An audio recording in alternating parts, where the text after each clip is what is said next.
pamamagitan ng kumpil.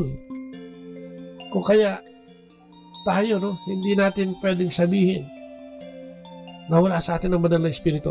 Ito'y natali lamang, ito'y natali natin sa pamamagitan ng mga kasalanan na gawa natin at hindi na ipaliwanag sa atin o tayo hindi tumalima sa mga paliwanag na yan sa atin. Nung tayo ay nagkaroon ng edad ng bahagya, hindi natin sinikap magpunta sa simbahan, hindi natin sinikap pag-aralan ng ating Panginoon. Subalit ngayon, kaya napakapalad natin sapagkat may mga programang ganito na muling nagpapaliwanag ano nga ba yung meron tayo. Ano nga ba yung meron tayong binigay ng Diyos bilang kalasan, tigapagtanggol, tigapagsalita, tigagawa ng mabuti at pagbibigay ng kaisipang mabuti, ugaling mabuti. No? Kung di, pinaliliwanag nga uli ngayon na eto, meron palang banal na Espiritu sinasabi ang Panginoon. Meron pala ako nito. Magagamit ko pala ito. Pwede pala sa akin to. Ang banal na Espiritu ang lubos na nagpapalaya o nagbibigay ng lakas para sa atin, sa ating buhay Kristiyano. So, ang karamihan, ang nagiging karanasan dito, pag natanggap to, nakita, patulad ngayon, ay mas nakikilala ng personal ang Diyos. Totoo yun. Kung tayo lulukuban ng banal na Espiritu, magkakaroon tayo ng masidhing pagnanasa para sa panibago. Yung pagdadasal natin, mas nakasentro sa Diyos, mas maraming papunit pa sa salamat kaysa sa pagsamo, hingi. Puro hingi na lang. Pagka nagkaroon ka ng relasyon sa Diyos, hindi na ganun ka-importante ang material. Although kailangan natin yon, wala naman nagsasabing hindi. Pero dito mararanasan natin na mas gusto nating magpasalamat sa Diyos sapagkat yung araw-araw lang na paggising niya sa atin at tayo nagkakaroon ng buhay na panibago mula umaga kasama ng ating mahal sa buhay ay isang manifestation na ng milagro at dapat na nating papurihan at pasalamatan ng ating Panginoong Diyos. Diba? Habang tayo ginigising niya at nakapagsasalita at nakakapag-communicate sa Kanya sa ating buhay o estado ng buhay na ito, ang buhay na hirap. Sa pamamagitan ng banal na Espiritu, nabubuhay ang salita ng Diyos. Nagkakaroon din tayo ng mas magandang ugnayan. Yung sinasabi ko kanina, magkakaroon tayo ng magandang kaisipan na punong-puno ng puso at paglilingkod. Ganun ang Diyos, diba? Pumunta rito para umibig at maglingkod. Namatay para sa atin upang tayo mabuhay. Mas magiging maganda ang ugnayan natin sa ating asawa, sa ating anak, sa kasambahay, sa kasama sa opisina. Magkakaroon din tayo ng panibagong ligaya at tuwa kahit may problema. Di ba ngayon, pagka may problema, Diyos ko, para tayong, di ba? Sabi nga nung iba, bang mukha kang Biyernes Santo. Parang gano'n na lang itsura mo, di ba? Lagi ka na lang nakasimangot. Parang umaga pa lang, parang gusto mo na magpatiwakal. Parang pasan-pasan mo ang daigdig. Bakit? Nasimulan sigla ang buhay mo. Pero kung may banal na Espiritong nananalaytay sa iyong katauhan, sa iyong kaluluwa, sa iyong soul, magkakaroon ka ng vibrant life. Matututo kang tumanggap ng mga bagay. Matututo kang magbigay. At yung pagtanggap mo ay magiging mas maayos. Matututo kang umakay. Magiging mapayapa ang iyong panalangin. Ang iyong buhay bilang kabuuan. Yan ang banal na Espiritu. Yan ang matatanggap natin. Kaya, ang hadlang lang nito, mga kapatid, ang tanging nagiging hadlang nito ay yung kawalan ng lubos na pagsisisi. Ayaw tanggapin na siya yung nagkasala. Yan ang kailangan natin. Para pakiramdam na hindi karapat-dapat sa pag-ibig ng Diyos. Takot. Sa iisipin ng iba.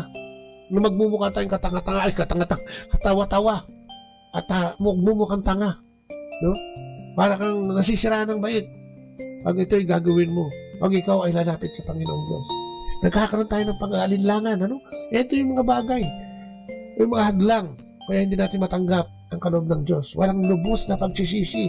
Ayaw tanggapin na tayo'y makasalanan. Pakiramdam na hindi karapat-dapat. Takot. Magmumukhang tanga. Kapag nagsisimba ka na ba, magmumukha ka ng tanga. Kapag nagpupuri ka na ba sa Diyos, magmumukha ka ng sira. Diba? Bakit ka nag-aalinlangan? Huwag tayo magalinlangan. Lumapit tayo sa Diyos. Diba? No? Alisin natin ang ating pride. Yung sobrang pride. Diba? Na hindi natin kailangan ng Diyos sa buhay natin. Kapatid, hindi totoo yan. Higit sa lahat, Diyos muna ang pinakakailangan natin upang tayo makapamuhay ng maayos sa mundong ating ginagalawan. No? At ito yung sinasabi ko rin kanina, yung pagiging mapili sa gusto mo sa mga kaloob. Ang Diyos ang magkakaloob, tayo hihingi. No? At tandaan natin, pag tayo natututo ng tumugon sa pagtawag na ito ng ating Panginoon, ang dyablo ay napapraning. No? Nababahala si Satanas. No? Nawawala yung kapangyarihan kasi niya sa iyo pag nilokobang ka ng banal na Espiritu, pag ikaw ay pumayag, sapagkat magiging maganda ang iyong pamumuhay, magiging maayos, no? Kung kaya maging handa rin tayo rito. Kaya nga sabi ko, yung awareness na mayroong dyablo sa buhay natin. At pag may ganyan, tawagin natin ng malakas ang pangalan ng ating Panginoon Jesus.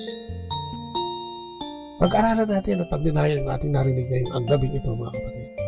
Ano ba ang hinahanap natin? Ngayong gabing ito ay malinaw na ina-offer ng Diyos ang kanyang banal na Espiritu. Inaalok niya sa ating lahat. Ang kailangan lang naman ay tumalima tayo sa Kanya. Pagsisihan ng ating mga kasalanan. Manalig sa Kanya. At lahat ng ito ay magiging atin. No? Sa susunod na panayam, yung repentance and faith, ay papaliwanag natin na kung bakit ba tayo dapat magsisi. Kung bakit ba tayo dapat manalig. Yun ang ikaapat na bahagi ng ating panayam sa siyam na panayam na ipinangako namin sa inyo. So wala na po tayong oras. Sana nagdulot ito ng konting inspirasyon sa ating lahat at ito'y naging mabunga, no? Sa umagang ito para sa ating lahat. At naway maipabuhay nga natin. Ano? So kung kaya niyayaya namin kayo at iniimbita na laging sumama sa programang ito para sa ating panayam. At ulit-ulitin po natin ito, no? Maliban dun sa regular program natin na magkakaroon tayo ng sharing, kasama natin ay mga kasama natin sa mga communities, ano? Ng mga tiga LOJ, tiga Popular, tiga Opus Dei, tiga CFCFFL, tiga Corpus for Christ, at tiga BCBT, at kung saan-saan komunidad. Maliban doon, magkakaroon din po tayo ng ganitong panayam at pahayag para magkaroon ng pagkilos sa atin, ano? Na tunay ang ating Panginoong Hesukristo. So maraming salamat, ano? Muli po, ito pong inyong lingkod na si Kuya Bobot sa pangalan po ni Leia, no? Na ating ka-partner in life, ang aking love life ng 35 years na, ay pansamantala nagpapaalam.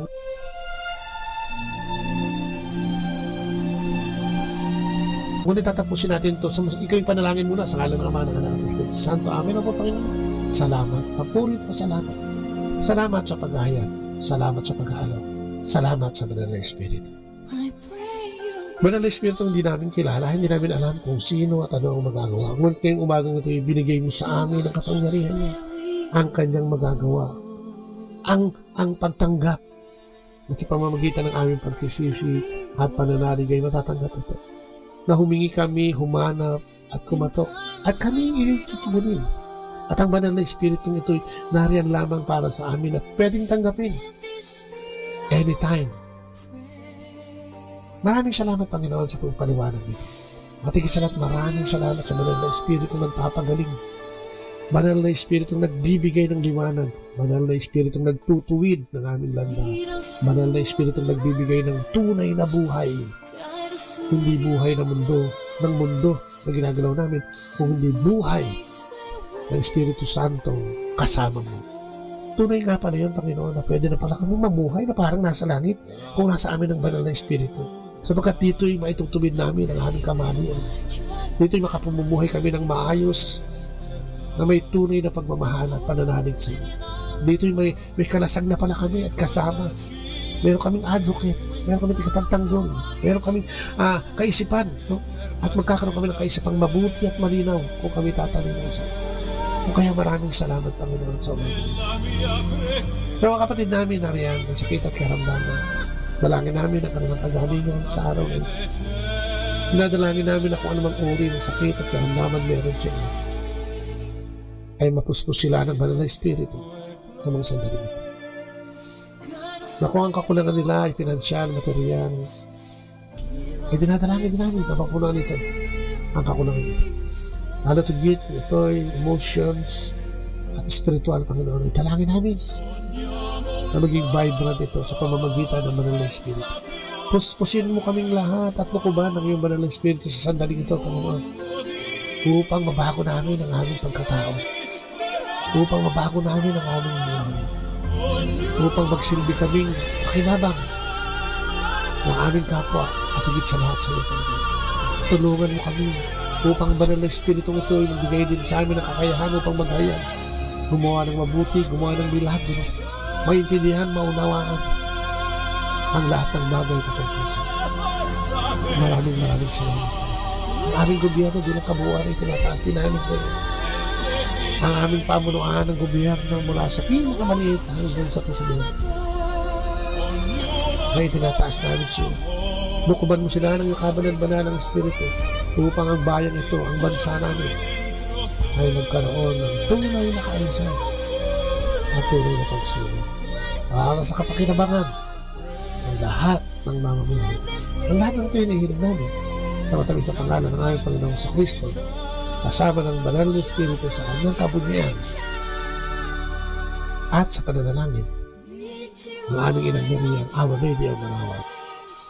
Marami pong salamat at aakinin namin ang mga bagay na ito sa ngalan ng Ama, ng Anak, ng Espiritu Santo. Amen. Muli po, maraming salamat sa ating mga tagapakinig na nakinig ngayong umagang ito, sa lahat na nandiyan sa internet, at syempre sa buong Pangasinan, buong bayan ng Pangasinan, ang buong Pilipinas. Magandang umaga po, at salamat po muli kay Cool, kay Joel at kay Ace, kay Muy na nakakasama din natin dyan. Sa lahat ng technical crew, hindi natin nababanggit. Maraming salamat sa inyong pag-alalay sa inyong programang Ang Kristiyanong Pamilya at iba pa. Muli po, ito pong lingkod, si Kuya Bobo, sa pangalan po ni Ate Lea, na aking partner in life. Bye-bye and God bless. Atin pong napakinggan sina Kuya Bobot at Ate Lea Ocampo sa programang Ang Kristiyanong Pamilya at iba pa, dito po lamang sa Manaoag Dominican Radio. May kasama ka. Our time now is 9 o'clock in the morning. Let us now have our time check prayer.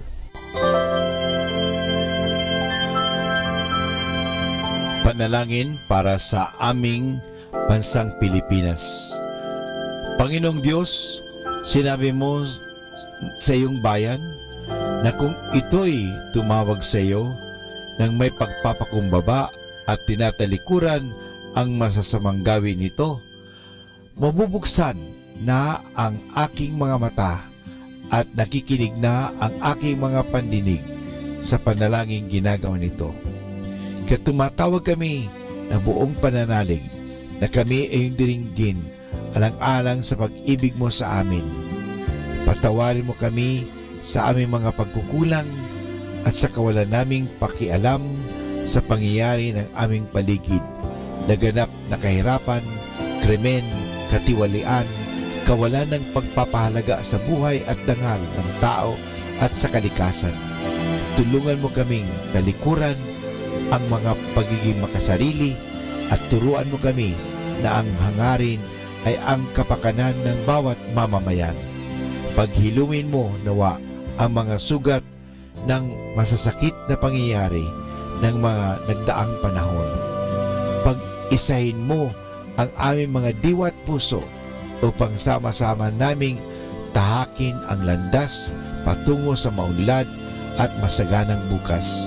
At higit sa lahat, maghari nawa sa aming bansang Pilipinas ang iyong pag-ibig na siyang susi sa paggamit namin ng kapayapaan aming minimithi. Amen.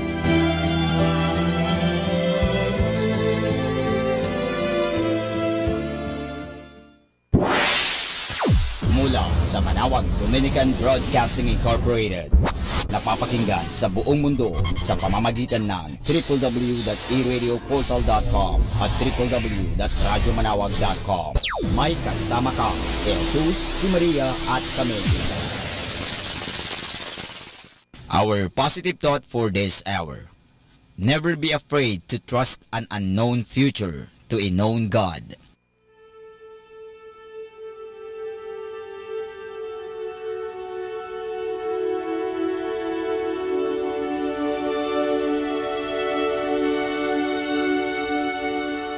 Greetings from the Dominican novices at the Minor Basilica of Our Lady of the Rosary of Manaoag. You are now listening to Binhi ng Buhay. We would like to share with you the fruits of our contemplation on the Gospel reading for July 1, 2018, the 13th Sunday in Ordinary Time. The Gospel will be taken from the account of St. Mark, chapter 5, verses 21 to 43. When Jesus had crossed again in the boat to the other side, a large crowd gathered around him, and he stayed close to the sea. One of the synagogue officials, named Jairus, came forward. Seeing him, he fell at his feet and pleaded earnestly with him, saying, "My daughter is at the point of death. Come lay your hands on her, that she may get well and live." He went off with him, and a large crowd followed him and pressed upon him. There was a woman afflicted with hemorrhages for 12 years. She had suffered greatly at the hands of many doctors and had spent all that she had. Yet she was not helped, but only grew worse. She had heard about Jesus and came up behind him in the crowd and touched his cloak. She said, "If I but touch his clothes, I shall be cured."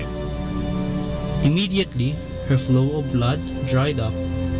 She felt in her body that she was healed of her affliction. Jesus, aware at once that power had gone out from him, turned around in the crowd and asked, "Who has touched my clothes?" But his disciples said to him, "You see how the crowd is pressing upon you, and yet you ask, 'Who touched me?'" And he looked around to see who had done it. The woman, realizing what had happened to her, approached in fear and trembling. She fell down before Jesus and told him the whole truth. He said to her, "Daughter, your faith has saved you. Go in peace and be cured of your affliction." While he was still speaking, people from the synagogue official's house arrived and said, "Your daughter has died. Why trouble the teacher any longer?" Disregarding the message that was reported, Jesus said to the synagogue official, "Do not be afraid, just have faith." He did not allow anyone to accompany him inside except Peter, James, and John, the brother of James. When they arrived at the house of the synagogue official, he caught sight of a commotion, people weeping and wailing loudly. So he went in and said to them, "Why this commotion and weeping? The child is not dead, but asleep." And they ridiculed him. Then he put them all out. He took along the child's father and mother and those who were with him, and entered the room where the child was.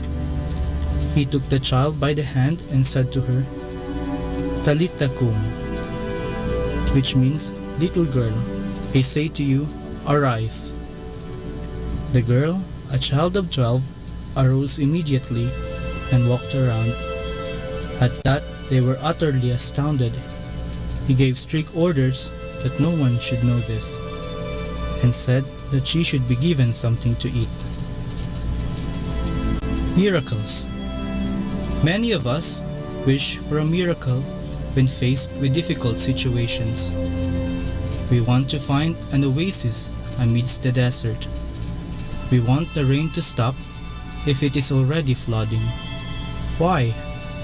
What does a miracle bring to us? After it rains, the rainbow usually shows up. It then makes the sky beautiful.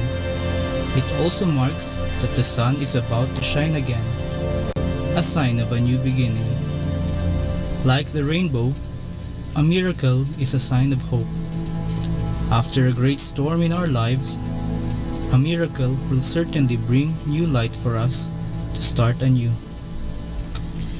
But miracles will only take place if we believe in God and if we do something to make them happen. Imagine wanting to get healed but not wanting to consult a doctor or to even take medicine. How will a miracle happen? We have refused the miracle even before it comes. In the Gospel, there was a father who wanted her daughter to be healed, and a woman who had been suffering hemorrhage for 12 years. They wanted to be free from their agony and difficulty. They believed in the miracle that Jesus could do. Moreover, they also prepared for the coming of the miracle. They did not merely wait, but they exerted their effort to look for Jesus. And thus, the miracle happened. They were healed. Whenever we ask for miracles, Jesus surely hears us. Miracles are not dreams. They are real if we fully believe in Jesus. Furthermore, Jesus wants to see us do something for the miracle to occur. That we give 100% effort in everything we do. Then, if God wills it, we will experience miracles. From the Minor Basilica of Our Lady of the Rosary of Manaoag, we thank all of you for listening. Please join us again next Sunday here at Binhi ng Buhay. May the Lord guide and bless us always.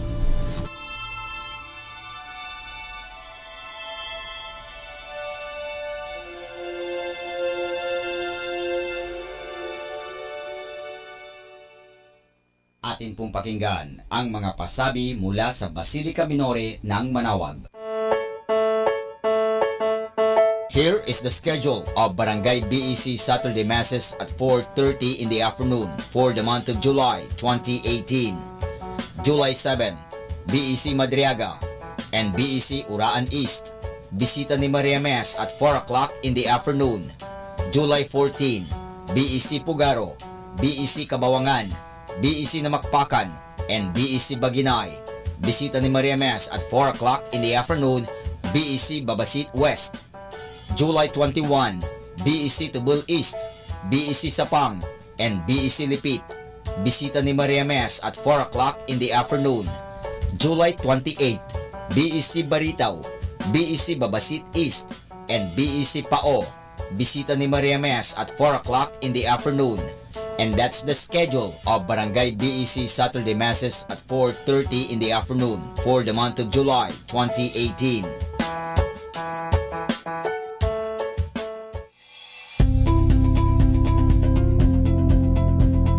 Colegio de San Juan de Letran, Manaoag. Admissions ongoing. Classes starts July 2, 2018, Basic Education Department. July 16, 2018, College Department. Courses offered: Bachelor in Elementary Education, Bachelor in Secondary Education, Major in English, Filipino, Mathematics, and Religious and Values Education. Bachelor of Science in Computer Science, Bachelor of Science in Information Technology, Bachelor of Science in Business Administration, Major in Operations Management, Marketing Management, Human Resource Development Management, and Financial Management. Thank you.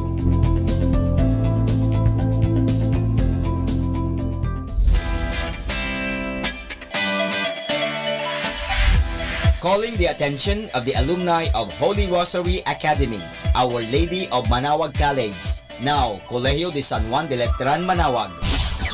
The institution is coming up with a database for the alumni in preparation of its 75th foundation anniversary. To be included, please get in touch with Sister Maria Cristina L. Arceo OP or Miss Jerhan S. Gutierrez through Telefax 075-529-0121 or Facebook account Letran Manawag or email rosarianletranite@gmail.com. Please provide your name, your graduated, contact numbers, or email account, and present affiliation. Thanks so much. Siyempre Arriba, siyempre Letran.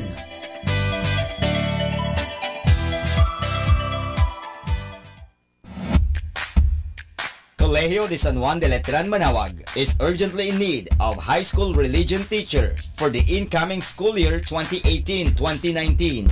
Please submit application letter, resume, and other pertinent papers to Sister Maria Cristina L. Arceo OP, Vice President and Principal. Thank you so much. Siyempre Arriba, siyempre Letran.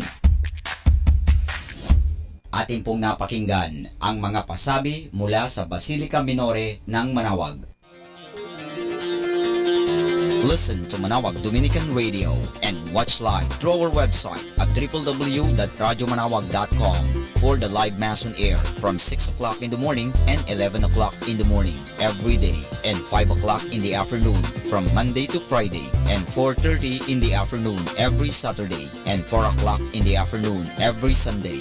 You may also visit the official website of Minor Basilica of Manawag at www.manawagBasilica.org for the different activities and other announcements. May kasama ka si Jesus, si Maria at kami.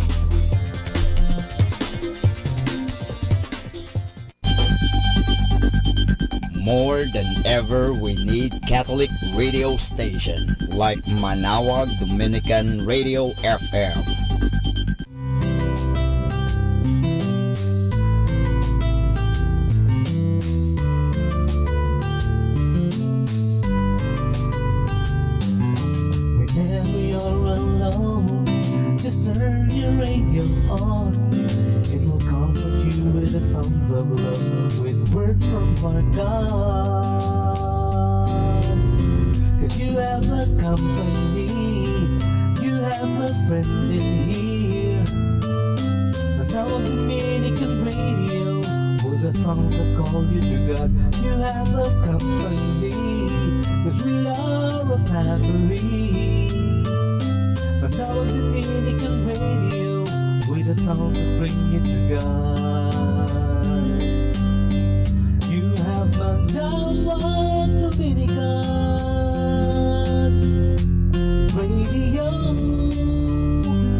to Manawag Dominican Radio.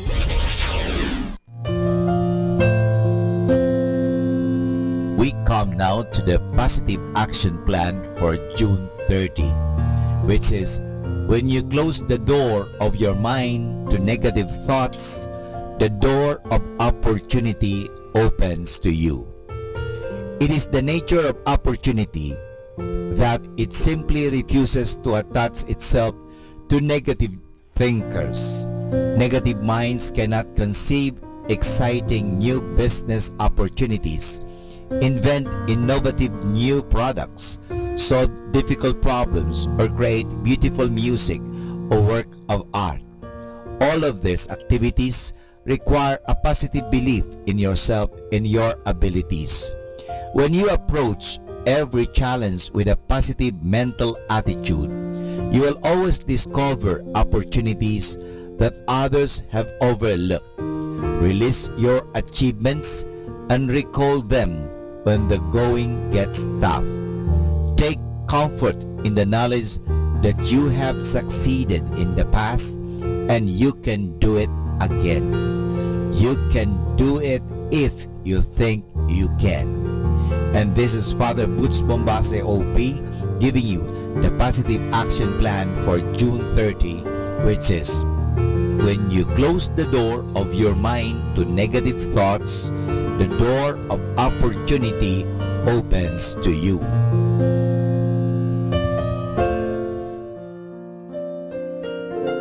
Hi and hello, this is your friend Father Butch Bombase OP giving you a thought for today. And our thought for today is mercy. Mercy belongs to the basic 8 Beatitudes of the Gospel.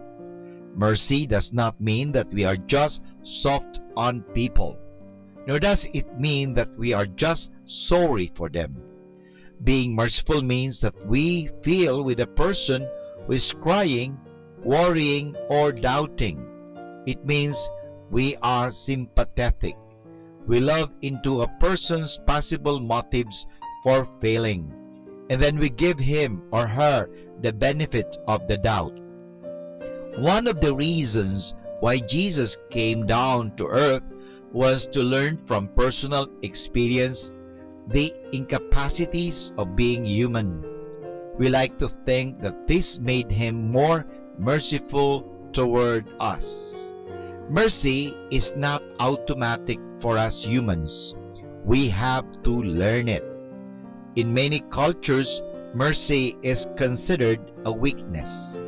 One is expected to harden oneself against emotions and not to care about what is happening to others.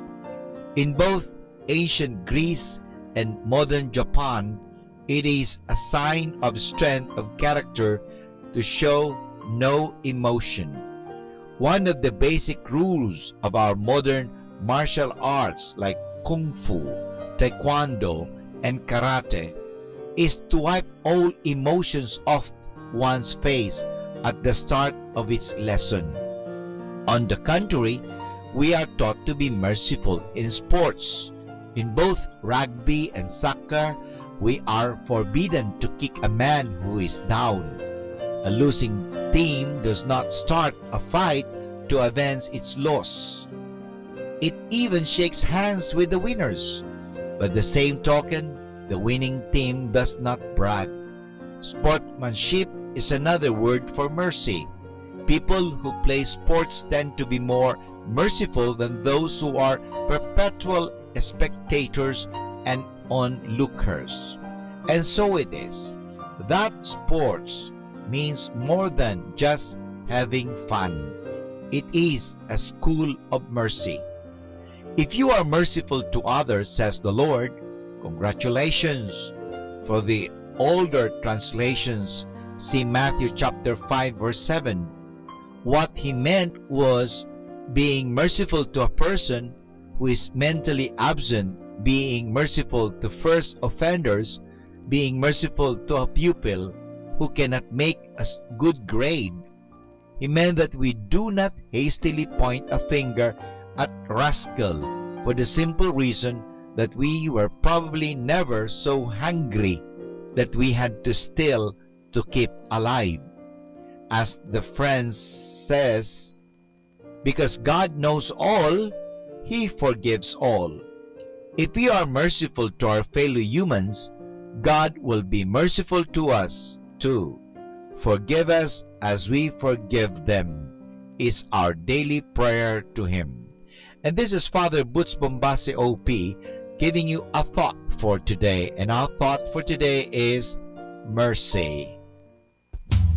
Ito po si Father Butz Bombase OP na bumabati sa inyo ng isang magandang umaga, magandang buhay, at tayo palagi po ay pagpapalain. Kaya palagi kayong makinig sa Manawag Dominican Radio. Good morning!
Blessed and listen to Manawag Dominican Radio. May kasama ka!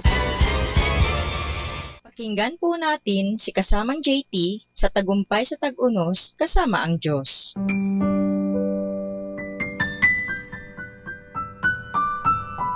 Ngayong Hunyo 30, ating pagnilayan ang inspirasyon na pinamagatang tahanan kung saan sinasabi ang totoo. Hindi kailangan ng 5 minuto para malaman ni Mama Dolores ang totoo mula sa anak niyang si Jack Hayford. Paano ganoon yun kadali? Simple lamang niyang sasabihin, Jack, sabihin mo sa akin ngayon ang totoo sa harap ni Jesus. Isang inang makadiyos si Mama Dolores at kailangan lamang niyang ipaalala sa kanyang mga anak na nasa presensya sila ni Jesus at alam niya kung nagsasabi sila ng totoo o hindi. Bakit isang problema ngayon ang pagkuha ng katotohanan? Namumuhay tayo sa isang lipunang tulad din ng Sodom kung saan ang mga batay binabaliwala ang pagsasabi ng totoo kaya't ang maingat na inay naharap sa hamon.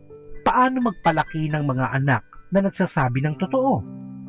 Kapag kinikilala ng isang tahanan ang presensya ni Kristo na nagsabi, tandaan ninyo ito, lagi ninyo akong kasama hanggang sa katapusan ng mundo. Ito ay matatagpuan sa Mateo, Kapitulo 28, versikulo 20. Nagkakaroon tayo ng espiritual na bagay. Hinihingi na magsabi tayo ng totoo ng may pagmamahal at ituring ang pagsisinungaling na kasuklam-suklam sa Diyos. Tinatanggihan nito ang kultura ng kasinungalingan at panlilinlang na palasak ngayon. Gusto mo ba ang katotohanan ay nagahari sa inyong tahanan? Tanungin ang inyong sarili. Ipinahayag ba namin ang aming tahanan ay isang lugar na kalungan kung saan ang bulok nating kultura'y naiiwan sa labas? Itinuturin ba namin ang aming tahanan na isang ligtas na lugar kung saan masasabi namin sa isa't isa kung ano ang totoo niyang malaya at hayagan? Ako ba bilang isang magulang ay nagsasabi ng totoo o kinukulayan ko ba ang sinasabi ko para matumbok ang aking gusto? Ang labanan para sa mga puso't isipan ng ating mga anak ay mananatili ng pangmatagalan. Panahon na para gumuhit kumbaga ng linya sa harap ng inyong pintuan at sabihing, ang kultura ng kasinungalingan at panlilinlang ay hanggang dito na lamang.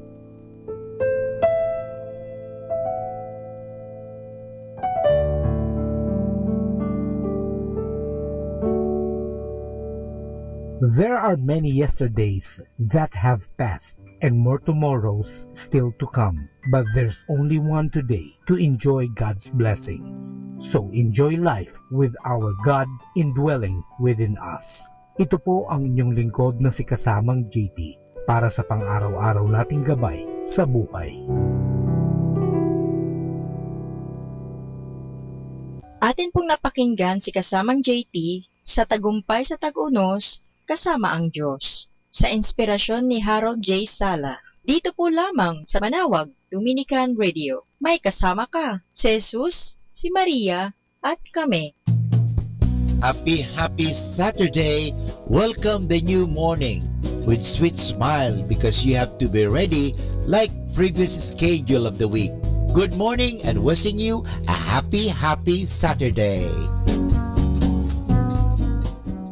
His arms is where I should be, so I can hold him constantly. In his arms is where I should be.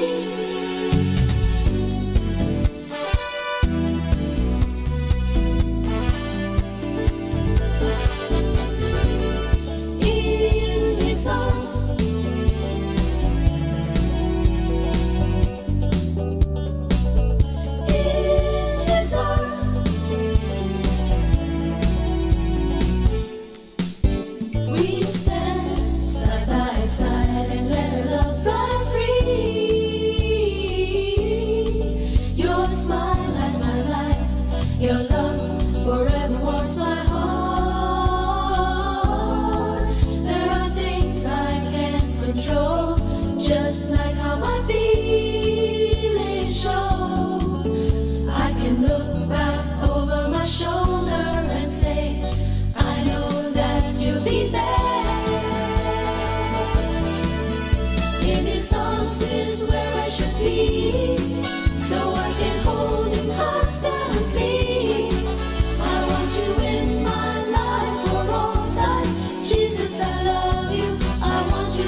There's no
Where I should be in His arms.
trampled on the ground. You took the fall and thought of me above all.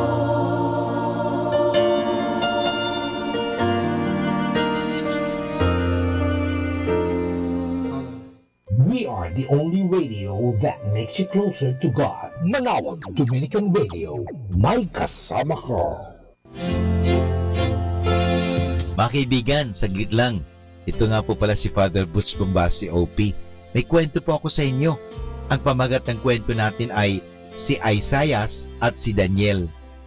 Sa isang panaginip ay nakita ni Propeta Isaias ang makapangyarihang Diyos na Panginoon na nakaluluklok sa isang mataas na trono. Batbat ng luwalhati ang buong paligid.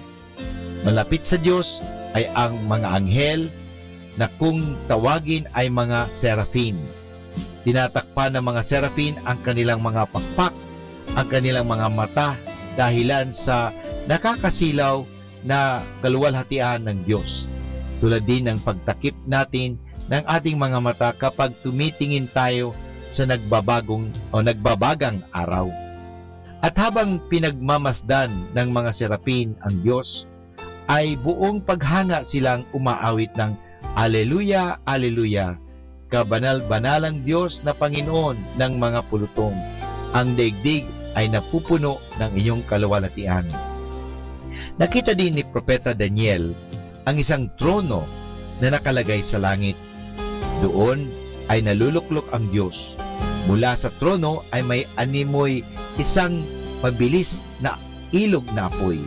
Libo-libo ang anghel na nagsisilbi sa kanya at singlibot saklaksa ang nakatayo sa harapan ng Panginoon. Mga kaibigan, ano pong aral ang mapupulot natin sa kwento nitong si Isaias at si Daniel? Ang mga anghel ay espiritu. Wala silang katawan. Sila ay nasa kawalang hanggan at wala silang ginagawa maliban sa purihin at magbigay luwalhati sa Diyos. Ang kataas-taasang katauhan o supreme being na siyang lumikha sa lahat ng bagay. Ang Diyos na makapangyarihan sa lahat ang siyang nasa kaluluwa natin kapag tayo ay nasa grasya ng kabanalan. Lalong-lalo na kapag tayo ay nakatanggap ng banal na komunyon. Para na rin tayong nakatitiyak na sa sandaling iyon ay libu-libong mga anghel ang nakatingin sa atin at aawit sa pagbibigay puri sa Diyos na nasa ating kaluluwa. Lahat sila ay nakagagalak para sa atin sapagkat pinili nating gawin banal ang ating kaluluwa at maging tahanan ng Diyos na tinanggap natin sa anyong tinapay at alak sa sakramento ng Eucharistia. Mga kaibigan, ito nga po pala si Father Butch Bombasi, OP, muling nag-aanyaya sa inyo na pakinggan ang mga kwento dito sa Radyo Dominico. The number one radio station. The number one radio station. The number one radio station. The number one radio station. The number one radio station for Christ. May kasama ka.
ngalan, magsiawit magpakailanman. Purihin ang poon, maging kanyang ngalan, magsiawit magpakailanman. Kailanman, pinagpipad ang Lord, we glorify His name, we sing forever, oh, Almighty God.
time now is 10 o'clock in the morning. Let us now have our time check prayer. Panalangin ng isang manggagawa. Makapangyarihang Diyos na lumikha ng lahat, binigyan mo ng dangal ang paggawa ng lalangin mo ang mundo. Nakahanda akong magpatulo ng pawis, magtiis ng init sa araw at pagod, sapagkat sa pamagitan ng aking gawain na itataguyod ko ng marangal ang aking pamilya. Kailangan ko ang tulong mo upang manatili akong malusog at malakas, at sa gayoy may pagpatuloy ko ang aking pagsisikap. Marapatin mo nawa ang pag-aalay ko sa iyo ng mga gawa ng aking mga kamay bilang tanda ng aking pasasalamat at pagpupuri sa iyong kadakilaan. Ipagkaloob mo ang tagumpay sa aking mga gawain. Inihiling ko ito sa ngalan ng iyong anak na si Jesucristo na aming Panginoon. Amen.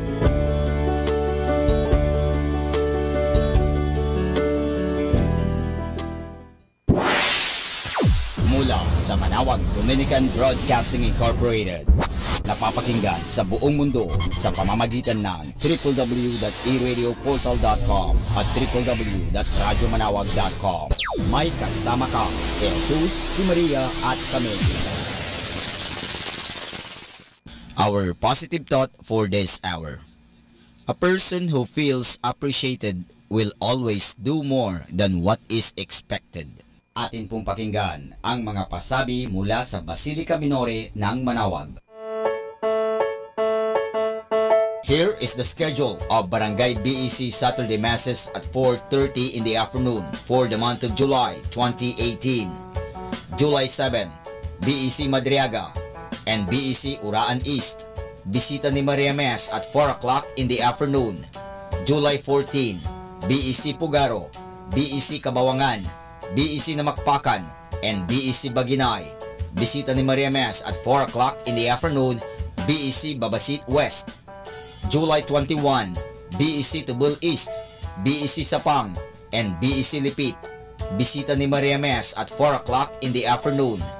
July 28, BEC Baritaw, BEC Babasit East, and BEC Pao. Bisita ni Maria Mes at 4 o'clock in the afternoon. And that's the schedule of Barangay BEC Saturday Masses at 4:30 in the afternoon for the month of July 2018.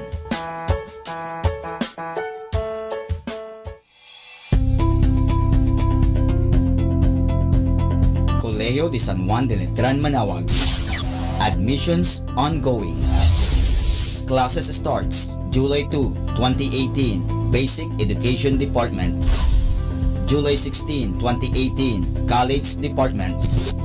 Courses offered: Bachelor in Elementary Education, Bachelor in Secondary Education, Major in English, Filipino, Mathematics, and Religious and Values Education. Bachelor of Science in Computer Science, Bachelor of Science in Information Technology, Bachelor of Science in Business Administration, Major in Operations Management, Marketing Management, Human Resource Development Management, and Financial Management. Thank you.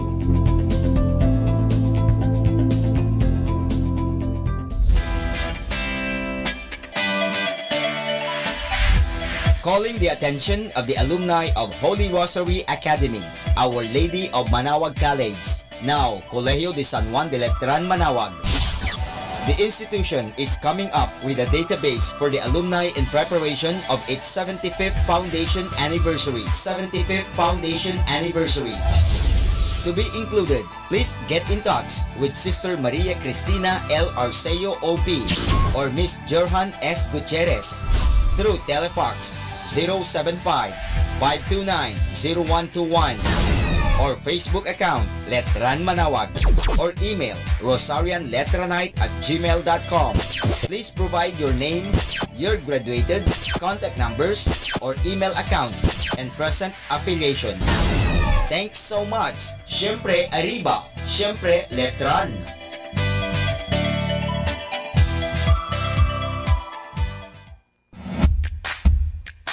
Colegio de San Juan de Letran, Manaoag is urgently in need of high school religion teacher for the incoming school year 2018-2019.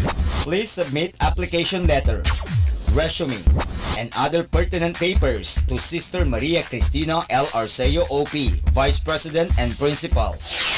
Thank you so much. Siyempre arriba, siyempre letran. Atin pong napakinggan ang mga pasabi mula sa Basilica Minore ng Manaoag.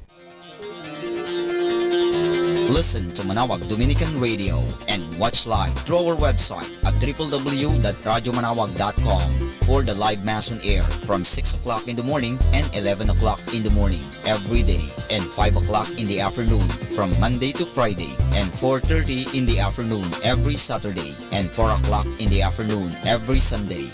You may also visit the official website of Minor Basilica of Manaoag at www.manawagbasilica.org for the different activities and other announcements. May kasama ka si Jesus, si Maria at kami.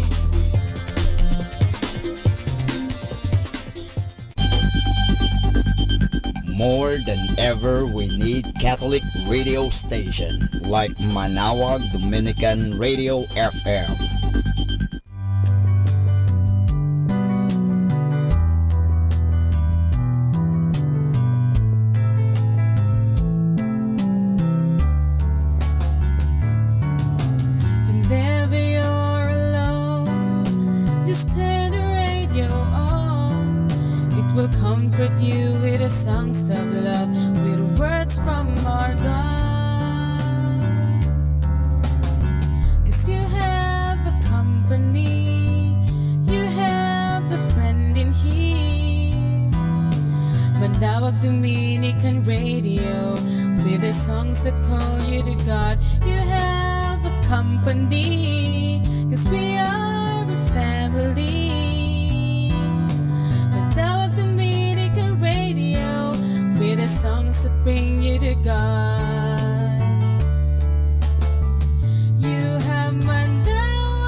Si Bo Sanchez ng Kerygma, binabati ko po ang lahat ng nakikinig. May kasama ka, si Jesus, si Maria, at kami. Mga kasama, ating pong pakinggan ang talk ni Bo Sanchez na recorded sa feast na ginanap sa PICC. We're going to talk about wealth beliefs today. We're going to talk about beliefs that actually bring blessing and abundance into your life. Are you interested in something like that? Everybody say that with me. Everything I need comes to me. Imagine what kind of life you will live if every morning you wake up with that thought, with that belief in your mind and in your heart. Everything I need comes to me. Do I need certain people that will help me in my business? They will come to me. Do I need certain wisdom and knowledge? They will come to me. Do I need money, capital? They will come to me. Say that with me again. Everything I need comes to me. Thy word is a lamp unto my feet and a light unto my path. Father God, we pray that you speak to us. Genesis chapter 15 verse 5. God was having a conversation with a man named Abraham. Let's read together. He took him outside and said, "Look up to the heavens and count the stars, if indeed you can count them." Then he said to him, "So shall your offspring be." I want you to imagine that you're Abraham, you're an old man, and you had no kids. And God tells you, look up to the sky, can you count the stars? And you're Abraham, and you say, "No, Lord, I can't." And God said, "That's the number of your great grandkids." God gave him a picture. Say that with me, a picture. A picture to hold on to. We're going to talk more about that later. In Mark chapter 11, verse 23, it says together, "I tell you the truth, if anyone says to this mountain, 'Go, throw yourself into the sea and does not doubt in his heart. Everybody say that, does not doubt. But believes, say that with me, but believes. Go on, that what he says will happen, it will be done for him. And Proverbs chapter 23 verse 7 says together, for as he thinks in his heart, so is he. Hallelujah. Can I ask you a question? How many of you know of someone, whether that's your wife, your husband, your son, your mother, your boyfriend, your girlfriend, your co-worker, how many of you know of someone who said, I will exercise starting today, and nothing really happened after that? Raise your hand. Okay. How many of you were that person? Raise your hand. Okay. Now, you know, I hear that line so often. I'm going to exercise starting today, every day. I hear that usually on New Year's Day. On New Year's Day, somebody says that, and that's the reason why when you go to a gym in January, it's going to be full. You go to any gym in January, you can't even park your car. I heard this from John Maxwell, and he had this wonderful, it's really true. You go to the parking lot and you have to park way, way out. And so finally you arrive at your gym walking, and then you look and the place is filled with people. There are 16 treadmills, but there are so many people, there's like 3 people waiting for every machine. You're lining up to the bathroom. And then so you go to the gym owner and you say, what kind of gym do you have? Why don't you expand? Why don't you put more machines? Why don't you expand your parking lot? I mean, there are so many people. But the owner of the gym is unfazed. He's smiling at you. And he's saying, sir, it's okay. Because it's January. You come back in February. In fact, you don't have to wait that long. Maybe on the 4th week of January, come back. And you'll see something different. And so it's true. You go back on the 4th week of January, the parking lot is empty. You go into the gym, there are 16 treadmills, there are 4 people using them. The bathroom, no one is there. You know why? Ask me why these things happen. Ask me why. Why? You sure you want to know? Do you want to know why nothing happens to the decisions that you make in your life? Do you want to know why? You've got a desire. I'm going to exercise. I really want to exercise. I want to cut. I want to, shorten decrease my waistline. I want to do so many things. You want to know why nothing happens? You want to know why? Ask me why. Why? Are you ready for this? Because your habits are 1,000 times more powerful than your desires or your decisions. I'll say that one more time, just in case you didn't get that. Say that with me. My habits are 1,000 times more powerful than my desires or my decisions. Is that clear? There are 2 kinds of habits. How many? 2. Habits of action and habits of thought. Habits of action. You brush your teeth every day? I hope so. You take a bath every day? You know, when you tie your shoes without thinking, that's a habit. When you drive your car, drivers, raise your hand. You know, you hop onto your car, the next thing you know it, you're in the office. It's all habit. Habits of action. But even more basic than that is what you call habits of thought. And habits of thought there's another word for habits of thought. You want to know what's the other word? Ask me what? Belief. Tell someone beside you, I learned something new today. Habits of thought, they're beliefs. And habits is 1,000 times more powerful than your decisions. Even your habits of thoughts, which are, you didn't get it. What are habits of thought? The things that you think about consistently, what you call them? And so therefore, beliefs are 1,000 times more powerful than your decisions. Ask me why. Why are habits of thought habits of action, beliefs more powerful, 1,000 times more powerful than your decisions and your desires. Ask me why. Because beliefs, habits are in your unconscious mind. Decisions and desires are in your conscious mind. Remember what I told you in a previous talk? That your mind is composed of two things, conscious and unconscious. Right? You know, let me speak about your brain. Say brain. Now you've got a brain, right? I've got a brain, right? Now sometimes I forget that I have a brain, but you know, I fail and I sin and all of that, but really I do have a brain. Now your brain and my brain, it's composed about 100 billion neurons right there in your brain. How many? 100 billion neurons. Say neurons. I want you to imagine the whole telephone network of the whole planet Earth.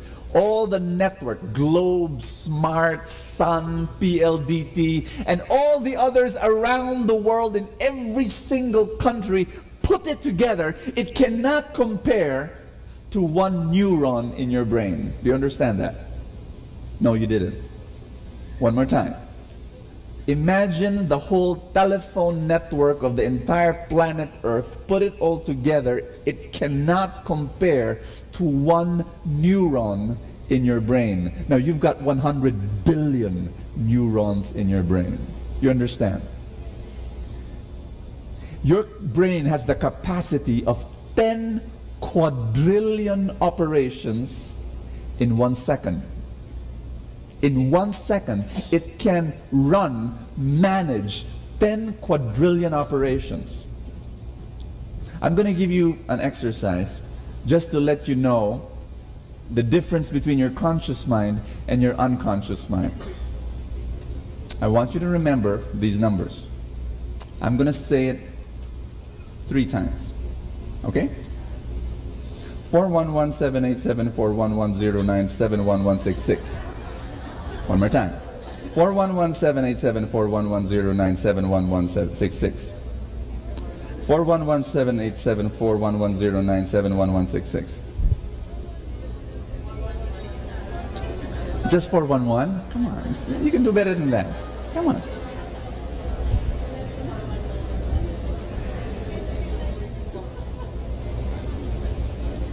Okay, if you can't remember the numbers, at least tell me how many digits, how many numbers did I say?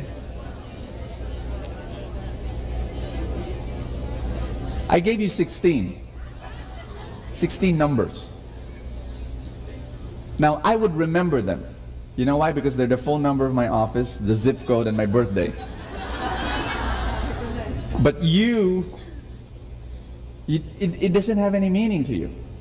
Now you know what? That's how limited, say limited. That's how limited your conscious mind is. Your conscious mind is so limited, it cannot even remember 16 numbers. Repeated to you 3 times. You just can't. Everybody say that again, limited. Now I'm going to introduce you to your unconscious mind. Say unconscious. Or non-conscious. Right now, in your body, 10 million cells are dying. Every single second, 10 million cells die in your body. In your hair, in your skin, in your organs, in your different parts of your body. 10 million cells die every second. But you know what? That's okay. Don't panic. Because 10 million cells are created in your body every single second. Now, who manages all that operation? Tell me. Your unconscious mind. Your unconscious mind manages all that. 10 million die, 10 million create, 10 million die, 10 million create. The unconscious mind memorizes not 16 numbers. It memorizes 10 million numbers per second. And guess what? it memorizes that forever. It never forgets. That's how powerful your unconscious mind is. It is so powerful, brothers and sisters, that the human being, scientists have not been able to put a cap. People do not understand this, but I'm going to share this to you. We do not know the limits of your human brain. People have not yet discovered. And imagine that you've got this instrument and that it is under your, it's available to you. I believe that God has given you this brain. Amen? Amen? Tell someone beside you, sayang naman gamitin mo. Right? I mean, imagine, you can achieve, I believe, anything if you understand the power of your brain. I'm going to give you this table that they've been trying to show a while ago. Okay, this table says your brain mass is 17% conscious and 83% unconscious. That's the difference. However, when you talk about speed of impulse, the speed of impulse is 120 to 140 miles per hour for your conscious mind. For your unconscious mind, it is 100,000 miles per hour. That's the difference. For your conscious mind, it thinks and processes 2,000 bits per second. For your unconscious mind, it processes 400 billion bits per second. Your control of perception is this. Your conscious mind controls 2 to 4% of your perception and behavior. How many percent? 2 to 4. Your unconscious mind controls 96 to 98% of your perception and behavior. I'm going to talk more about that later. But that's the difference between your conscious mind and your unconscious mind. Basically, what am I saying? Have you met a... This is the secret, guys. Listen carefully. When I meet a loving person, when I meet a Mahatma Gandhi, a Mother Teresa, when I meet a loving person, you know what I find out? You know why that person is loving? Ask me why. Everything is automatic. Say automatic. That person has habits of love. You got me? That person is not even thinking every day, I'm going to be loving, I'm going to be loving, No, that person has habits of thought and action that is love. It is almost all unconscious. It's automatic. That person acts in love every day, every morning. That person doesn't even have to decide, I'm going to be loving today. After a while, maybe at the start, that person has to make that decision. But then as the days and years go by, that person is automatic. You know, when I meet a wealthy person, same thing. When I meet a wealthy person, that person just keeps on growing his money every day, every month, every year. It's all automatic because that person has habits of thought and action that create wealth. It's all automatic for a person who is wealthy. He's got habits of wealth. He's got habits of the rich person. Say that with me again, automatic.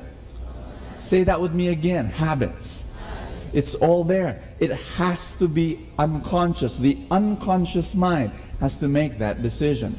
And it's basically beliefs. Beliefs are what? One more time. Habits of thought. Habits of thought are 1,000 times more powerful than your decisions. And so what we need to do is create new beliefs. Say new beliefs. Now, how do we do that? You know what? Is there anybody here who's 17 years old or 18 or 19? Raise your hand. Okay, we've got some. Good, good. You know, by the time you're 17, you would have heard this line, "You cannot do that," 150,000 times already in your whole lifetime. Amazing? Meaning to say, by the time you reach 17, you would have heard this line. You cannot do that. You're too young. You cannot do that. You're no good. You cannot do that. You're inexperienced. You cannot do that. You're just a kid. You cannot do that. And the whole time, year after year after year, you cannot do that. You cannot do that. You cannot do. Guess what? Your unconscious mind is programmed to think that way. It becomes a habit of thought. And you begin to believe in that. And so you're 30 years old, you're 40 years old, you're still thinking that. I cannot do that. I cannot do that. No, I cannot. I really cannot. My son, Bene, he's 8 years old.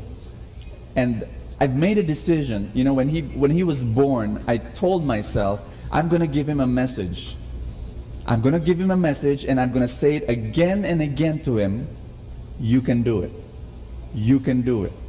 I believe in you. Remember, parents, one of the great gifts you will give your children is your belief in them. You don't even have to tell them, I believe in you. They will know it. By osmosis, they will absorb your belief in them. If you believe in them, and if you believe in their capacity, they will believe in their own capacity. You got me? But if in your brain, if in your mind, you know, your kids are limited not by their own limitations. They don't have any yet. Your kids are limited by your own limitations, by your own small beliefs about them. You got me?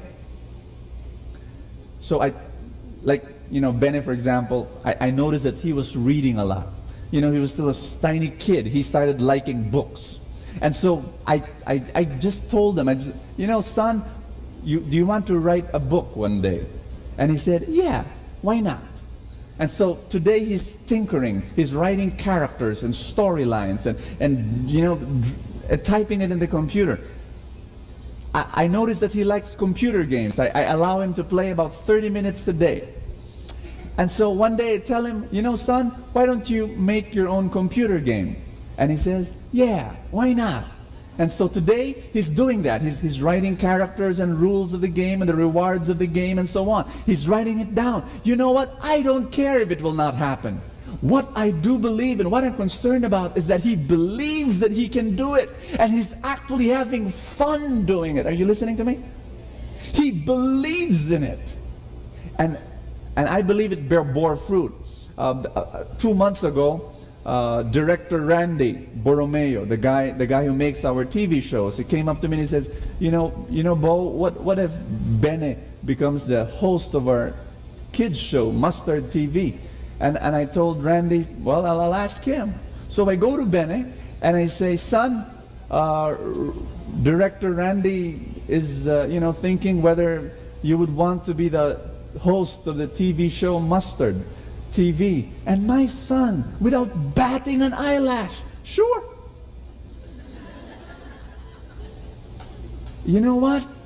I really believe it's being able from the very start to be able to put it into the unconscious, telling a child you can do it, not just by your words, but actually believing that in your heart.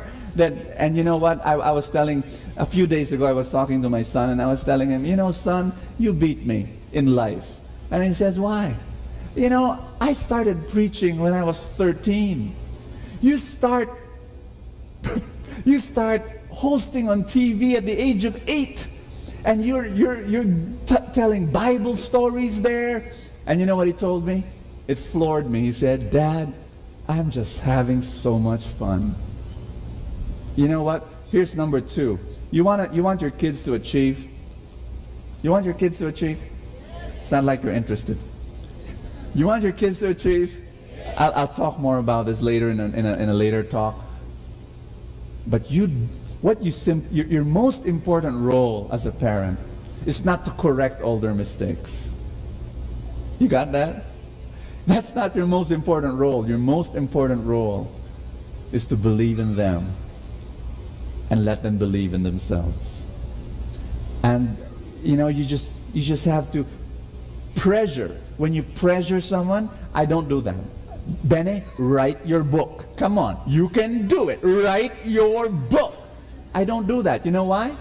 It won't be fun. And fun is the factor of success. You think I'm a successful person now? You know why? Because it's so much fun. Preaching for me is not work. It's fun. It's so exciting. And you do the same thing with your kids. If you pressure your kids to do something, it doesn't work. You know? What you do is you make it fun. You let them discover what's fun and then let them go. You got it? We'll talk more about that later. But basically what I'm saying is beliefs happen from the very beginning in your childhood. And it all starts there. I'm gonna share something very important to you. Setting your goals is an activity of your conscious mind.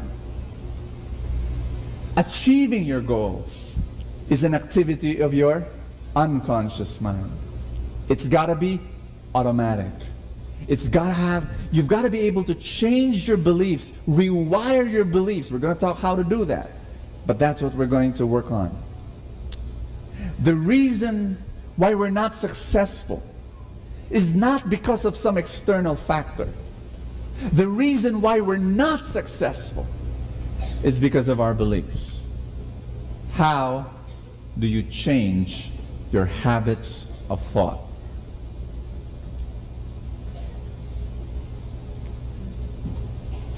Imagine a forest. And it's wild. And what you're going to do is you're going to go through that forest. Okay? And so you hold on to a bolo. And you go through the path. Right? You create a path. Say create a path. Will it be difficult? Absolutely. It will be difficult. For the whole duration of your path, because it is uncharted, no one has passed there yet, you have to cut through foliage. Yes? That's what you're doing in your brain. When you create a new habit of thought, it's going to be difficult at the start because no one has gone through that pathway yet. You're going to create a neural pathway almost. Creating a path. But on the second time you're going to go through that path, will it be difficult? Not as much anymore. If before it's like this, on the second time it's just like this. Right? Now, on the third time you pass through that path, will it be difficult? Not as much anymore. Just once in a while. But because you passed through that already, right? Now, think with me, on the 10th time you'll pass through that path. What happens? You don't need this anymore, right? Right? You just pass through because there's a path. It's clear. Now that's how to develop a new belief. At first it's going to be difficult. But then later on, as you go on, it'll become easier and easier. My analogy is this. Oh, by the way, you're going to ask this question. How long does it take to create a new habit? A habit of thought or a habit of action? You know how many days? You know how long? Okay. Let me tell you the story. They did this experiment in NASA. They got a group of astronauts, gave them special goggles. So special, it is crazy. It flips their field of vision 180 degrees. Meaning to say, when the astronauts put this vision, these goggles, they saw everything upside down. The floor is in the ceiling is on the floor. Everything is upside down. Of course, it was so unnerving, it stressed them out for the first few hours. Like, whoa! You know? But you know what? They kept at it, and after a few days, they were adjusting. Something happened on the 26th day. On the 26th day, one astronaut reported this. All of a sudden, his vision normalized. He was still wearing the same goggles for the past 26 days, but now everything was right side up. It was no longer upside down. His brain adjusted. You got me? And you know what? On the 27th day, more astronauts reported the same thing. By the 30th day, the whole astronaut team reported that their vision was now normal. It takes 30 days to create a new habit of thought, a new habit of action. But you've got to do it consistently. You got me? It has to be so consistent, because what NASA did was it performed other experiments. Like they gave the goggles to another group of astronauts, but in the middle of the 30 days, they removed the goggles. Guess what? Nothing happened. The mind and the brain did not adjust. You got me? It's got to be consistent. The input, the stimuli, the strain for the astronauts, the strange sensory input of seeing everything upside down had to be so consistent. But finally, on the 30th day, the brain adjusted. 30 days. Tell someone beside you, 30 days. Now, I'm going to give you 4 steps to rewire your beliefs. Okay? Number 1, write a clear vision and emotional why. You've been doing that. How many of you have written your dreams in your novena to God's love? Raise your hand. Amen. Here's number 2. Write new beliefs that support your vision. I'm going to give you examples of these new beliefs later. Number 3, 3 times a day, imagine your vision and declare your beliefs. 3 times a day. 3 times a day. Remind yourself of your vision. Remind yourself of your dreams. And remind yourself of your beliefs. New beliefs. The 2 keys are repetition and feeling. And finally, make vision reminders so that you'll see them, hear them, and touch them daily. I know people who make dream journals, writing their dreams and describing. Some people have dream boards. They put it in an illustration board. They cut out pictures of what they want to happen in their life. They put it on the board. Abraham, God told him, you're going to have kids. And Abraham, who had no children, who was an old man, he said, me? You got to be kidding, Lord. And God said, look up at the sky. Look at the stars. Can you count the stars? You know what? That was Abraham's dream board. Every time he look up the sky, oops, the stars. Oh yeah, I'm going to have that kind of number of grandkids. You got me? You've got to have visual reminders. You've got to have other sorts of reminders to change your beliefs. I'm going to pray with you today. And, you know, these are my beliefs. Some of them don't apply to you. You've got to create your own. You got me? You got to go home and create your own. But we're going to read these beliefs. In fact, I got the beliefs of another person. He's a multimillionaire in the pharmaceutical industry. And these are his personal beliefs. And he believes in them. He writes them down. And you know what? He reads it every day. And so I borrowed it. And we're going to read it together as well for the entrepreneurs who are here. Just to help you and give you some ideas. But when you go home, I want you to write your new beliefs, your wealth beliefs. And then I want you to read and declare those beliefs every day of your life. Are you excited to change your life? I really am. I so am. I'm excited for you because I've just disclosed to you the power to change anything. Oh, I'm going to tell you this. There was a time when I did not have wealth beliefs. You understand? There was a time when I was trapped in my poverty beliefs. And why? Number 1, because I grew up with thinking that God does not want rich people. That if I were to please God, I had to be poor. So I, wanted to be poor. I grew up with a family. My mother, she's a loving woman, but she has poverty beliefs. Really, and we laugh about this. She knows this, and this is nothing new to her. When I bring her out on a date, I can't bring her on an expensive restaurant. And you know what expensive is to her? Any restaurant with a tablecloth. It's true. I pick her up in the car, I bring her out, hi mom, let's go, let's have a date. And she's so happy, and we drive, and then I stop by in the restaurant, she looks out the window, and she says, I don't like that restaurant. Why? There's tablecloths. No mom, it's not expensive. There are tablecloths. If there's a tablecloth on the table of the restaurant, it's expensive. Move. No mom, no. So we argue. So finally I convince her. How? I get down of the car and I go into the restaurant, and so she's there left in the car. And so finally she gets out of the car and goes in. And she goes into this restaurant that sits down, and then she looks at the menu. She can't even eat an expensive meal. And you know what is expensive? Anything beyond 100 pesos.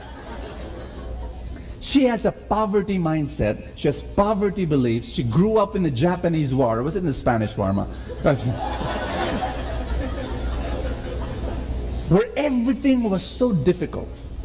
And so I grew up in that family. You know, she believes she's poor. And so I grew up thinking I was poor. You know why I'm sharing you this story?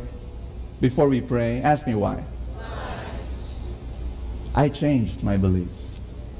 From poverty beliefs, I have wealth beliefs now. Meaning to say it's possible to change your beliefs. Amen? Now my mom is 83, and I believe that she can still change her beliefs. I really can. Now let's pray. The way we're going to pray will be a little bit different today. You're going to read my wealth beliefs. This is what I declare every morning. Not only every morning, you know, every once in a while I just declare them. Are you ready? Yes. Some of them don't apply to you, okay? But that's okay. Just rephrase it somehow. Ready? Together. Put your hand over your chest. Say this after me. I'm God's beloved, and it is His great happiness to bless me. God's river of blessing is flowing to me at every single moment of my life. Everything I need comes to me. I am blessed with great relationships and friendships. I'm always meeting wonderful people that bless me and make me grow. I'm anointed by God to serve and bless the world. I inspire millions of people. I'm a brilliant entrepreneur. I'm a fantastic communicator. Money is flowing to me in great abundance. I can earn any amount of money I choose. I'm a blessing magnet. I'm guided by God at every moment. How do you feel? You feel good? Imagine how I feel, because I say that every day. Now you create your own beliefs. Let's read this other guy's beliefs. Get some ideas from him together. I recognize the eternal source of all riches, which never fails. I am divinely guided in all my ways, and I adopt myself to all new ideas. God is constantly revealing to me better ways to serve my fellow man. I am guided and directed to create products that will bless and help humanity. I attract men and women who are spiritual, loyal, faithful, and talented, and they contribute to the peace, prosperity, and progress of our business. I am an irresistible magnet and attract fabulous wealth by giving the best possible quality of products and services. I am constantly in tune with God and the substance of wealth. I predicate all my success on the truth that God leads, guides, and governs me in all my undertakings. I am at peace inwardly and outwardly at all times. I am a tremendous success. I am one with God, and God is always successful. I am succeeding now. I grasp the essentials of all details of my business. I radiate love and goodwill to all those around me and to all my employees. I fill my mind and heart with God's love, power, and energy. I give honor and glory to God.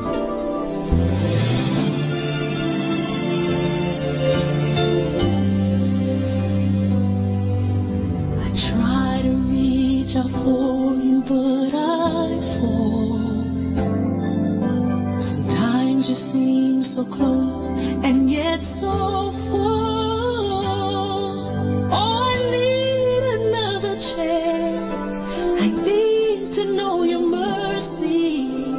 Just give me the strength to change within. I know I'm not all that I can be. My weakness seems to get the best of me.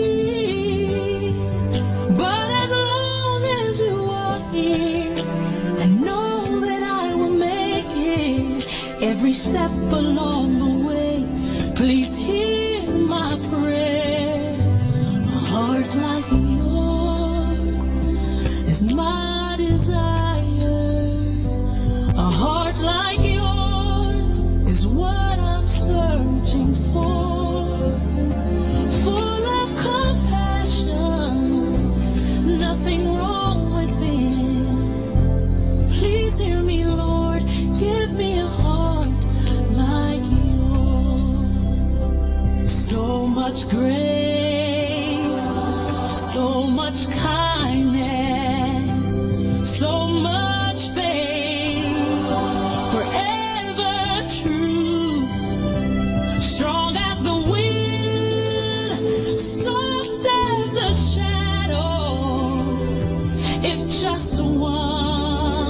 I could be like you.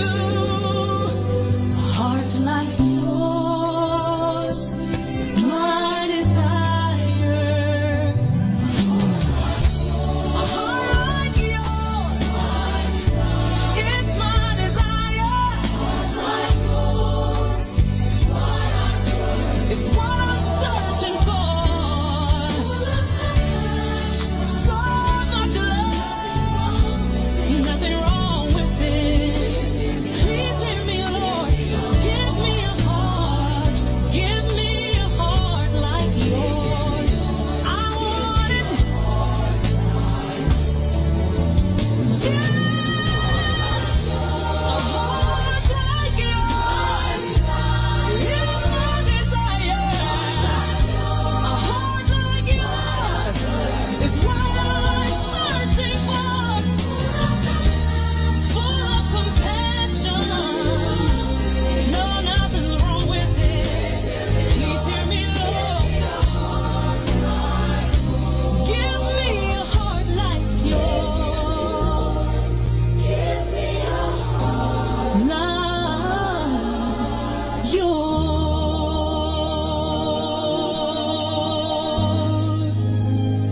A heart like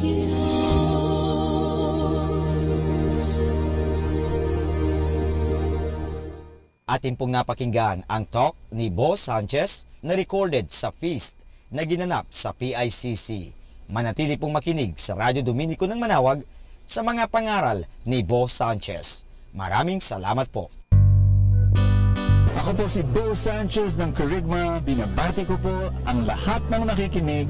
May kasama ka, si Jesus, si Maria, at kami.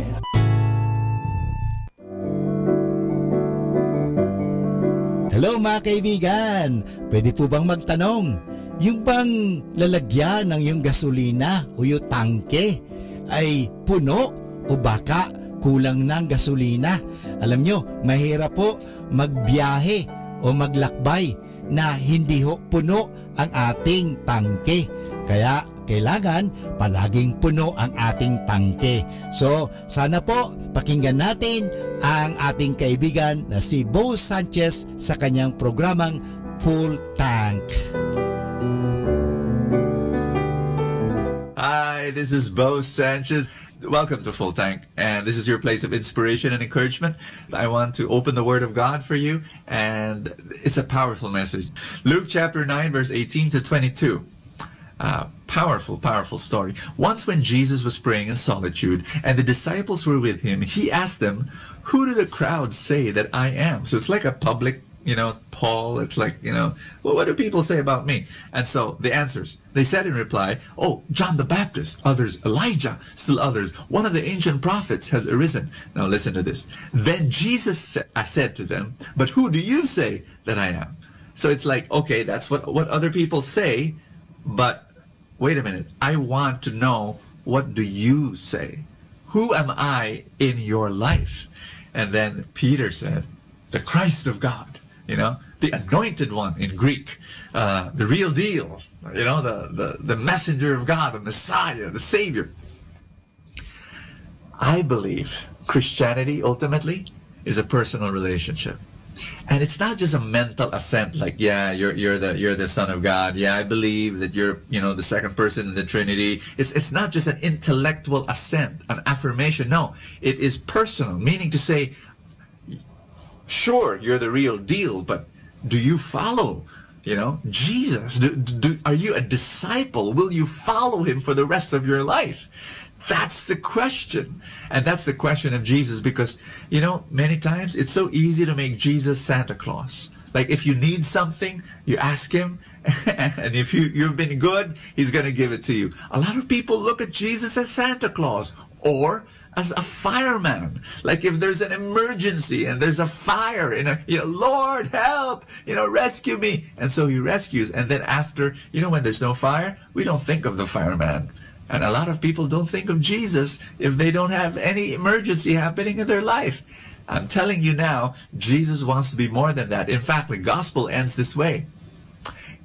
He rebuked them and directed them not to tell this to anyone. He said, the Son of Man must suffer greatly and be rejected by the elders, the chief priests, and the scribes, and be killed, and on the third day be raised. Wait a minute. What's this? Jesus is saying, your expectations may not be met. You want a king who will reign and throw out the Romans from Israel. That was the expectation of the Messiah. And Jesus said, no, on the contrary, the Messiah will be crucified. And sometimes we expect Jesus to answer all our prayers and to give us all the miracles that we need. Hey, I want you to know, I want God to do that. When I have a problem, I want God to be the solution. But there are times when God will not meet our expectations. Why? Because He wants to do something better. That through our difficulties and through our problems, He's going to give us the miracle that we do not expect in a version that goes beyond what we want Him to do. Listen to me. God, He's got the best blessing for your life. And many times, what we want is not exactly what He wants for us. Why? Because what we want is not the best. His will is the best for our life. And if right now you're going through something, you're listening to me right now, and you're telling yourself, Bo, I've got a problem, and I need God to come into my life. Why isn't He coming? Why isn't He answering my prayer? He's not meeting my expectations. Well, guess what? Sometimes God will do that. He's not going to meet your expectations because your expectation of Him is not what is best for you. His question to you today, will you follow Him even if your expectations are not met? It's a deep question. It's a real question. And I pray your answer is yes. Lord Jesus, I follow You. You are the center of my life. You are the Lord. You are the King, and my whole life submits to You. And yes, Lord, I receive Your will, and I trust You. Even if my expectations are not met, I will trust that the best blessing is coming. In the best version, my miracle will come. I trust You. I believe You. In Jesus' name, amen and amen. In the name of the Father, and of the Son, and of the Holy Spirit. Amen. God bless you. See you tomorrow. Ating napakinggan si Bo Sanchez sa kanyang programang Full Tank. Alam nyo, mahalaga po na puno ang ating tangke o tinatawag natin pinagdideposituhan ating mga nilalagyan. Kasi kung hindi po yan, mahirap po. Kasi baka sa oras ng pangangailangan, naubusan tayo. Kinakailangan, puno lagi ang tangke. Parang sa isang sasakyan. Halimbawa, maglalakbay ka, papunta ng Manila, kung saan man, kung hindi puno ang iyong tangke, mahirap po yan. Baka maubusan ka at lalong-lalo na wala na palang mapaggasolinahan, ikaw ay kawawa. Sa buhay, ganun din po yan. Kaya punuin natin ang ating mga isipan ng magagandang kaisipan, punuin natin ang ating buhay ng grasya, punuin natin ang buhay natin ng biyaya ng Diyos. Kaya nga, palaging magkaroon ng full tank. At kaya ngayon, palagi natin pakinggan si Bo Sanchez sa kanyang programang Full Tank. Dito lang po yan sa Manawag Dominican Radio.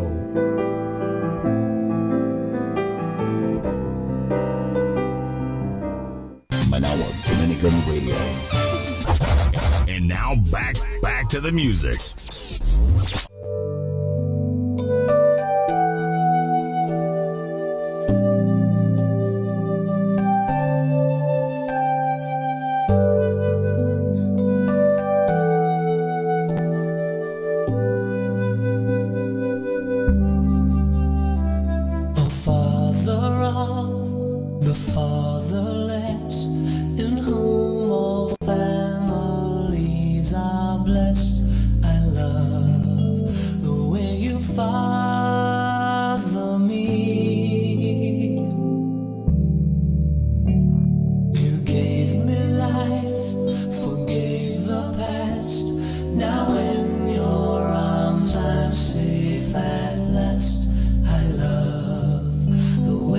Far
Let us now listen to the second live Mass on air at the Minor Basilica of Our Lady of the Rosary of Manaoag. To trust in His ways, in His wisdom He strengthens us like gold that tested in fire. Though the power of sins prevails, our God is there to save.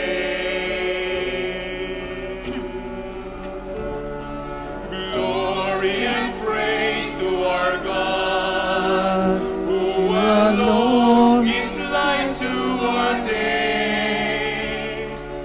Many are the blessings He bursts to those who trust in His ways. We, the daughters and sons of Him, who build the valleys and plains, praise our wonders our God has done in every heart that sings.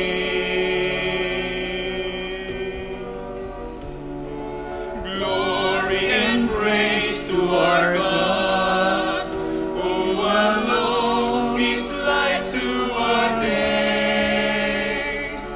Many are the blessings He bursts to those who trust in His ways, to those who trust in His ways.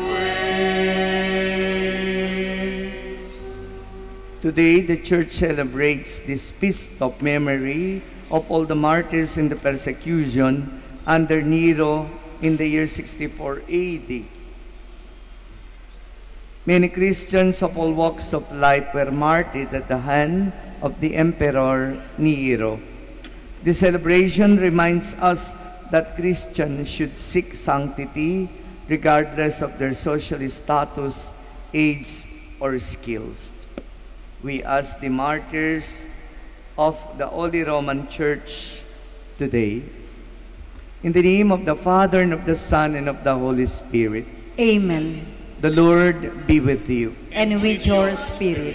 Brethren, let us acknowledge our sins, and so to prepare ourselves to celebrate the sacred mysteries.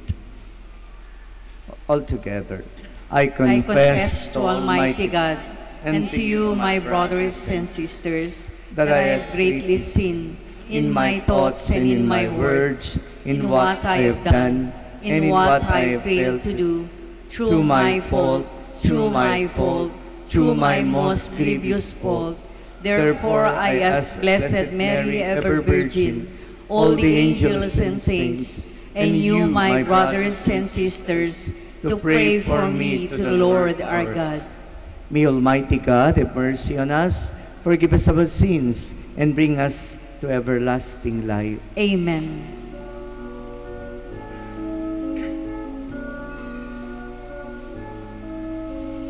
Lord, have mercy. Lord, have mercy. Christ, have mercy. Christ, have mercy. Lord, have mercy. Lord, have mercy.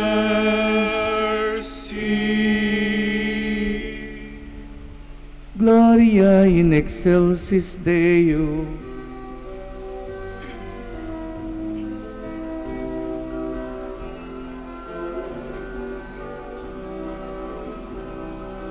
Glory to God in the highest, and peace to God's people on earth. Glory to God in the highest, and peace to God's people on earth.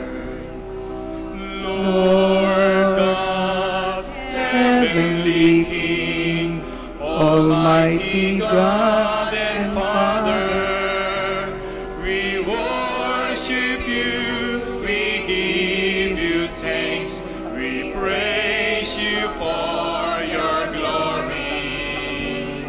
Glory and peace to God's people on earth.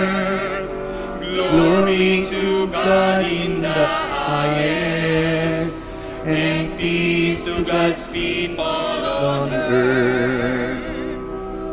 Lord Jesus Christ, only Son of the Father, Lord God, Lamb of God, you take away the sins of the world.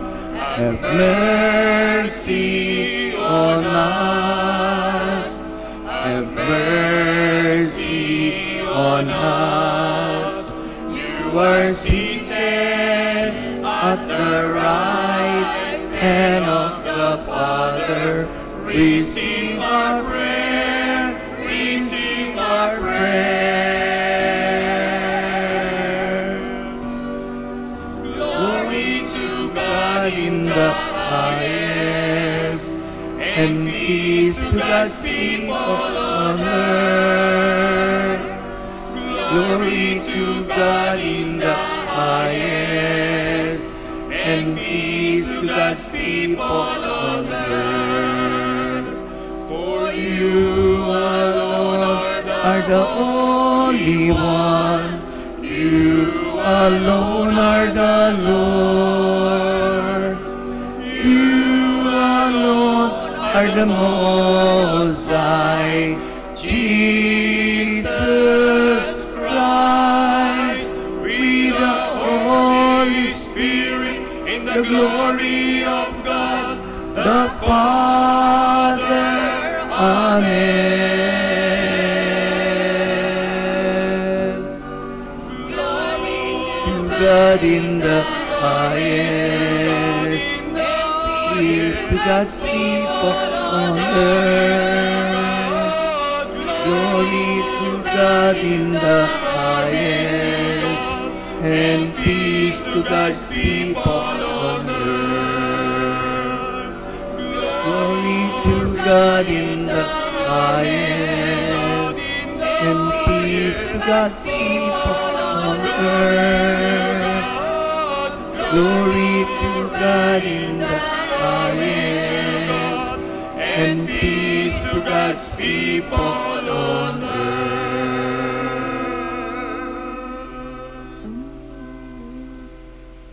Let us pray. O God, who consecrated the abundant first fruits of the Roman Church by the blood of the martyrs, grant, we pray, that with firm courage we may together draw strength from so great a struggle, and ever rejoice at the triumph of faithful love. Through our Lord Jesus Christ, your Son, who lives and reigns with you, in the unity of the Holy Spirit, one God, forever and ever. Amen. Be seated.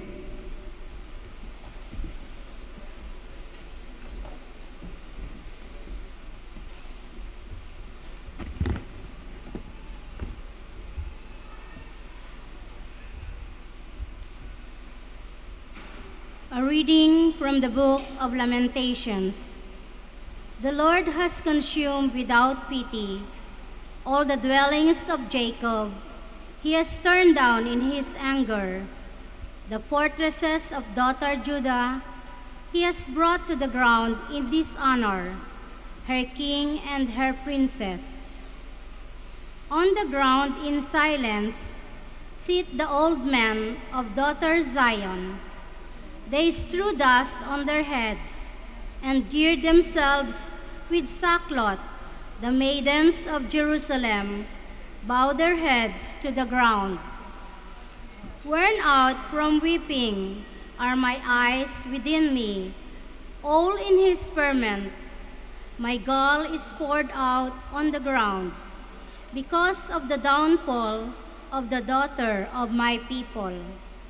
As child and infant faint away in the open spaces of the town.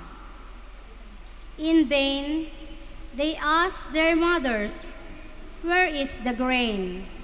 As they faint away, like the wounded in the streets of the city, and breathed their last in their mother's arms. To what can I liken or compare you, O daughter Jerusalem? What example can I show you for your comfort, virgin daughter Zion? For great as the sea is your downfall, who can heal you? Your prophets had for you false and specious visions. They did not lay bare your guilt to avert your fate. They beheld for you in vision false and misleading portents. Cry out to the Lord, Moan, O daughter Zion. Let your tears flow like a torrent day and night. Let there be no respite for you, no repose for your eyes. Rise up, shrill in the night. At the beginning of every watch, pour out your heart like water in the presence of the Lord. Lift up your hands to Him for the lives of your little ones who faint from hunger at the corner of every street. The word of the Lord. Thanks be to God. Lord, forget not the souls of your poor ones. Lord, forget not the souls of your poor ones. Why, O God, have you cast us off forever? Why does your anger smolder against the sheep of your pasture? Remember your flock which you built up of old, the tribe you redeemed as your inheritance, Mount Zion, where you took up your abode. Lord, forget not the souls of your poor ones. Turn your steps toward the utter ruins, toward all the damage the enemy has done in the sanctuary. Your foes roar triumphantly in your shrine. They have set up their tokens of victory. They are like men coming up with axes to a clump of trees. Lord, forget not the souls of your poor ones. With chisel and hammer, they hack at all the paneling of the sanctuary. They set your sanctuary on fire. The place where your name abides, they have razed and profaned. Lord, forget not the souls of your poor ones. Look to your covenant for the hiding places in the land, and the flames are full of violence. May the humble not retire in confusion. May the afflicted and the poor praise your name. Lord, forget not the souls of your poor ones. We stand.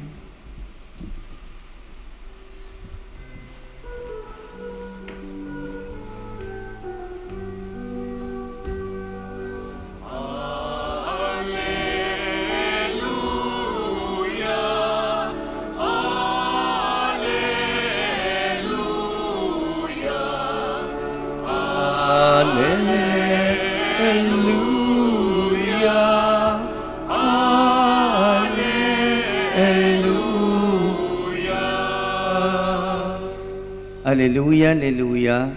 Christ took away our infirmities and bore our diseases. Alleluia, alleluia. The Lord be with you. And with your spirit. The proclamation of the Holy Gospel according to Saint Matthew. Glory to you, O Lord. When Jesus entered Capernaum, a centurion approached him and appealed to him, saying, Lord, my servant is lying at home, paralyzed, suffering dreadfully. He said to him, I will come and cure him. The centurion said in reply, Lord, I am not worthy to have you enter under my roof.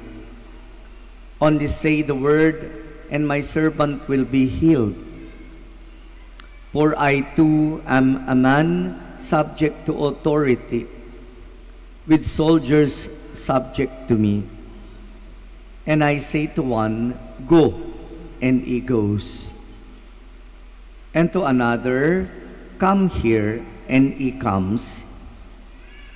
And to my slave, do this, and he does it.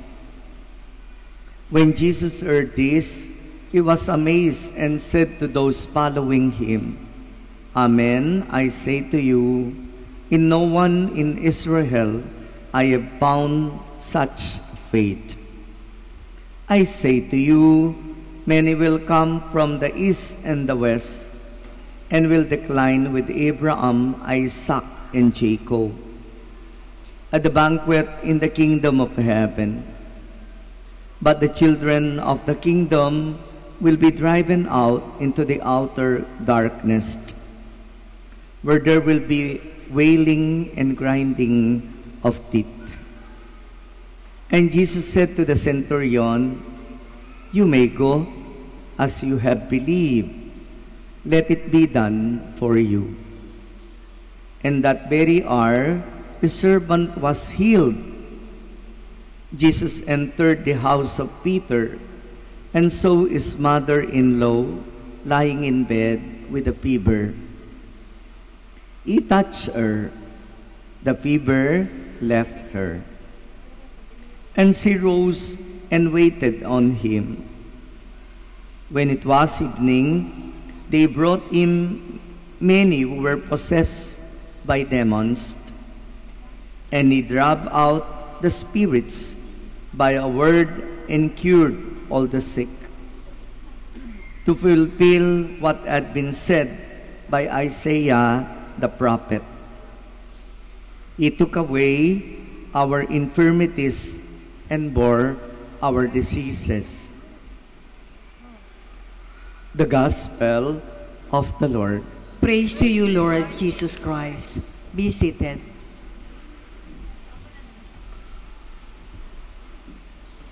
The Lord said on this Saturday Gospel, I will come and cure him. Today, you will hear a lot of healings left and right, even the quack doctors or anybody else who claim that he can heal. That's why many people will line up, even renting a bus or minibus just to go there. But what is very, very different from Jesus is they only heal the body. They only heal the physical aspect of the physical body, but not the spirit. Which today Gospels bring us the healings in its spiritual aspect. Tingnan niyo po, nasasaktan ng simbahan. Even today, we celebrate the first martyrs of the Church of Rome, the early Christians, dahil nga minsan sa pagsasalita ng ating mahal na presidente. But even it goes like that, it cannot be compared with the early Christians communities, their persecutions. Biro mo ipapakain ka sa leon at tigre. Susundutin yung puwet mo, lalagyan ng kahoy para kang lechon, at isasawsaw ka sinala ka kumukulong langis, at gagawin kang ilaw ni Nero during the time of Emperor Nero in the 64 circa. Panahon ni San Pedro, kawawa nung unang mga Kristiyano, kawawang kawawa in the eyes of people, but in the eyes of God, God is victorious. Christianity is triumphant. You know why? Because the blood of the martyrs are the seeds of Christianity, especially Catholicism. Yun ang pinaka-diferensya. Today, the Catholic Church is suffering from this talk and that talk, from that spurs. But in reality, the church is triumphant. The church is victorious. Because whenever we persecute the church, we produce martyrs, we produce saints. Kaya, ako po bilang pari yung nagmimisa, natutuwa ako't nagagalak. Tuwang-tuwa nga pa ako eh. Bakit? Because persecution is a time for celebration. O sige, tanungin ko kayo. Will there be Easter Sunday if there is no Good Friday? What is the opposite of sunset? Sunrise. Diba? What is the opposite of joy? It is sorrow. Hindi po ba? But when we overcome all this, the church is gloriously triumphant. Just like the healing process that Jesus have done to the servant of the centurion in Capernaum. Look, Jesus did not heal only the body, as I've said. He heals even the spirit. Kahit po tayo, pumupunta tayo ngayon dito sa Manawag, humihingi tayo ng grasya, ng iba't ibang intensyon sa mahal na ina at request. But mind you, are you prepared spiritually? Yun palagi ang tanong namin. Because when Christ heal, it is holistic. It is entirety. Minsan, may nagpunta sa akin, Father, bakit kahit anong gawin ko po, ganito, parang hindi ako gumagaling sa sakit ko. Wherein, pumupunta naman ako sa aking doktor na napaka-espesyal. Ano pa nga po siya, espesyalista. Ay bakit para pong, pati yung mga medicine ko, Father, parang walang epekto. Para akong nangihina lalo. Tanong ko, tatanong ko rin sa inyo Nanay, ang katawan nyo lang ba ang prepare o pati spirito? Di siya makasagot. Nanay, nag-general confession na po ba kayo bago kayo pumunta sa doktor nyo? Ayusin nyo muna at pagalingan nyo ngayon ang espiritu nyo. Magkumpisal kayo. And then, after 1 month, magkita kami muli. Father, okay na ako. Kasi sinunod ko yung payo nyo. Salamat po, Diyos ko. Pagbasda nyo, bakit parang hindi tayo gumagaling, lalo na yung karamdaman na yan, temporary lang. Hindi yung katulad ng may arthritis, sakit sa puso, diabetes, o kung ano-anong sakit na talagang kailangan ng maintenance. Pero yung mga sakit lang na suddenly, they come and go. Baka mamaya, ang kaluluwa mo nasa state of sin, wala sa state of grace. Kayon tayo nagpupunta dito po sa Manawag, ang dami-dami yung inihingi. Sabi nga ni Mother Teresa, when we ask the Lord, we must be pure in spirit and pure in intentions. Mamaya niyan, magpapakomunyon ako tsaka yung mga lay ministers. It is not only the healing of the body, the healing of our spirit, our soul. Maglilinya kayo dyan at saka dito. Pero alam nyo, may mga kasalanang malalaki kayong di nakukumpisal. Ikumpisal nyo muna. Ang nangyayari po kasi ngayon, bato-bato sa langit kapag nagkomunyon, nagpila yung kaibigan nila, pipila rin sila. Kahit alam nilang gumawa sila ng karumal-dumal kahapon o nung isang araw. Di po ba? I still remember when I am a knight of the altar, katulad ng mga batang yan na nagseserve. Sabi ng nanay ko, "Oy, Elmer, pupunta ka na naman sa parokya, magseserve ka sa pare." "Opo." Inaway mo yung ate mo kahapon, punta ka muna sa kanya, mangumpisal ka bago ka mag-serve, sabi ng nanay ko. Is it not true? Today, what is happening is we just exploit the Eucharist. We just go there. Nothing else, nothing more. Hindi man natin iniisip if we are in the state of grace. That's why look at the healing of Jesus. Lumpo yung bata, paralyzed. Why? Anong ginawa lang ni Jesus? Hindi man nga nagpunta sinabi nga lang niya sa centurion, "Okay, your servant will be healed." Ang ganda-ganda ng sinabi niya at the end of the gospel. God will take away our infirmities and bore our diseases. Siyang kukuha. Kaya tingnan ninyo, ang sakit, diseases, kasalanan, at kamatayan, pambayad lang sa ating mga ginagawang kasalanan at kabalastugan.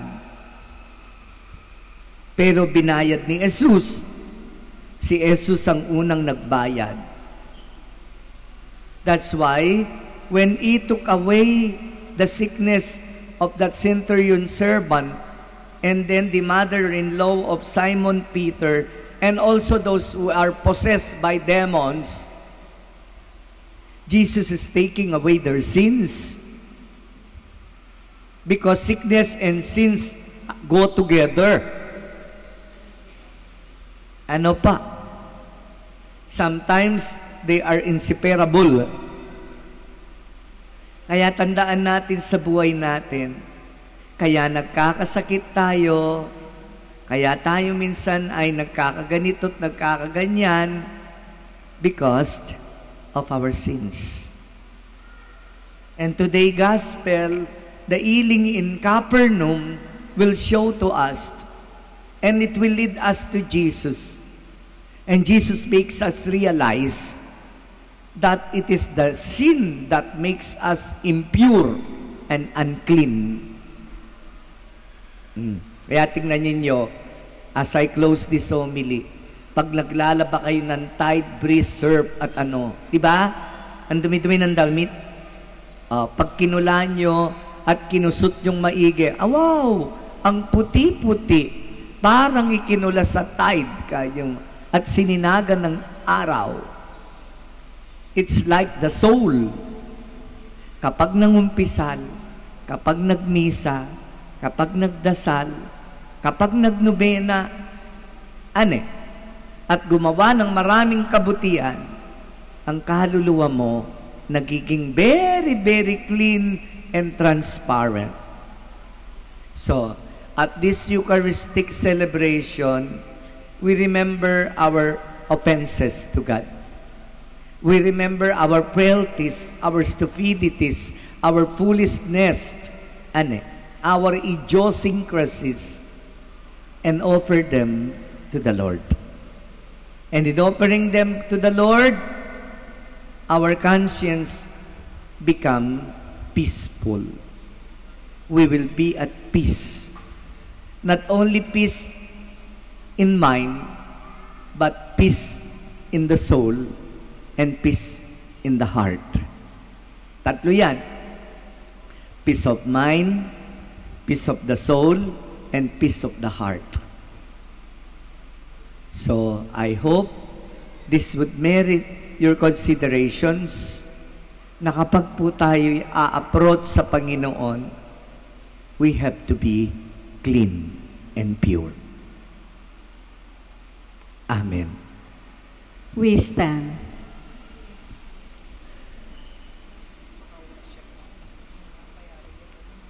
Prayers of the faithful. With faith as strong as that of the centurion, let us go to the Lord Jesus and pray to Him for the needs of the church and of the world.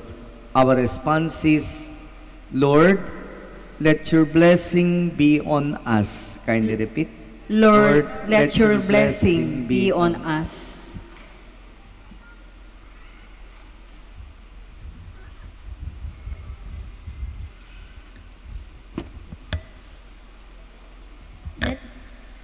That the church in all places may consider no one a foreigner or outsider. Let us pray to the Lord. Lord, let your blessing be on us. That those who govern our civil life may treat every person with justice and equality. Let us pray to the Lord. Lord, let your blessing be on us. That we may learn to understand and accept those people who differ from us in beliefs, race, or background.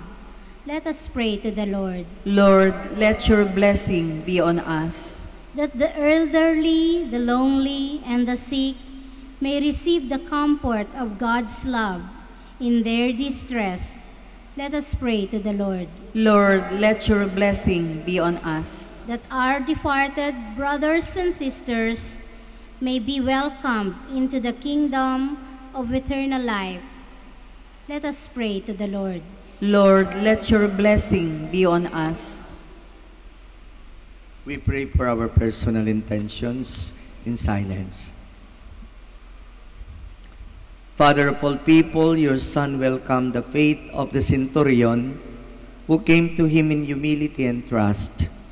Show us your favor as we make our prayers through Christ our Lord. Amen. Be seated.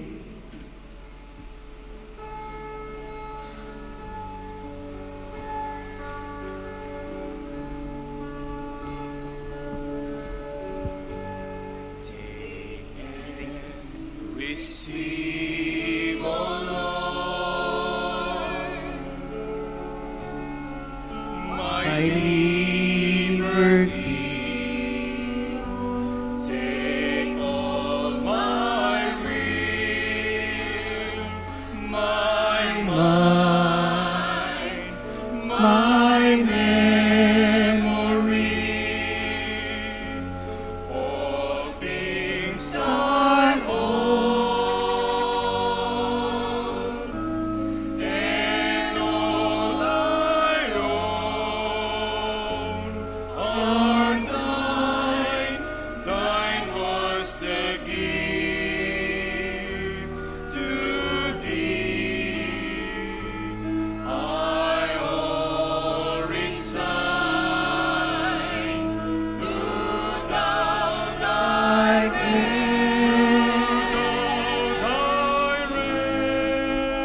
and govern all and sway to what thy will. The man And I will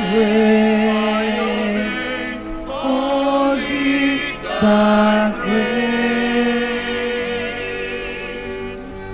thy love on me bestow.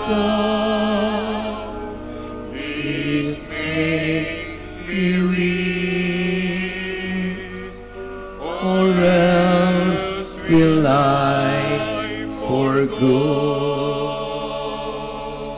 We stand.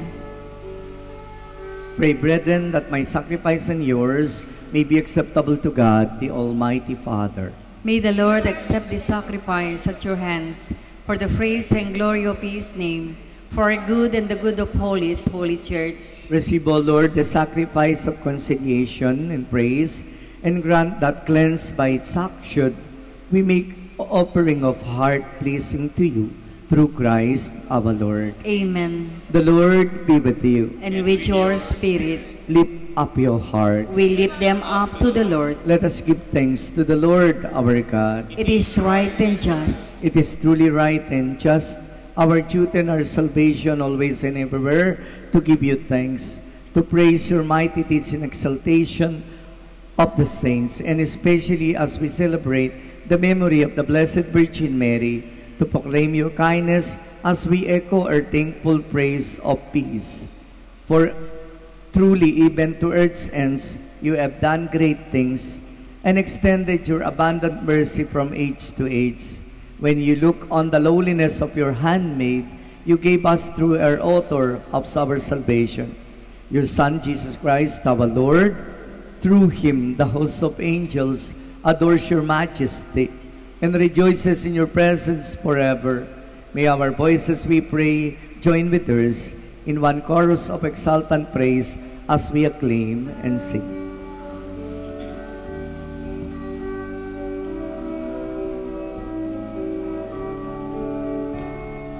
Holy, holy, holy, Lord God of hosts, heaven and earth are full of your glory, full of your glory. Hosanna in the highest, Hosanna in the highest. Blessed is he who comes in the name of the Lord. Hosanna in the highest, Hosanna in the highest, Hosanna in the highest, Hosanna in the highest. We kneel. You are indeed holy, O Lord, the fount of all holiness. Make holy, therefore, these gifts, we pray, by sending down your Spirit upon them like the dew fall, so that they may become for us the body and blood of our Lord Jesus Christ. At the time he was betrayed and entered willingly into his passion, he took bread and giving thanks, broke it, gave it to his disciples, saying, "Take this, all of you, and eat of it. For this is my body, which will be given up for you."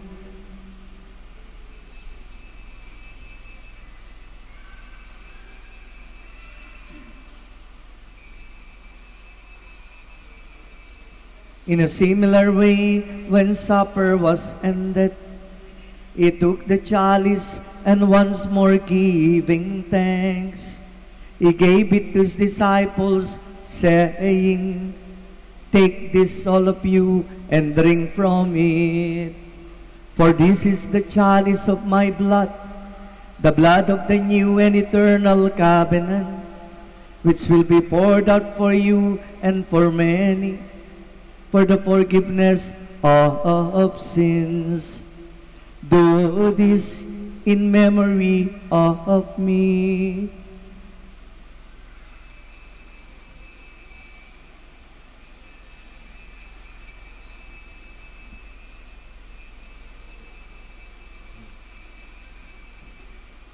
Mysterium Fidei.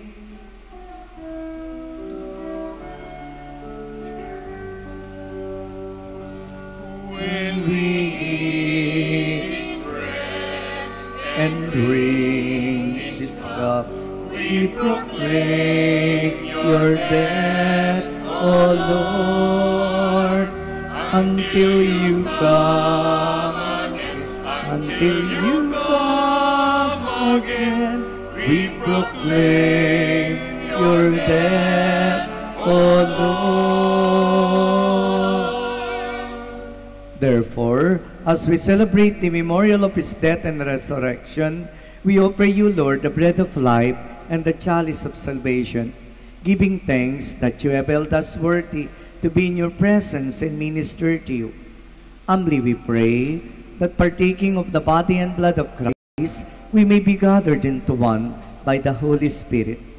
Remember, Lord, your church spread throughout the world and bring her to the fullness of charity.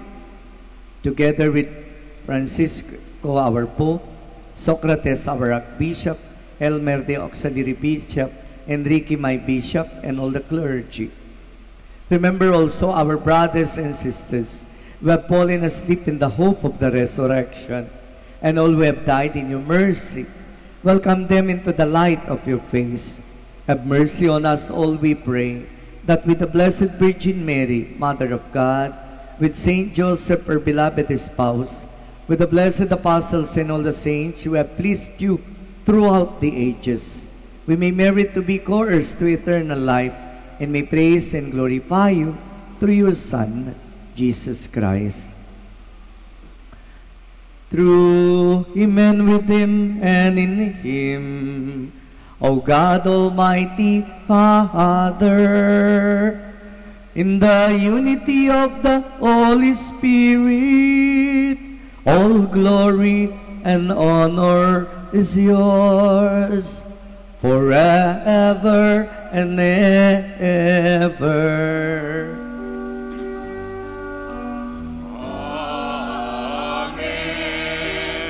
Amen.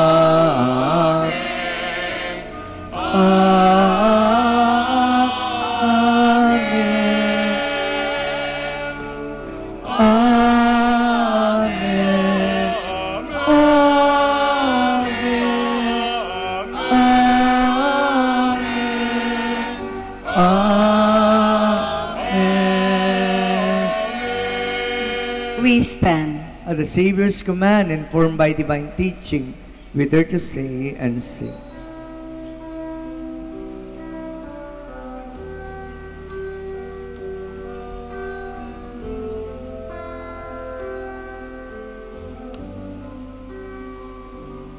Our Father, who art in heaven,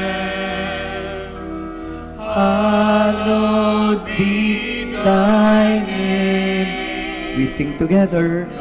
Thy kingdom come, thy will be done, on earth as it is in heaven. Louder. Give us this day our daily bread, and forgive us our trespasses, as we forgive those who trespass against us. And lead us not into temptation,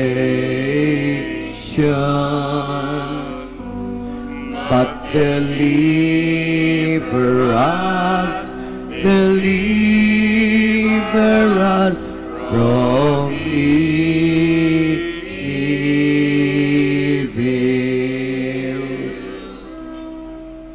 Deliver us, O Lord, we pray, from every evil.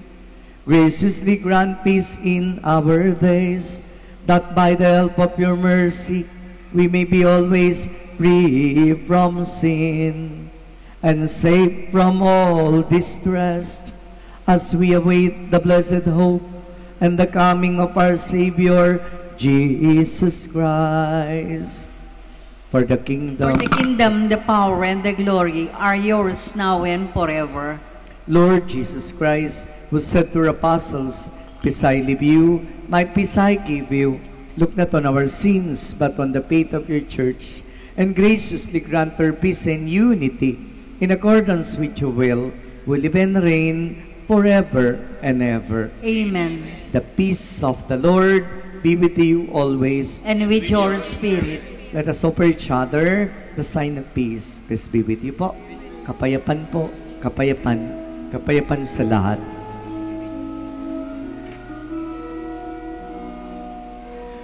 Lamb of God, you take away the sins of the world. Have mercy Lamb of God, you take away the sins of the world. Have mercy on us.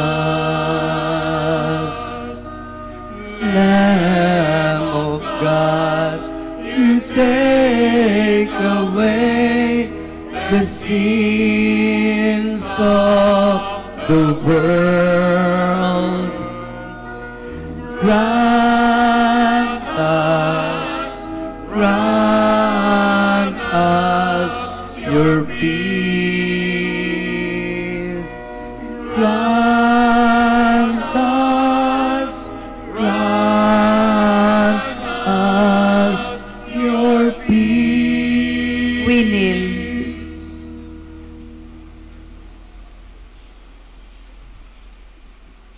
Behold the Lamb of God. Behold him who takes away the sins of the world. The Good Shepherd, the risen Lord, the way, the truth, and the life. Blessed art thou called to the supper of the Lamb. Lord, I am not worthy that you should enter under my roof, but only say the word, and my soul shall be healed. Corpus Christi custodiet in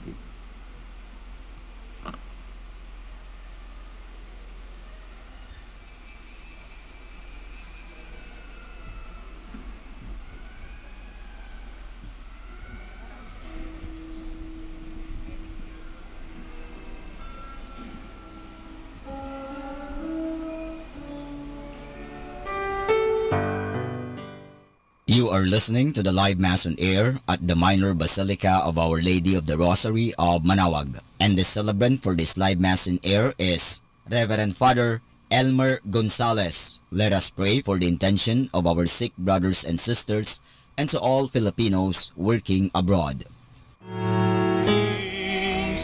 Beautiful in His sight.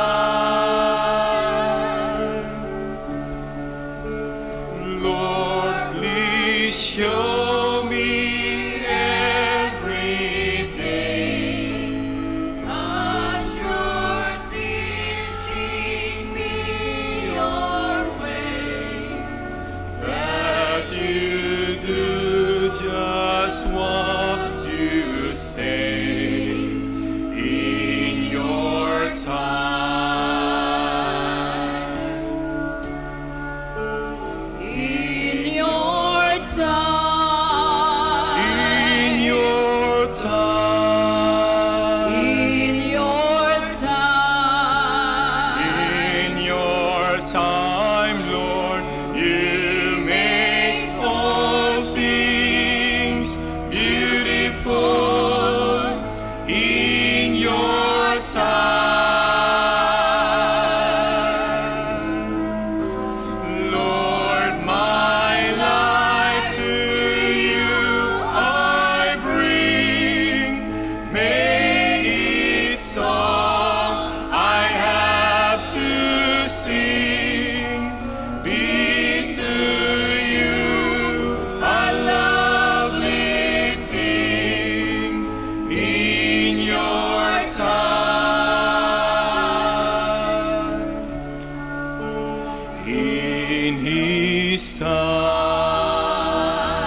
Show me every day as you're teaching me your way, that you do just what you say in your time. In your time.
Son of God, enfold you with His Spirit and His love.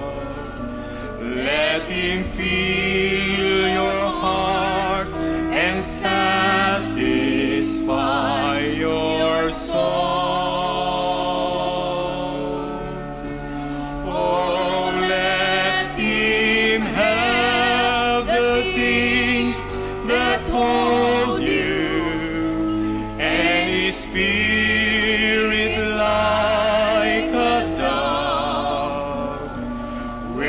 Descend upon your life and make you whole.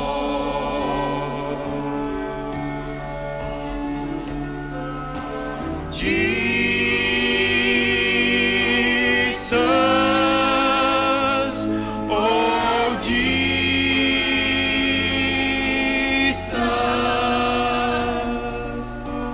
come and fill your land.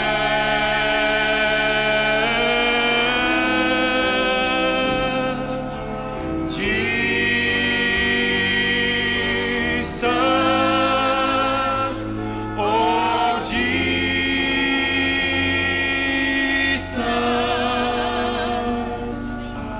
come and fill your land. We stand. Let us pray.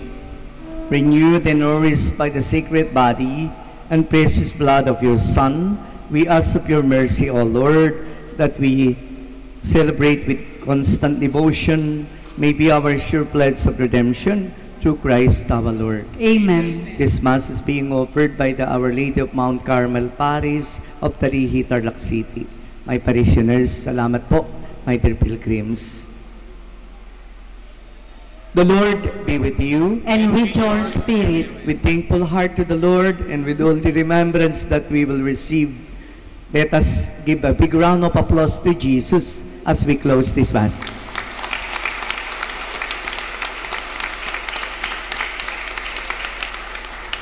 And may Almighty God bless you, the Father,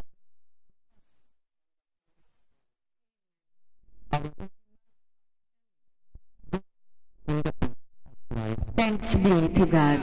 Good morning po sa lahat. We sing Immaculate Mother as we bless the people.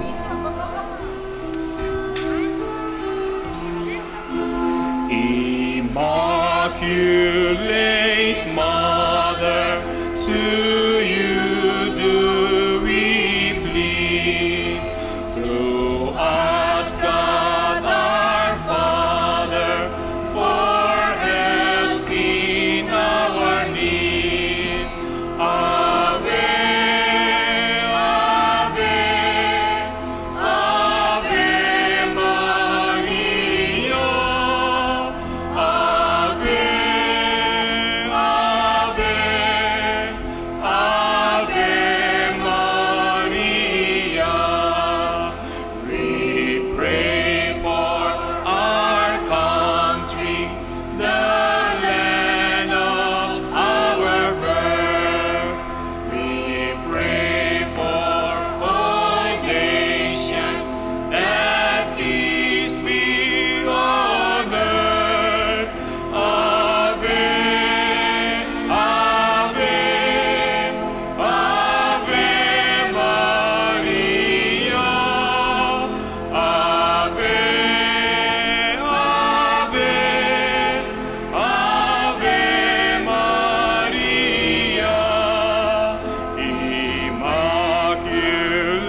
prayer for our OFW.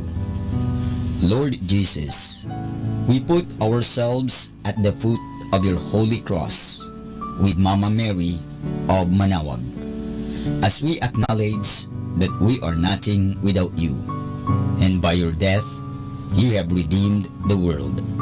We believe in faith that nothing is impossible with you. We lift up to you our OFW listeners all over the world, whom we offer our prayers and every Holy Mass from the Minor Basilica of Our Lady of Manawag. Lord, words cannot describe and express what they are sacrificing in order to have a better chance in life. Lord, redeem them of all their pains, trials, and persecutions as they are working in a foreign land for people that are complete strangers to them. Shield them with your most precious blood that flows from your sacred heart. Protect them from any harm and abuses that they may face as they continue their journey in life.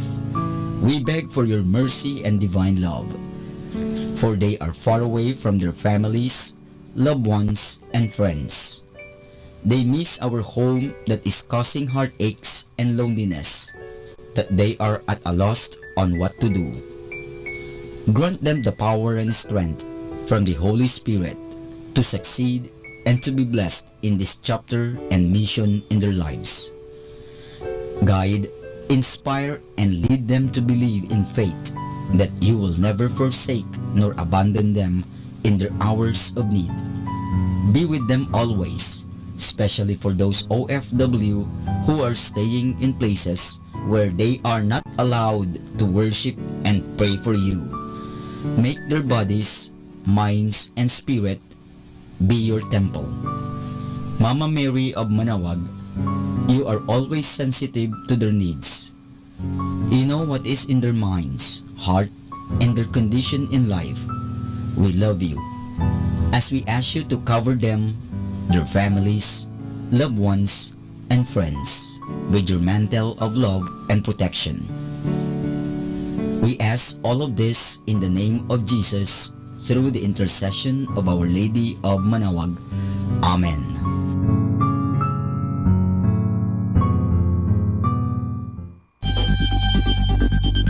More than ever, we need Catholic radio station like Manawag Dominican Radio FM.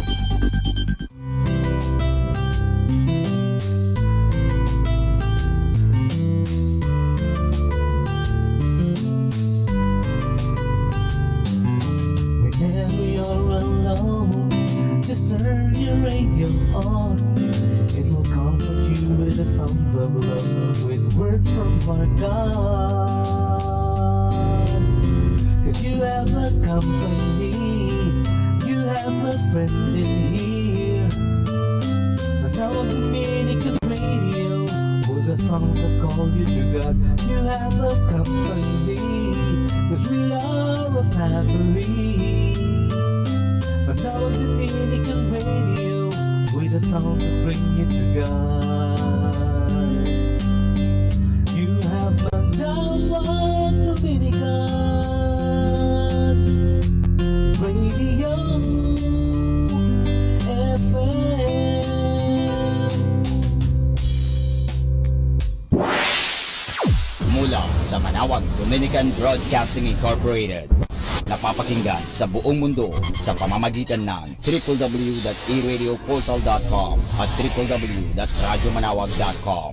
May kasama ka si Jesus, si Maria at kami. Our time now is 12 high noon. Let us now have our time check prayer.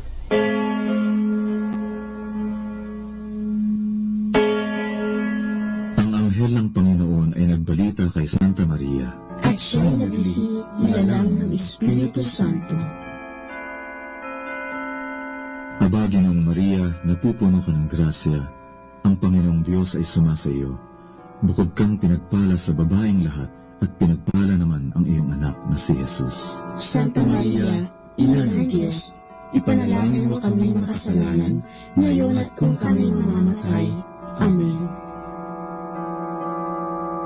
Narito ang alipin ng Panginoon.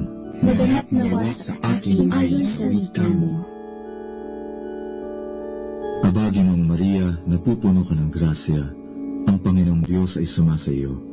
Bukod kang pinagpala sa babaeng lahat, at pinagpala naman ang iyong anak na si Jesus. Santa Maria, Ina ng Diyos, ipanalangin mo kami makasalanan, ngayon at kung kami mamamatay.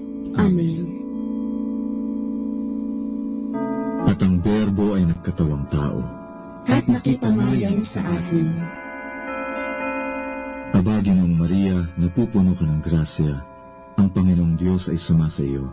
Bukod kang pinagpala sa babaeng lahat, at pinagpala naman ang iyong anak na si Jesus. Santa Maria, Ina ng Diyos, ipanalangin mo kami makasalanan, ngayon at kung kami mamamatay. Amen. Ipanalangin mo kami, Santang Ina ng Diyos, nang kami maging dapat makinabang sa mga pangako ni Kristo. Manalangin tayo. Panginoon naming Diyos, kasihan nawa ang aming mga kaluluwa ng iyong mahal na grasya, at yayamang dahilan sa pamamagitan ng anghel ay nakilala namin ang pagkakatawang tao ni Jesucristo ang anak mo, pakundangan sa mahal na sakit at pagkamatay niya sa krus. Pakinabangin kami ng kanyang pagkabuhay ng muli sa kaluwalhatian sa langit sa pamamagitan ni Jesucristo ring Panginoon namin. Siya nawa.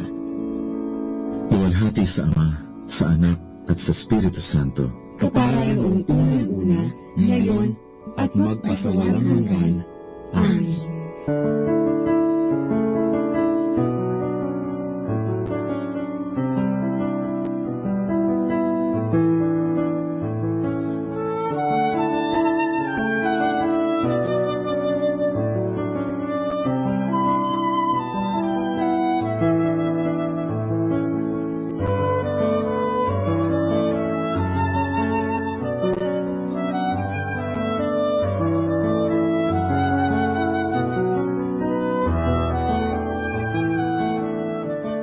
Ang Santo Rosario, sa ngalan ng Ama, at ng Anak, at ng Espiritu Santo.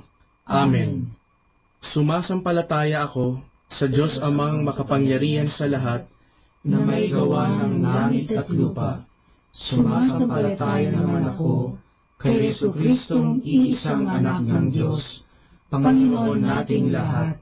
Nagkatawang tao siya, lalang ng Espiritu Santo, ipinanganak ni Santa Mariang Birhen, pinagpakasakit ni Poncio Pilato, ipinako sa krus, namatay, inilibing, nanaog sa kinaroroonan ng mga yumao, nang may 3 araw, nabuhay na maguli, umakyat sa langit, naluklok sa kanan ng Diyos Amang makapangyarihan sa lahat, doon magmumulat paririto, at hukom sa nangabubuhay at nangamatay na tao. Sumasampalataya ako sa Diyos Espiritu Santo, sa banal na simbahang katolika, sa kasamahan ng mga banal, sa kapatawaran ng mga kasalanan, sa pagkabuhay na magmuli ng mga nangamatay na tao, at sa buhay na walang hanggan. Amen.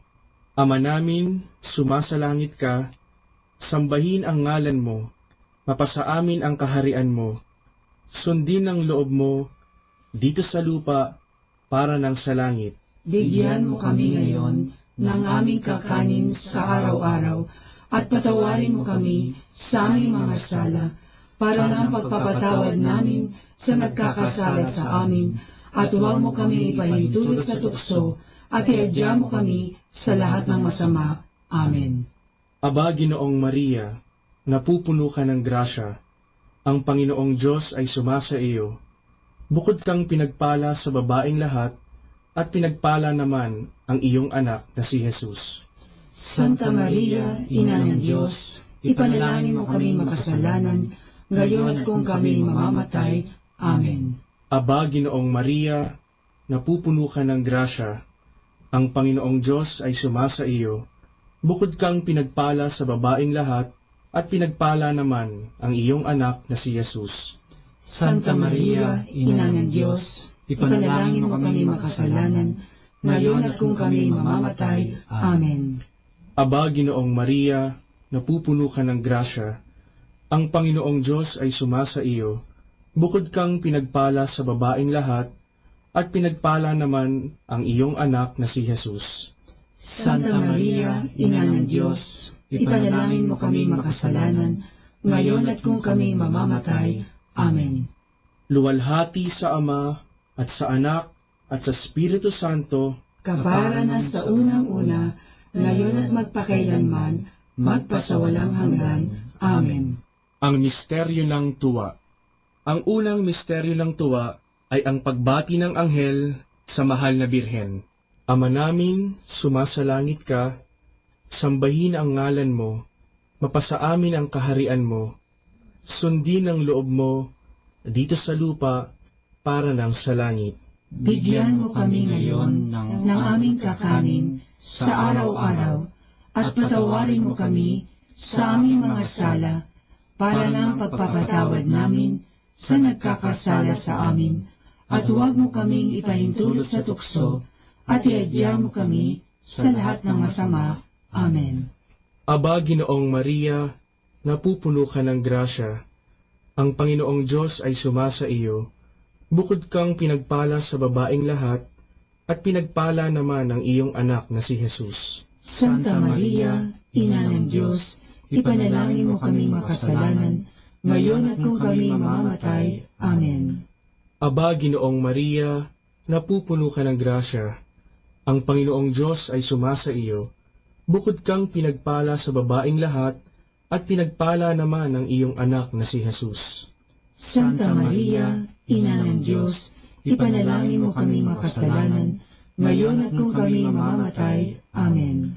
Aba, Ginoong Maria, napupuno ka ng grasya, ang Panginoong Diyos ay sumasa iyo, bukod kang pinagpala sa babaeng lahat, at pinagpala naman ang iyong anak na si Jesus. Santa Maria, Ina ng Diyos, ipanalangin mo kami makasalanan, ngayon at kung kami mamamatay. Amen. Aba, Ginoong Maria, napupuno ka ng grasya, ang Panginoong Diyos ay sumasa iyo, bukod kang pinagpala sa babaeng lahat, at pinagpala naman ang iyong anak na si Jesus. Santa Maria, Ina ng Diyos, ipanalangin mo kaming makasalanan, ngayon at kung kami mamamatay. Amen.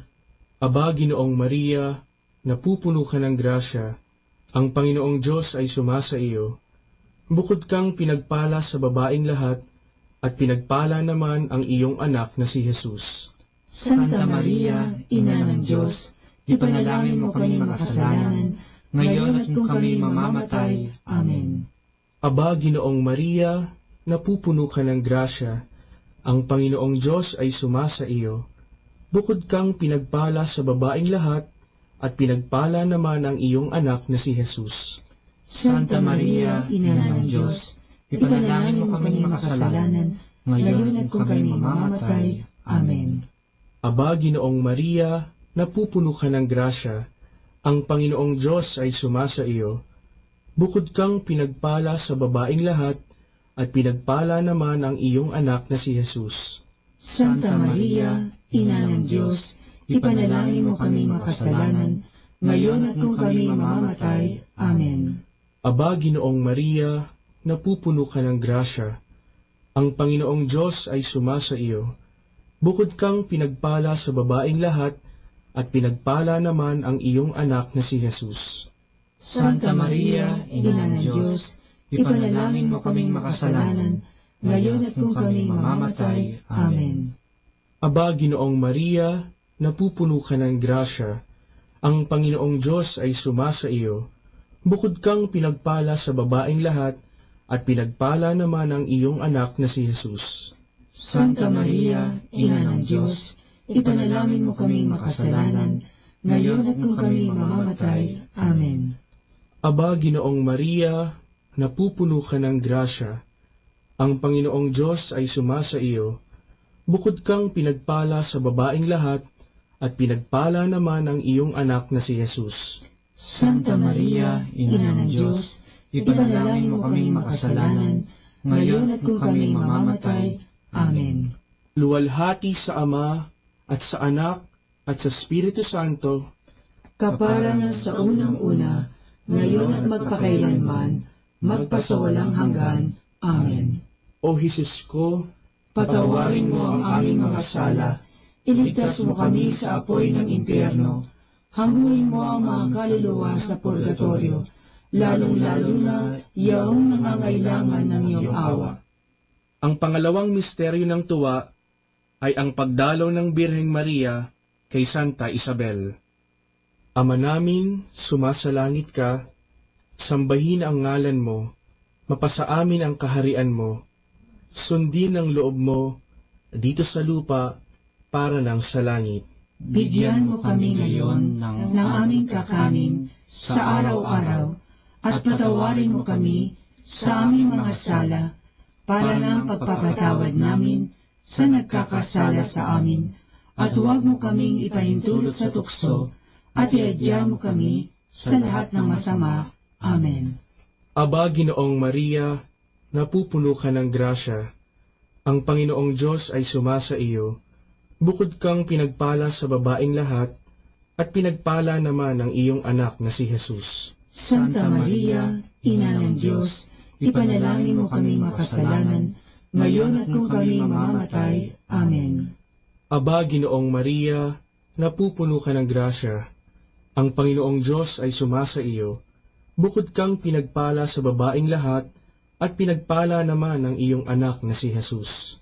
Santa Maria, Ina ng Diyos, ipanalangin mo kami makasalanan, ngayon at kung kami mamamatay. Amen. Aba, Ginoong Maria, napupuno ka ng grasya. Ang Panginoong Diyos ay sumasa iyo. Bukod kang pinagpala sa babaeng lahat, at pinagpala naman ang iyong anak na si Jesus. Santa Maria, Ina ng Diyos, ipanalangin mo kami makasalanan, ngayon at kung kami mamamatay. Amen. Aba, Ginoong Maria, napupuno ka ng grasya. Ang Panginoong Diyos ay sumasa iyo. Bukod kang pinagpala sa babaeng lahat, at pinagpala naman ang iyong anak na si Jesus. Santa Maria, Ina ng Diyos, ipanalangin mo kaming makasalanan, ngayon at kung kami mamamatay. Amen. Aba, Ginoong Maria, napupuno ka ng grasya. Ang Panginoong Diyos ay sumasa iyo. Bukod kang pinagpala sa babaeng lahat, at pinagpala naman ang iyong anak na si Jesus. Santa Maria, Ina ng Diyos, ipanalangin mo kami makasalanan, ngayon at kung kami mamamatay. Amen. Aba, Ginoong Maria, napupuno ka ng grasya. Ang Panginoong Diyos ay sumasa iyo. Bukod kang pinagpala sa babaeng lahat, at pinagpala naman ang iyong anak na si Jesus. Santa Maria, Ina ng Diyos, ipanalangin mo kami makasalanan, ngayon at kung kami mamamatay. Amen. Aba, Ginoong Maria, napupuno ka ng grasya. Ang Panginoong Diyos ay sumasa iyo. Bukod kang pinagpala sa babaeng lahat, at pinagpala naman ang iyong anak na si Jesus. Santa Maria, Ina ng Diyos, ipanalangin mo kami makasalanan, ngayon at kung kami mamamatay. Amen. Aba, Ginoong Maria, napupuno ka ng grasya. Ang Panginoong Diyos ay sumasa iyo. Bukod kang pinagpala sa babaeng lahat, at pinagpala naman ang iyong anak na si Jesus. Santa Maria, Ina ng Diyos, ipanalangin mo kaming makasalanan, ngayon at kung kami mamamatay. Amen. Aba, Ginoong Maria, napupuno ka ng grasya. Ang Panginoong Diyos ay sumasa iyo. Bukod kang pinagpala sa babaeng lahat, at pinagpala naman ang iyong anak na si Jesus. Santa Maria, Ina ng Diyos, ipanalangin mo kaming makasalanan, ngayon at kung kami mamamatay. Amen. Aba, Ginoong Maria, napupuno ka ng grasya. Ang Panginoong Diyos ay sumasa iyo. Bukod kang pinagpala sa babaeng lahat, at pinagpala naman ang iyong anak na si Jesus. Santa Maria, Ina ng Diyos, ipanalangin mo kaming makasalanan, ngayon at kung kami mamamatay. Amen. Luwalhati sa Ama, at sa Anak, at sa Espiritu Santo, kapara na sa unang-una, ngayon at magpakailanman, magpasawalang hanggan. Amen. O Jesus ko, Patawarin mo ang aming mga sala, iligtas mo kami sa apoy ng impyerno, hanguin mo ang mga kaluluwa sa purgatorio, lalong-lalo na yaong nangangailangan ng iyong awa. Ang pangatlong misteryo ng tuwa ay ang pagsilang sa mundo ng anak ng Diyos. Ama namin, sumasalangit ka, sambahin ang ngalan mo, mapasa amin ang kaharian mo, sundin ang loob mo, dito sa lupa, para lang sa langit. Bigyan mo kami ngayon ng aming kakanin sa araw-araw at patawarin mo kami sa aming mga sala para ng pagpapatawad namin sa nagkakasala sa amin at huwag mo kaming ipahintulot sa tukso at iadya mo kami sa lahat ng masama. Amen. Aba, Ginoong Maria, napupuno ka ng grasya. Ang Panginoong Diyos ay sumasa iyo, bukod kang pinagpala sa babaeng lahat, at pinagpala naman ang iyong anak na si Jesus. Santa Maria, Ina ng Diyos, ipanalangin mo kami makasalanan, ngayon at kung kami mamamatay. Amen. Aba, Ginoong Maria, napupuno ka ng grasya. Ang Panginoong Diyos ay sumasa iyo, bukod kang pinagpala sa babaeng lahat, at pinagpala naman ang iyong anak na si Jesus. Santa Maria, Ina ng Diyos, ipanalangin mo kami makasalanan, ngayon at kung kami mamamatay. Amen. Aba, Ginoong Maria, napupuno ka ng grasya, ang Panginoong Diyos ay sumasa iyo, bukod kang pinagpala sa babaeng lahat, at pinagpala naman ang iyong anak na si Jesus. Santa Maria, Ina ng Diyos, ipanalangin mo kami makasalanan, ngayon at kung kami mamamatay. Amen. Aba, Ginoong Maria, napupuno ka ng grasya, ang Panginoong Diyos ay sumasa iyo, bukod kang pinagpala sa babaeng lahat, at pinagpala naman ang iyong anak na si Jesus.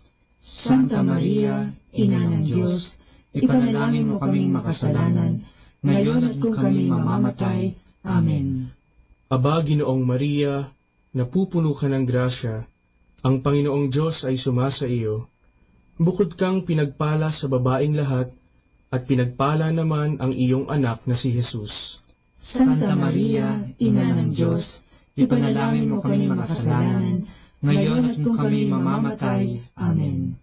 Aba, Ginoong Maria, napupuno ka ng grasya, ang Panginoong Diyos ay sumasa iyo, bukod kang pinagpala sa babaeng lahat, at pinagpala naman ang iyong anak na si Jesus. Santa Maria, Ina ng Diyos, ipanalangin mo kami makasalanan, ngayon at kung kami mamamatay. Amen. Aba, Ginoong Maria, napupuno ka ng grasya, ang Panginoong Diyos ay sumasa iyo, bukod kang pinagpala sa babaeng lahat, at pinagpala naman ang iyong anak na si Jesus. Santa Maria, Ina ng Diyos, ipanalangin mo kami makasalanan, ngayon at kung kami mamamatay. Amen. Aba, Ginoong Maria, napupuno ka ng grasya, ang Panginoong Diyos ay sumasa iyo, bukod kang pinagpala sa babaeng lahat, at pinagpala naman ang iyong anak na si Jesus. Santa Maria, Ina ng Diyos, ipanalangin mo kaming makasalanan, ngayon at kung kami mamamatay. Amen. Aba, Ginoong Maria, napupuno ka ng grasya, ang Panginoong Diyos ay sumasa iyo, bukod kang pinagpala sa babaeng lahat, at pinagpala naman ang iyong anak na si Jesus.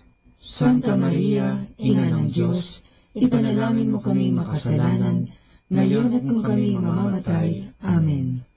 Aba, Ginoong Maria, napupuno ka ng grasya, ang Panginoong Diyos ay sumasa iyo, bukod kang pinagpala sa babaeng lahat, at pinagpala naman ang iyong anak na si Jesus. Santa Maria, Ina ng Diyos, ipanalangin mo kami makasalanan, ngayon at kung kami mamamatay. Amen. Luwalhati sa Ama, at sa Anak, at sa Espiritu Santo, kapara na sa unang-una, ngayon at magpakailanman, magpasawalang hanggan. Amen. O Jesus ko, patawarin mo ang aming mga sala, iligtas mo kami sa apoy ng impyerno, Hangguin mo ang mga kaluluwa sa purgatorio, lalong-lalo na yaong nangangailangan ng iyong awa. Ang pang-apat na misteryo ng tuwa ay ang paghahain sa templo ng anak ng Diyos. Ama namin, sumasalangit ka, sambahin ang ngalan mo, mapasa amin ang kaharian mo, sundin ang loob mo dito sa lupa para ng sa langit. Bigyan mo kami ngayon ng aming kakanin sa araw-araw at patawarin mo kami sa aming mga sala para ng pagpapatawad namin sa nagkakasala sa amin, at huwag mo kaming ipahintulot sa tukso at iadya mo kami sa lahat ng masama. Amen. Aba, Ginoong Maria, napupuno ka ng grasya. Ang Panginoong Diyos ay sumasa iyo. Bukod kang pinagpala sa babaeng lahat, at pinagpala naman ang iyong anak na si Jesus. Santa Maria, Ina ng Diyos, ipanalangin mo kami makasalanan, ngayon at kung kami mamamatay. Amen. Aba, Ginoong Maria, napupuno ka ng grasya. Ang Panginoong Diyos ay sumasa iyo. Bukod kang pinagpala sa babaeng lahat, at pinagpala naman ang iyong anak na si Jesus. Santa Maria, Ina ng Diyos, ipanalangin mo kami makasalanan, ngayon at kung kami mamamatay. Amen. Aba, Ginoong Maria, napupuno ka ng grasya. Ang Panginoong Diyos ay sumasa iyo. Bukod kang pinagpala sa babaeng lahat, at pinagpala naman ang iyong anak na si Jesus. Santa Maria, Ina ng Diyos, ipanalangin mo kami makasalanan, ngayon at kung kami mamamatay. Amen. Aba, Ginoong Maria, napupuno ka ng grasya. Ang Panginoong Diyos ay sumasa iyo. Bukod kang pinagpala sa babaeng lahat, at pinagpala naman ang iyong anak na si Jesus. Santa Maria, Ina ng Diyos, ipanalangin mo kaming makasalanan, ngayon at kung kami mamamatay. Amen. Aba, Ginoong Maria, napupuno ka ng grasya. Ang Panginoong Diyos ay sumasa iyo. Bukod kang pinagpala sa babaeng lahat, at pinagpala naman ang iyong anak na si Jesus. Santa Maria, Ina ng Diyos, ipanalangin mo kami makasalanan, ngayon at kung kami mamamatay. Amen. Aba, Ginoong Maria, napupuno ka ng grasya. Ang Panginoong Diyos ay sumasa iyo. Bukod kang pinagpala sa babaeng lahat, at pinagpala naman ang iyong anak na si Jesus. Santa Maria, Ina ng Diyos, ipanalangin mo kami makasalanan, ngayon at kung kami mamamatay. Amen. Aba, Ginoong Maria, napupuno ka ng grasya. Ang Panginoong Diyos ay sumasa iyo. Bukod kang pinagpala sa babaeng lahat, at pinagpala naman ang iyong anak na si Jesus. Santa Maria, Ina ng Diyos, ipanalangin mo kami makasalanan, ngayon at kung kami mamamatay. Amen. Aba, Ginoong Maria, napupuno ka ng grasya. Ang Panginoong Diyos ay sumasa iyo. Bukod kang pinagpala sa babaeng lahat, at pinagpala naman ang iyong anak na si Jesus. Santa Maria, Ina ng Diyos, ipanalangin mo kaming makasalanan, ngayon at kung kami mamamatay. Amen. Aba, Ginoong Maria, napupuno ka ng grasya. Ang Panginoong Diyos ay sumasa iyo. Bukod kang pinagpala sa babaeng lahat, at pinagpala naman ang iyong anak na si Jesus. Santa Maria, Ina ng Diyos, ipanalangin mo kaming makasalanan, ngayon at kung kami mamamatay. Amen. Aba, Ginoong Maria, napupuno ka ng grasya. Ang Panginoong Diyos ay sumasa iyo. Bukod kang pinagpala sa babaeng lahat, at pinagpala naman ang iyong anak na si Jesus. Santa Maria, Ina ng Diyos, ipanalangin mo kaming makasalanan, ngayon at kung kami mamamatay. Amen. Luwalhati sa Ama, at sa Anak, at sa Espiritu Santo, kapara na sa unang-una, ngayon at magpakailanman, magpasawalang hanggan. Amen. O Jesus ko, patawarin mo ang aming mga sala, iligtas mo kami sa apoy ng impyerno, hangguin mo ang mga kaluluwa sa purgatorio, lalong-lalo na yaong nangangailangan ng iyong awa.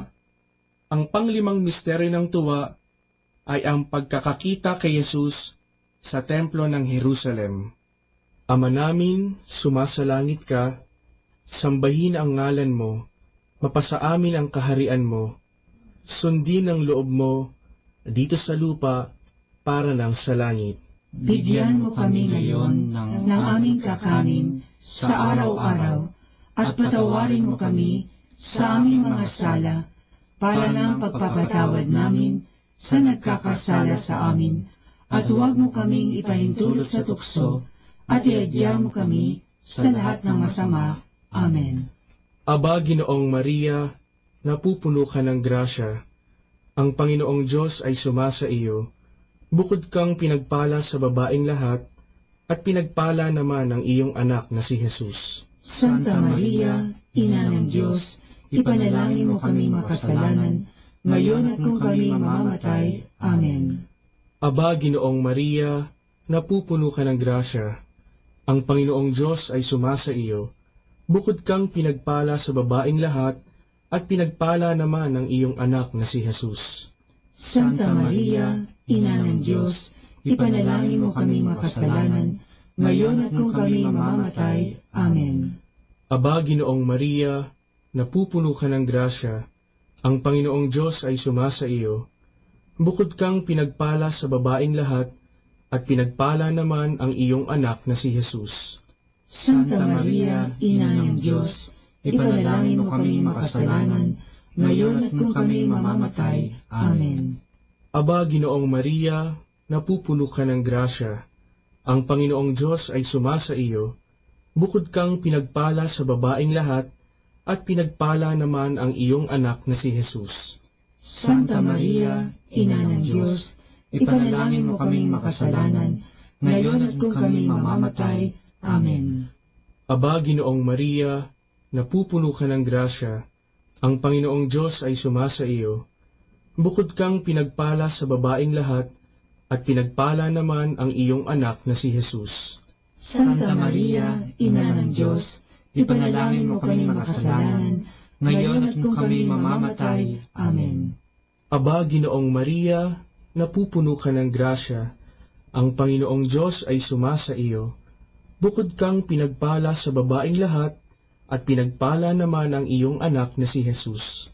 Santa Maria, Ina ng Diyos, ipanalangin mo kaming makasalanan, ngayon at kung kami mamamatay. Amen. Aba, Ginoong Maria, napupuno ka ng grasya. Ang Panginoong Diyos ay sumasa iyo. Bukod kang pinagpala sa babaeng lahat, at pinagpala naman ang iyong anak na si Jesus. Santa Maria, Ina ng Diyos, ipanalangin mo kaming makasalanan, ngayon at kung kami mamamatay. Amen. Aba, Ginoong Maria, napupuno ka ng grasya. Ang Panginoong Diyos ay sumasa iyo.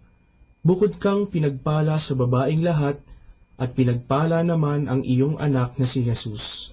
Santa Maria, Ina ng Diyos, ipanalangin mo kaming makasalanan, ngayon at kung kami mamamatay. Amen. Aba, Ginoong Maria, napupuno ka ng grasya. Ang Panginoong Diyos ay sumasa iyo. Bukod kang pinagpala sa babaeng lahat, at pinagpala naman ang iyong anak na si Jesus. Santa Maria, Ina ng Diyos, ipanalangin mo kaming makasalanan, ngayon at kung kami mamamatay. Amen. Aba, Ginoong Maria, napupuno ka ng grasya. Ang Panginoong Diyos ay sumasa iyo. Bukod kang pinagpala sa babaeng lahat, at pinagpala naman ang iyong anak na si Jesus.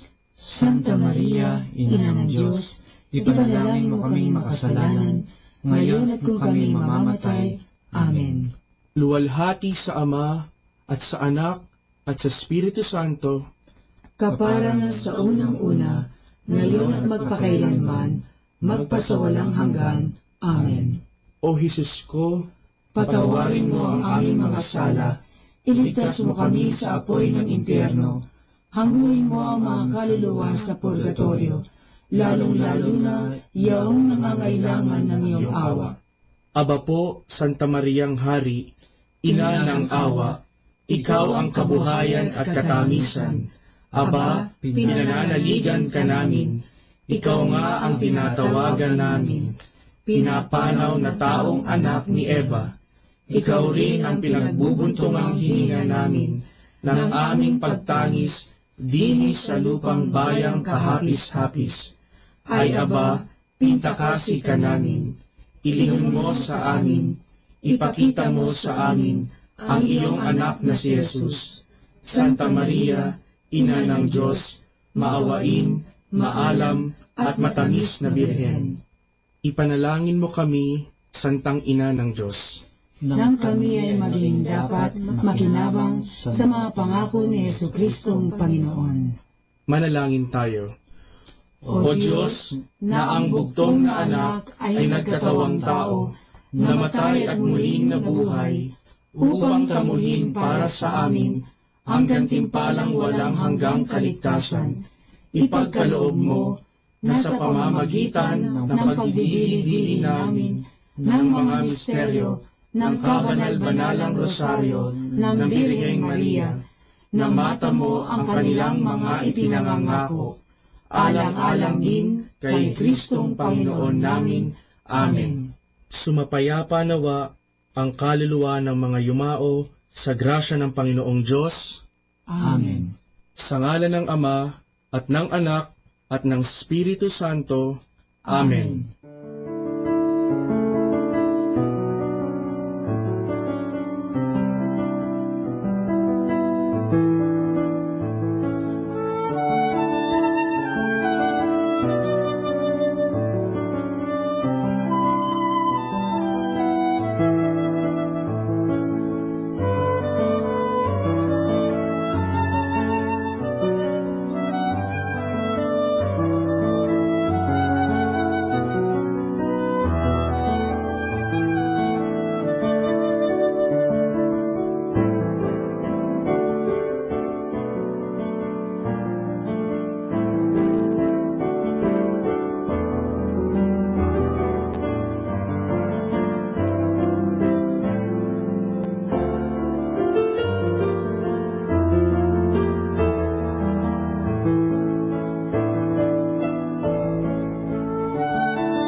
Come now to the understanding of the Holy Rosary. As a prayer, the Rosary evolved from the Marian movements of the 11th and 12th centuries and is considered as the Marian counterpart of the Psalter. In the early church and all through the Middle Ages, the Psalms of David were the prayers of the faithful. They were arranged as a work of devotion and as usual penance. Later, a substitute was sought for those unable to read. Instead of reciting 50 psalms, it sufficed to recite a psalm that one had mastered with the addition or insertion of 5 Our Fathers. When even this was not possible, the recitation of an 1 Our Father for each psalm was deemed sufficient. This later change was provided for in the Constitutiones Ordo Ricci for non-priests. In monasteries, the recitation of the 150 psalms was the usual suffrage for the dead. However, according to some authorities, this practice was replaced by the recitation of the same number of Our Fathers. So that is understanding the Rosary. Tune in later for more understanding. More than ever, we need Catholic radio station like Manawag Dominican Radio FM.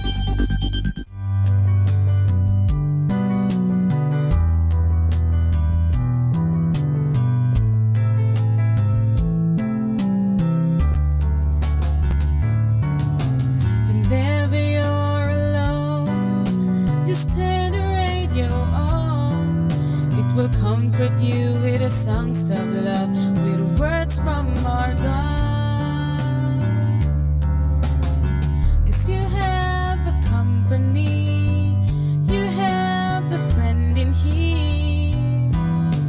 Manawag Dominican Radio, with the songs that call you to God. You have a company, 'cause we are a family.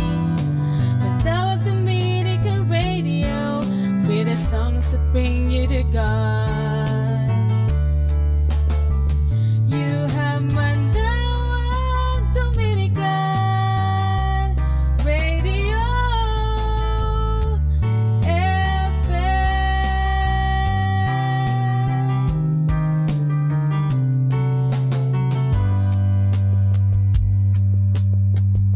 Dominican Radio, in cooperation with thefranciscanradio.org, brings you the Saint of the Day. This is the Saint of the Day for June 30th from the Franciscans and St. Anthony Messenger Press. Today we celebrate the first martyrs of the Church of Rome. Today's feast is held one day after the combined feast of Saints Peter and Paul, who are only two of the first martyrs of the Church of Rome. Wherever the good news of Jesus was preached, it met the same opposition as Jesus did, and many of those who began to follow him shared his suffering and death. In July of the year 64, more than half of Rome was destroyed by fire. Blame for the tragedy was placed on the Emperor Nero, who wanted to enlarge his palace. He, in turn, shifted the blame by accusing the Christians. He ordered their arrest and execution. Christians who could be identified were rounded up. Many were tortured. Some were even crucified.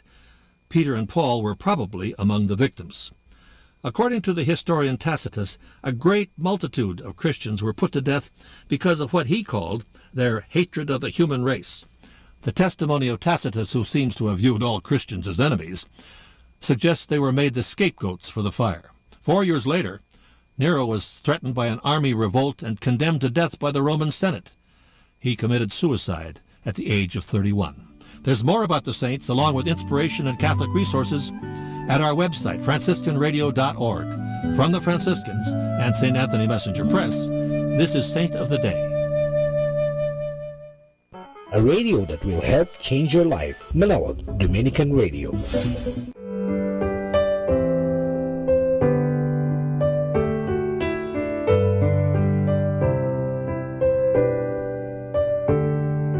Tender Savior, hold me fast. Soothe this troubled soul at last. Heal the wounds of all that's past. Tender Savior,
joy found in your embrace. 'Cause in faith you restore us. 'Cause in hope you sustain us. In light you save us. In love you bind us. Lord, bring us back to you. We turn to your grace, resting in your peace, sheltered from despair. We come to your heart, trusting in your will, strengthened by your word. 'Cause in faith you restore us. 'Cause in hope you sustain us. In light you save us. In love you bind us. Lord, bring us back to you. We long to love you, striving to serve you, move to be your light.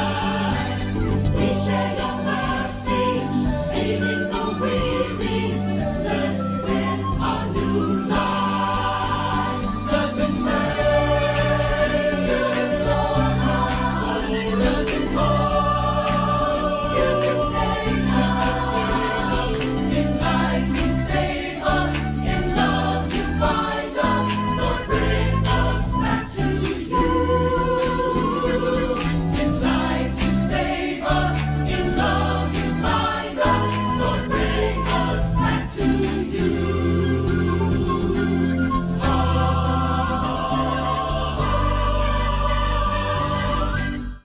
This is the only way forward. Keep on listening to Manawag Dominican Radio. Okay, let's have some fun. Our story is about confession for dying pig. A Catholic priest and a fundamentalist minister sat beside each other on a bus. Suddenly, a pig dashed across the road and was run over. "Father, why don't you go down and hear the confession of that poor dying pig?" The born-again sarcastically told the priest. Without saying a word, the priest went down. After a couple of minutes, he returned and told the minister, "Brother, the poor pig doesn't need confession, only prayer service. The pig is not Catholic but a born-again."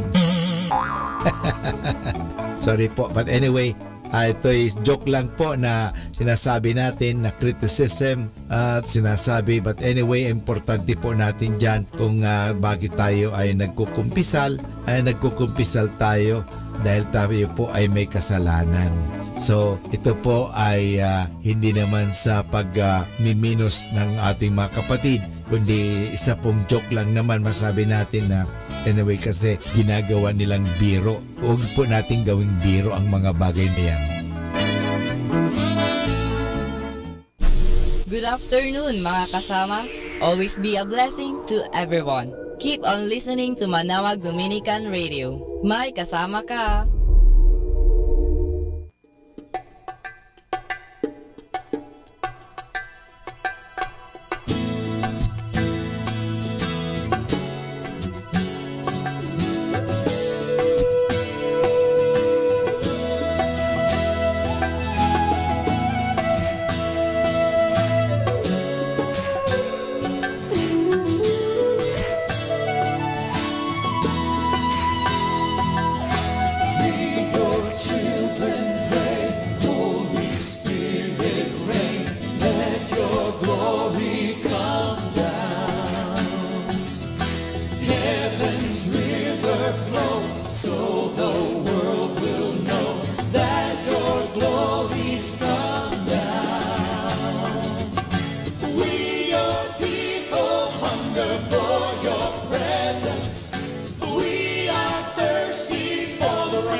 Praise you, Lord.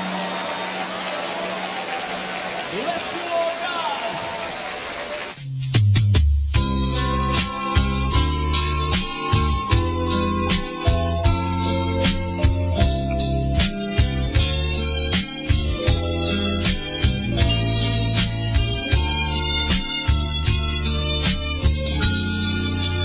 Magbalik ka na.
stay.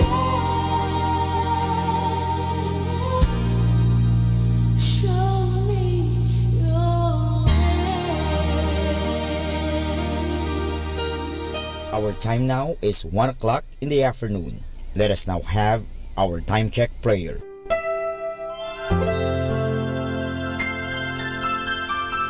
Panalangin ng isang kasambahay. Mapagmahal naming Ama, sa iyong tulong at pagsusubaybay, ako umaasa. Luwin mong matupad ko ng maayos ang mga gawaing bahay na kaatang sa akin. Biyayaan mo ako ng sipag, lakas ng katawan at tiyaga sa araw-araw upang maibigay ko ang paglilingkod na inaasahan sa akin. Luwin mo rin, kilalanin at igalang ng aking mga pinaglilingkuran ang aking mga karapatan bilang isang tao at bilang isang anak ng Diyos. Bigyan ako ng panahon ng pagpapahinga at unawain kapag ako'y nagkukulang.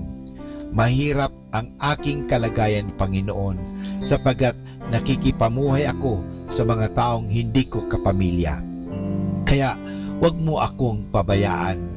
Samo at dalangin ko sa iyo na gawin mo silang makatarungan, mahinahon at mabait sa pakikipag-ugnayan sa akin at sa iba pang mga kasama namin. Pagpalain mo ako upang sa tamang panahon maranasan ko rin ang isang mas maayos at maginhawang buhay. Sa ngalan ni Jesus. Amen.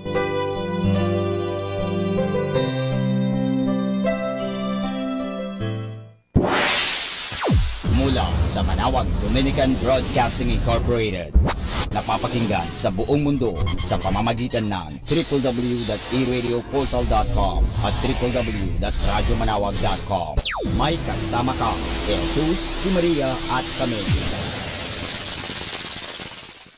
Our positive thought for this hour. A person who feels appreciated will always do more than what is expected.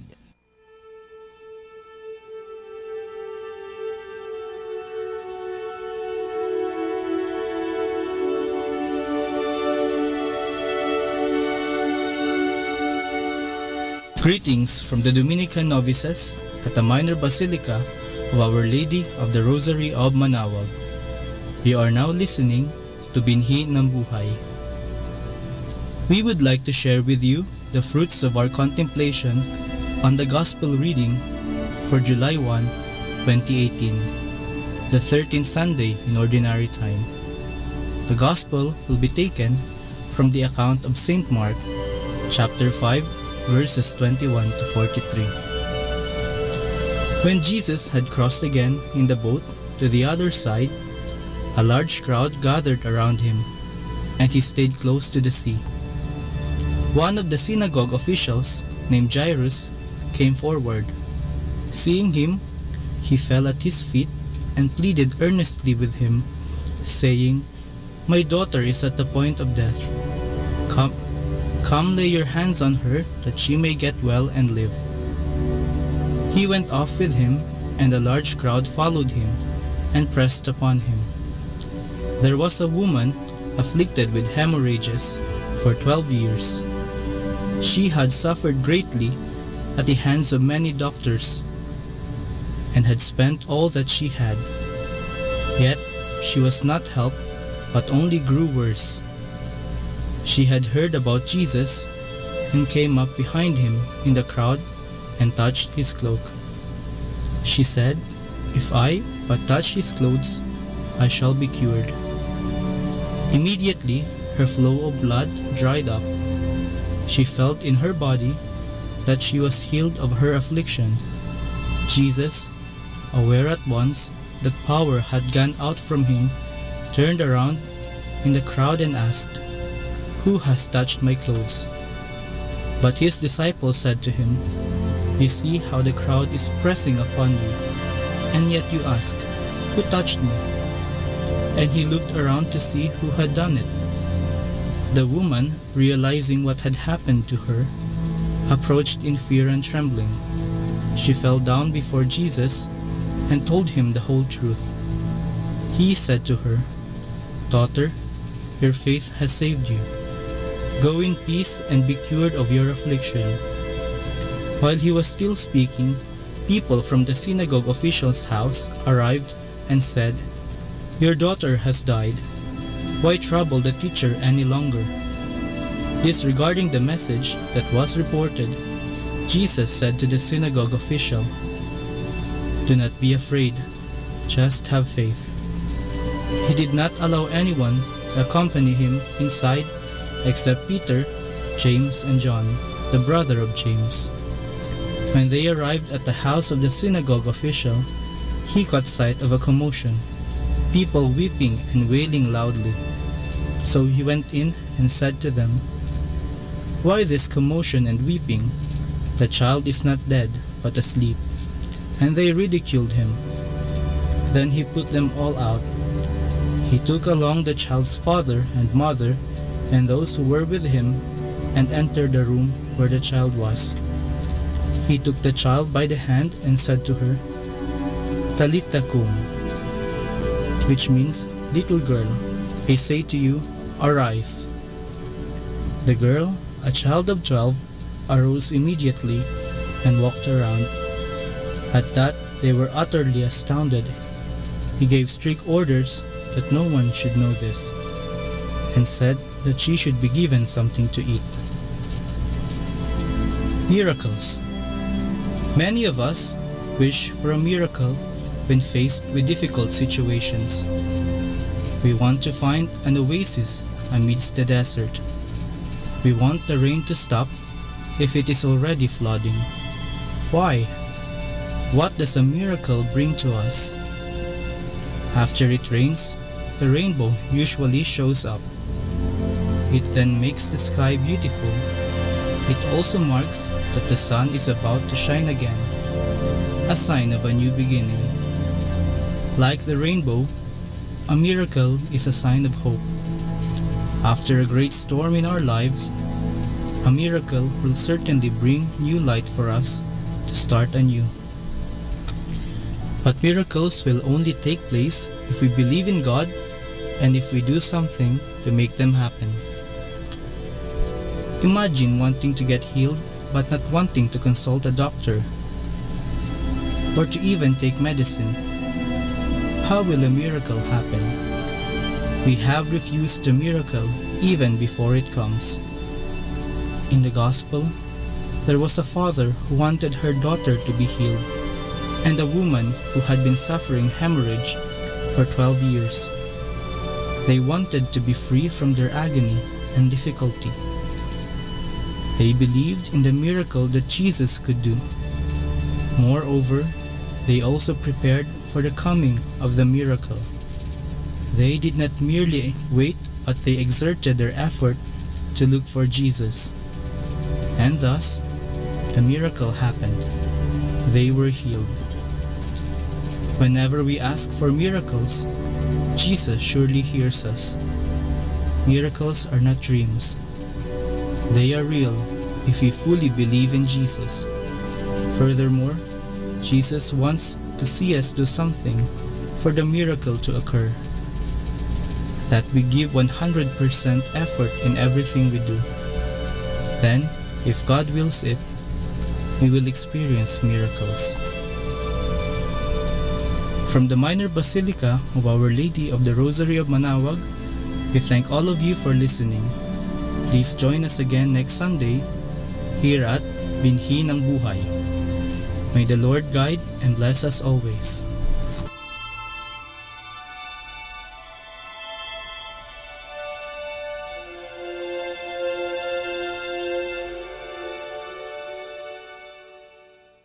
Atin pong pakinggan ang mga pasabi mula sa Basilica Minore ng Manaoag. Here is the schedule of Barangay BEC Saturday Masses at 4:30 in the afternoon for the month of July 2018. July 7, BEC Madriaga and BEC Uraan East. Bisita ni Maria Mes at 4 o'clock in the afternoon. July 14, BEC Pugaro, BEC Kabawangan, BEC Namakpakan, and BEC Baginay.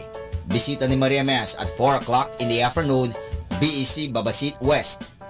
July 21, BEC Tubul East, BEC Sapang, and BEC Lipit.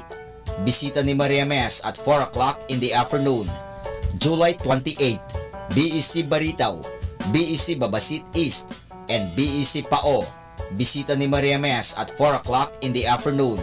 And that's the schedule of Barangay BEC Saturday Masses at 4:30 in the afternoon for the month of July 2018.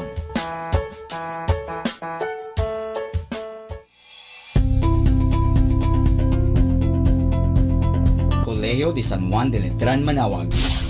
Admissions ongoing. Classes starts July 2, 2018, Basic Education Department. July 16, 2018, College Department. Courses offered: Bachelor in Elementary Education, Bachelor in Secondary Education, Major in English, Filipino, Mathematics, and Religious and Values Education. Bachelor of Science in Computer Science, Bachelor of Science in Information Technology, Bachelor of Science in Business Administration, Major in Operations Management, Marketing Management, Human Resource Development Management, and Financial Management. Thank you.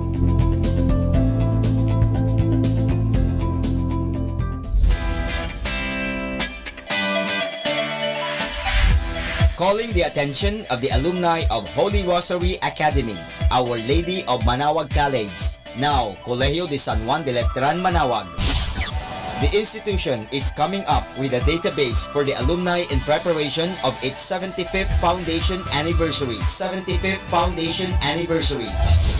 To be included, please get in touch with Sister Maria Cristina L. Arceo OP or Miss Jerhan S. Gutierrez through telefax 075-529-0121 or Facebook account Letran Manawag or email rosarianletranite@gmail.com.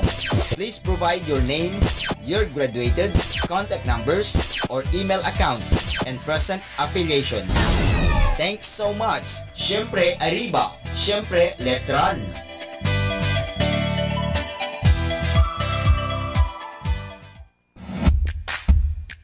Colegio de San Juan de Letran, Manawag is urgently in need of high school religion teacher for the incoming school year 2018-2019.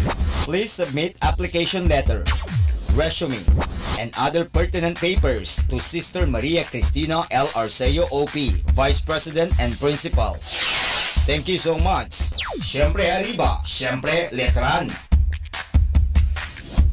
Atin pong napakinggan ang mga pasabi mula sa Basilica Minore ng Manawag. Listen to Manawag Dominican Radio and watch live through our website at www.radyomanawag.com for the live mass on air from 6 o'clock in the morning and 11 o'clock in the morning every day and 5 o'clock in the afternoon from Monday to Friday and 4:30 in the afternoon every Saturday and 4 o'clock in the afternoon every Sunday. You may also visit the official website of Minor Basilica of Manawag at www.manawagbasilica.org for the different activities and other announcements. May kasama ka si Jesus, si Maria at kami.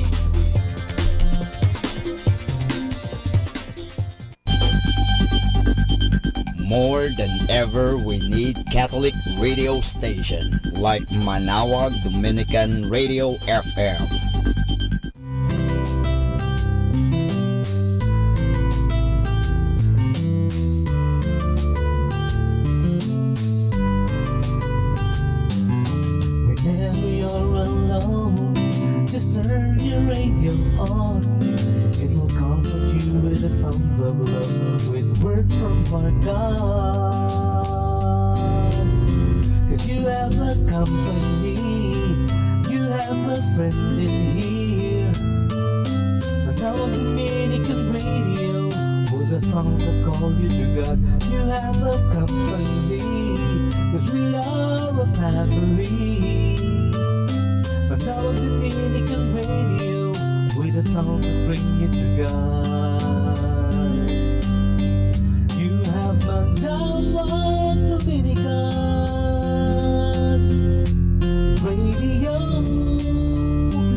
tell the story of how great a love can be, the sweet love story that is older than the sea, the simple truth about the love she brings to me.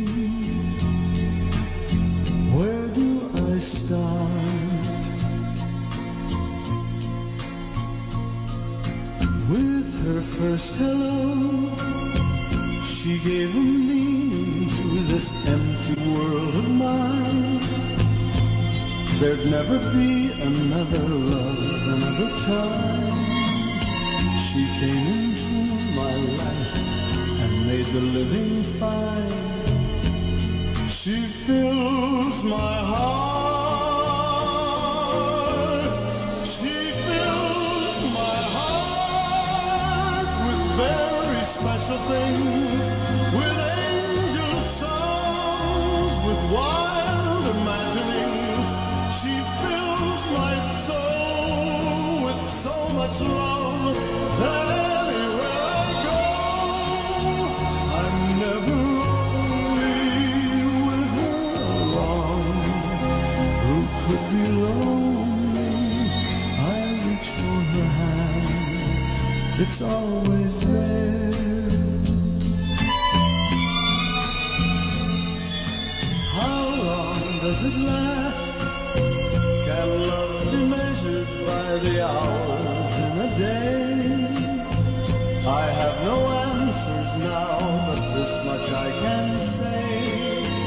I know I'll need her till the stars all burn away, and she'll be there.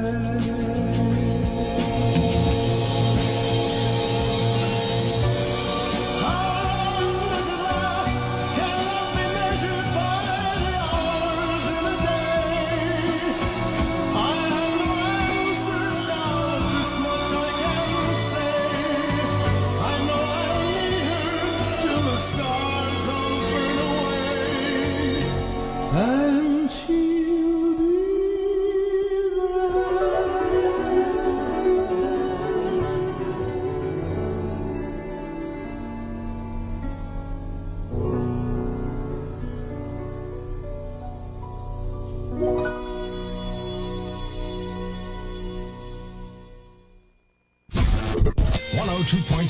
Manawag Dominican Radio.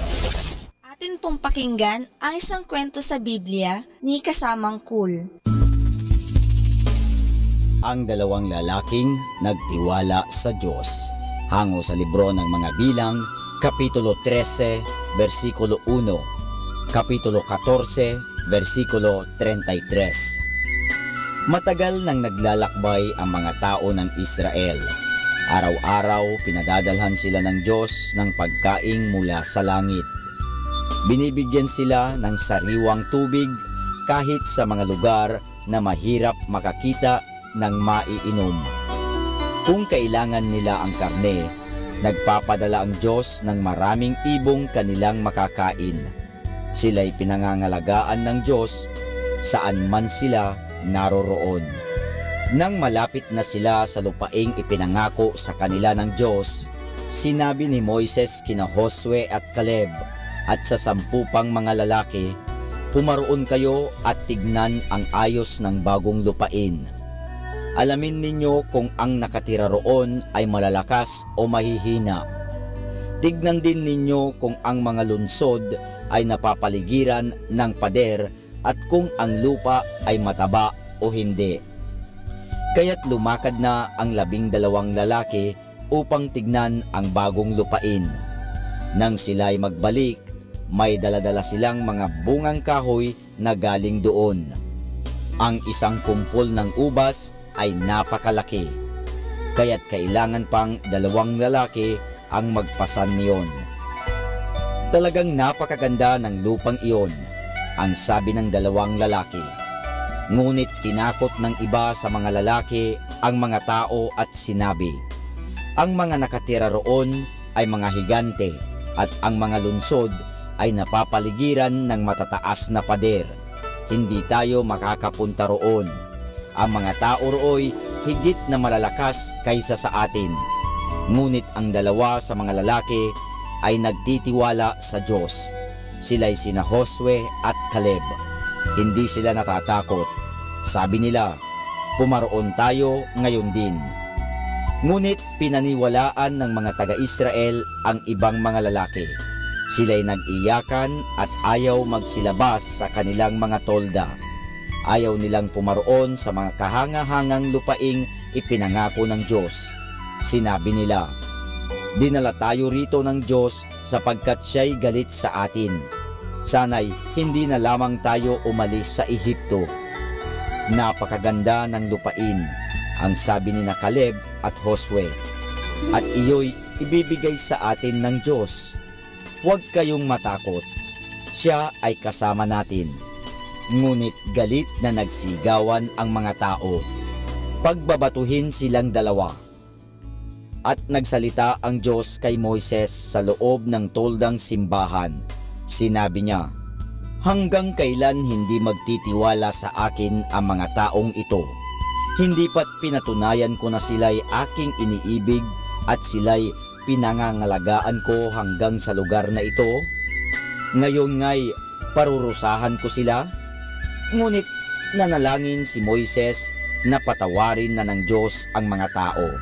At sinabi ng Diyos, patatawarin ko sila, ngunit hindi sila nagtitiwala sa akin. Kaya't sina Josue at Caleb lamang at ang kanilang mga anak ang mamumuhay sa bagong lupain. Gayon nga ang nangyari. Naglakbay ng paikot-ikot ang mga taga-Israel sa loob ng 40 taon at namatay ang lahat ng matatanda maliban lamang kina Josue at Caleb.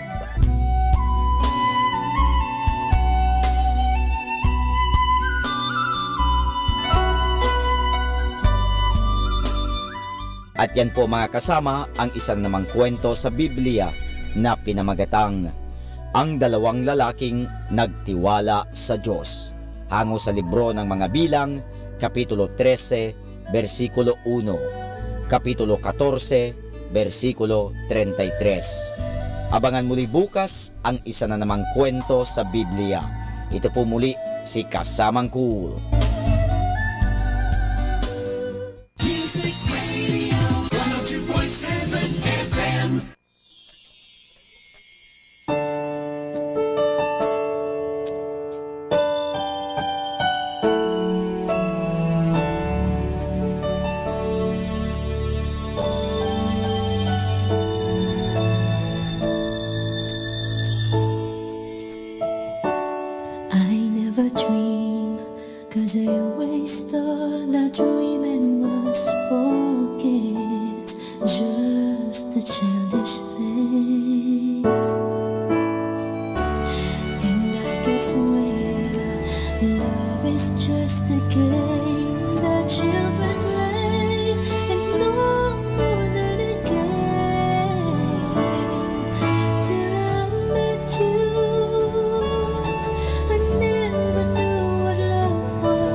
Guess it's gonna be a cold, lonely summer, but I'll feel the emptiness.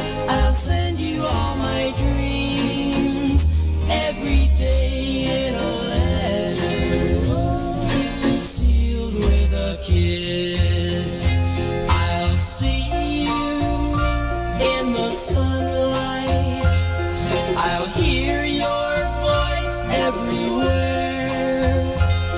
I'll run to tenderly hold you, but darling, you won't be there. I don't want to say goodbye for the summer, knowing the love we'll miss. Oh, let us make a pledge to meet in September and seal it with a kiss.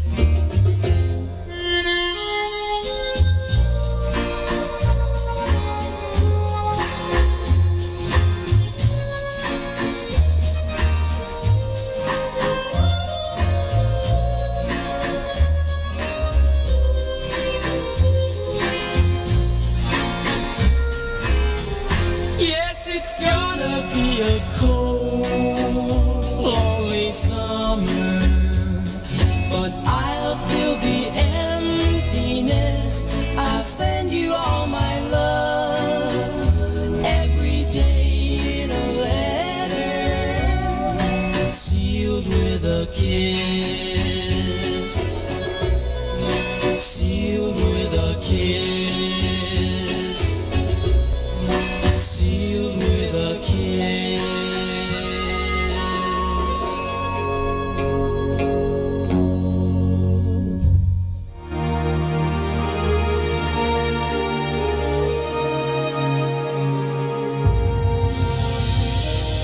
The Association of Religious Men and Women in the Archdiocese of Lingayen Dagupan, in cooperation with Manawag Dominican Broadcasting Incorporated, brings you the program Ang Forever Ko sa Diyos, the program that shares to our listeners the story of calling, missionary experiences, hope and dreams.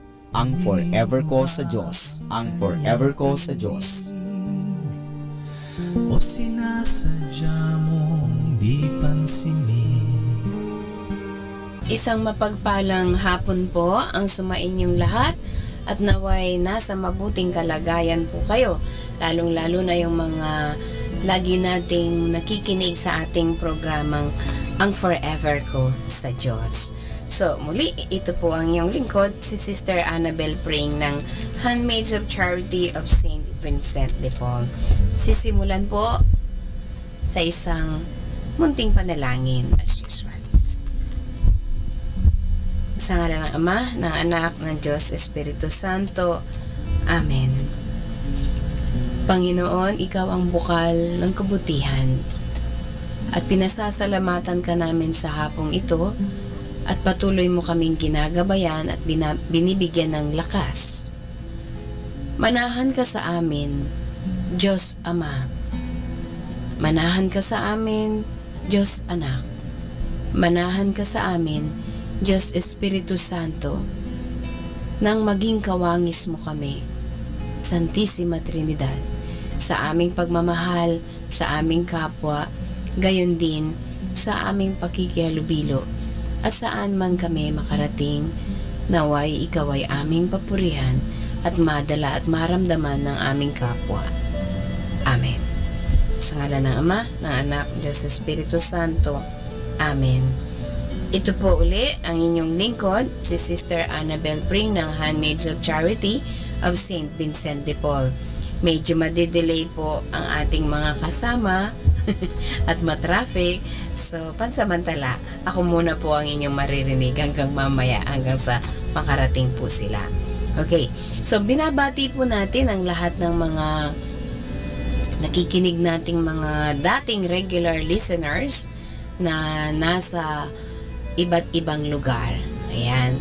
So, marami pong nasa ibang bansa na nagtatrabaho mga kababayan natin At patuloy po silang naka-tune in dito sa ating programang Ang Forever Ko sa Diyos. At sana po lahat kayo ay abutan ng ating programa na nasa mabuting kalagayan. At higit sa lahat, pinagdarasal po natin ang ating mga pinangakong mga kaibigan na may sakit. Saan man kayo naroroon, naway maramdaman ninyo ang pagmamahal ng Diyos. At walang ibang pinakadakilang manggagamot. So sa pagkakataong ito po, siguro tataas po rin natin ang lahat ng mga intensyon ninyo. Lalo na yung mga nasa ospital, sa kanilang mga tahanan, at saan man sila naroroon. Mga napipilitang magtrabaho maski na may karamdaman sila para sa kanilang pamilya. So itinataas din po natin. Ganon din po ang mga walang trabaho.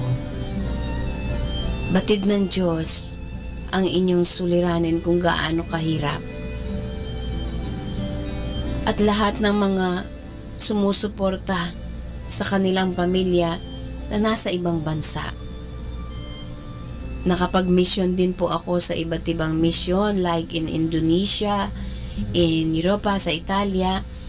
At alam ko po paano mahiwalay sa mga mahal sa buhay.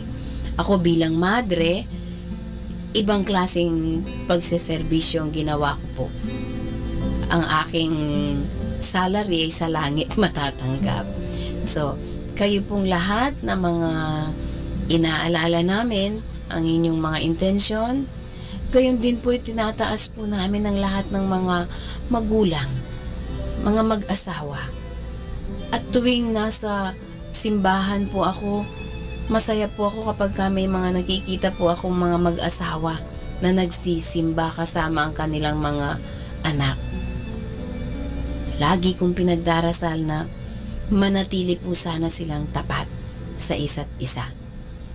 At gayon din ang mga kabataan. Itinataas po natin sa ating Panginoon na ang lahat po ng mga kabataan ngayon ay nangangailangan ng wisdom sapagkat hindi biro makisabayan ka sa mundong ito. Gayon din po ang lahat ng mga estudyante na nagnanasang mag-aral, magtapos at sa susunod na pasukan. At alam ko marami po sa mga magulang ang nag-iisip saan kukuha ng pang-tuition sa kanilang mga anak.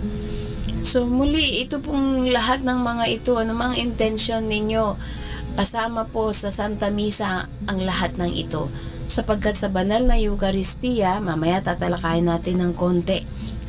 Bibigyan natin ng importansya sapagkat sa tuwing may magte-text sa akin o may message, pakidasal, pakidasal, pakidasal.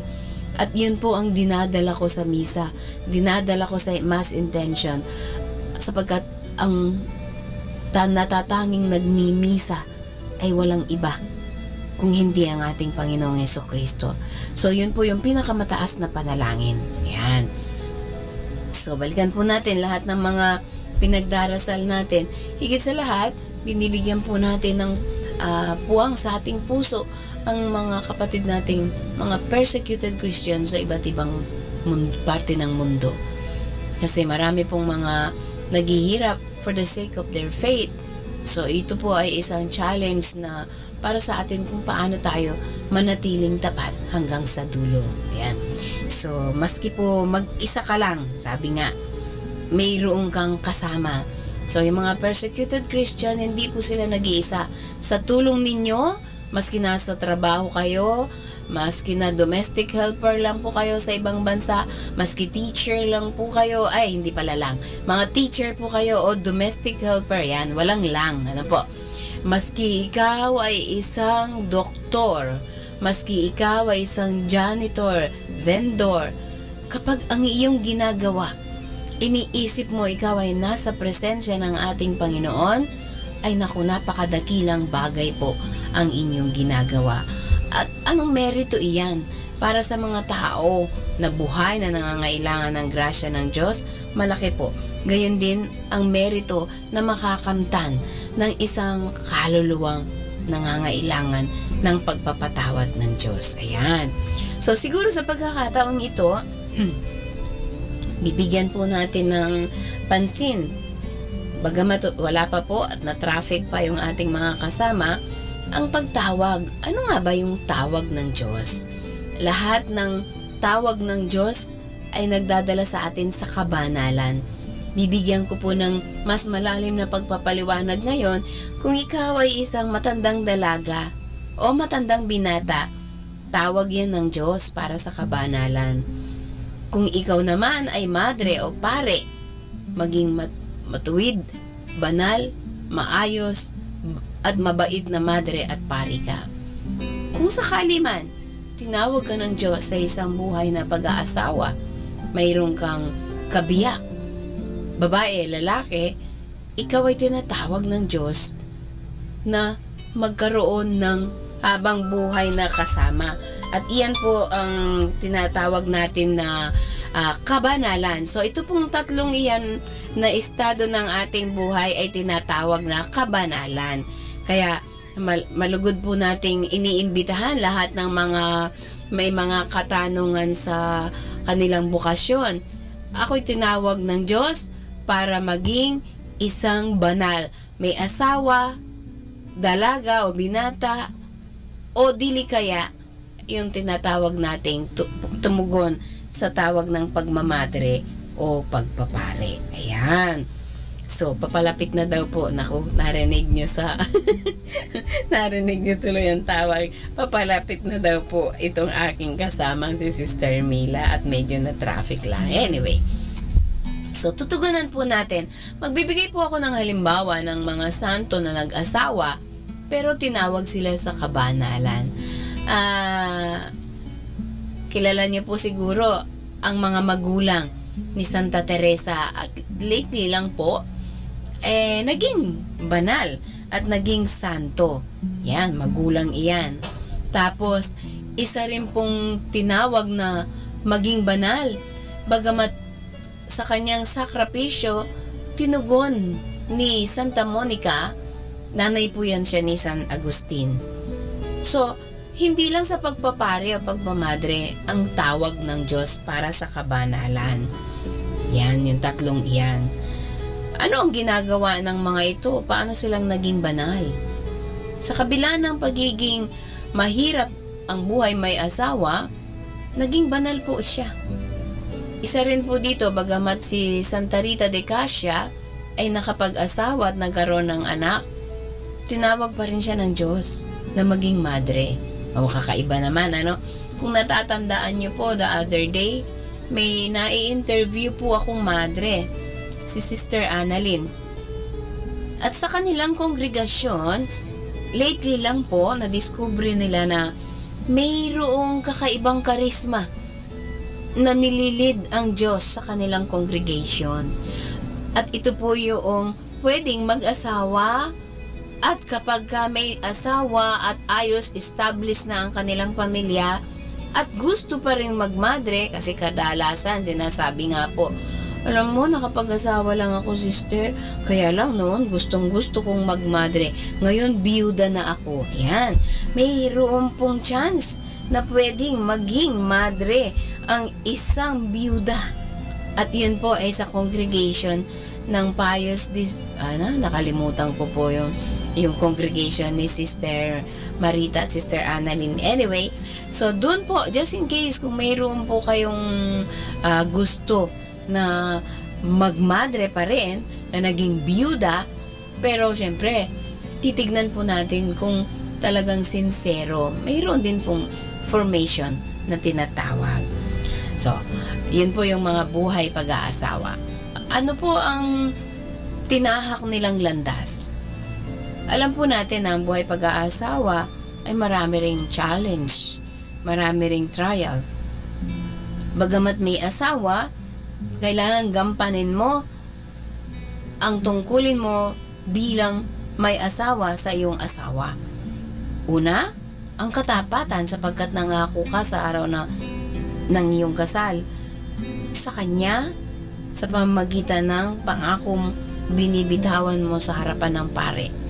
At ang pare ay siya yung nagiging represent ni Kristong malalaman natin na ito ay grasya talaga, sapagkat sa bisa ng biyaya at bendisyon ng sakramento ng kasal, kaya napakahalaga po ng kasal, ng sakramento, sapagkat hindi ka nangangako sa tao.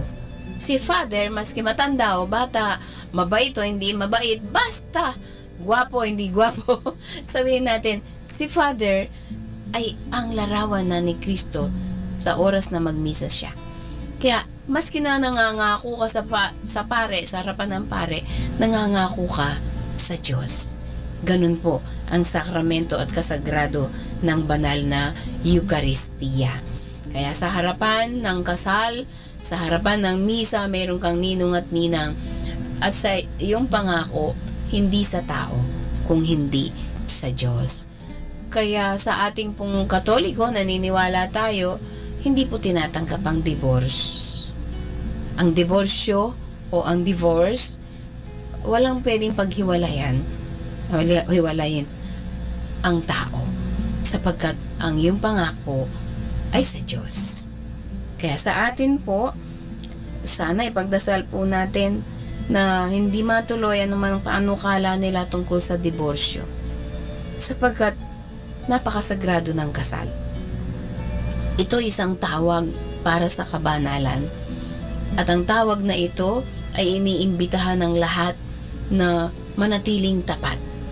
Maski may asawa ka, hindi ka pwedeng, kung gusto ng asawa mo na yung pagnanasa niya, kailangan mayroon kayong agreement sa isa't isa. Mag-uusap kayo. Kaya nga, nandiyan yung paggalang sa katawan, paggalang sa pagkababae at pagkalalaki ng bawat isa. Hindi magaganap ang puwersahan. Kasi sabihin man natin, ang sex sa larangan ng pag-aasawa ay isang napakahalagang sangkap. At dito, nagiging instrumento ang mag-asawa na magiging mag-create at sa pamagitan nila magkaroon ng isang supling. So sa pagtatalik ng mag-asawa sa sakramento ng kasal na kanilang tinanggap, ito po ay nagiging banal. Napakaganda po kung ating pagninilayan. At makukonsider nyo po kung titignan natin ang kabiyak. Ang kabiyak ng isa't isa ay nagiging partner na sila. Ay salamat, dumating po ang ating partner. Talagang ang galing ng Diyos. Bumati ka muna, sister. Good morning sa ating lahat. Good afternoon. Yan. Opo, para sa ating... Okay, sige. Okay. Sorry sister, late lang ng konti. May traffic talaga. Every Saturday talaga ganyan. Ganyan na nga eh. Si sister, kamusta? Good afternoon pala. At saka sa lahat-lahat po ng mga kapatid nating nakikinig. Na-miss ko na rin po yung ating programa. Ayan, sister, bago ka pumunta rito, pinaliwanag ko yung 3 estado ng buhay, kabanalan, ang pag-aasawa, ang single blessedness, at ang religious life. Wow. Yung kasing dapat na i-interviewin natin, nakarating sa La Union, hindi makakapunta ngayon. Anyway, mabait naman si Lord. Talagang naghahanap pa rin ng magiging kasama mo ngayon. Ayan, at least, hulog ka ng langit. Masaya din po akong nakarating, sister, kahit na medyo traffic lang ng konti. Importante magkasama tayo ngayon. Yeah, very good. So, sinabi ko nga kanina, ikinuwento ko, no, yung kasagraduhan ng kasal. At ito ay isang tawag, kabanalan. Ito ay isang bukasyon. Sapagkat sa araw na mangako ang mag-asawa, sister, diba sabi niya, for better or for worse, till death do us part. Yes. Hindi uubra dyan sa Diyos yung divorsyo. Sapagkat nangako ka sa Diyos, hindi ba, sister? Oo. Kaya naman, kailangan natin ng grasya ng Diyos. At dahil sa sakramentong iyan ng kasal, lalong aapaw ang grasya ng Diyos. Tama, sister. At nagiging kasangkapan sila, imagine ang tawag sa kanila, magkabiyak. Sister, natatandaan ko kapag binibiyak yung buko, pag biyak na, hindi na buko. Ano na? Ano na? Bao. talaga. Oo nga. Kung ang mag-asawa, biniyak at pinaghiwalay, mag-asawa pa ba yan? Hindi na. Hindi na, sawa. Pero, sawa na. Pero sa simbahan, dahil nga sa sakramento ng kasal, na sila talaga ay nagsumpaan hanggang kamatayan, for better and for worse, sa mata ng Diyos, walang hiwalay. Sila po ay mag-asawa pa rin.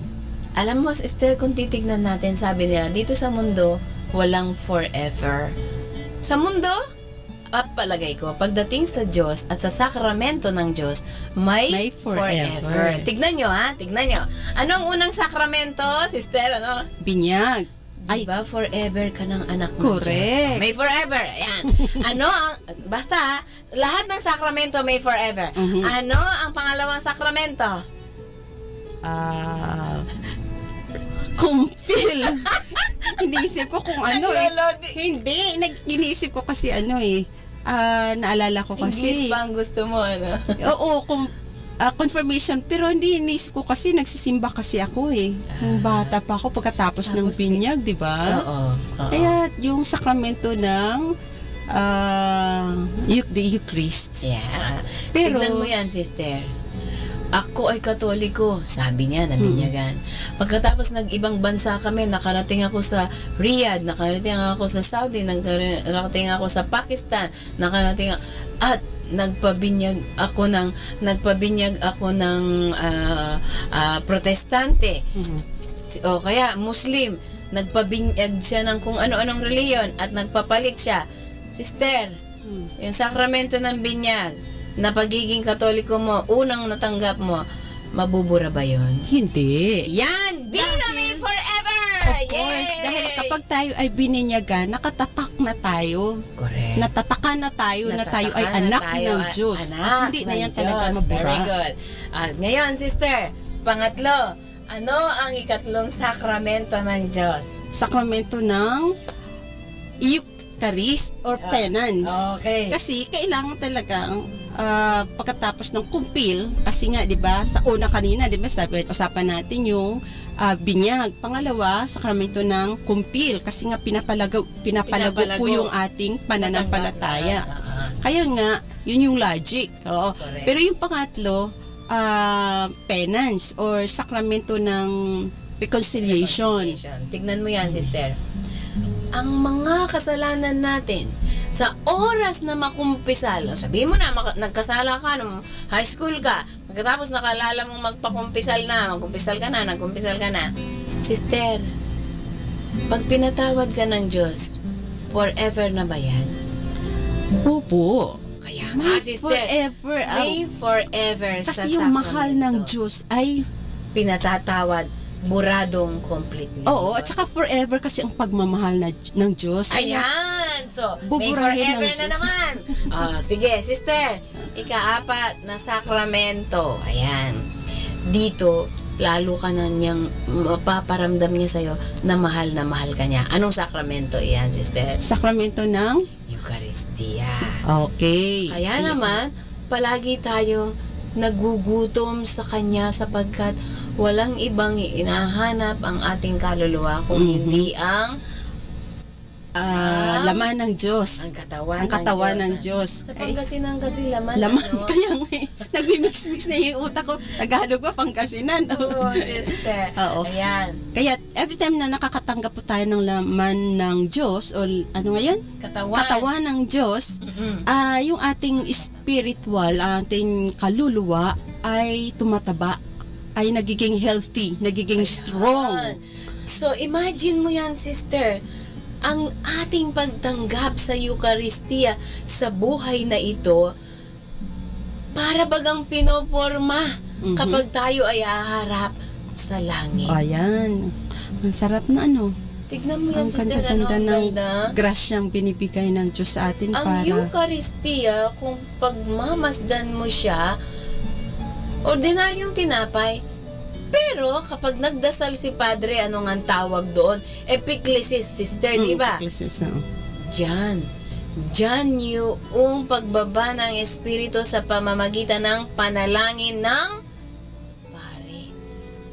Dahil nga doon, sister, dahil sa grasya, Dahil sa grasya, matatanggap natin yung blessing ng Diyos, yung grace niya. Kasi the Lord is giving us this grace, mga grasya na yan. Pero sa sakramento ng Eucharistia, kapag nakikita na po natin yung kanyang katawan na itinataas at lalo nang natatanggap natin, it is only the grace of God na natatanggap natin, na we really believe na si Kristo po ito.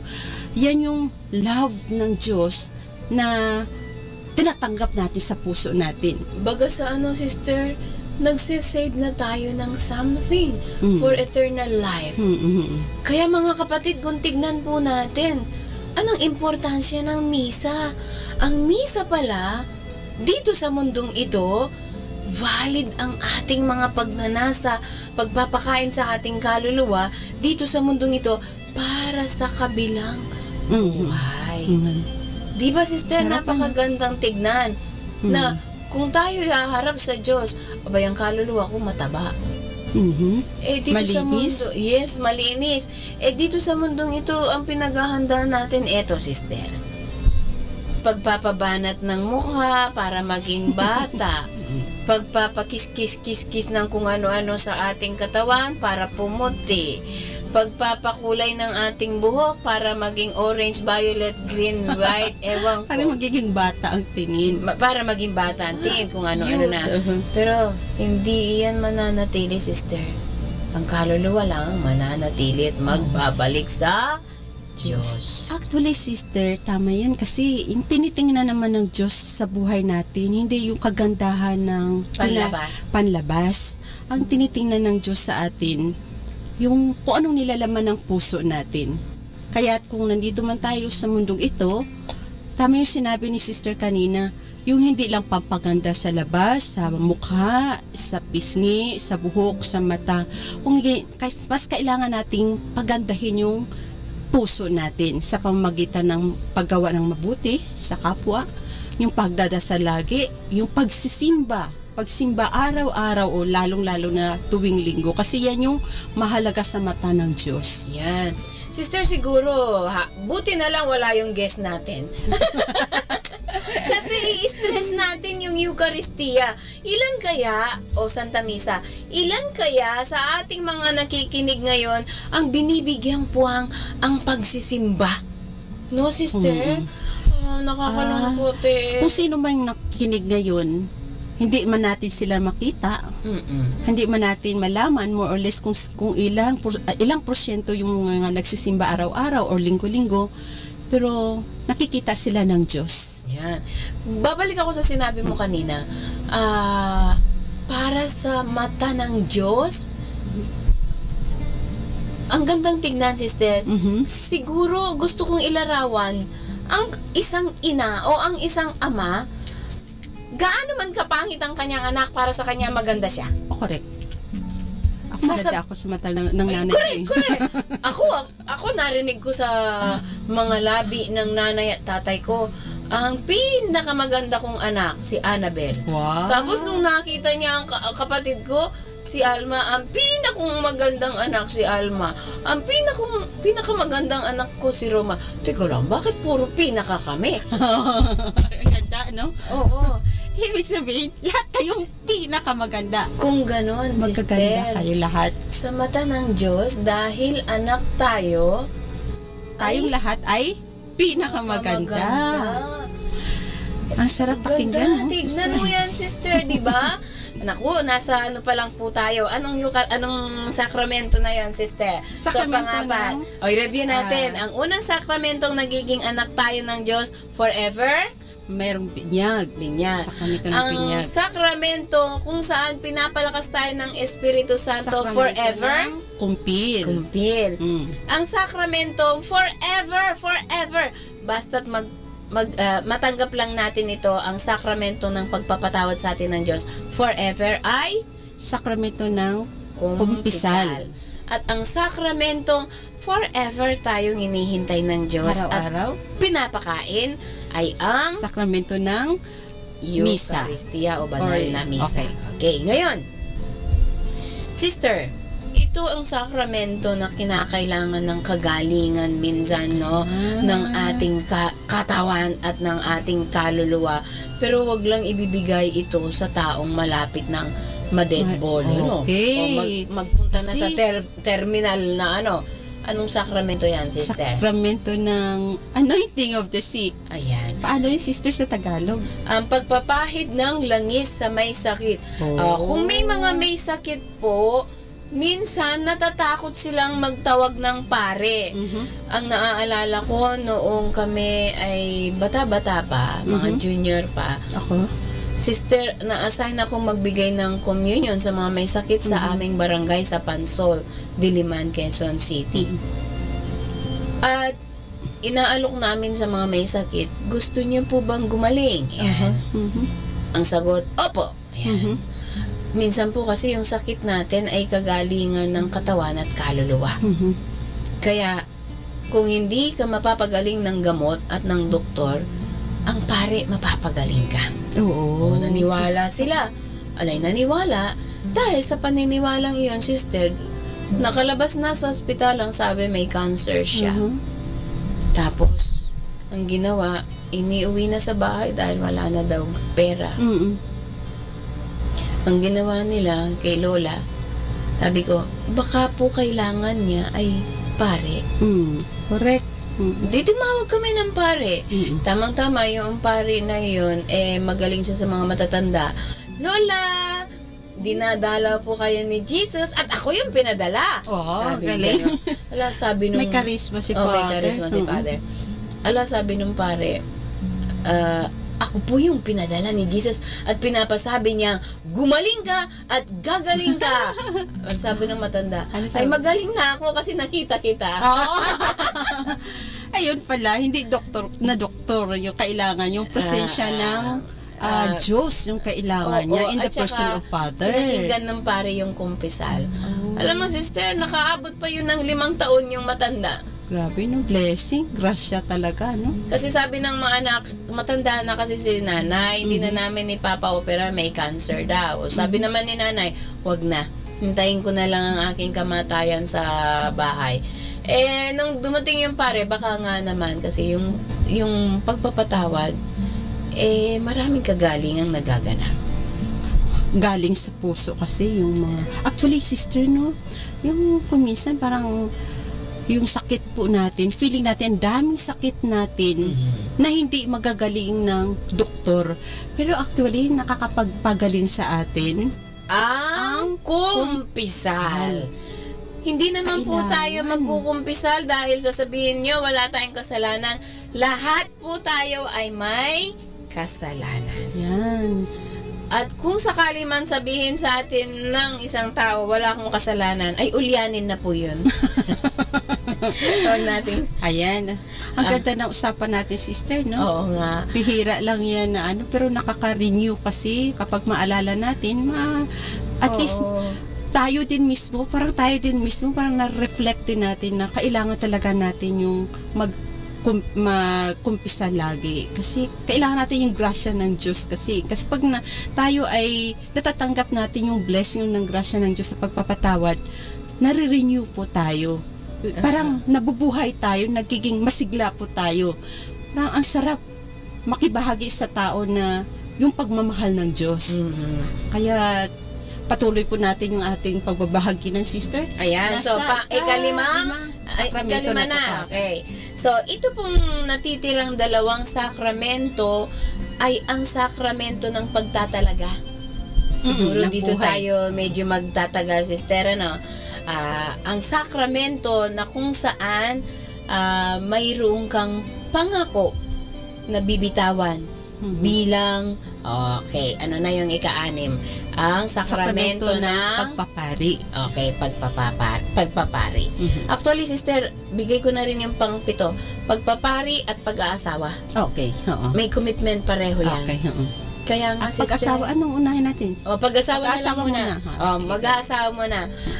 Ako, sister, binavalue ko kung sakaling hindi man ako nagmadre, siguro mag-aasawa ako. May tatanong ako, sister. Yes. Okay lang ba sa'yo? Sure. di ba nung kabataan pa po tayo, pag magkasama po tayo ng mga kaibigan po natin, among the group, among our friends, circle of friends, lagi tayo nagtatanungan, paglaki ko, mag-aasawa ako. Ikaw po ba ay nangarap din ng mag-asawa? Nagkaroon din ako ng desire na mag-asawa. Sabi ko, kung mag-aasawa ako, gusto ko maraming anak. Ako naman, sister, lagi kong binabanggit sa mga friends ko, ako pag nag-asawa ako, tatlo lang yung magiging anak namin. Wow! Gusto ko 3 lang. 2 lalaki, 1 babae, o 4, 2 lalaki, 2 babae. Tapos, gusto ko yung magiging asawa ko, yung laging sa simbahan, yung maka-Diyos. Yan lang lagi yung sinasabi ko.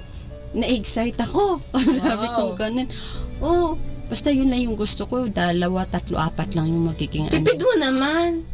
Kasi siguro na kita ko lang siguro sa family namin kasi 4 lang kami magkakapatid. 2 lalaki, 2 babae. Kaya yun lang din yung pangarap ko, 2, 3 lang yung gusto ko, or 4, basta pantay-pantay. Maganda kasi pag may parang partner para pantay. Kaya kaso nga lang, dumating sa punto na parang iba ang tawag ng Diyos.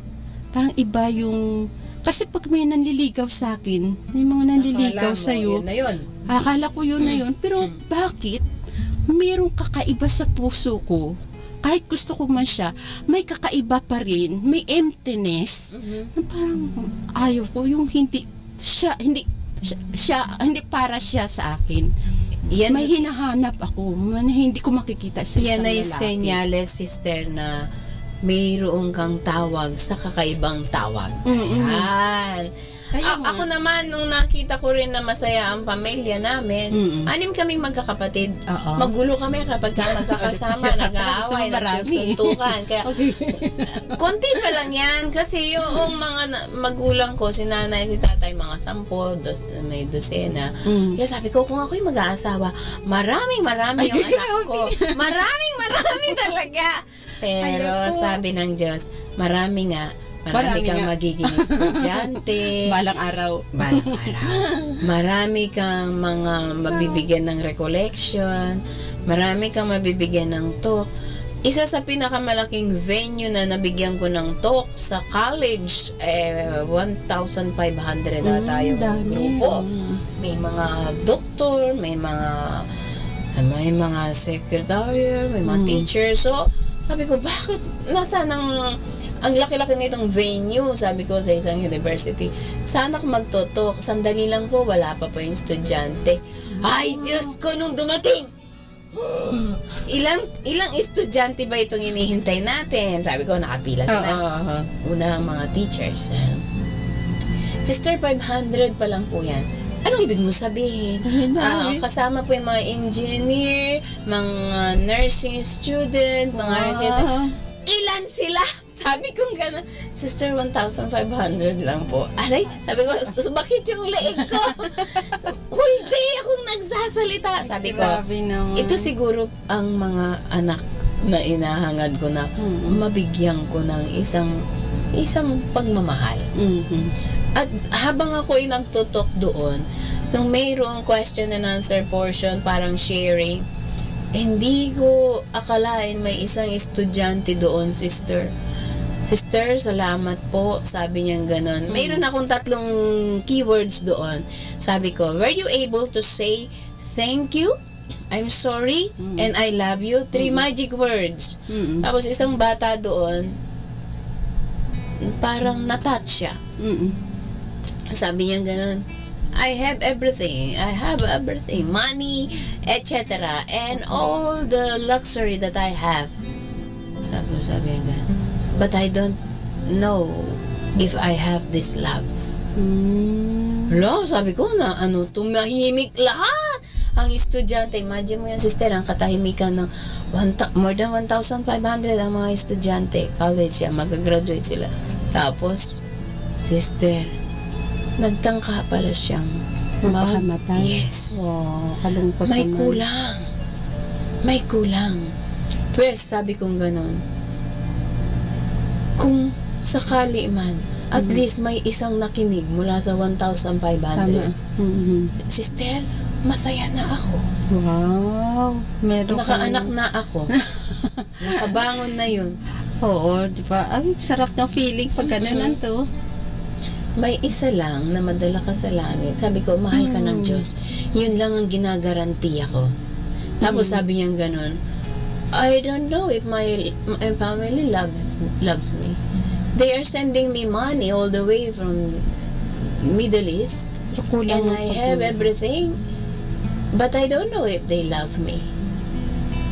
Kaya nga siguro yung tawag para sa iyo, para sa atin, yung buhay na pagtatalaga sa buhay relihiyoso o relihiyosa.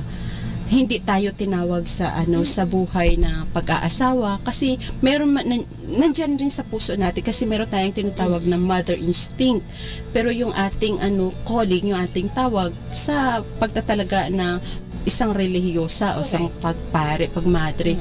Kaya nagagamit pa rin natin yung mother instinct na yan sa kapwa natin, sa mga estudyante natin, sa mission po natin, dahil ng ating tawag ibang pagtawag, hindi yung tawag ng pag-aasawa. Correct. Para bagang naramdaman ko na rin kapag ka nagtuturo ako o nagtutok ako. Maski isa lang na kaluluwa. Diyos ko, dumaan ako dito sa mundo. Mayroon po ba akong nasagi? Yan. Mayroon po ba akong napansin na naramdaman nilang, oy, may Diyos dito sa mundo. Ang pangalan niya ay Jesus. At yun ang pinapasabi sa iyo. Yung ganun lang.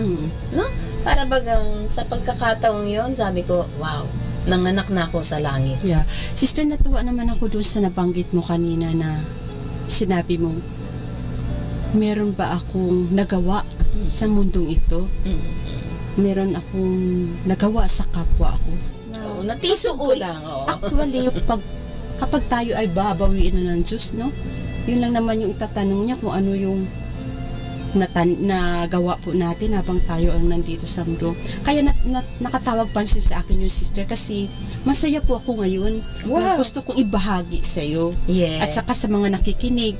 Dahil ako rin po ay siguro nagtatanim, yun, yung term na nagtatanim tayo lagi sa mga estudyante natin, kung ano yung magandang balita, kung ano yung magandang pwede natin ituro sa kanila para mailapit natin sila sa Diyos. Kasi dahil nga yun yung mission natin, yun yung ating tawag to evangelize other people. Ngayon, bakit ko nasabing masaya po ako dahil good news po sa akin ito at sana tuloy-tuloy po yung blessing na yan. Yeah. Dahil 6 years ago, ako po ay nagtuturo sa isang university. Wow. Sa isang high school department. Nagtuturo ako ng religion subjects. Meron po akong isang estudyante na first year pa lang siya, meron akong activities na inaigawa sa kanila. Yeah. Itong lalaki na ito, parang nakatawag pansin sa akin. Kaya biniro ko siya. Yeah. Sabi ko, Gerald, gusto mo magpari? Tapos sabi niya, upo, sister. First year pa lang siya at that time. Way back, 6 years ago. Yeah. Ngayon, so every year, dahil nga estudyante ko siya, pina-follow up ko siya. Gerald, gusto mo pang magpari? Yes, sister. So to make the story short, graduate na siya ng senior high ngayon. As 6 years ago nga. To 18 years old though. Now, itong summer lang, nag-text siya sa akin, mga 3 weeks ago. Sabi niya, sister, gusto ko na pong pumasok sa seminary, gusto ko na pong magpari. Amazing! Yes. Kaya tuwang-tuwa po ako kasi at least meron po akong nagawa. Meron akong naitanim na ngayon, nagsisimula na siyang mag-grow, mag-sprout. Oo. May tangkay. Kaya ngayon, kasama ko siya ngayon. Nasaan siya? Opo. Ni-refer ko po siya sa mga Dominican fathers. Kasi nga, syempre, Dominican sister po ako. Kaya, when I interviewed him, sabi ko, nakita ko naman na siya, na gusto niyang religious life. Kaya, nirecommend ko siya dito sa mga Dominican fathers.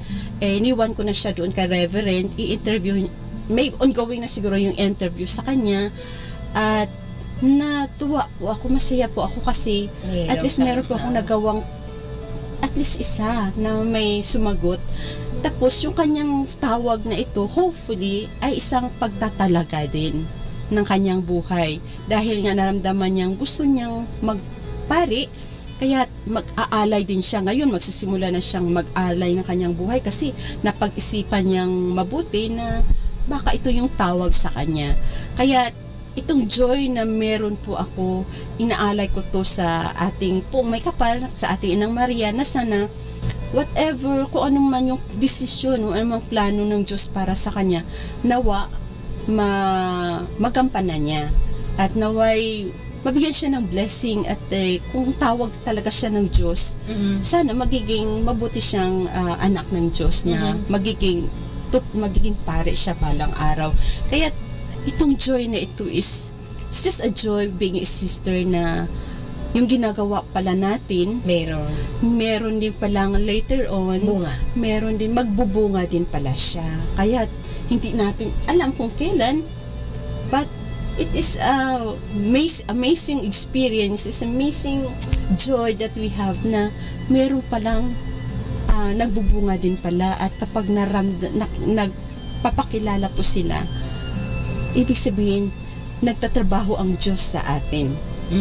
And we are just instrumental na itong mga ginagawa natin, we are bringing them back to Jesus. At nawa, yung patuloy po natin yung ating buhay na bilang pagtatalaga na isang reliyosa, dahil nga hindi tayo tinatawag sa buhay pag-aasawa.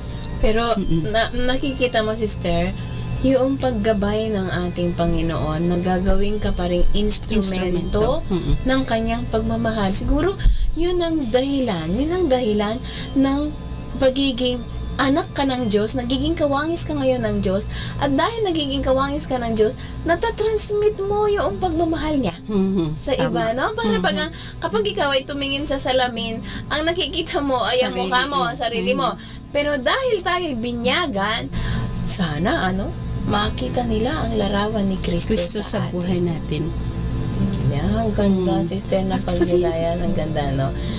Sa sakramento pa lang yan, sister, ha? Sakramento ng pagtatalaga, pareho ng pag-aasawa at saka ng pagpapare o pagmamadali.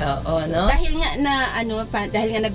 yung pagbabahagi na natin ay sakramento ng pag-aasawa, so tayong dalawa, dahil nga madre tayo, nire-relate po natin sa buhay pagtatalaga bilang isang madre. Kasi yun po yung ating buhay. Yan yung pinapakita natin sa kanila na kahit hindi man tayo mag-aasawa, hindi tayo nag-asawa, but still, we are married to the church na yung ginagawa natin ay para sa simbahan, para sa Diyos. Correct. Pero pagtatalaga pa rin. At sa ayaw at sa gusto mo, sister, kung talagang inaano mo yung buhay mo na instrumento ka ng Diyos, ang matatransmit mo talaga ay siya. Yeah. At baga sa like Saint John, I like the image of Saint John the Baptist. Okay. He must increase, I must decrease. Yung humility niya. Kasi baga sa pag natapos na yung buhay ko dito sa mundo, ngayon malakas pa ako. Ako pa ang hinihingan ng tulong, ako pa yung balang araw, ako na yung aalalayan, tungkod-tungkod, at ako na yung bibihisan, at ako na yung sasabihin na dito ka, uuto-uto na ako kasi matanda na, ulyanin pa. Balang araw, di ba, sister? Darating din tayo dyan. Darating. Pero but for now, sister, for now, gawin natin yung best. Yeah. Gawin natin, mag-multiply po tayo. Hayaan na lang natin ng Diyos na magtrabaho sa atin, mag-alaga sa atin sa darating na panahon. Ayan. But what we can do now is to give our best sa mission, kung saan man tayo tatawagin at tinatawag, at gagawin natin yung para sa kabutihan ng ibang tao. Dahil tayo ay tinawag, we are called to proclaim the good news. And what is that good news, sister? Because we are loved by Christ. We want to be testified. Yes. We want to share that we are loved by God. And we are sharing this to other people. We are transmitting this to other people. And later on, bahala na si Lord mag-alaga sa atin. So, papatuloy natin ang ating talakayan tungkol sa pagiging tawag ng Diyos sa tatlong estado ng buhay. Pero ano itong ikapitong sakramento, at ito na po yung sakramento ng pagpapari. Higit na tinawag ng Diyos na makita natin yung commitment, talagang may forever. Yeah. May forever dito sa mundo, sister, ha? Yes. At ito yung sakramento ng Diyos na kung saan nandoon siya at present, sapagkat sa araw na ikaw ay binyagan, nagiging anak ka na ng Diyos forever. Forever. Ano mang reliyon ang lipat-lipat ka pa dyan, nabinyagan ka na ng Katoliko, tinatakan ka ng tatak ng Diyos Ama, Anak at Espiritu Santo. At Muslim, Buddhist, Hindu ka man, Iglesia ka man, o anumang reliyon, ikaw ay tinatakan na niya. At ikaw ay anak na niya. Yeah. Diba, sister? Ang ganda-ganda. At sa sakramento ng kumpil, forever ka nang sa Kanya at pinapatatag ng Espiritu Santo.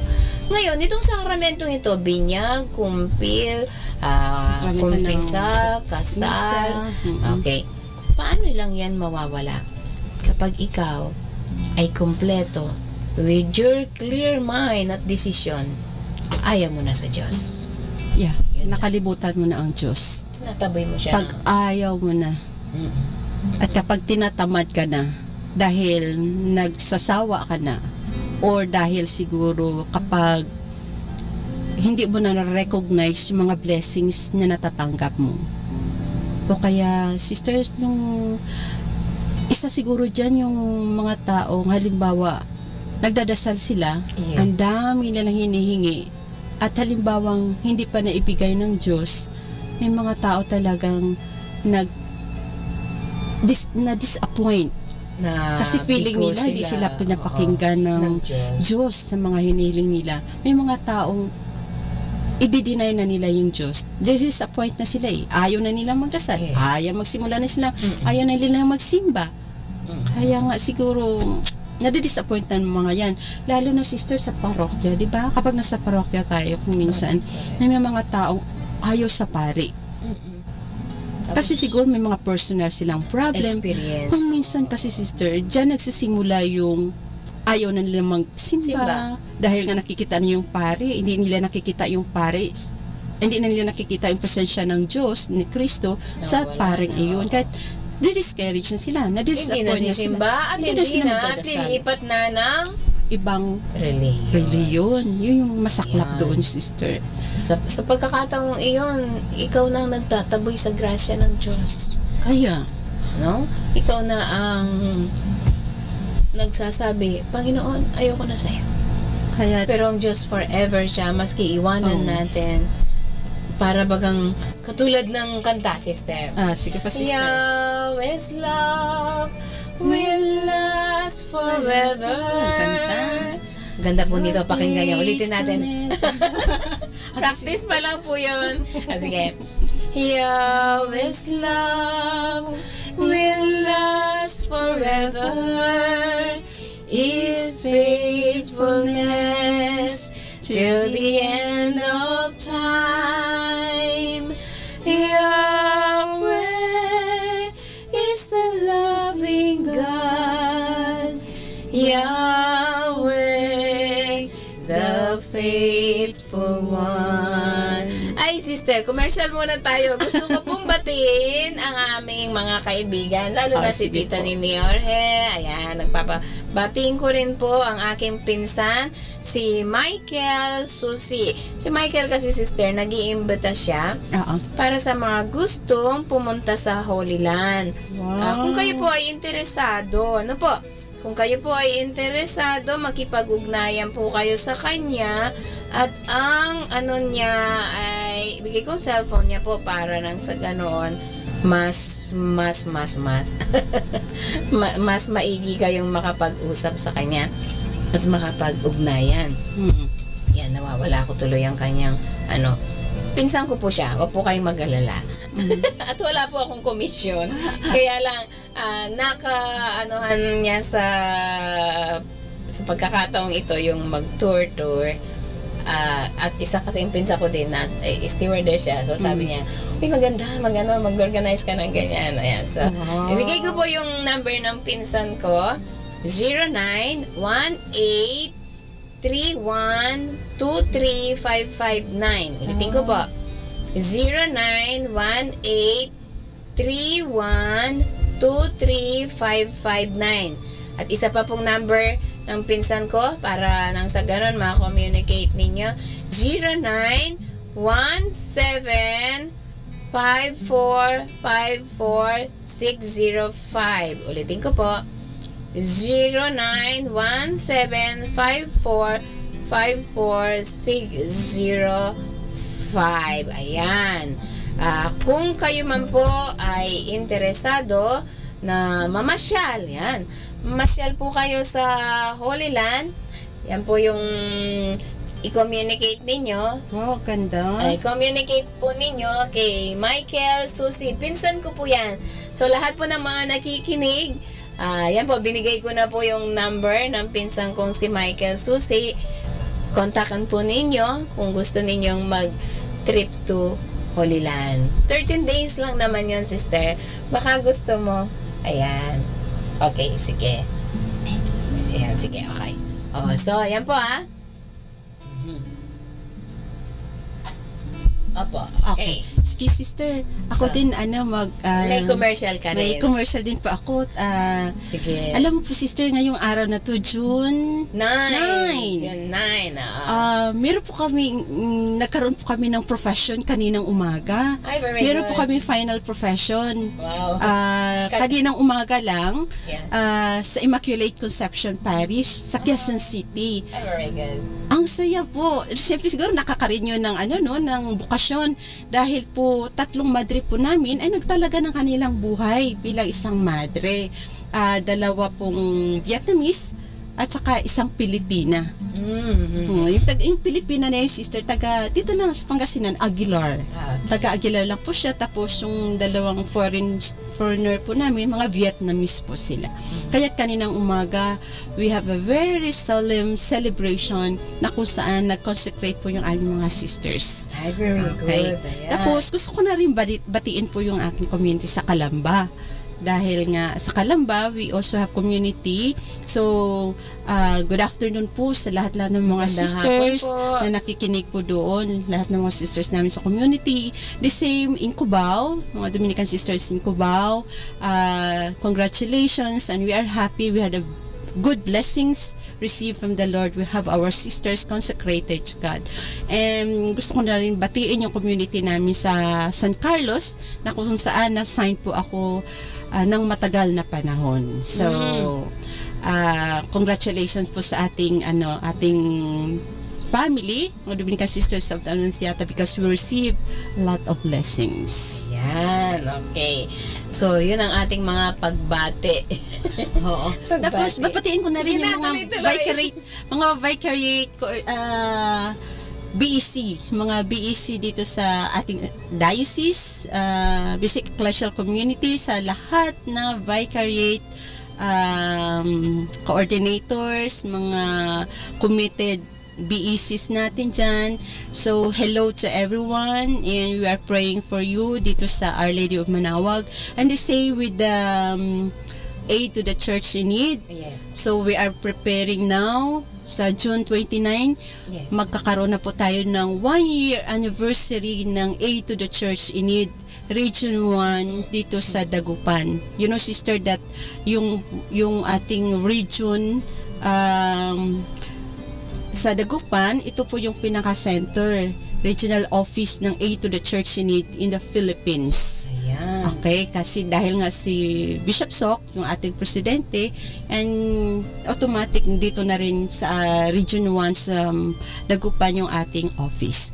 Tapos, sa pangbabatiin ko, yung aking family. Ayan. Sa Iloilo, aking mga kamag-anak, mga families, my sisters, my brothers, sa Iloilo at saka sa Bacolod. So, hello to everyone. Yan, nandito na ako sa pagkatapos ng bakasyon, balik ulit sa mission. Dito na ako sa Pangasinan, and have good opportunity na mag-share ulit dito sa aming programa My Forever sa Diyos. Ayan, so ito po ulit ang ating programa My Forever Ka sa Diyos. Ang forever ko sa Diyos. At wala namang iba kung hindi sa Diyos lang talaga ang forever. Yan, sige, sister. So, okay. Nagkaroon ng... Meron pang ano. Hindi, naisip ko kasi kung mga babatiin. Gusto ko na rin batiin yung aking mga friends sa Virgen Milagrosa University. Hello sa lahat-lahat dyan, kahit na matagal na hindi ako nakabalik sa university dahil nga nagbakasyon after ng vacation, summer vacation, family vacation. Katatapos na rin din namin ng retreat. So, congratulations. Balik na naman tayo sa mission po natin, kaya hindi pa ako nakabalik sa university. Basta hello muna sa lahat-lahat dyan. Pabalik rin ako dyan. Yan, okay. Yan. So, meron pang batiin, sister? Binabati ko po ang lahat na ng mga armwald. Sister, kasi lahat ng mga armwald na yan during vacation. Ano nangyari? Nagbakasyon. Kaya pala ako isa na rin ako doon nagbakasyon. Si Sister Alma, remember? Si Sister Alma yung kasama po natin sa program. Nagbakasyon din siya. At nagbakasyon pa sa? Pero totally na nagbakasyon. Talagang nagpa-assign na po siya sa Maynila. Kaya babatiin na rin natin si Sister Alma. Hi Sister Alma, we miss you in our program. Sana nandyan ka lang, nakinig ka. But dinaramdam namin, feeling namin nandito ka din ngayon, kasama ka namin. Kaya hopefully sa bagong mission mo ngayon, sa bagong assignment mo ngayon, tuloy-tuloy pa rin ang blessing ng Diyos na bibigay sa iyo. Naway makakabalik ka ulit dito para we have time together na makapag-share ulit tayo dito sa programa natin, My Forever sa Diyos.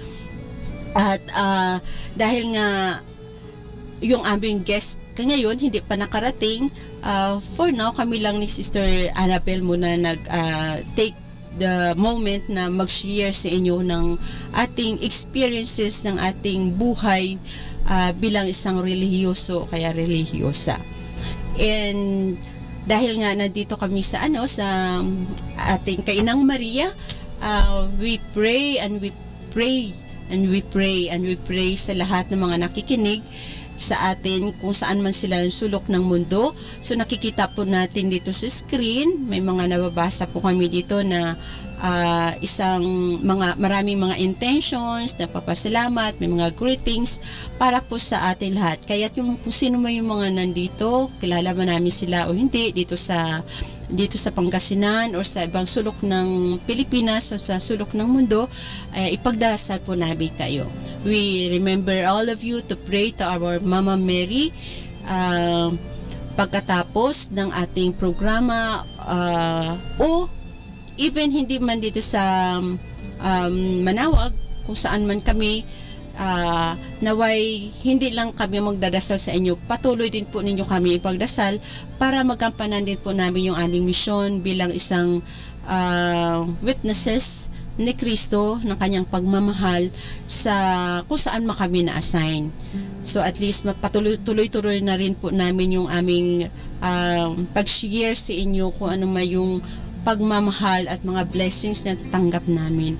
Dahil ito po ay isang sharing, isang pagbahagi sa inyo ng aming karanasan bilang isang relihiyoso, isang relihiyosa, for us to share the good news of Christ. Ayan.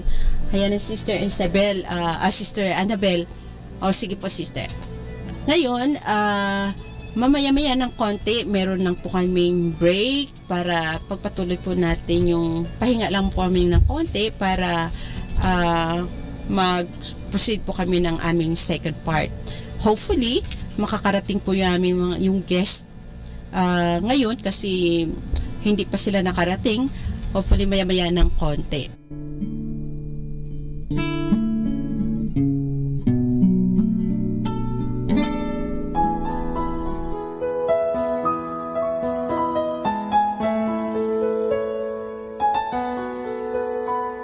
Ang sino man sa aking mananalig mananahan din ako sa Kanya. At kung siya'y mamunga ng masagana, siya sa amay nabigat ng karangalan. Mula ngayon kayo'y aking kaibigan, hinango sa dilim at kababaan. Ang kaibiga'y mag-aalay ng sarili niyang buhay, walang hihigit sa yaring pag-aalay.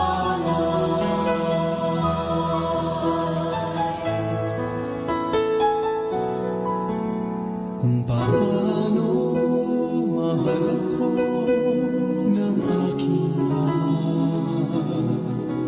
sa inyo'y aking ipinadarama. Sa pag-ibig ko kayo sana ay manahan, at piling ko sa inyo ay magmahalan.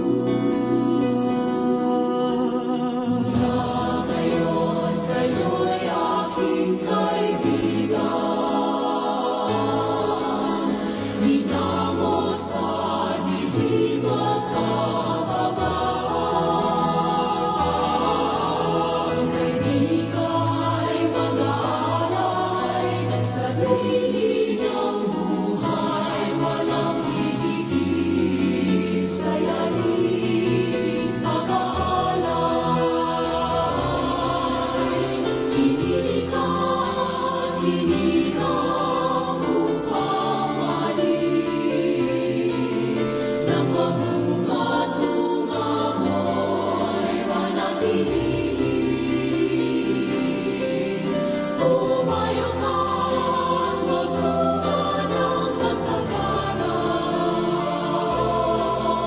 kagalakang walang hanggang ipamamana. Mula ngayon kayo'y aking kaibigan, hinango sa dilim at kababaan. Ang kaibiga'y mag-aalay ng sarili niyang buhay, walang hihigit sa yaring pag-aalay.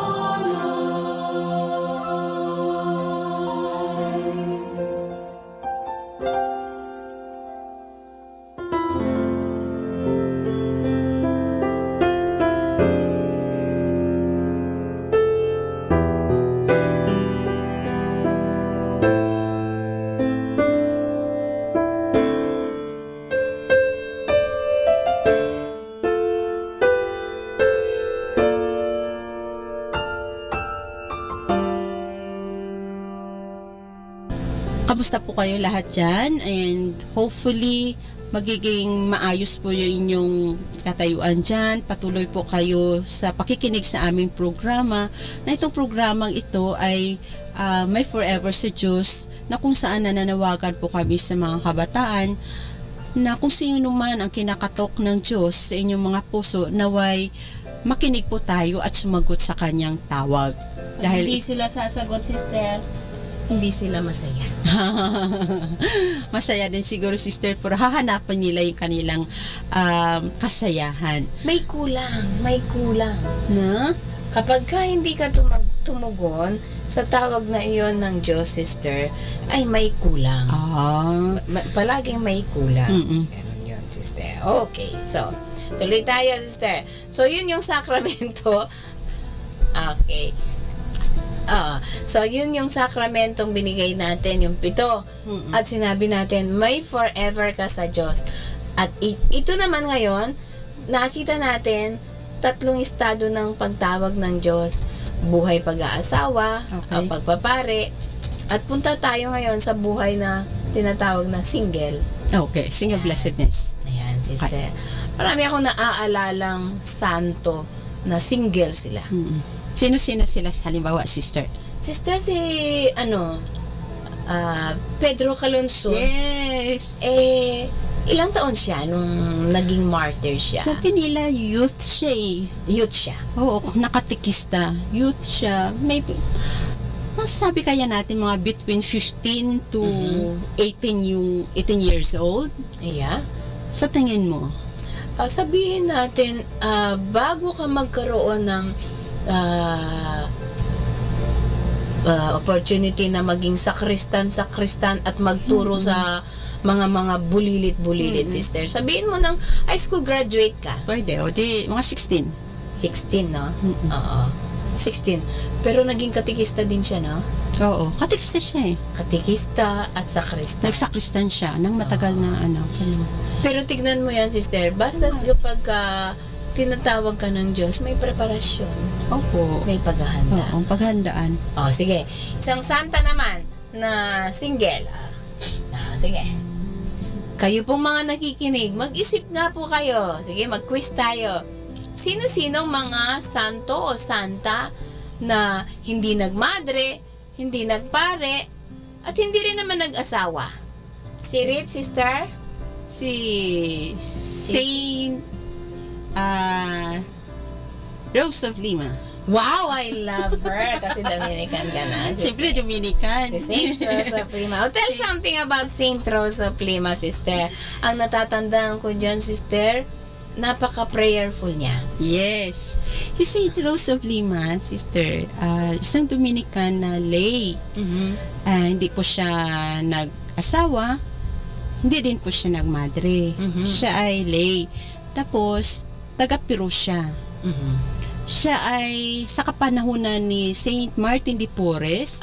I love Saint Martin de Porres. Magkaka-contemporary. At saka parang sa Peru, sa Latin America. Sila po ay more or less, kasi nga magka-contemporary nga sila, pero din silang Dominican. Saint Rose of Lima, mahinhin po siya, mabait, at madasalin. Yeah. Ang nagugustuhan ko yan sa kanya, sister, contemplative siya. Yung ng sakripisyo. Oo.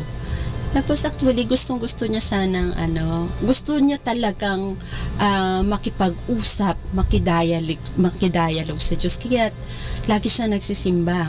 Tapos, there was a time na pinipigilan siya ng magulang niya at gusto niyang ikinulong siya sa bahay nila. Yes, para nabasa ko yan. Hindi, wala siyang opportunity na makalabas. Pero yung ginawa ni Saint Rose of Lima, nagtago, parang gumawa siya ng bahay-bahay niya, parang bahay-bahay na maliit, parang bahay-bahayan doon sa garden nila. Tapos, doon siya nagtatago at doon siya nagkaroon ng mas malalim na relasyon sa Diyos. Kaya gusto niyang doon lang siya lagi. Tapos meron siyang freedom dahil doon niya naramdaman yung full experience niya, yung presence ng Diyos sa buhay niya. Kaya yung kanyang pagka-contemplative, kailangan gusto niya yung tahimik na lugar, tapos yung buhos-buhos yung kanyang pagdadasal, pakikiusap sa Diyos. Kaya napakaganda nung buhay ni Saint Rose of Lima. At yung sinasabi nga, maganda siya. Magandang babae, no? Maganda siyang babae na hindi niya sinayang yung kanyang beauty, ay inalay niya sa Diyos. Yung talaga yung kanyang kinonsecrate niya talaga yung kanyang buhay sa Diyos. Wow, ang galing. Yung pagiging consecrate, yung pagkonsagra niya kanyang buhay. Actually, sister, yung panahon na yan, marami ang mga nag-alay ng kanilang mga buhay, no? Yung para bagang nakikita nila, hindi man sila magmadre, hindi man sila magpare, hindi man sila mag-asawa, may tawag na kabanalan para sa kanila. Wag po nating isipin kung matandang dalaga, matandang binata, masungit yung mga yan. Ang naalala ko kay Saint, I love him very much. Saint Martin de Porres. Wow, Saint Martin. This is Saint Martin de Porres. pares. Dati naiinis yung mga kasama niya, mga pare sa mga insekto, mga lamok, mga daga, mga ano. Pero siya, pine-friend niya. Nakakausap niya ang mga ito, nakaka-communicate siya. At mayroon siyang, kapag ang isang kaluluwa ay hindi mabuti, isang nakagawa niyang gumawa ng mabuti para ma-convert yun. Parang mayroon siyang gift na bilocation bang tawag doon? May healing. Nakaka-heal siya? Nakakapunta siya sa 2 lugar. Yung tinatawag nating... yun na yun. Hindi po, sister, baka nag-confuse ka kay San Vicente Ferrer. Hindi, pati siya. Pati siya, okay. See, a little story about Saint Martin de Porres. Si Saint Martin de Porres kasi, black. Anak siya ng Afrikano. Black siyang, Dominican brother. Hindi po siya pari. Brother po siya. Ngayon, yung kanyang, bakit siya black? Bakit siya maitim? Kasi, yung mother po niya ay itim. Ang papa niya tapos yung mestizo. Father niya ay mestizo. Yes. Spanish po kasi siya, soldier. Siya. Oo. Ngayon, yung kanyang mother, African. So, parang slave yata yung kanyang slave mother. Na ang mama niya. Tapos, dahil nga nabuntis yung kanyang mother, ayun na si Martin de Porres. Si Martin de Porres, naging very humble po siya habang lumalaki po siya. Tapos, pinag-isipan niya na pumasok sa isang kongregasyon, mga Dominican na congregation. At siya ay pumasok bilang isang lay. Sa Peru po yan, ha? Yes. Lima Peru. Kaya ngayon, nag-Dominican po siya, naging brother. Kaya madalas, yung brother kasi sa Dominicans, sila po ay hindi pari, brother po sila, hindi po sila nagbimisa. Pero madalas, kasama siya sa community, kung ano yung pwedeng papagawa sa kanila, pwede silang gang treasurer sa community, pwede silang mag-a-assist sa mass. Okay? Kaya ngayon, si Martin de Porres, maano siya, yung very maawain siya sa mga tao, maalaga siya sa mga hayop, meron po siyang karisma sa mga animals. Kaya yung mga animals parang malapit sa kanya. 'Di ba? Kahit pag mahilig ka sa aso, 'di ba? Malambing ka sa aso. Madali mong ma-tame. Oo. So si Martin de Porres, hindi lang aso. Lahat na klaseng, halos lahat ng mga animals, kahit insekto, talagang malapit sa loob niya. Kaya yung meron talaga siyang charisma na maaamon niya lahat ng mga animals. Kaya parang very very close siya sa animals. Tapos very humble po siya.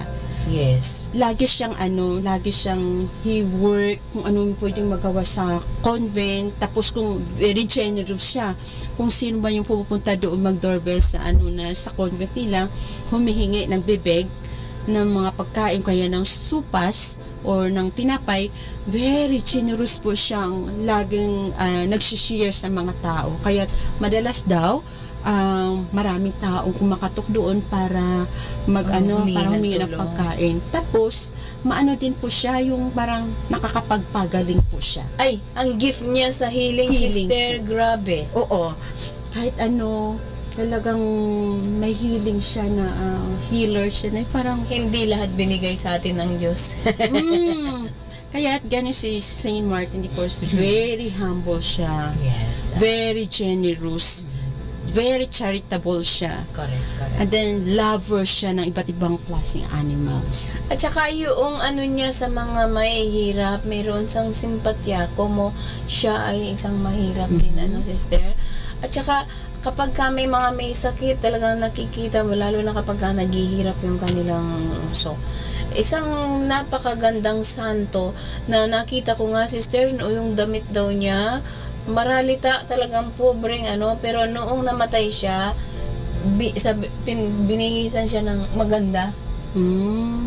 Oo, ang ganda-ganda ng buhay ni San Martin de Porres. Maski na nagwawalis lang siya, joyfully ginagawa ang pagwawalis. Kaya doon sa isang statwa niya, mayroon siyang walis. Walis po. Yan talaga yung yung kanyang image. Identity. Yung identity. Kahit sa Very Milagrosa University, sa 3rd floor, merong block doon na na Kasi santo. mama niya, Lagi ko po sinasabi sa mga estudyante, tsaka kahit mga doctors, mga nurses, St. Martin de Porres po siya. Dominican brother. Sister. So, ako naman, mayroon pang isang santo na nagiging favorite ko.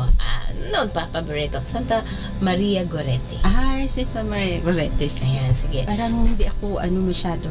Naku! Makikinig po ako sa kwento mo. Naku, napapanahon. Panoorin po ninyo sa YouTube.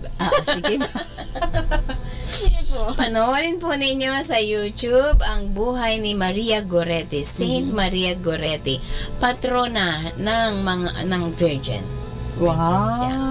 14 years old at isa po siyang parang panganay siya sa kanilang magkakapatid na isang babae. Hindi.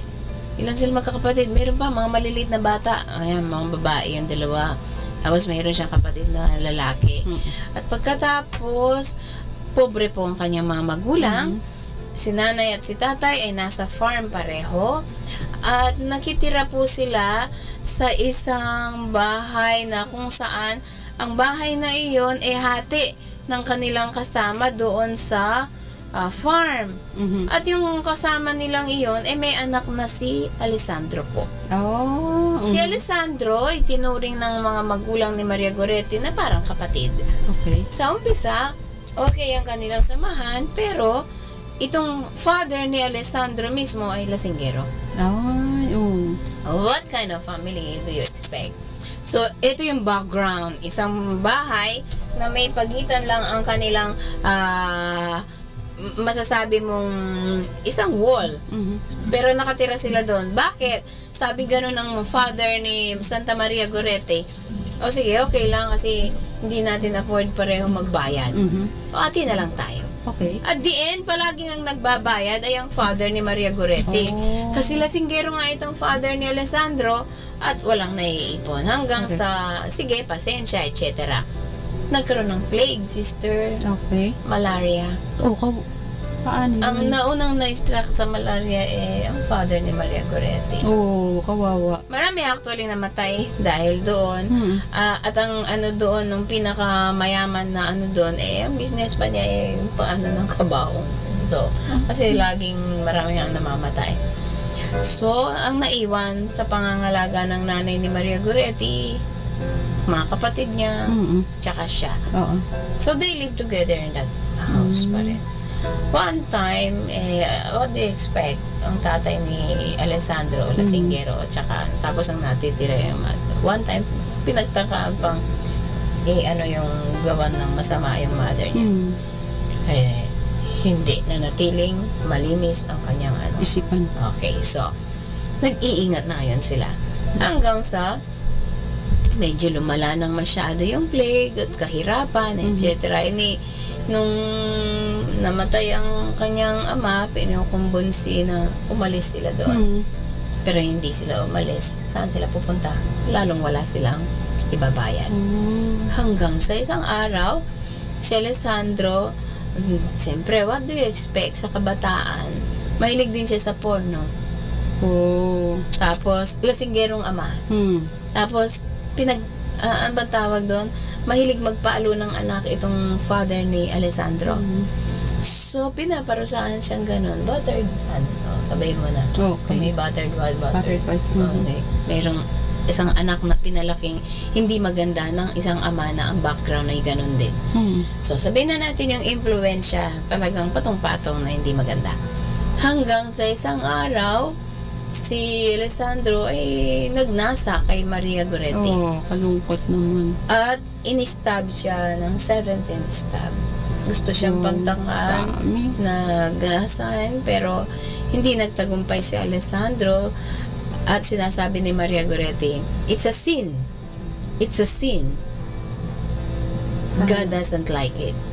So, hindi binigay at hindi nakuha ni Alessandro hanggang sa galit ni Alessandro, pinatay, inistab, sinaksak ng makailang beses si Maria Gorete.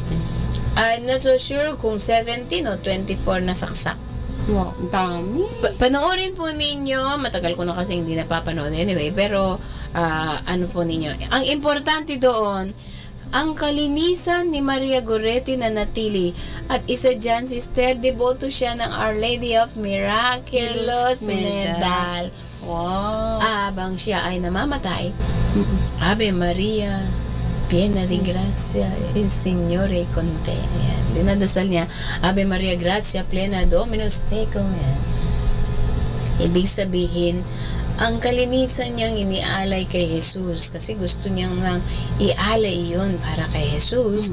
At si Maria, ang kanyang huwaran. Ang ganda. Kasi, tignan mo yan, sister.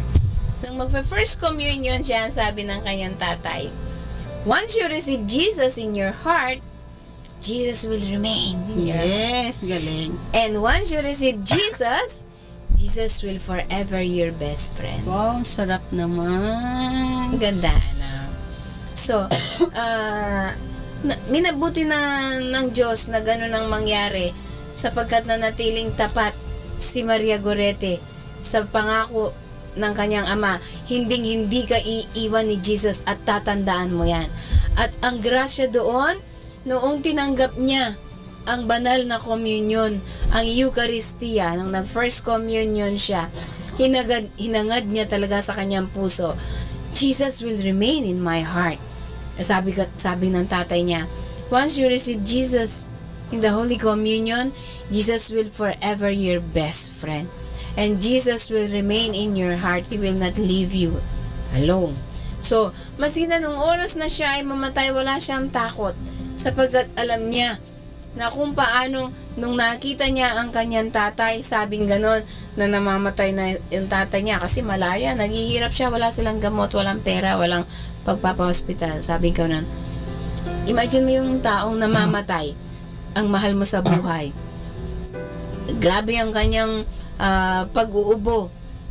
Malaria at talagang todong init ang pakiramdam, sister.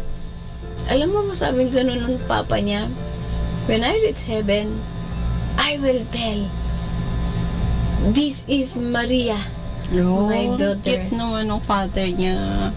And Jesus will tell me, Maria, this is your father. Wow. Ganda, ganda. Very, very close siya sa kanyang papa. Kaya yung relasyon ni Maria Gorete sa Diyos ay very close kasi yung relasyon ng kanyang ama.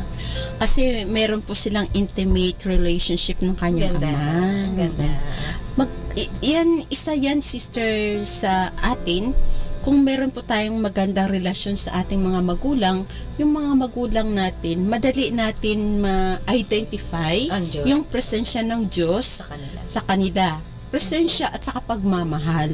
Kasi kung complete ang pagmamahal ng magulang na binibigay sa atin, automatic, kapag maka-Diyos yung magulang din po natin, nakaka-relate din po tayo sa kanila. Na-identify din po natin sa kanila. Alam niyo po, kung talagang titignan natin, maraming maganda sa mundo. Opo, maraming mga kwento pang magaganda. At kung titignan lang natin, hindi lang yung patayan, hindi lang yung mga nakawan, hindi lang yung mga politika, etc. na kurakot dito, kurakot doon. Marami pong maganda, pwede tayong pag-usapan. At tinitiyak ko sa inyo, naku, sister, ang bilis ng oras. Medyo oras na lang tayo halos. Okay, more than 30 minutes pa tayo. Sige. At kung titignan po natin, kung ang buhay natin ay palagi nating iniisip, mayroon nga isang para kanino ka bumabangon? Para sa Diyos? Yan. At para kanino ka nagiging inspired? Yan. Kung titignan natin, saan man ako tumingin, nakikita ako ng Diyos. Nakikita ako ng Diyos. At kung nasa presensya ako ng Diyos, gagawin ko yung best at gagawin ko yung maganda. Di ba, sister? So, siguro, buti na lang at hindi dumating yung speaker natin. Hindi dumating yung ating i-interviewin. Napakaganda ng ating tinalakay.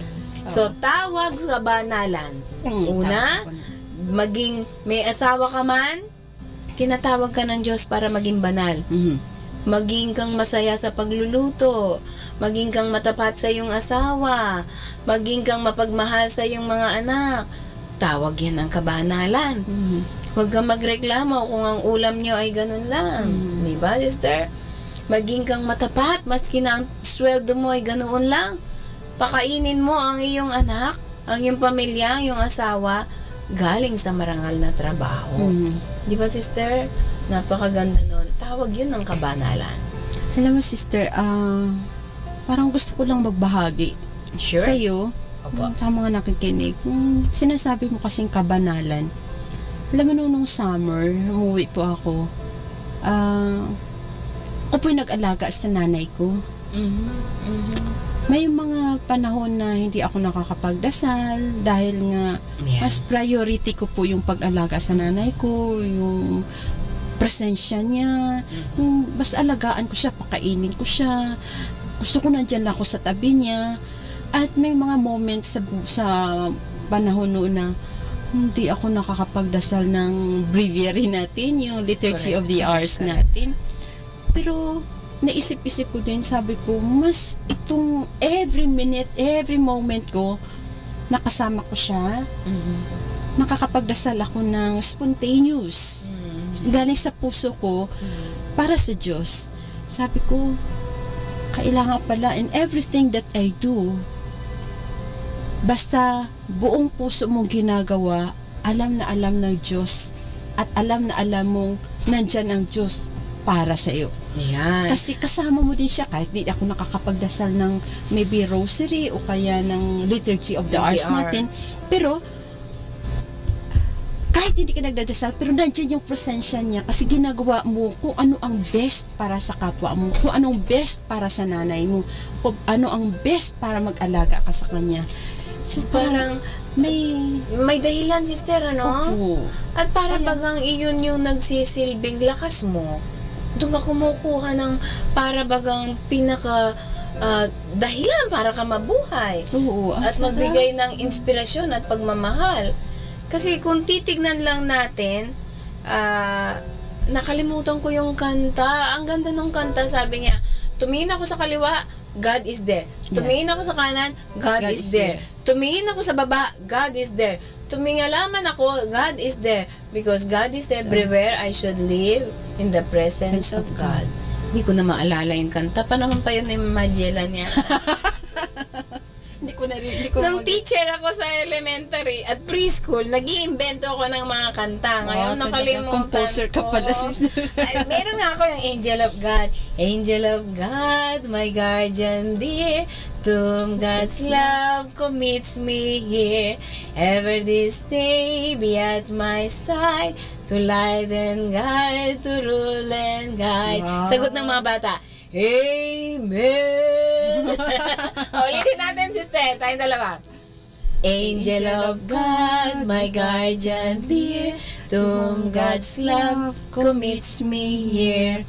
Ever this day be at my side, to light and guide, to rule and guide. Amen! Di po ba ang dali? Ay, alam niyo po ba? Pag dinadasal daw po yung guardian angel, tumatakbong papalayo ang demonyo. Tama. Tuwang-tuwa naman yung guardian angel mo. Yes. Kaya dapat po ninyong dadasalin yan palagi. At totoo po may angel tayo. Kung paanong totoong may demonyo din.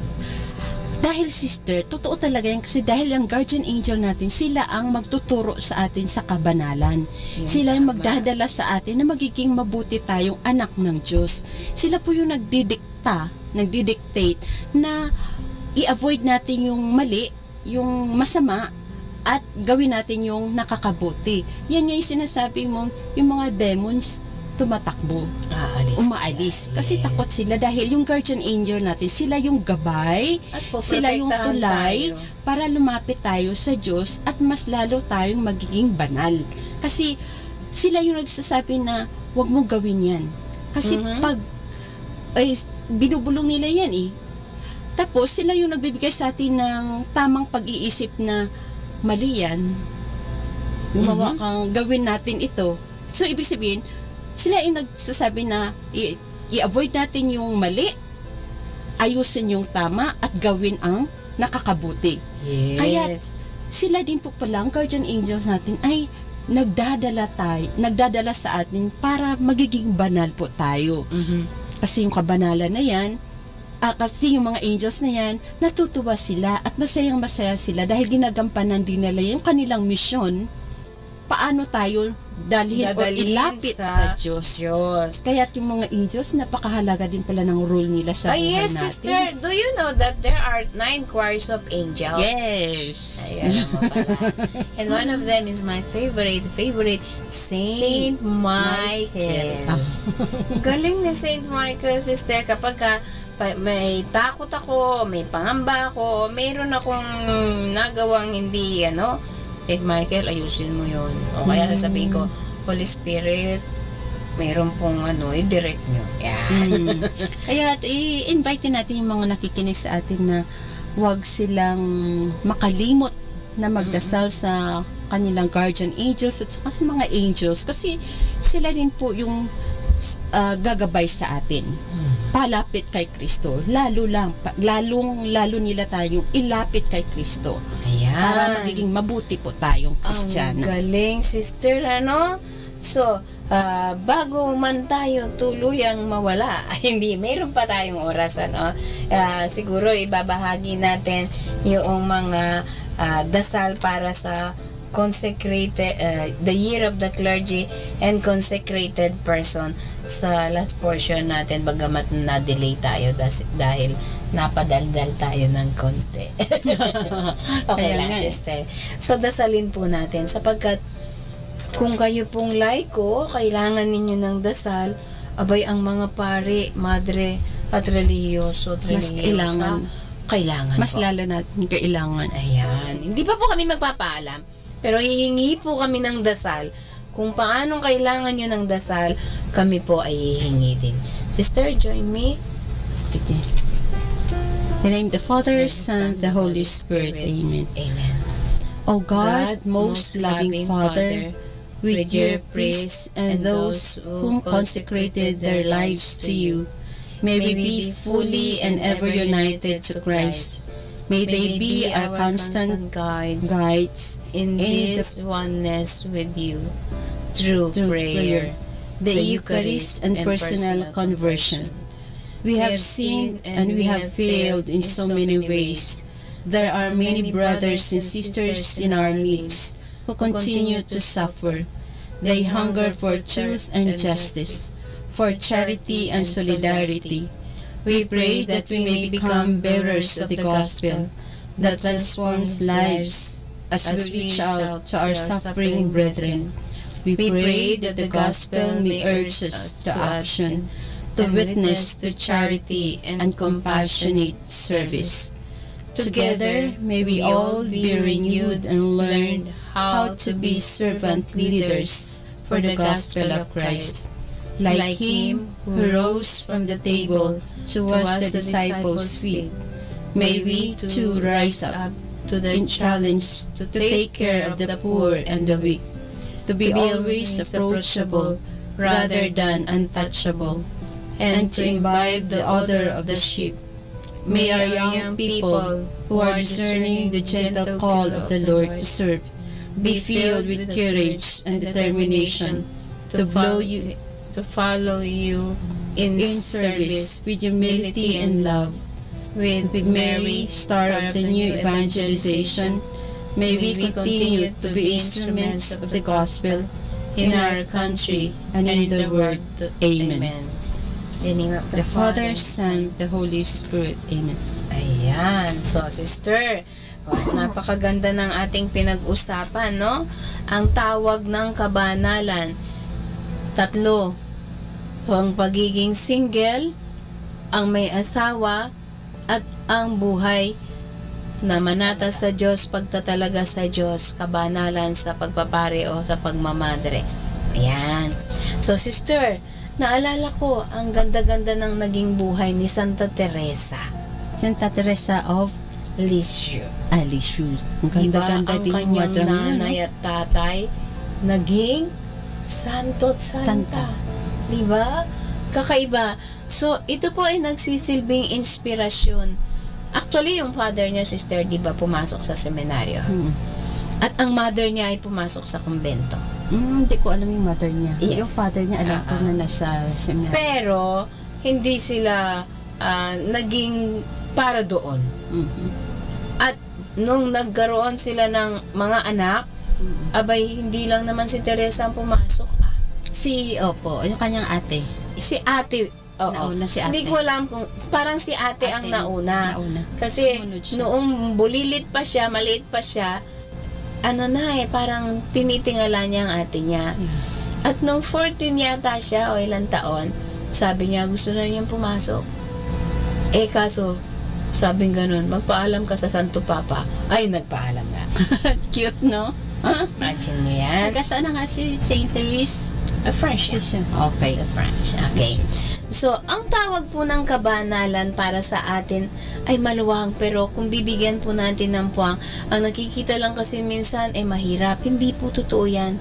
Ang tawag po para sa kabanalan ay ito ay paanyaya ng Diyos para sa atin. Kung bubuksan natin ang ating puso, ano man ang ginagawa mo, ang natatandaan ko at hindi ko makalimutan habang ako po noon na aspirant, ang ganda-ganda ng mga lives of saints.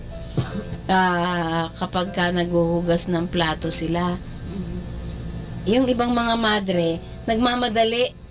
Pero si Santa Teresa, ang ginagawa po niya, buong pagmamahal, buong pagkalinga, ginagawa niya, at ang mga kasama niyang madre, kung hindi man nila inaayos ang kanilang ginagawa, siya ang nagtatapos. Halimbawa, uhugasan daw niya yung kutsara. Hindi nagmamadali, maayos ang paghugas, at inaalay pala niya ito para sa mga kaluluwa sa purgatorio. Hugasan niya ng maayos ang plato, aayusin niya yung mga lamesa. Mga ibang kasama niya, nagmamadali. Pero siya, gagawin niya ng maayos. Delicate ang pagtutupi ng mga damit, paglalaba, pagsasampay, at pagpupunas ng mga lamesa at sasahig. Sister, lahat ng mga ito, iniisip niya, nakikita ako ni Jesus. Ang galing. Sister, ang gandang halimbawa na sana pwede siyang gayahin ng mga kabataan ngayon. Hindi lang kabataan, sister. Of course, lahat ng mga lahat tao. Tayo. Pero lalo ng mga kabataan ngayon kasi kakaiba na yung mundo ng mga bata. Hindi na nila pinapahalagahan yung mga simpleng gawain sa loob ng bahay. Ayan, oo. Para bagang hindi sila nagpapahalaga na ang buhay natin ay hiram. Ang mundong kinatatayuan natin ay hiram. Ang bahay na mayroon tayo ngayon ay hiram. Ang inihigaan ay naupuan natin ay hiram. Lahat ng ito ay pribilehiyong binigay sa atin ng Diyos. Maski na sa madaanan mong kalsada, ngayon dumaan ka, hindi mo alam, bukas hindi ka makakadaan na.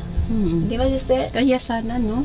Yung bawat isang Kristiyanong anak ng Diyos and everything that they do, sana ma-realize natin na-realize natin lahat na mahalaga ang presensya ng Diyos.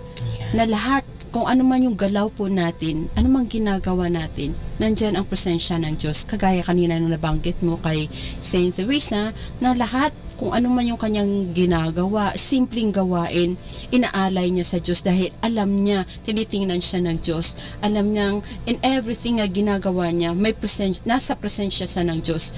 At magandang tularan po ito ng lahat ng mga anak ng Diyos na sana tayo din, kung saan man tayo, kung ano mang ginagawa natin, mahirap o madali, tama man o mali, sana isinasa buhay natin na nasa presensya tayo ng Diyos, na matularan natin si Santa Teresa, Saint Therese. At kaya naman, sister, itong mga santong ito, maski na libo-libong taon na ang lumipas, no? Ilang century nang ilang ano na. Imagine mo, hanggang buhay ngayon, na buhay pa rin yung kanilang buhay ang kanilang kwento, sapagkat ang taong nagmamahal ay hindi mamamatay. Sapagkat lumipas ka man, tingnan natin, no? Maski na si Mother Teresa, sister, grabe yung kanyang mga ginawa. Patay na siya, hindi lang buwan. Taon-taon na. Dahil Pero, sila ay banal, dahil maganda yung kanilang ginagawa, at nakikita sila, nakilala sila ng Diyos, kaya pinapahaba ng Diyos yung kanilang presensya sa mga taong Kristiyano para sila ay matularan natin. So, para bagang salamat na lang sa opportunity binigay sa atin, ano, sister? Kung ako man, parang naalala ko yung kanta, sister. Ano kanta, sister? Yung hindi na ako dadaan. Ano nga kasi sumagat nun? Minsan lamang ako daraan sa daigdig na ito, kaya anuman ang mabuti maaring gawin ko ngayon. Tama. Sister, ang ganda naman nung ang message na yan. Patay na si Father Ontiveros. If I'm not mistaken, this song was composed by Father Ontiveros. Pero hindi significant mamamatay siya, ang kanta. significant siya sa atin na bilang Kristiyano, no? Yes. Minsan lang talaga tayo dumaan. Totoo, sister. Sana ma-realize ng Ako ngayon lahat. ay nandito, bukas wala na ako. Dahil ang buhay natin, hindi atin. Basta, sister, ang importante, gawin natin yung kagustuhan ng Diyos ngayon. Yes. Gawin natin, i-share natin sa mga tao yung good news. Yan. Kaya po, anuman po ang inyong pinagdadaanan, lahat yan ay lilipas, pero mayroong hindi lilipas. At ito ay ang ating Panginoon. Ito ay ang ating Panginoong Diyos. At ang pagmamahal niya, forever. Hindi totoong walang forever. Dito sa mundo, mararamdaman na natin, mararanasan na natin may forever. Diba, sister? Ang sarap. At yung forever na iyan ay galing sa Diyos. Sana. Forever. Ayan. Hindi ko na alam niya, sister. Hindi mo na alam. Ayan. Para bagang ang buhay natin ay isang awit. May simula, may wakas. Pero ang Diyos, hindi lang siya isang awit. Dasal yan. Ano ang dasal? Ang dasal ay pwede mong maabot maski ang kataas-taasan ng langit. Mararating mo. Hindi na kailangan yung lobat ka ba o hindi? May load ka ba o wala? Hindi. Pikit mo lang ang iyong mata. Manahimik ka lang. Pakinggan mo lang ang katahimikan. Pakinggan mo. Maaabot mo pati ang puso ng Diyos. Maaabot mo sapagkat ang dasal, reachable yan. Dahil yan ang communication na nanggaling sa Diyos. Dahil in every minute, binubulong ng Diyos ang kanyang pagmamahal. Yan, galing, sister. Parang ang core din naman yung sinasabi natin, pero totoo po ito. Totoo po sa ating lahat ito. Sana yung wish lang natin at dasal lang natin sa lahat na mabuksan nila yung kanilang tenga at pakinggan na ito ay hindi nakakasawang salita. Ito po ay mga reminder sa atin lahat na hindi humihinto ang Diyos sa pagtawag sa atin. Sana, pag narinig po natin yung kanyang imbitasyon na makinig at magdasal, manahimik tayo. Pikit natin ating mata. Pakinggan natin yung kanyang boses. Umupo lang tayo at makinig sa kanyang boses dahil ang Panginoon ay nagsasalita sa kaibuturan ng ating puso. Kung buksan natin ang ating puso para sa Kanya. Yan. Sister, no? Para bagang kapag ganito yung ating usapan, lalo akong nagninilay sa... I love to contemplate yung sa Ignatian spirituality, contemplating death. That's my favorite. That's my favorite. Kasi when you contemplate your death, para bagang isang saraduan lang ng mata, nandun ka na sa braso ng Diyos. Para bagang, kasi yun yung aking nararamdaman sa experience na marami akong magagandang experience ng buhay pa ang tatay ko, who is God's best friend, sabi ng tatay ko, si Moses. And Moses, oo. Wow. Yung kwento doon. Gusto kong imbitahin si Gerald, parang si Gerald yung wala pa siya. Okay. So, sige. Yung happy death na iniisip ko, no? Kapag kasi malapit ka na doon, para bagang gagawin mo na lang ay mabuti. Kaya nga eh. Na-meet ko rin yung mga kaibigan ko noong mga nandoon sa hospital, yung dinadalaw kong binibigyan ng communion, yung best friend ko na nag-dialysis at nagkaroon ng sakit. So, yung puntong iyon na kapag nakikita ko yung kanilang preparasyon, kapag talaga po palang malapit na yung oras mo, para bagang bumabait ka at parang wala nang kabuluhan ng bagay dito sa mundo kung hindi magmahal at magmahal.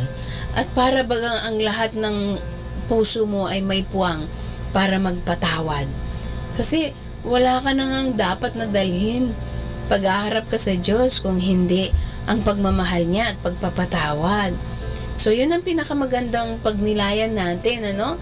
Hindi man tayo namamatay physically, pero namamatay po tayo dapat spiritually. Ibig sabihin, tinatalikuran natin yung dati nating hindi magandang pag-uugali o hindi magandang pag-iisip. Kaya dyan, papasok na naman yung ganda ng sakramento ng kumpisal. Kaya kung babalikan po natin yung mga sakramentong pinag-usapan natin kanina, magkakaugnay iyang sa ating buhay. May relasyon ito sa ating buhay kung paano tayo dapat na mamuhay. Sabi ko nga, sister, no? Ang lahat ng mga sakramentong pinag-usapan natin, kaya iniwan ni Jesus ay sapagkat kailangan natin. Ay, opo.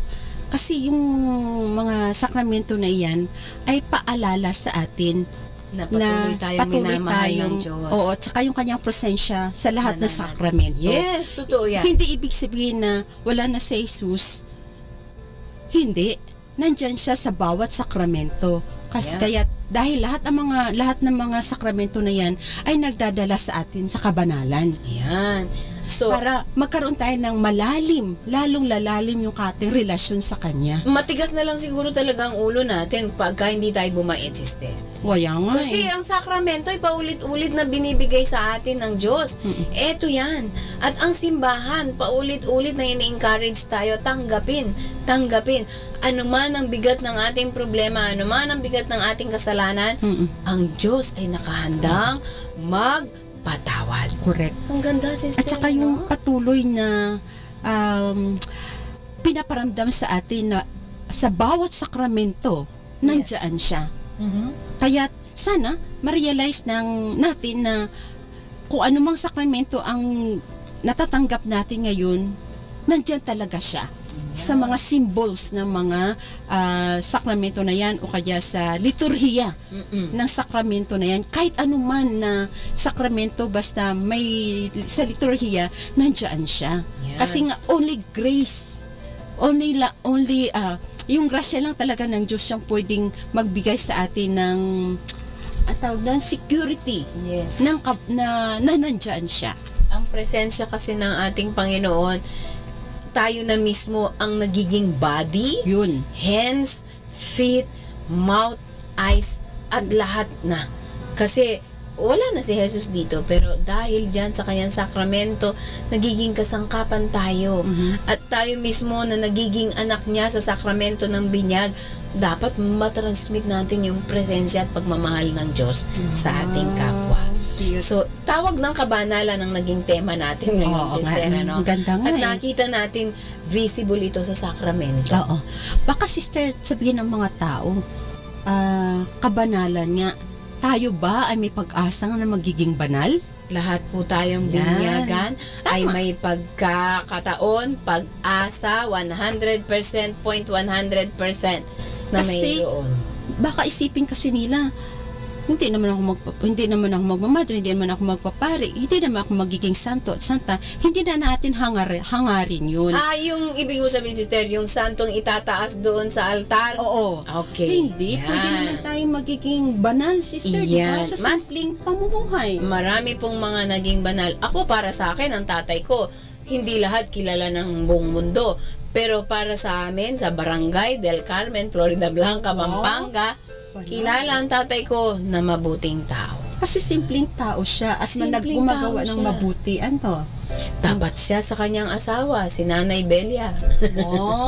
Tapat siya sa amin. Kapag katapos na ang trabaho niya, dun lang siya. Hindi, minsan lang siya nalasing. Pero ibig sabihin, sa mga nakikinig, lahat po Simple tayo, na kahit bata ka, dalaga ka, kabataan ka, may asawa ka man o wala, may asawa ka man o wala, pare ka man o madre, bishop, Santo Papa, lahat po tayong bininyagan na sa pangalan ng Diyos ay may opportunity, may pag-asang lahat tayo ay magiging banal. Yes. Kaya huwag silang matakot. Huwag nilang sabihin na, hindi naman ako magpare, hindi naman ako magmadre. Kaya wala akong pag-asa dyan magmadre. Hindi. Lahat po tayo Sister, ay by virtue of baptism, we are called to be holy. Actually, sister, dalawa lang naman yung tawag sa atin eh. Yeah. Una, mahalin ang Diyos ng buong puso.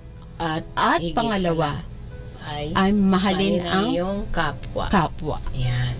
Pag minahal po natin iyon, tatanong ng Diyos sa atin, pagkakatok daw tayo sa pinto ng langit, tak, tak, tak. Yan. Bubuksan daw po ang langit sa atin. Wala na tayong hahangarin pa. Pero itatanong sa atin, nasaan yung bit-bit mo? Ito po, mga kaluluwang minahal ko. Ay, oo. Ito po, mga kaluluwang nadala ko at napalapit sila sa Diyos. Ay, okay. Pasok. Yun lang po ang passport natin. May minahal tayo. Oo.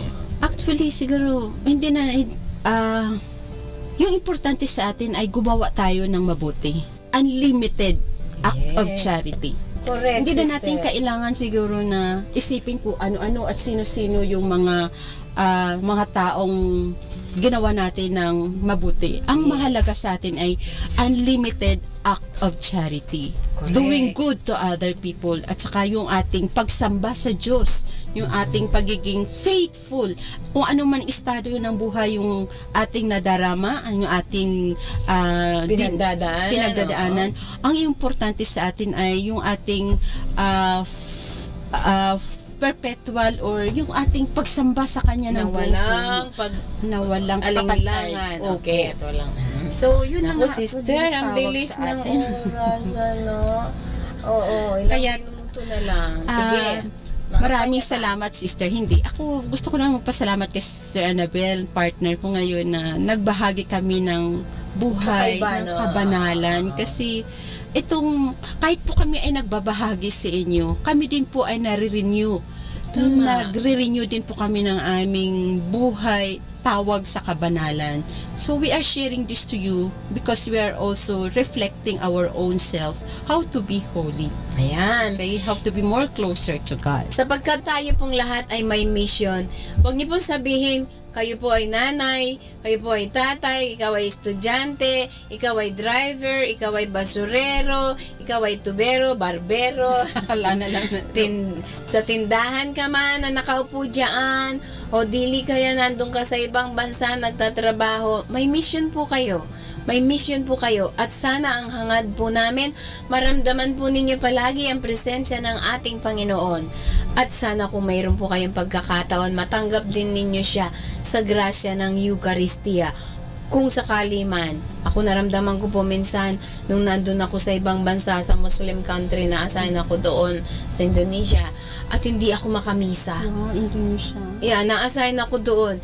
Na-assign po ako doon more than 2 years. At naghahanap ako Easter Sunday, napadpad ako doon sa isang area puro Muslim. Sabi ko, "Sir, where can I find Catholic church here?" Sabi niya, "Don't you remember this is a Muslim country?" Sabi ko, "So you have to go to Jakarta or you have to go to Bali." I have to take the plane before going to that island. Diyos ko, sabi kong gano'n, Panginoon, diet tayo ngayon. Sabi ko, kung hindi man, kayo po, alam ko, yung mga nagtatrabaho sa ibang bansa, minsan hindi kayo makasimba. Tune in po kayo sa Radio Manawag. at mayroon pong mga Facebook kayo, magkaroon po kayo ng misa, maski man lang sa television, tatanggapin po ninyo ang Eucharistia, Spiritual Communion. So, lahat po kayong mga nandyan sa ospital, mga may sakit, pero wag niyo pong i-excuse, kung pwede po kayong magsimba. Correct. Sapagkat hindi ninyo matatanggap yung communion. Ngayon, kung katulad ko noon, nandoon ako at hindi ako makasimba, pwede po ninyong maski nasa cellphone nyo, i-save ninyo yung misa. No po? Makikita ninyo doon, spiritual communion, may grasya pa rin po kayong matatanggap. Sister, huling pagbati, baka bibigay natin ang ating huling mensahe dito, Okay o kaya po. pagbati mo? Sa muli, maraming salamat sa inyong pasensya, sa inyong pagbukas ng inyong mga puso at tenga para makinig sa aming pagbabahaginan ni Sister. Lalong-lalo na ngayon, napaka-importante ng aming pagbabahaginan tungkol sa kabanalan. So maraming salamat po sa lahat ng mga nakikinig sa anumang sulok ng bansa, Pilipinas o sa buong mundo. Maraming salamat po at kami po ay magdadasal po sa inyo. Ipagdarasal po namin kayo, pero sana po kami rin po ay inyong ipagdarasal. Yes. Okay? Sapagkat ang pagtutugon po na ginagawa namin ay palaging inahamon kami ng iba't ibang mga pagsubok, kaya kailangan po namin ng inyong mga dasal. Kami rin po ay nagdarasal para sa inyo na pareho po tayong maging matapat at makarating sa tagatog ng tagumpay, at ito yung kabanalan sa piling ng ating Panginoon. Ayan. So, Sister, mayroon ka pang babatiin? Yes. Gusto ko pong batiin ang lahat ng mga bagong profess namin sa sina Sister BJ, Sister Dayan, at Apo Perpetual. At sa lahat po ng mga nagnanais na magmadre, pwede niyo po akong i-text, mag-search in kayo dun sa aming community sa Quezon City o kaya sa Tagaytay. So, ang number ko po, 0927344466. Ulitin ko po, Sister Annabel po, kung may mga gusto pong mag-search in, sasama ko po kayo doon at makapasyal. 0927344466. At muli, pwede po kayong magpasyal doon kasi sa Pangasinan ng lit-lit lang ng aming kumbento, Sister. Sister? Ako naman po, Sister Mila, dito lang po ako sa San Carlos City. Talang. Ngayon, ito po yung aking number. Bigay ko muna yung aking number. 0929955350. Ayan. Yan. Tapos, if in case na wala man ako, meron ding in charge sa vocation sa amin, si Sister Regina. Ayan. Okay po. So, paalala po namin sa inyo, mga kapanalig, anuman ang hamon ng buhay sa ating hinaharap, masaya man o may pait, lungkot o sakit, tayong nararamdaman, lagi po sanang tandaan, si Kristo kailanman ay di tayo iiwan. May forever tayo sa Kanya. Tandaan po sa tuwina, may kasama ka, si Jesus, si Maria, at kami. God bless. God bless.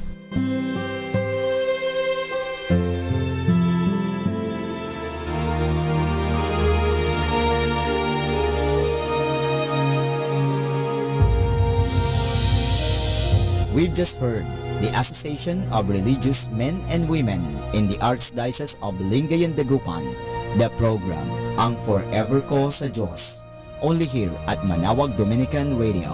May kasama ka, si Jesus, si Maria, at kami.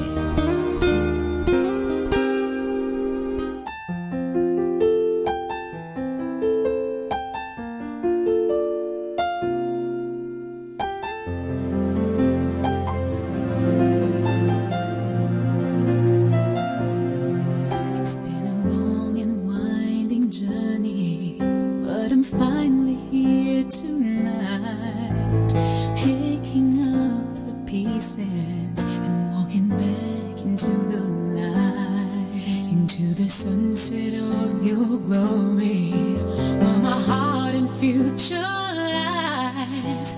There's nothing like that feeling when I look into your eyes. My dreams came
Kasama, I have something for you.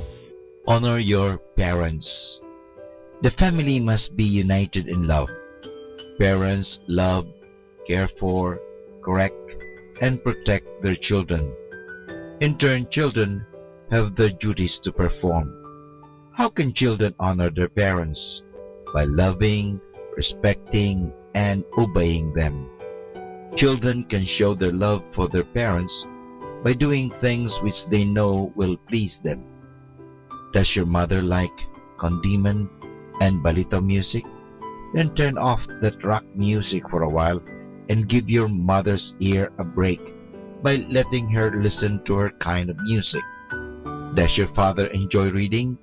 Then why not buy him a pocketbook or a copy of Reader's Digest or any reading material from your own savings? Children show their love for their parents when they help them to do even little tasks that will lighten their work, like running errands for them. They should try not to make their parents angry, think badly, or speak badly of them.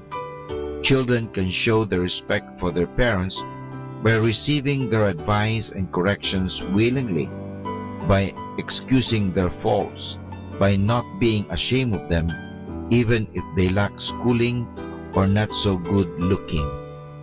They show disrespect when they are impolite in talking with their parents or when they quarrel with each other. You can just imagine how parents feel when, for example, they see their children bickering and fighting. Children show their obedience to their parents when they do cheerfully what their parents tell them to do. They must not go with bad companions or be lazy in their studies. They must not do anything that they would be ashamed to let their parents know.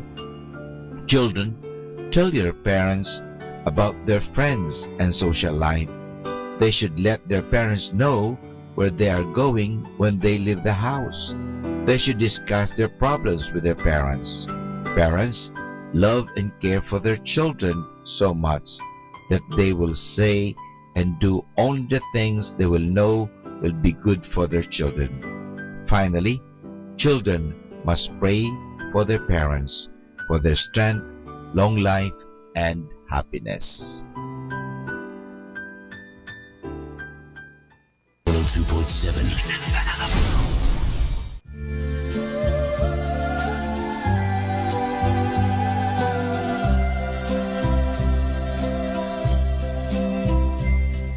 See the tree, how big it's grown. But friend, it hasn't been too long. It wasn't big. I laughed at her and she got mad. The first day that she planted it was just a twig. Then the first snow came and she ran out to brush the snow away so it wouldn't die. Came running in, all excited, slipped and almost hurt herself, and I laughed till I cried. She was always young at heart, kinda dumb and kinda smart, and I loved her so. And I surprised her with a puppy, kept me up all Christmas Eve 2 years ago. And it would sure embarrass her when I came in from working late, 'cause I would know that she'd been sitting there and crying over some sad and silly late show. And honey, I miss you, and I'm being good, and I'd love to be with you if only I could. She wrecked the car and she was sad and so afraid that I'd be mad, but what the heck? Though I pretended hard to be, guess you could say she saw through me and hugged my neck. I came home unexpectedly and caught her crying needlessly in the middle of the day. And it was in the early spring when flowers bloom and robins sing, she went away. And honey, I miss you, and I'm being good, and I'd love to be with you if only I could.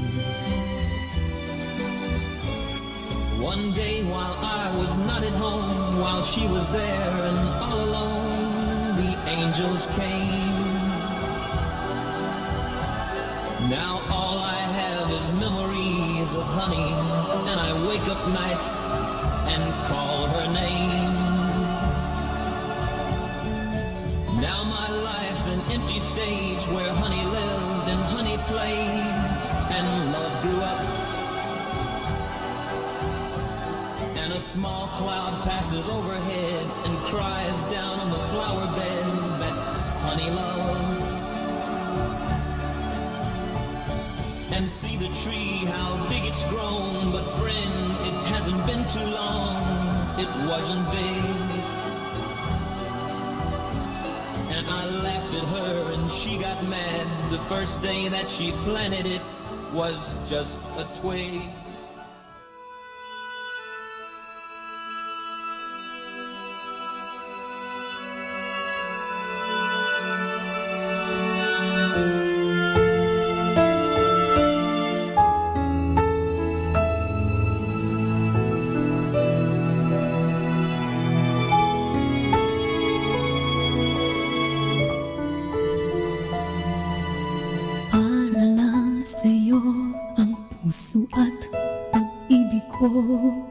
Kailanman ay hindi magbabago. Di magsasawang ulit-ulitin ko ito, na ikaw ang laging iibigin ko. At sa bawat sandali, nais kita nakatabi, at palagi ay kapiling ka, araw man o gabi. I love you, mahal na mahal kita, ganyan ang pag-ibig ko. Sa hirap o saya'y makakasama mo, ako'y iyong-iyo, wala nang papalit, mananatili ka sa puso ko.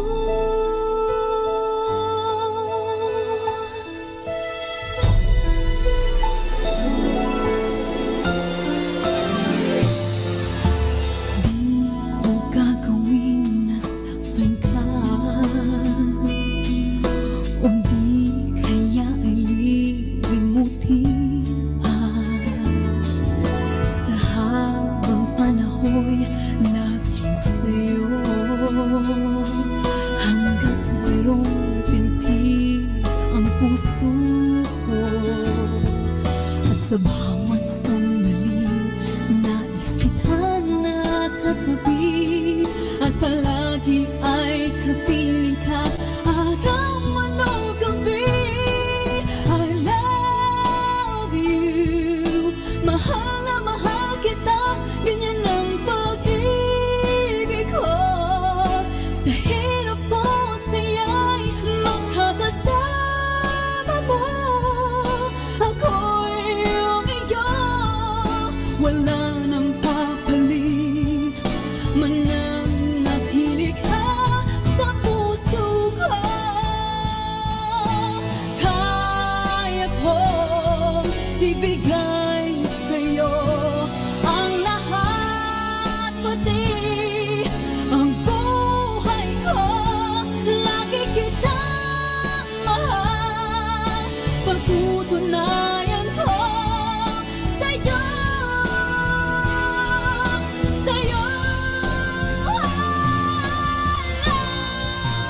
you.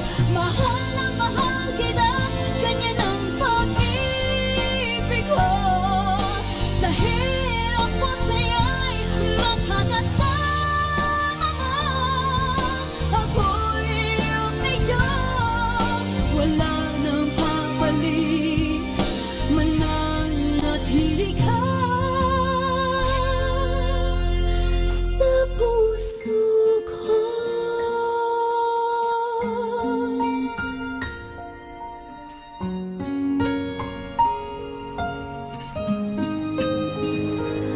I love you.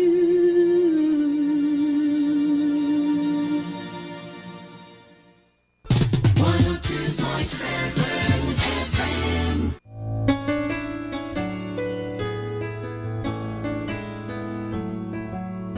Hi, this is Kasamang Cool. Let me share you a short inspirational story entitled Value.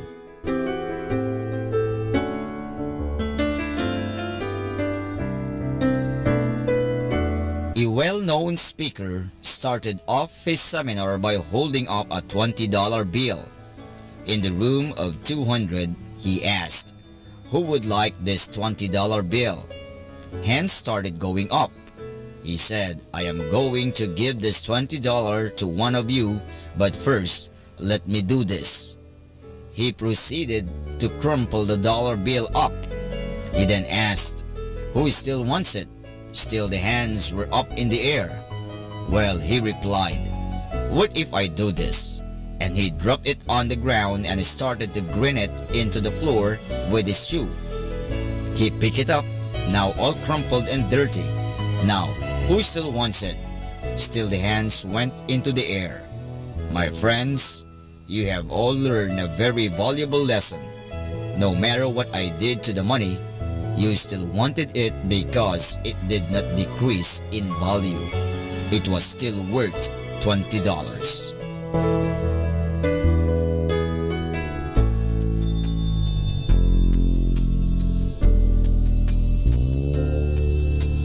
And that's our short inspirational story entitled Value.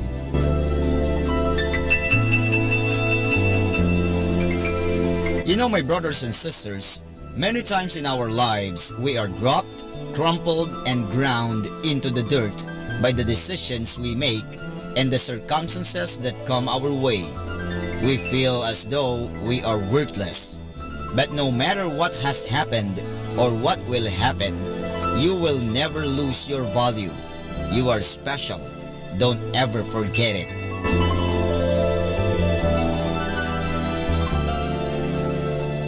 Catch me again tomorrow for another short inspirational story. This has been your friend, Kasamang Cool.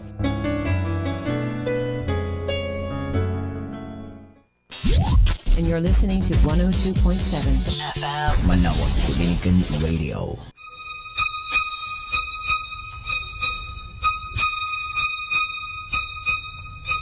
You're my world, you're every breath I take. You're my world, you're every move I make. Other eyes see the stars up in the skies, but for me they shine within your eyes as the trees reach for the sun above.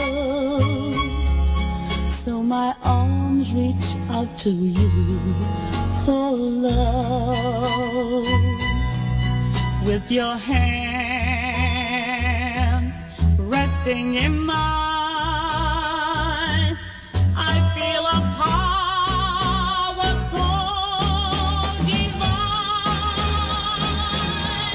You're my world, you're my life and day. You're my world, you're every prayer I pray. If our love ceases to be,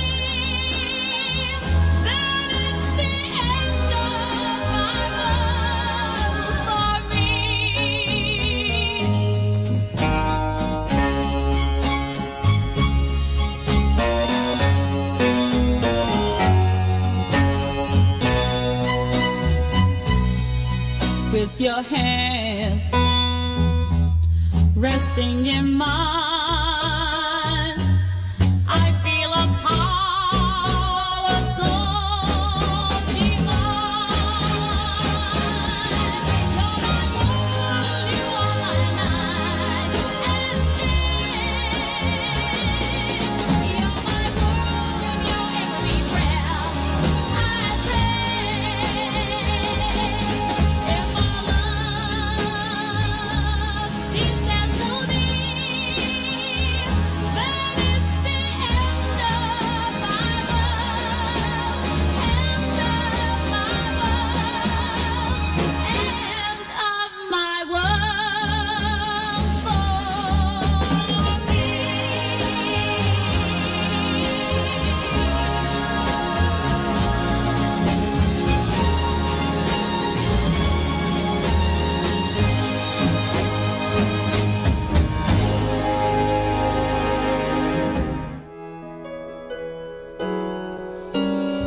Nananapik ang puso na ika'y masilayan. Kadakilaan ng iyong mukha'y nais kong tunghan. Pagdating ng sandaling aking inaasam-asam, galak ng aking puso ay hindi mapaparang. Mga salang di mabilang, ikaw ang tumupos. Biyaya at pagliligtas, iginawad mong lubos. Dahil sa iyong paglingap at pag-ibig na taos, pagpapasalamat ng puso'y hindi matatapos. Dinggin mo, O Diyos, ang alipin mo. Umaawit ng papuri, inaalay sa'yo. Umaasa, sumasamo, na ipagsasama mo. Sa iyong kahariang langit na siyang pangarap ko.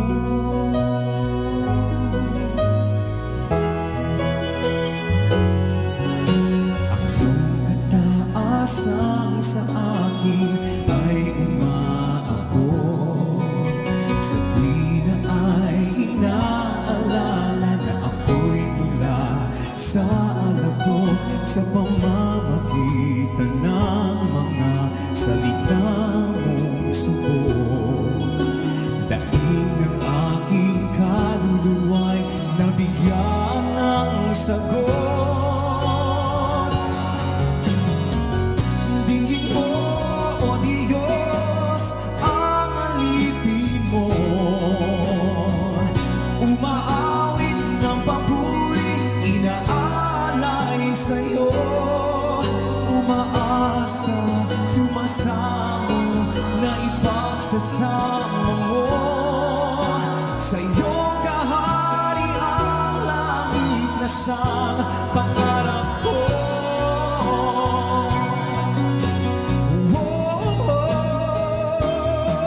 Sapagkat ika'y magandang loob at dakila, banayad sa galit at hato mo'y di matingkala. Gumagalak sa mababa't mapagbiyaya, karunong ay di malilip sa iyong mga gawa. Dinggin mo, O Diyos, ang awitin mo. Umaawit ng papuri, inaalay sa'yo. Umaasa, sumasamo, na ipagsasama mo. Sa iyong kahariang langit na siyang pangarap ko. Tingin mo, O Diyos, ang alipin mo. Umaawit na papuri, inaalay sa'yo. Umaasa, sumasamo, na ipagsasama mo.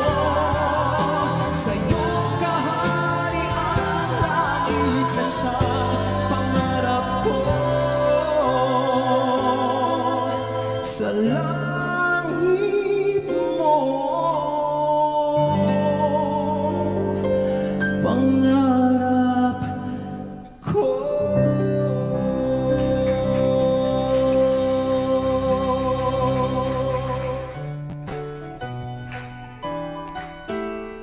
Ikaw ang kumot sa taglamig, ang aking unan at kama sa pag-ibig.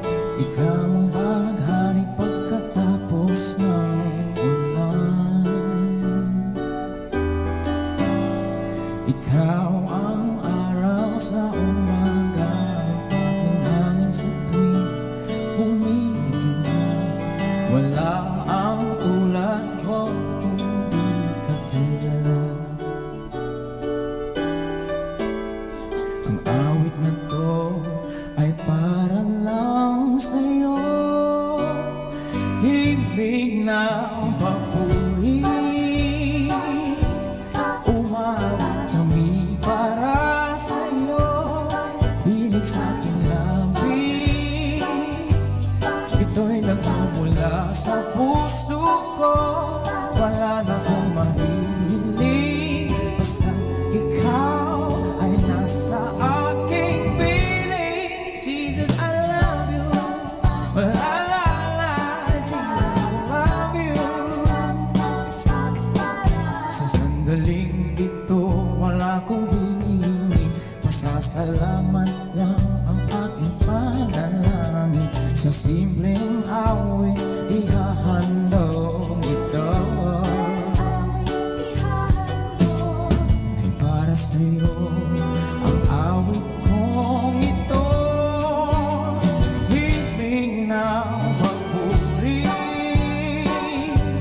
umawit kami para sa'yo. Hilig sa ating labi, ito'y nagmumula sa puso ko. Wala na akong mahilig, basta ikaw ang nasa aking piling. Jesus, I love you. La la la, Jesus, I love you. Higit pa sa yaman ng mundong ito, ikaw ang maghahari. Umawit kami para sa'yo, lahat ay nagpupuri. Pati mga anghel sa langit mo, wala na akong mahihiling, basta't ikaw ay laging nasa aking piling. Jesus, I love you. Oh, Jesus, I love you. Oh, Jesus, I love you. Jesus, I love you. Oh, Jesus, I love you. Our time now is 4 o'clock in the afternoon. Let us now have our time check prayer.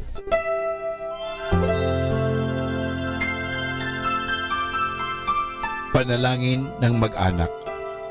O Jesus, pinupuri ka namin, pinagrarangalan dahil sa iyong walang hanggang pagmamahal sa sangkatauhan. Pinasasalamatan ka namin sa mga biyayang iyong bigay. Minsan pa, inihandog namin sa iyo ang aming sarili, sampu ng aming kagalakan at pagsubok sa buhay.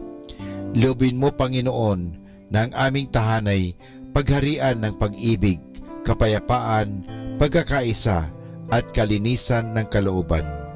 Ingatan nawa ang pagpalain kaming naririto, pati na ang mga wala rito, kami mga nabubuhay at mga nasa kabilang buhay.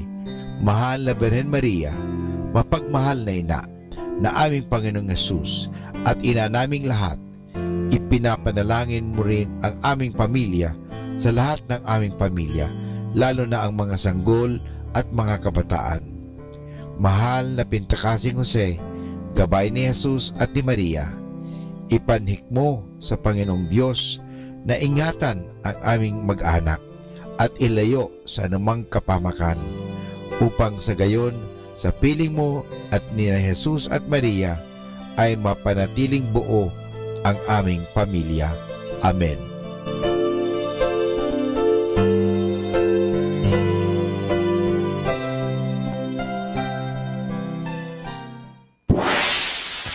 Mula sa Manawag Dominican Broadcasting Incorporated, napapakinggan sa buong mundo sa pamamagitan ng www.eradioportal.com at www.radyomanawag.com. May kasama ka si Jesus, si Maria at kami. Our positive thought for this hour. Working hard for something we don't care about is called stress. Working hard for something we love is called passion. Atin pong pakinggan ang mga pasabi mula sa Basilica Minore ng Manawag. Here is the schedule of Barangay BEC Saturday Masses at 4:30 in the afternoon for the month of July 2018. July 7, BEC Madriaga and BEC Uraan East. Bisita ni Maria Mes at 4 o'clock in the afternoon. July 14, BEC Pugaro, BEC Kabawangan, BEC Namakpakan, and BEC Baginay.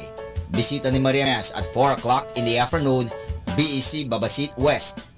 July 21, BEC Tubul East, BEC Sapang, and BEC Lipit. Bisita ni Maria Mes at 4 o'clock in the afternoon. July 28, BEC Baritaw, BEC Babasit East, and BEC Pao. Bisita ni Maria Mes at 4 o'clock in the afternoon.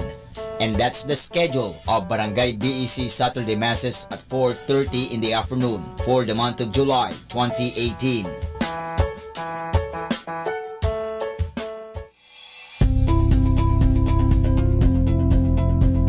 Colegio de San Juan de Letran, Manawag. Admissions ongoing. Classes starts July 2, 2018, Basic Education Department. July 16, 2018, College Department. Courses offered: Bachelor in Elementary Education, Bachelor in Secondary Education, Major in English, Filipino, Mathematics, and Religious and Values Education.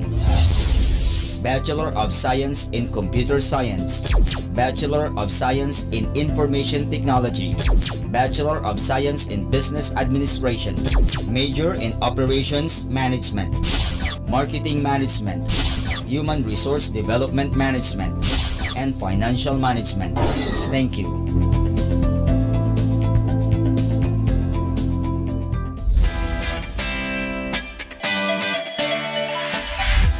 Calling the attention of the alumni of Holy Rosary Academy, Our Lady of Manawag College, now Colegio de San Juan de Letran, Manawag. The institution is coming up with a database for the alumni in preparation of its 75th foundation anniversary. 75th foundation anniversary. To be included, please get in touch with Sister Maria Cristina L. Arceo OP or Miss Jerhan S. Gutierrez through telefax 075-529-0121 or Facebook account Letran Manawag or email rosarianletranite@gmail.com. Please provide your name, your graduated, contact numbers, or email account, and present affiliation. Thanks so much. Siyempre Arriba, siyempre Letran.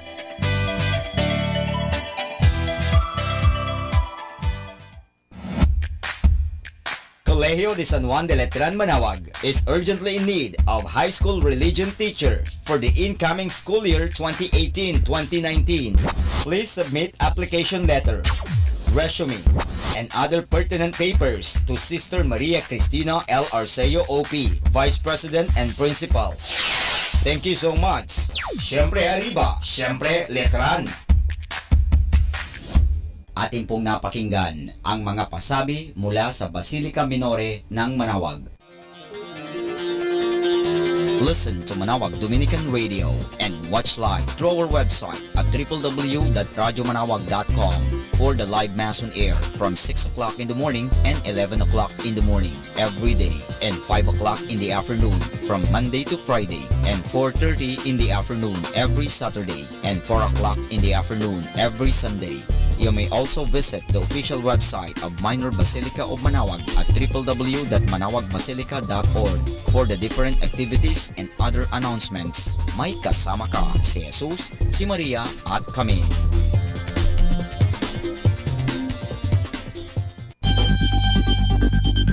More than ever, we need Catholic radio station like Manawag Dominican Radio FM.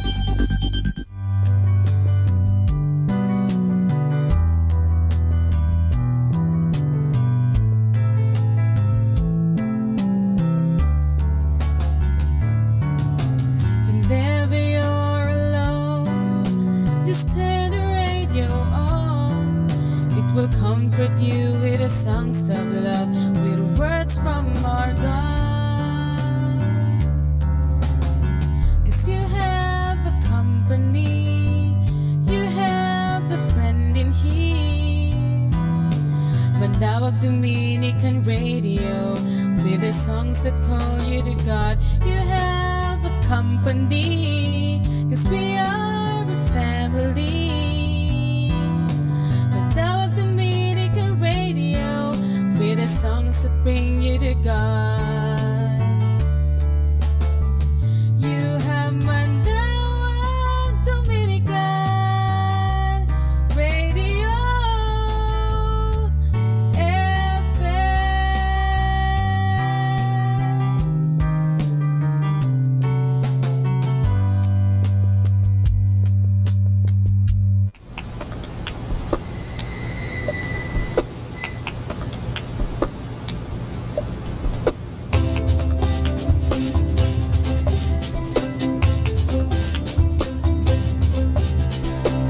I got my ticket for the long way round.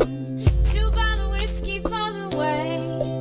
And I sure would like some sweet company. And I'm leaving tomorrow. What do you say?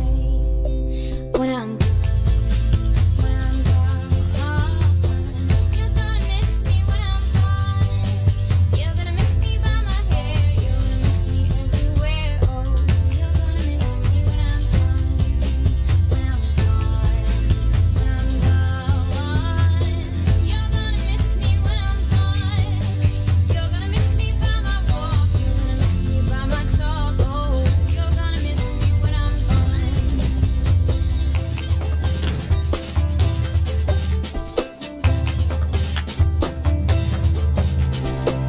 I got my ticket for the long way round, the one with the prettiest of views. It's got mountains, it's got rivers, it's got sights to give you shivers, but it sure would be prettier with you.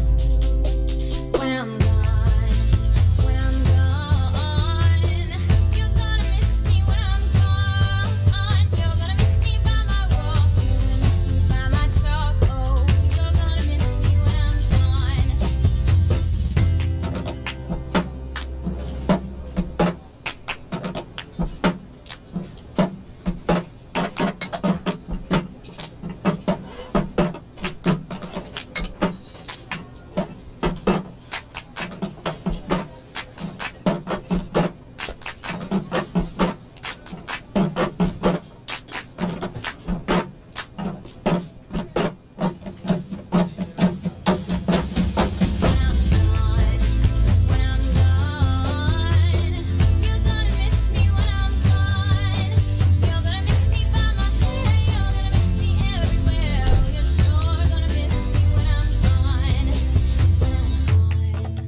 When I'm gone, you're gonna miss me when I'm gone. You're gonna miss me by my walk. You're gonna miss me by my talk. Oh, you're gonna miss me when I'm gone.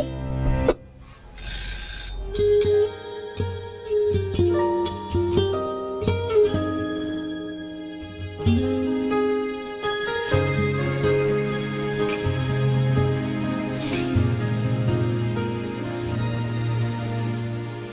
ka na naman, kumakatok sa aking pintuan, muling naghahanap ng makakausap.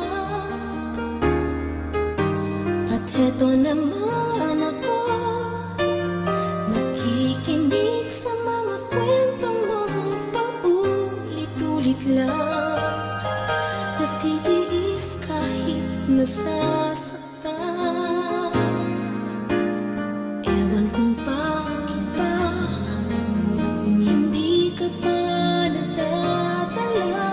Hindi ba't kailan lang nang ika'y iwanan niya. At ewan kung nasa'yo, parang baliwala ang puso ko. Ano nga bang meron siya na sa akin ay di mo makita? Kung ako na lang sana ang iyong minahal, di ka na muling mag-iisa. Kung ako na lang sana ang iyong minahal, di ka na muling luluha pa. Di ka na mangangailangan pang humanap ng iba. Narito ang puso ko, naghihintay lamang sa'yo.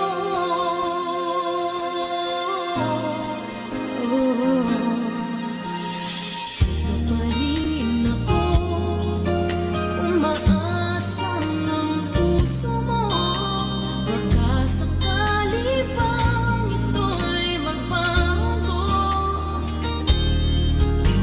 Narito lang ako, kasama mo buong buhay mo. Ang kulang na lang, mahalin mo rin ako.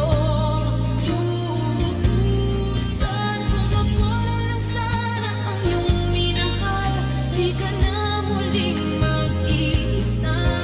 Kung ako na lang sana ang iyong minahal, di ka na muling luluha pa. Di ka na mangangailangan pang humanap ng iba. Narito ang puso ko, naghihintay lamang sa'yo. Kung ako na lang sana,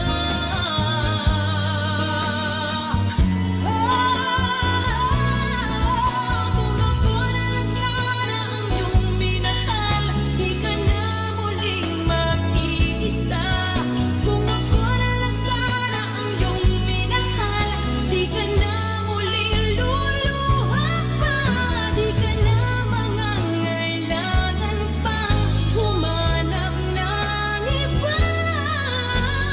Narito ang puso ko, naghihintay lamang sa'yo. Kung ako na lang sana.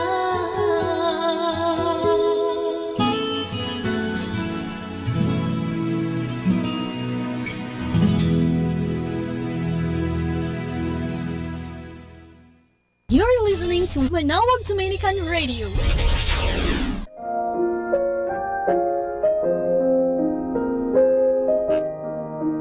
Hi kasama, this is your DJ Sky on radio. I just want to share you a one mana day for June 30, entitled Right Living, taken from the letter of St. Paul to the Romans chapter 13 verse 11 to 12. Another reason for right living is that you know how late it is. Time is running out. Wake up, for the coming our salvation is nearer now than when we first believed. The night is almost gone. The day of salvation will soon be there and will soon be here. So don't live in darkness. Get rid of your evil deeds. Shed them like dirty clothes. Clothe yourselves with the armor of right living. as those who live in the light. Insight. Stop sinning to have the salvation before it's too late. We are given enough time to go back to our merciful God. So let's do it now, for the coming of Jesus Christ is near. Reminder, riches have eternal value when we use them to bless others. This is again your DJ Sky, sharing one mana a day only here at Manawag Dominican Radio. Hindi ka nag-isa dahil may kasama ka.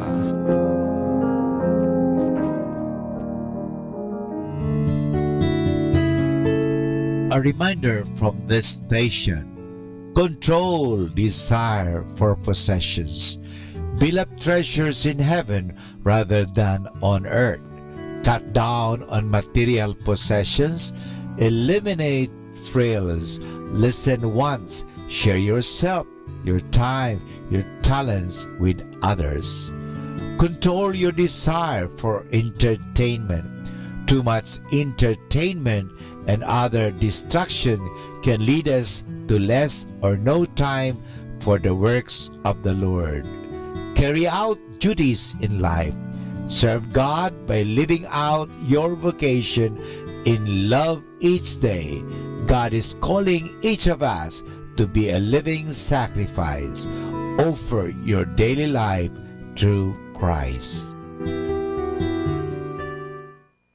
Wishing everyone a beautiful and blessed afternoon.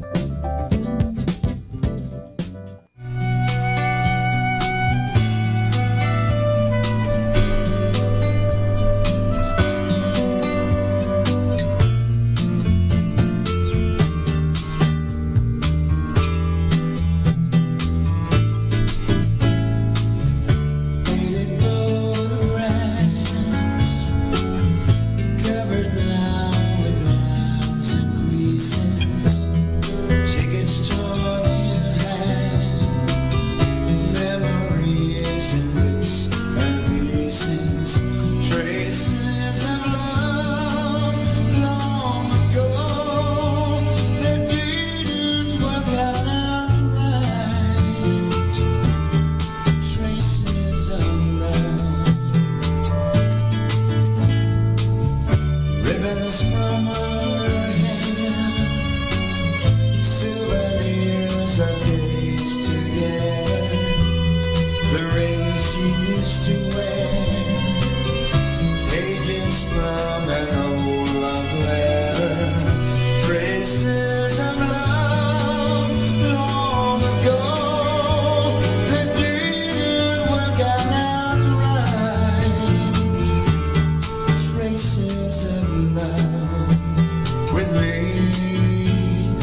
say goodbye. When you're with me, I'm not afraid to face the world that is so cruel. Hold me tight, don't say goodbye. I want to be with you tonight. Don't say a word, just hold my hand. Just stay with me. Don't say goodbye. Just stay with me. Don't say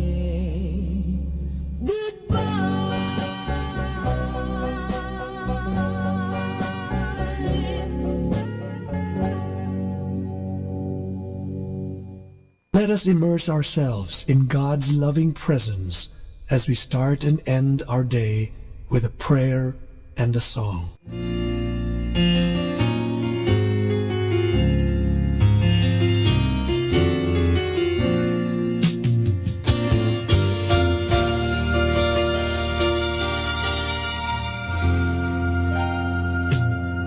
There I was, an empty piece of a shell, just minding my own world without even knowing what love and life were all about. Then you came, you brought me out of the shell, you gave the word to me, and before I knew, there I was, so in love with you. You gave me a reason for my being, and I love what I'm feeling. You gave me a meaning to my life. Yes, I've gone beyond existing. And it all began when I met you. I love the touch of your hair, and when I look in your eyes, I just know, I know I'm on to something good, and I'm sure my love for you will endure. Your love will light up my world and take all my cares away where they can bother me. You gave me a reason for my being, and I love what I'm feeling. You gave me a meaning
to sing, and then a kiss.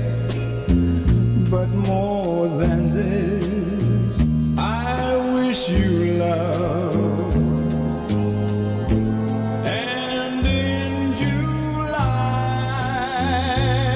a lemonade to cool you in some leafy glade.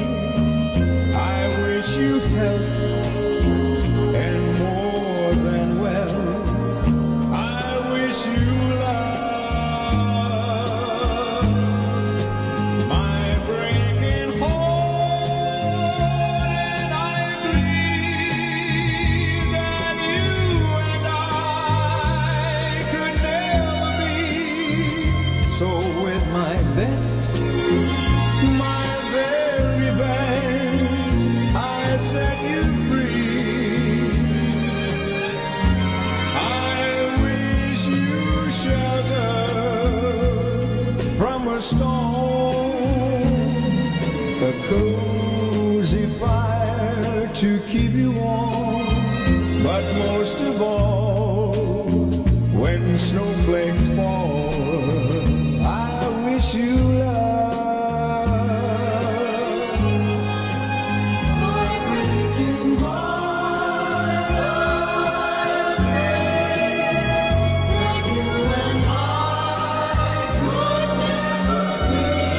So with my best, my very best, I'm gonna set you free. I wish you shelter from a storm, a cozy fire to keep you warm, but most of all, when snowflakes fall, I wish you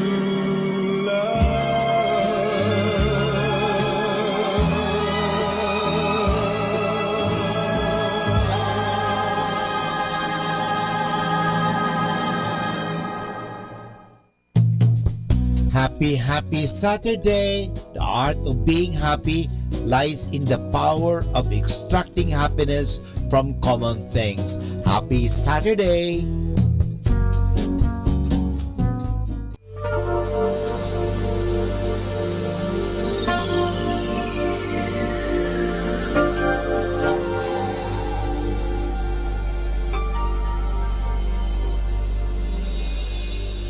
Used to be the one who would long to hear your voice, a child who sought to win his father's heart.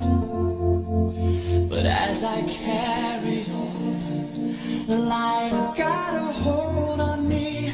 Now here I am, a son so far from home. Tell me, when did I lose my first love? Where did the fire and passion go? Burn in me your holy fire. Give me back my lost desire and restore in me the love I felt for you.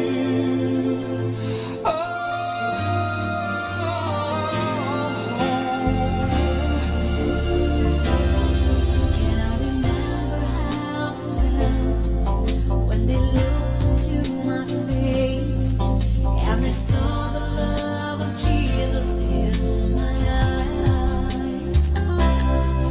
When I look back on my life and question where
Let us now listen to the third live Mass on air at the Minor Basilica of Our Lady of the Rosary of Manawag.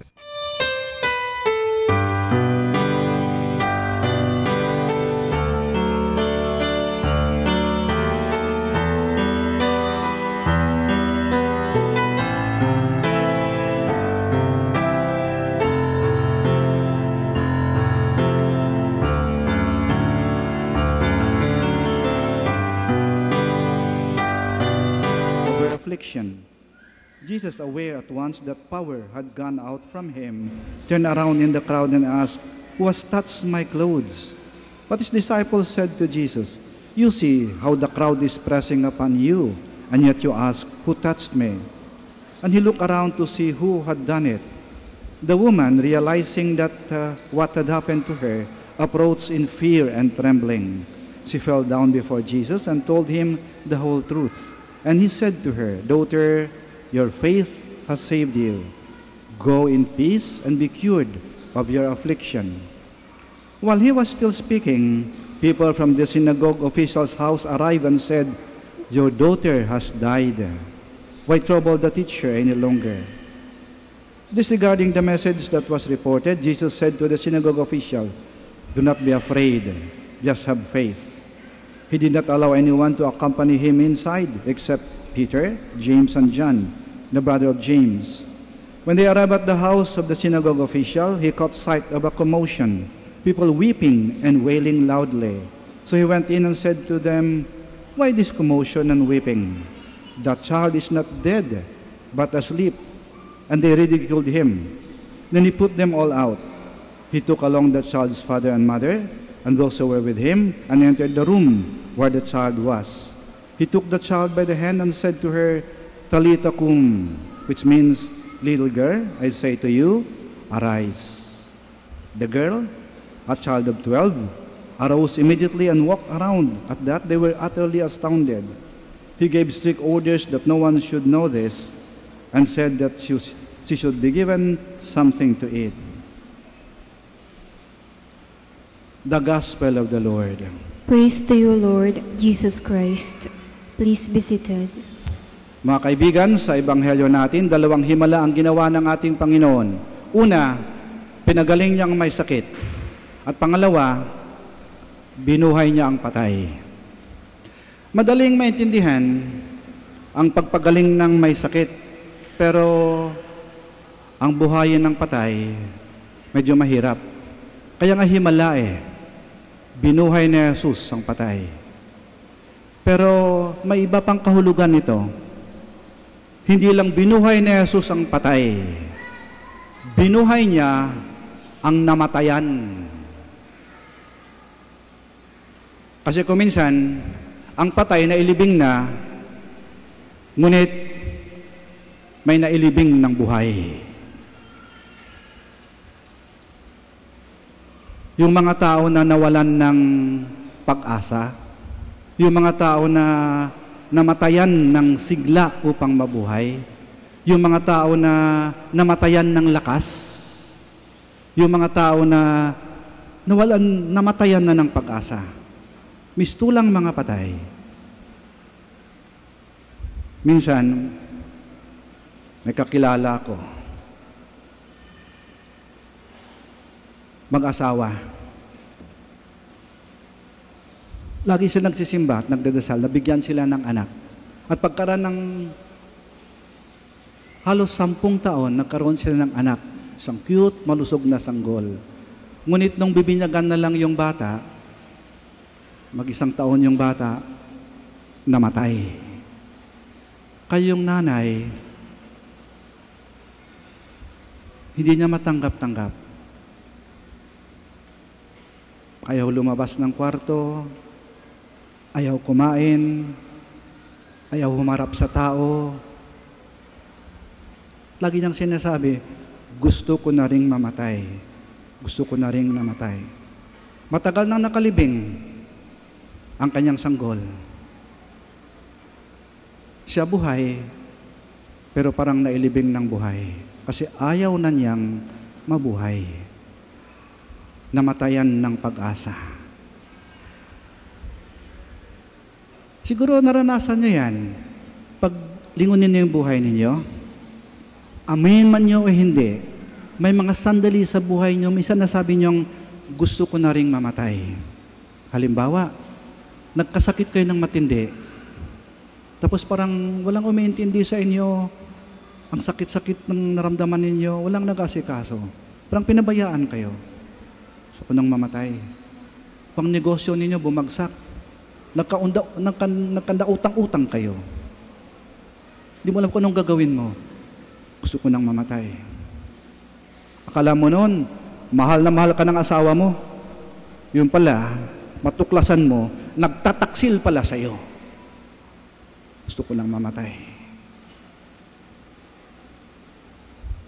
Minsan nasabi nyo yan, di ka nakapasa sa exams mo, gusto ko nang mamatay. Nakaranas ka ng kabiguan, siniraan ka, pinagbintangan ka, ginawan ka ng kwento, gusto ko nang mamatay. Pero, eto kayo, buhay pa. Bakit? Etong himala na ginawa ng Panginoon. Hindi niya lang binubuhay ang patay, binubuhay niya ang mga namatayan. Yung mga namatayan ng pag-asa. Yun ang mga namatayan ng gana na mabuhay. Kaya eto kayo, binuhay kayo ng Panginoon. Ibig sabihin, sa ating buhay, gumagalaw ang grasya ng Diyos. Talagang may Diyos sa mundong ito. At hindi niya tayo pinapabayaan. At higit sa lahat, nariyan ang ating mahal na ina. Talagang ina siya eh. Di ba sa mga sandali na tayo parang gusto nating mamatay? Nandyan siya oh.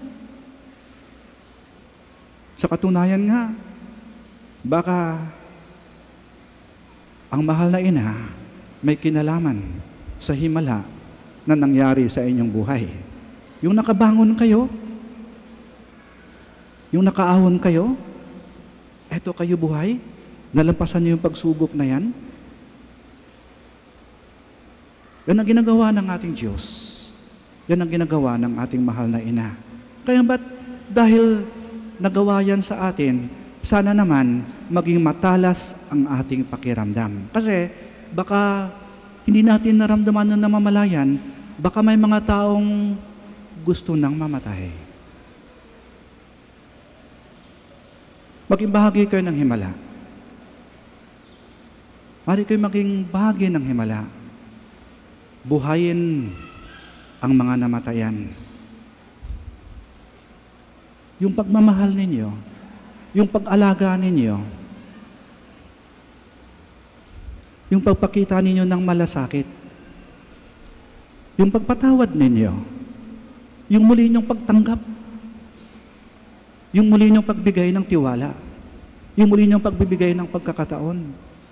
Yan ay paraan para buhayin ang mga namatayan. Tayo ay maaaring maging bahagi ng himala sapagkat minsan ang himalang to ay naganap sa ating buhay. Hilingin natin sa ating Panginoon, sa ating mahal na ina. Panginoon, mahal na ina, salamat po sa mga sandaling nandoon kayo, sa mga sandaling ako ay halos patay na. Ako ay namatayan. Salamat po at hindi niyo ako pinabayaan. Binuhay niyo po ako. Sana sa aking maliit at karaniwang paraan, maging bahagi din ako ng pagbibigay ng buhay sa mga taong namatayan. Gamitin mo ako, Panginoon, upang magbigay ng sigla, ng lakas, ng pag-asa sa mga taong namatayan nito. Sa ating pagpatuloy ng banal na misa, magpasalamat tayo sa ating Panginoon at sa ating mahal na ina. At sana may magawa tayo. Hilingin natin na bigyan tayo ng sapat na tapang at lakas ng loob at liwanag ng pag-iisip upang ang himala na ginagawa ng Panginoon, na patuloy na ginagawa ang pagbuhay ng mga namatayan, tayo ay maging bahagi nito. Magsitayo po tayo. Let us profess our faith. I believe in one God, the Father Almighty, maker of heaven and earth, of all things visible and invisible. I believe in one Lord Jesus Christ, the only begotten Son of God, born of the Father before all ages, God from God, light from light, true God from true God, begotten, not made, consubstantial with the Father. To him all things were made. For us men and for our salvation, he came down from heaven, and by the Holy Spirit was incarnate of the Virgin Mary, and became man. For our sake he was crucified under Pontius Pilate. He suffered death and was buried, and rose again on the third day in accordance with the Scriptures. He ascended into heaven, and is seated at the right hand of the Father. He will come again in glory to judge the living and the dead, and his kingdom will have no end. I believe in the Holy Spirit, the giver of life, who proceeds from the Father and the Son, who with the Father and the Son is adored and glorified, who has spoken to the prophets. I believe in one holy, Catholic, and Apostolic Church. I confess one baptism for the forgiveness of sins, and I look forward to the resurrection of the dead and the life of the world to come. Amen. Let us pray to the Heavenly Father that we may receive healing in mind, body, and soul, and become instruments of healing and life to one another. Let us pray, and our response is, Lord of life, hear our prayer. Lord of life, hear our prayer. May the Church, the people of God, continue Christ's healing work by caring for all those who are sick, depressed, the abandoned, and the elderly. We pray. Lord of life, hear our prayer. May doctors and nurses, social workers, and all of those abandoned, and all of those who are care for the sick, the suffering, the poor, the oppressed, do their job with patience, skill, and mercy. We pray. Lord of life, hear our prayer. May those in consecrated life not be merely part of the crowd looking unto Jesus, but be witnesses and agents of his healing love. We pray. May we follow Jesus, who through rich became a poor, so that his poverty we might become rich, by giving our abundance and even of our necessities to benefit our poorer brothers and sisters. We pray. Lord of life, hear our prayer.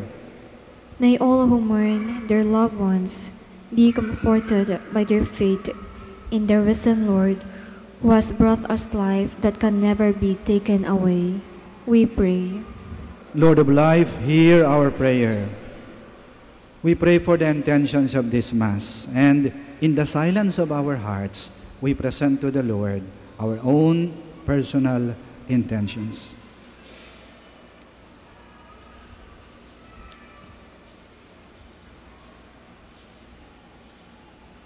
Heavenly Father, listen to our humble petitions. Help us to have more faith in Jesus' healing power and in your love for us. We ask this through Christ our Lord. Amen. Please be seated.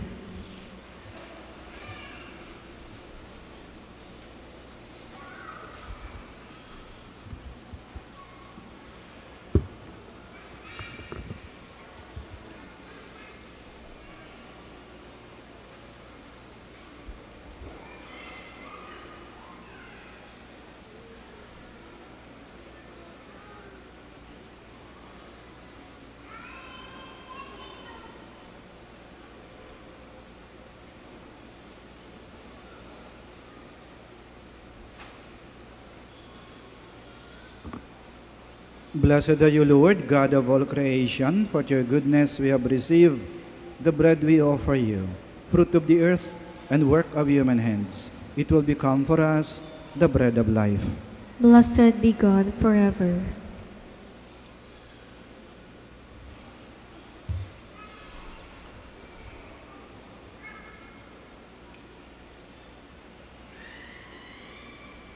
Blessed are you, Lord, God of all creation. For your goodness we have received the wine we offer you, fruit of the vine and work of human hands. It will become our spiritual drink. Blessed be God forever.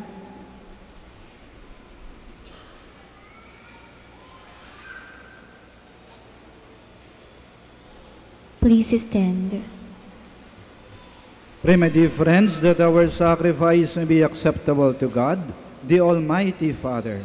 May the Lord accept the sacrifice at your hands for the praise and glory of His name, for our good and the good of all His holy church. O God, who graciously accomplished the effects of your mysteries, grant, we pray, that the deeds by which we serve you may be worthy of these gifts, of these sacred gifts, through Christ our Lord. Amen. The Lord be with you. And with your spirit, Lift up your hearts. we lift them up to the Let us Lord. give thanks to the Lord our God. It is right and just. It is truly right and just, our duty and our salvation, always and everywhere to give you thanks, Lord, Holy Father, Almighty and eternal God. For in you we live and move and have our being.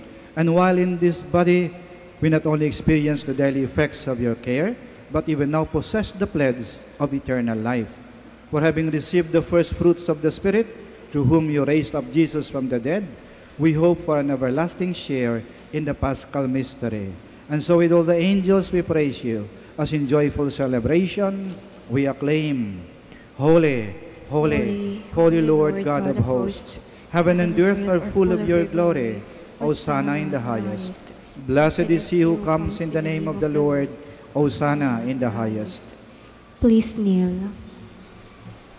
You are indeed holy, O Lord, the fount of all holiness.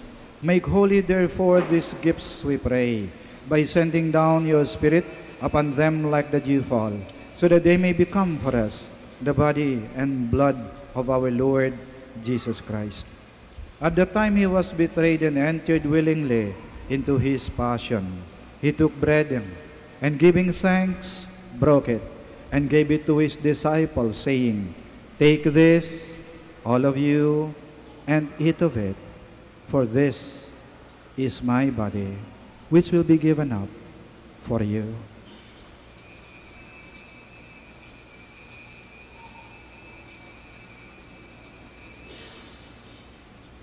In a similar way, when supper was ended, he took the chalice, and once more giving thanks, he gave it to his disciples, saying, Take this, all of you, and drink from it, for this is the chalice of my blood, the blood of the new and eternal covenant, which will be poured out for you and for many, for the forgiveness of sins. Do this in memory of me.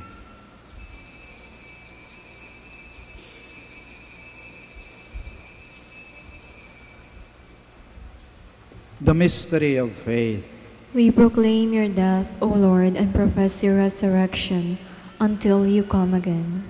Therefore, as we celebrate the memorial of his death and resurrection, we offer you, Lord, the bread of life and the chalice of salvation, giving thanks that you beheld us worthy to be in your presence and minister to you.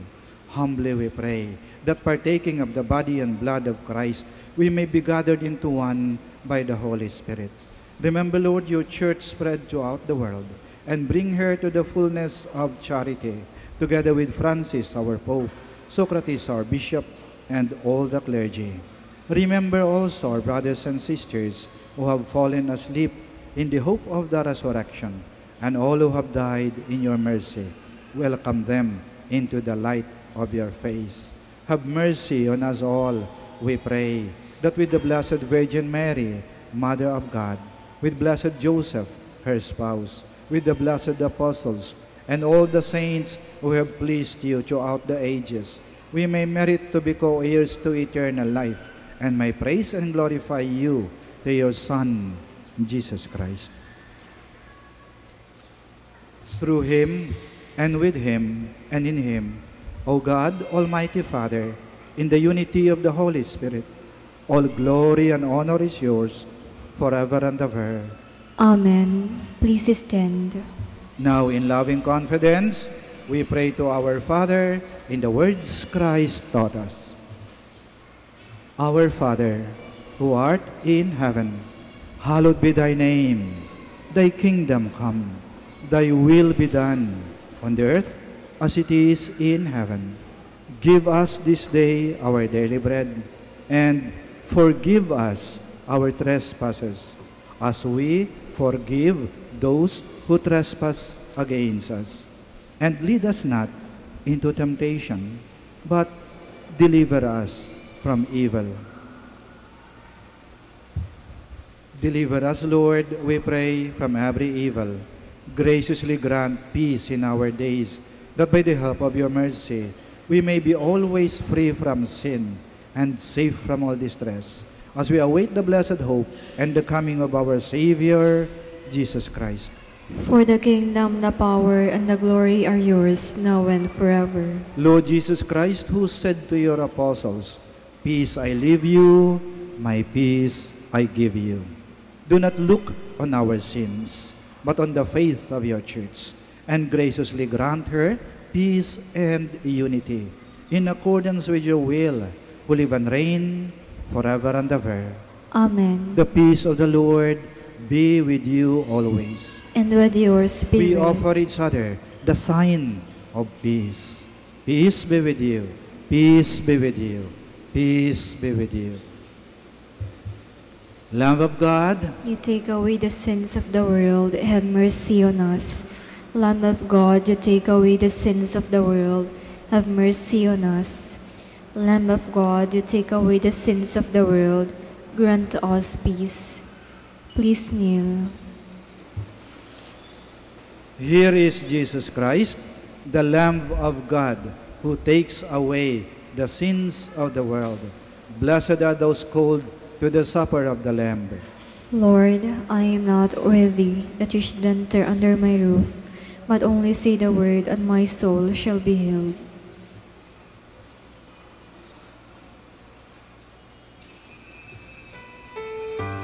Bless the Lord, O my soul, and all within me, his holy name.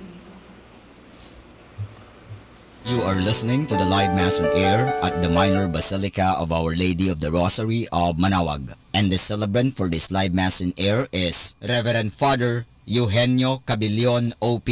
Let us pray for the intention of our sick brothers and sisters and to all Filipinos working abroad.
Please kneel for the Oratio Imperata.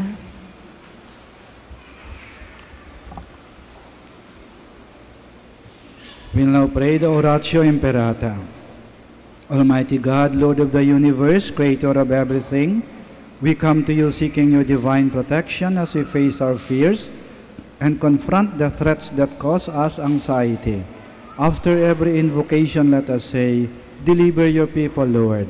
Deliver your people, Lord. From strong typhoons. Deliver your people, Lord. From relentless rains. Deliver your people, From Lord. destructive earthquakes. Deliver your people, Lord. From drought and pests. Deliver your people, From Lord. deadly floods and storm surges. Deliver your people, Lord. From red tides and fish kills. Deliver your people, Lord. From deadly lightning.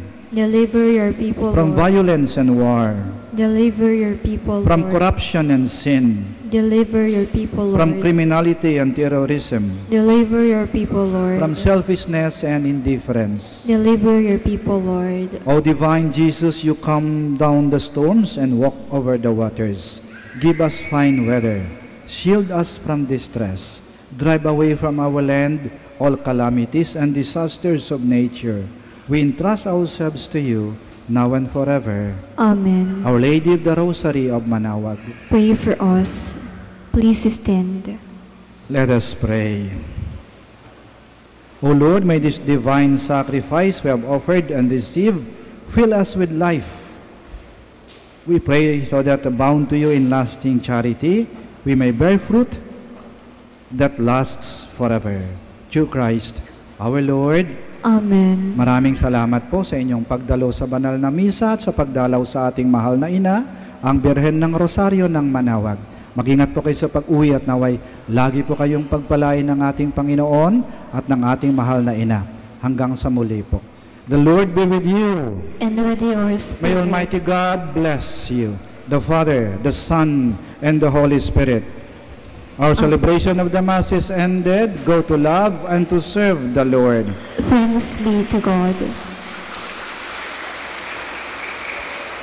Prayer for the blessing of rosaries and other religious articles.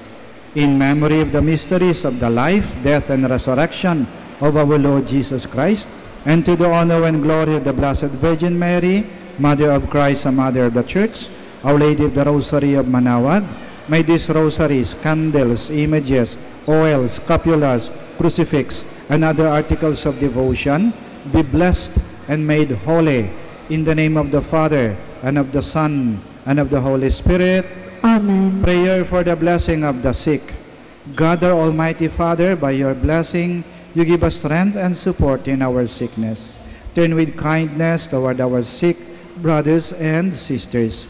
Free them from all illness and restore them to good health through the intercession of Our Lady of the Rosary of Manaoag, so that in the sure knowledge of your goodness, they will gratefully bless your holy name. We ask this through Christ our Lord. Amen.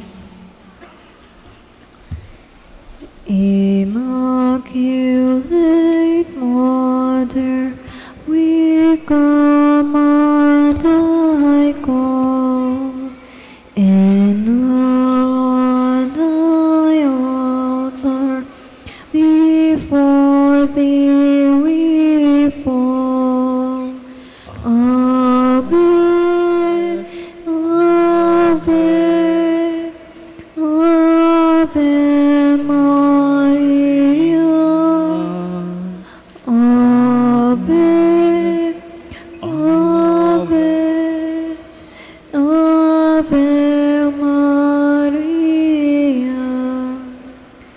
In grief and temptation, in joy and in pain, we'll seek thee, our Mother, nor seek thee in vain.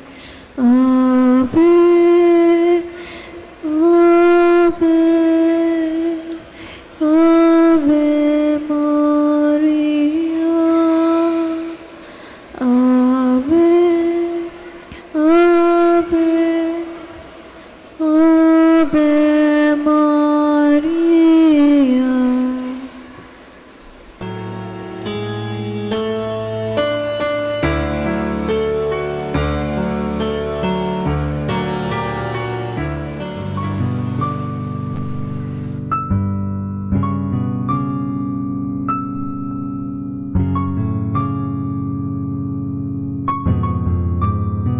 prayer for our OFW. Lord Jesus, we put ourselves at the foot of your holy cross with Mama Mary of Manawag, as we acknowledge that we are nothing without you, and by your death, you have redeemed the world. We believe in faith that nothing is impossible with you. We lift up to you our OFW listeners all over the world, whom we offer our prayers and every Holy Mass from the Minor Basilica of Our Lady of Manawag. Lord, words cannot describe and express what they are sacrificing in order to have a better chance in life. Lord, redeem them of all their pains, trials, and persecutions as they are working in a foreign land for people that are complete strangers to them. Shield them with your most precious blood that flows from your sacred heart. Protect them from any harm and abuses that they may face as they continue their journey in life. We beg for your mercy and divine love, for they are far away from their families, loved ones, and friends. They miss our home that is causing heartaches and loneliness, that they are at a loss on what to do. Grant them the power and strength from the Holy Spirit to succeed and to be blessed in this chapter and mission in their lives. Guide, inspire, and lead them to believe in faith that you will never forsake nor abandon them in their hours of need. Be with them always, especially for those OFW who are staying in places where they are not allowed to worship and pray for you. Make their bodies, minds, and spirit be your temple. Mama Mary of Manawag, you are always sensitive to their needs. You know what is in their minds, heart, and their condition in life. We love you. As we ask you to cover them, their families, loved ones, and friends with your mantle of love and protection. We ask all of this in the name of Jesus through the intercession of Our Lady of Manawag. Amen.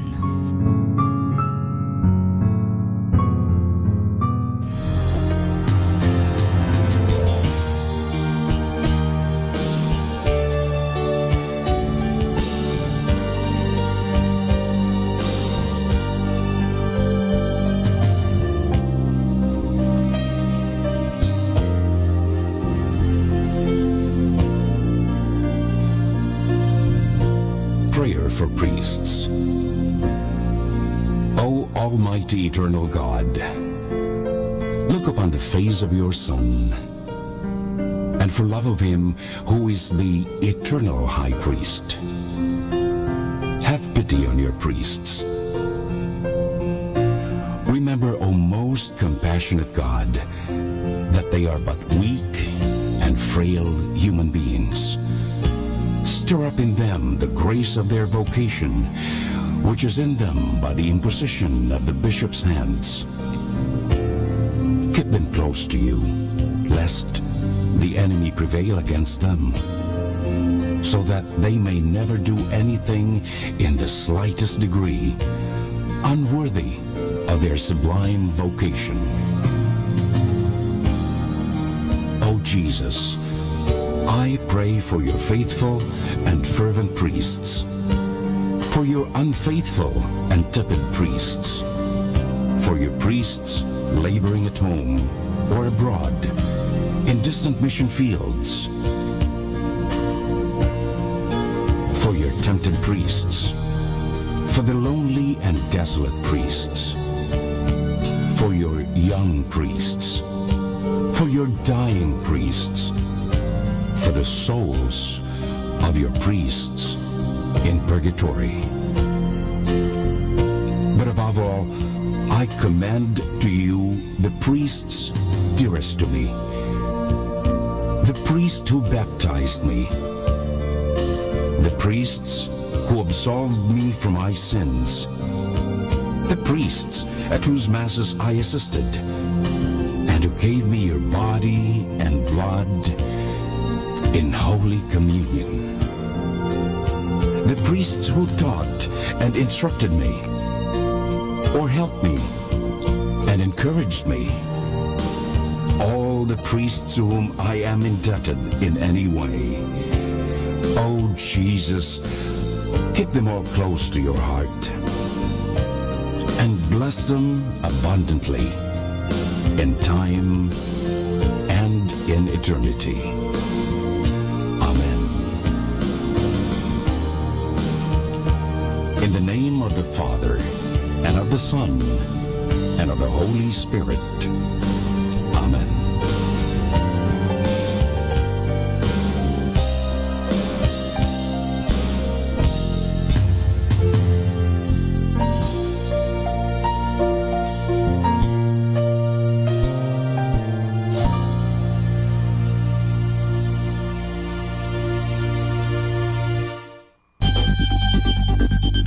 More than ever, we need Catholic radio station like Manawag Dominican Radio FM.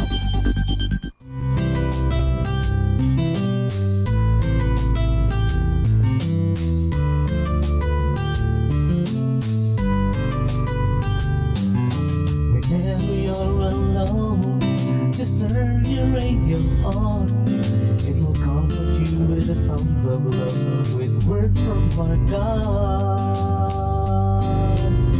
'Cause you have a company, you have a friend in here.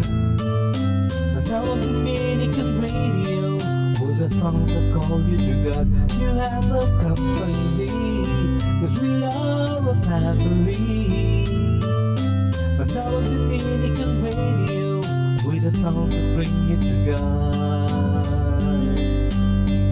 You have Manawag Dominican Radio FM.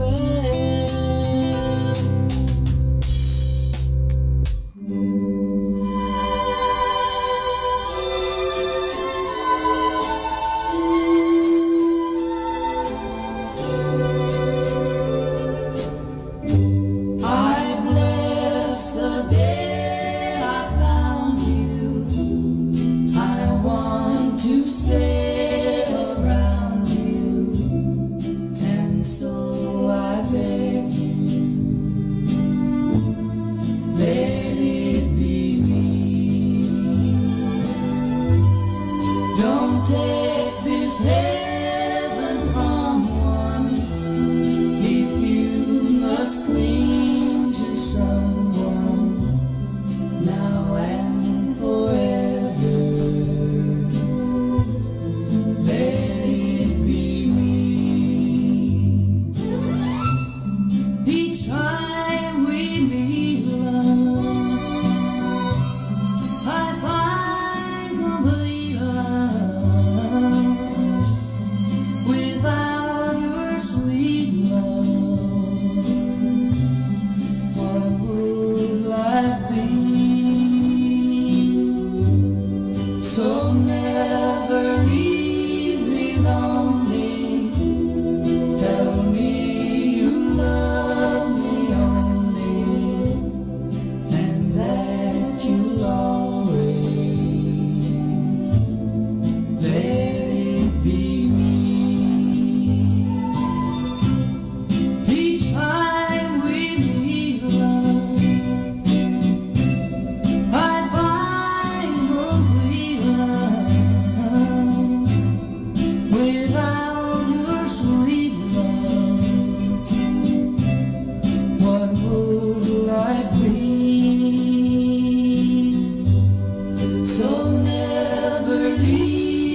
kalawakan ay nabuo sa pamamagitan ng iyong salita.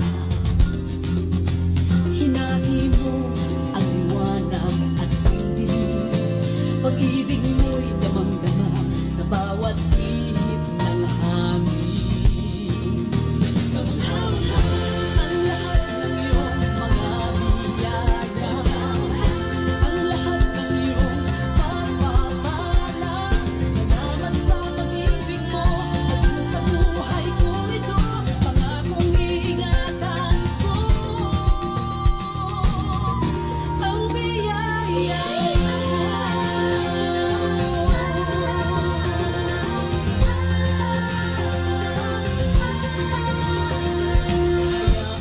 Magpugay sa iyo ang mga naglalakihang alon. Pakinggan mo aking papuri, kasabay ng buhay ng mga ibon. Kapangyarihan mo'y tanglaw ng buong mundo, kaya't lahat ng nilalang ay sasamba sa pangalan mo. Ang lahat ng iyong mga biyaya, ang lahat ng iyong pagpapala, salamat sa pag-ibig mo pati sa buhay ko ito, pangakong iingatan ko ang biyaya. Walang hanggang papuri sa iyo, sa lahat ng dahilan-kilalan mo mga gawa.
Hirang sa Diyos ang aking buhay.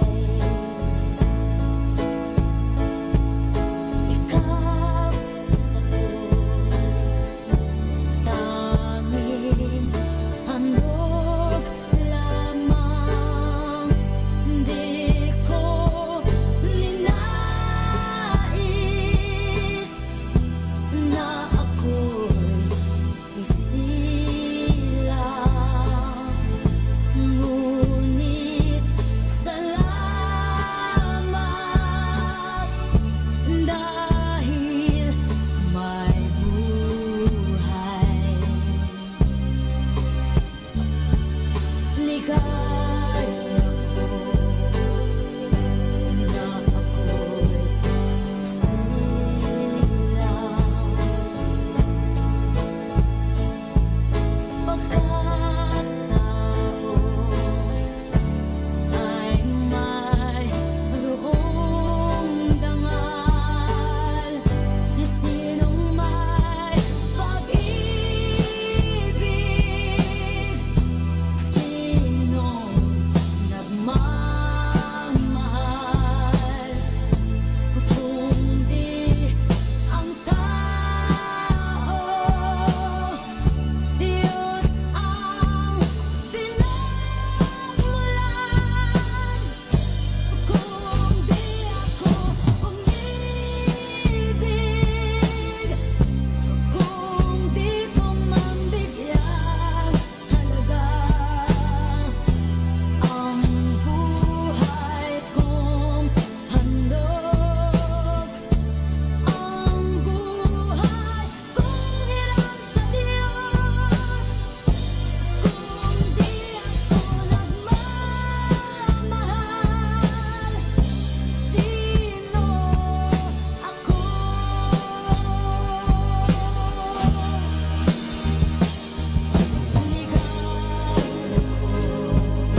Puso ko'y nagpupuri sa Panginoon. Nagagalak ang aking espiritu sa aking tagapagligtas. Puso ko'y nagpupuri sa Panginoon. Nagagalak ang aking espiritu sa aking tagapagligtas.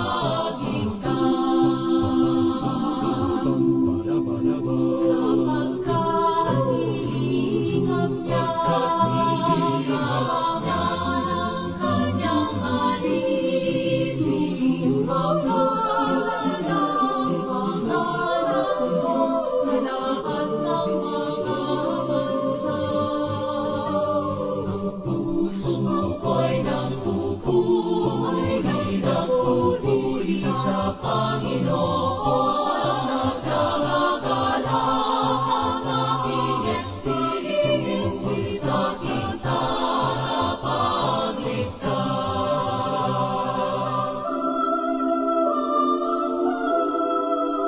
Ng mga dakilang bagay, pagdasal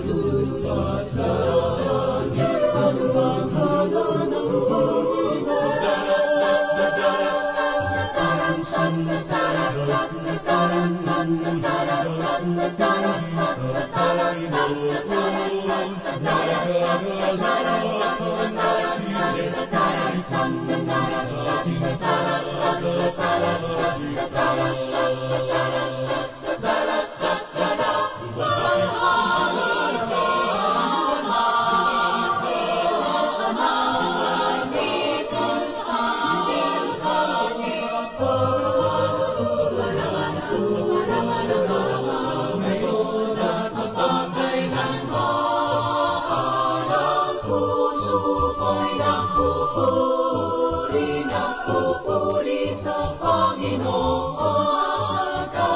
Nagagalak ang aking espiritu sa aking tagapagligtas.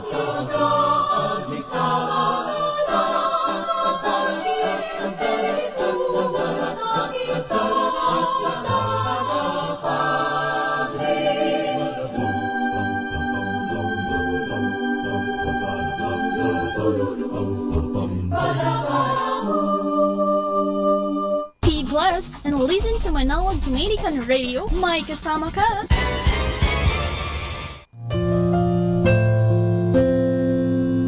We come now to the positive action plan for June 30, which is when you close the door of your mind to negative thoughts, the door of opportunity opens to you.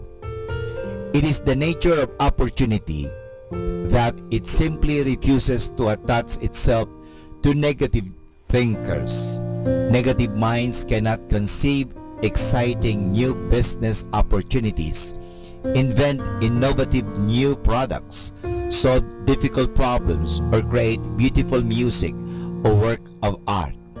All of these activities require a positive belief in yourself and your abilities. When you approach every challenge with a positive mental attitude, you will always discover opportunities that others have overlooked. Release your achievements and recall them when the going gets tough. Take comfort in the knowledge that you have succeeded in the past and you can do it again. You can do it if you think you can. And this is Father Boots Bombase OP giving you the positive action plan for June 30, which is when you close the door of your mind to negative thoughts, the door of opportunity opens to you. Wishing everyone a beautiful and blessed afternoon.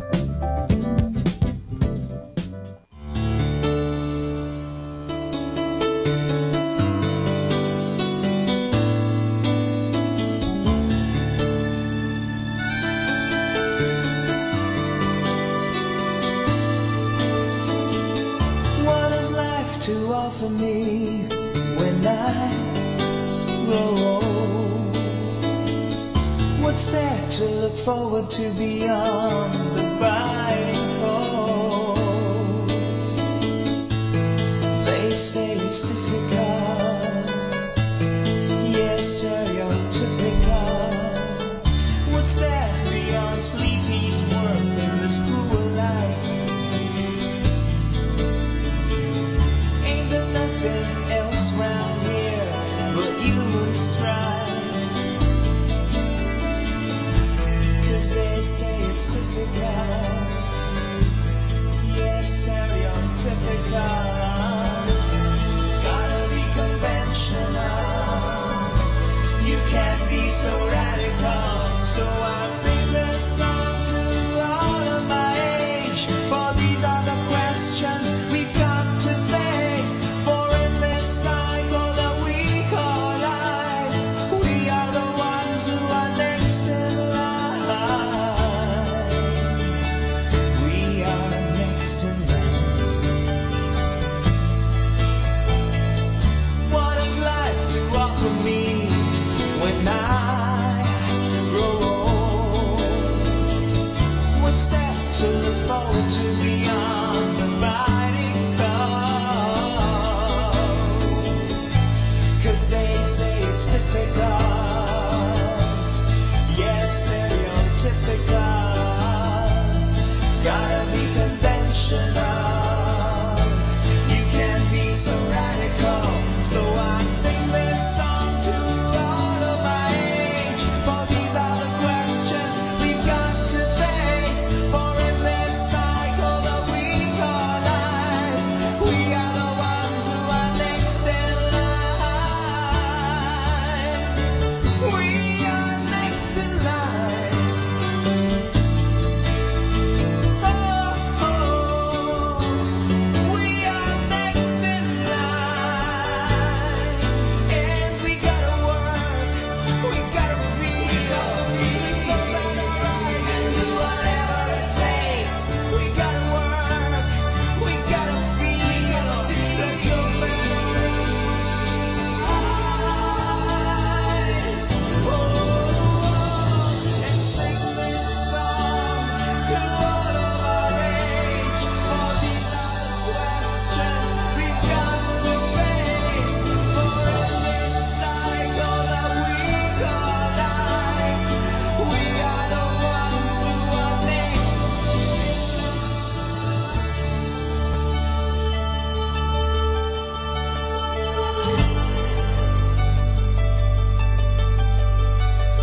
Sing song with me, sing song with me,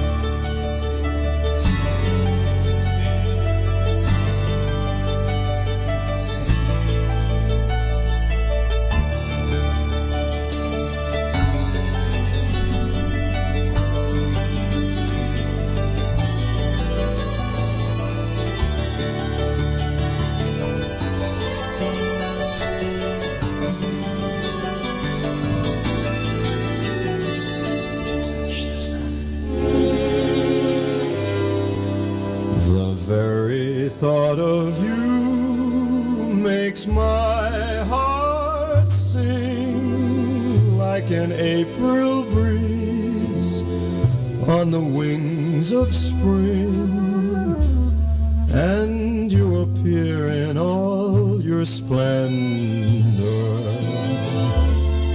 my one and only love. The shadows fall and spread their mystic charms in the hush of night while you're in my arms. I feel your lips so warm and tender, my one and only love. The touch of your hand is like heaven, a heaven that I've never known. The blush on your cheek whenever I speak tells me that you are my own. You fill my eager heart with such desire. Every kiss you give sets my soul on fire. I give myself in sweet surrender, my one and only love. The touch of your hand is like heaven, a heaven that I've never known. And the blush on your cheek whenever I speak tells me that you are my own. You fill my eager heart with such desire. Every kiss you give sets my soul on fire. I give myself in sweet surrender, my one and only love.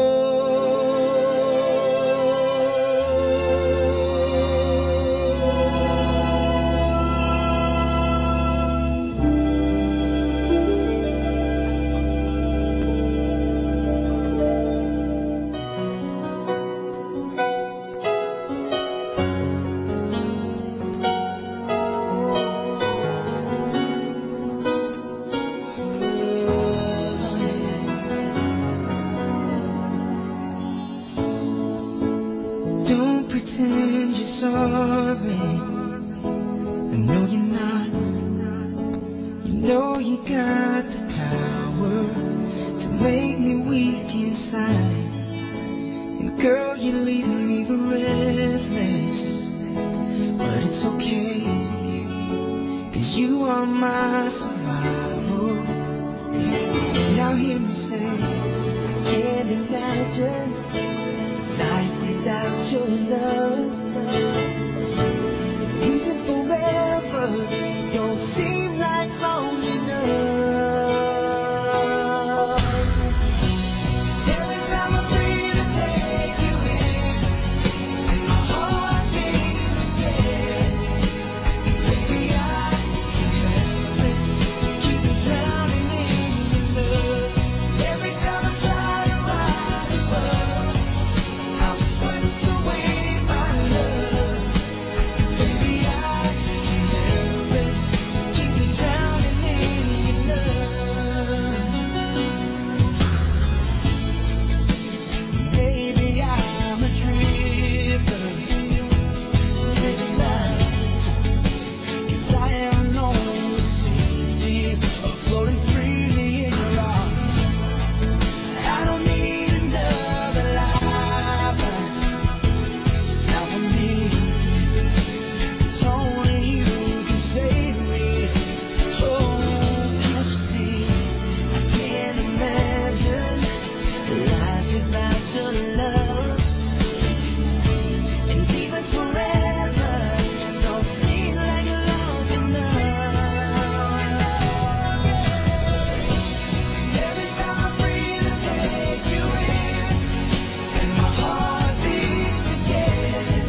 Manalig ka, kay tatawid niya sa kabila. Be blessed and listen to Manawag Dominican Radio. May kasama ka.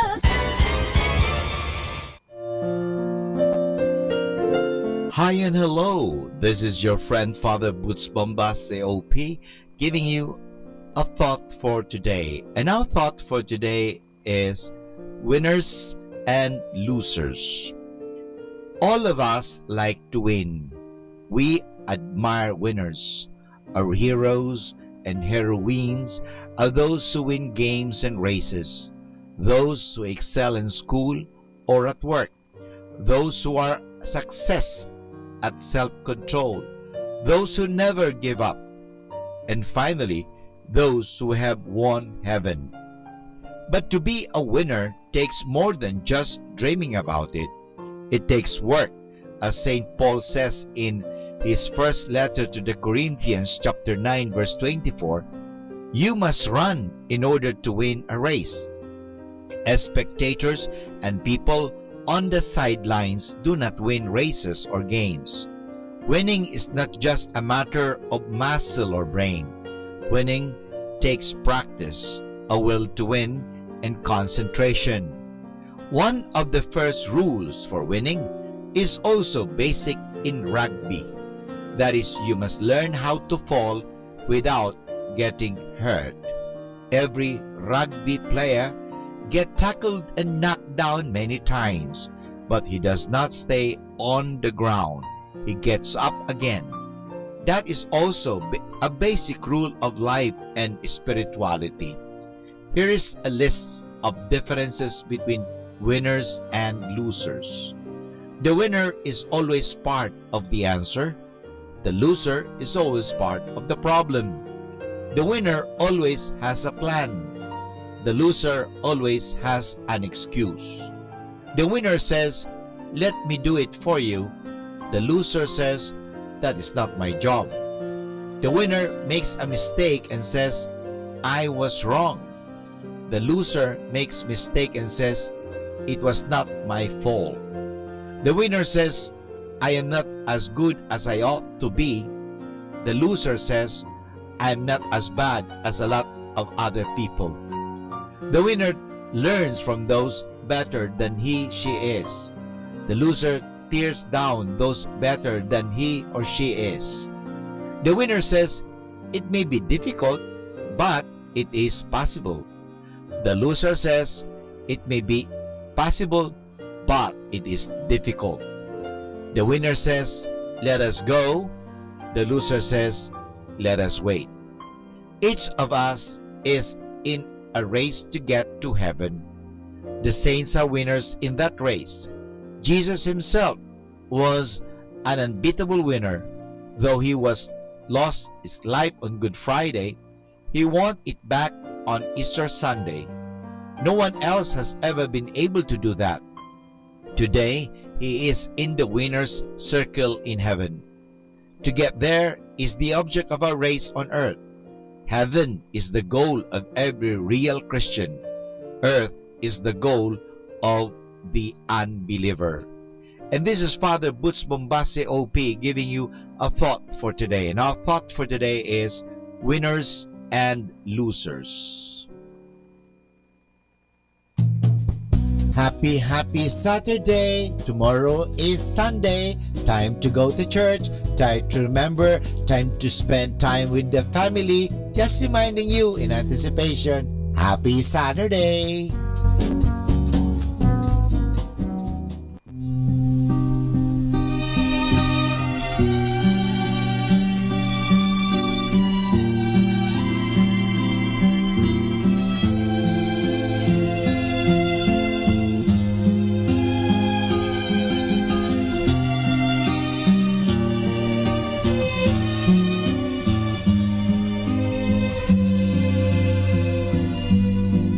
Once there was a love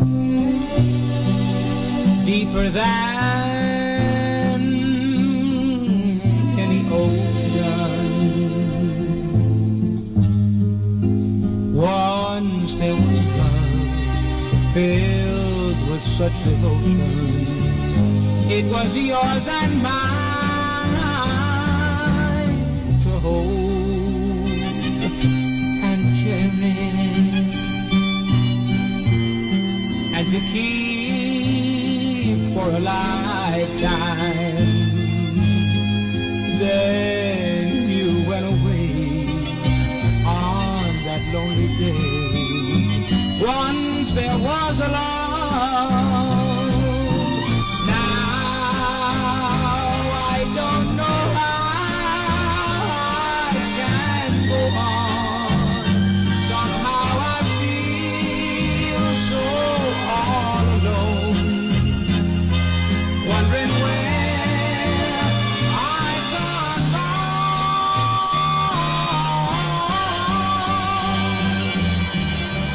Once there was a love that will never come again, so let's not pretend. Once there was a love, but that was long ago. Now I don't know how I can go on. Somehow I feel so all alone, wondering where I've gone wrong.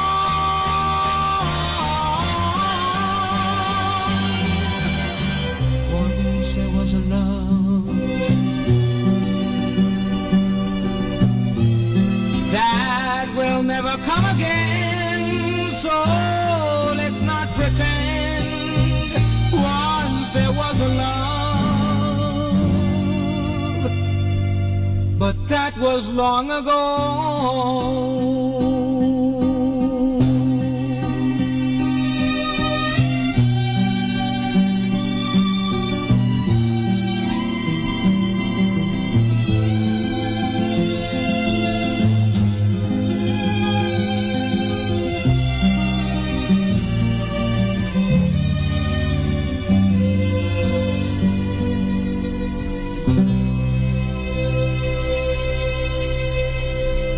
Hey Mom, why didn't you tell me?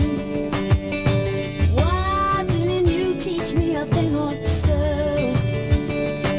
You just let me go out into the world.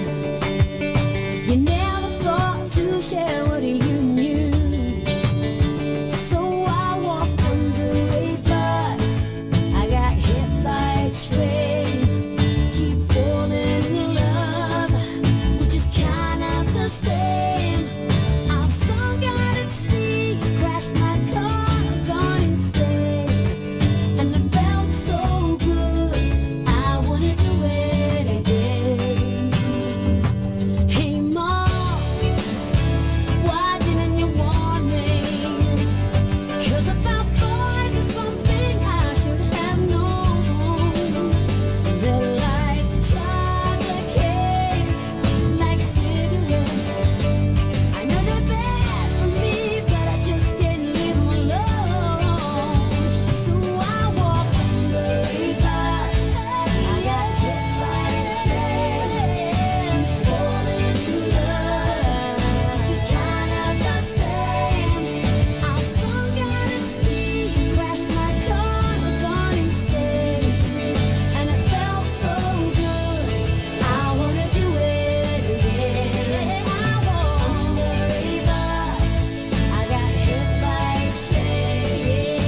mula sa Manawag Dominican Broadcasting Incorporated.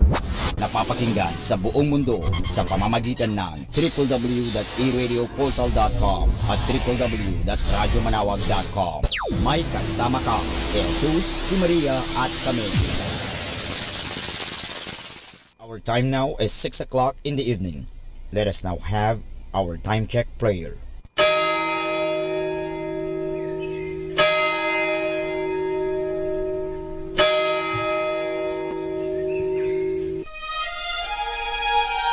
Magandang gabi po sa inyong lahat. Ito po ang inyong punong lingkod mula sa simbahan na nakikiusap na huminto sa paglalakad at itigil ang lahat ng ginagawa upang tayo ay manalangin. Pasalamatan natin ang Diyos sapagkat tayo ay mga anak niya. Idalangin natin ang Pangasinan, ang mahal nating lalawigan at ang buong Pilipinas, ang perlas ng silangan. In the name of the Father, and of the Son, and of the Holy Spirit. Amen. The angel of the Lord declared unto Mary, And she conceived by the power of the Holy Spirit. Hail Mary, full of grace, the Lord is with thee. Blessed art thou among women, and blessed is the fruit of your womb, Jesus. Holy Mary, Mother of God, pray for us sinners, now and at the hour of our death. Amen. Behold, the handmaid of the Lord. Be it done to me according to your word. Hail Mary, full of grace, the Lord is with thee. Blessed art thou among women, and blessed is the fruit of thy womb, Jesus. Holy Mary, Mother of God, pray for us sinners, now at the hour of our death. Amen. And the Word was made flesh, and dwelt among us. Hail Mary, full of grace, the Lord is with thee. Blessed art thou among women, and blessed is the fruit of thy womb, Jesus. Holy Mary, Mother of God, pray for us sinners, now at the hour of our death. Amen. Pray for us, O Holy Mother of God, that we may be made worthy of the promises of Christ. Let us pray. Pour forth with beseech, O Lord, your grace into our hearts, that we, to whom the incarnation of Christ your Son was made known by the message of an angel, made suffering and death, may our worship of the sacrament of your body and blood help us to experience the salvation you won for us, and the peace of the kingdom where we live with the Father and the Holy Spirit, one God forever and ever. Amen.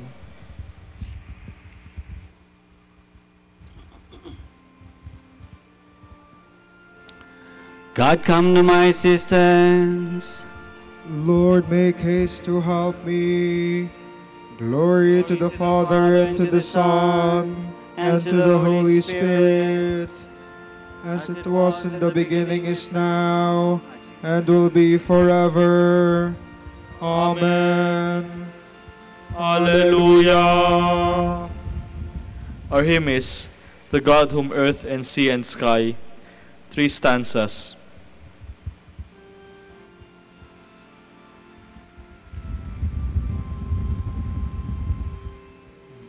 The God whom earth and sea and sky adore and laud and magnify, whose might they own, whose praise they tell, in Mary's body deigned to dwell. O Mother, bless the chosen shrine, wherein the Architect divine, whose hand contains the earth and sky, vouchsafe in hidden guise to lie. Blessed in the message Gabriel brought, blessed in the work the Spirit wrought, most blessed to bring to human birth the long desired of all the earth.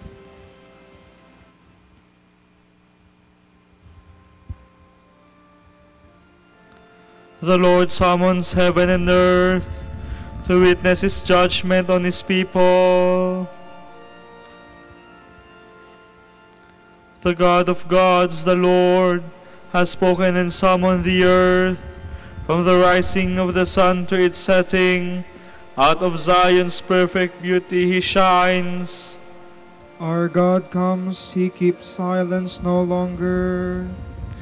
Before him fire devours, around him tempest rages. He calls on the heavens and the earth to witness his judgment of his people.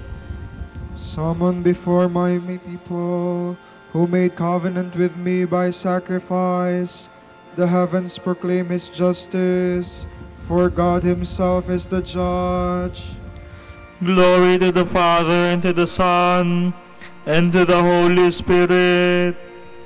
As it was in the beginning, is now, and will be forever. Amen.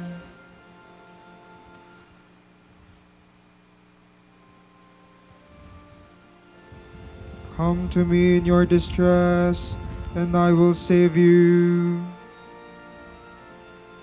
Listen, my people, I will speak.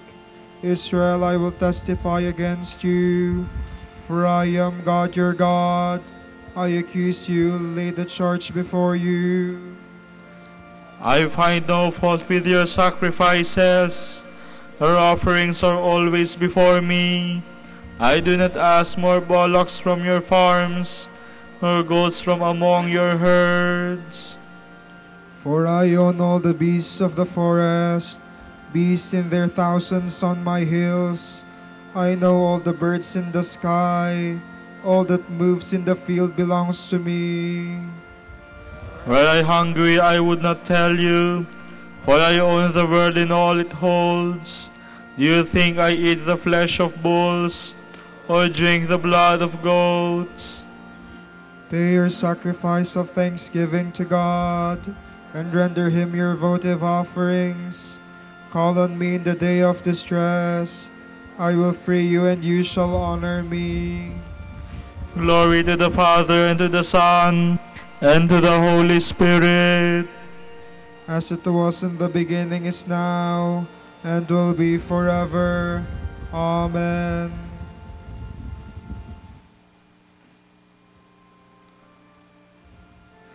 A sacrifice of praise will give me glory. What God says to the wicked, but how can you recite my commandments and take my covenant on your lips, you who despise my law and throw my words to the winds? You who see a thief and go with him, who throw in your lot with adulterers, who unbridle your mouth for evil, and whose tongue is plotting crime. You who sit and malign your brother, and slander your own mother's son, you do this, and should I keep silence? Do you think that I am like you? Mark this, you who never think of God, lest I seize you and you cannot escape. A sacrifice of thanksgiving honors me, and I will show God's salvation to the upright. Glory to the Father, and to the Son, and to the Holy Spirit. As it was in the beginning, is now, and will be forever. Amen.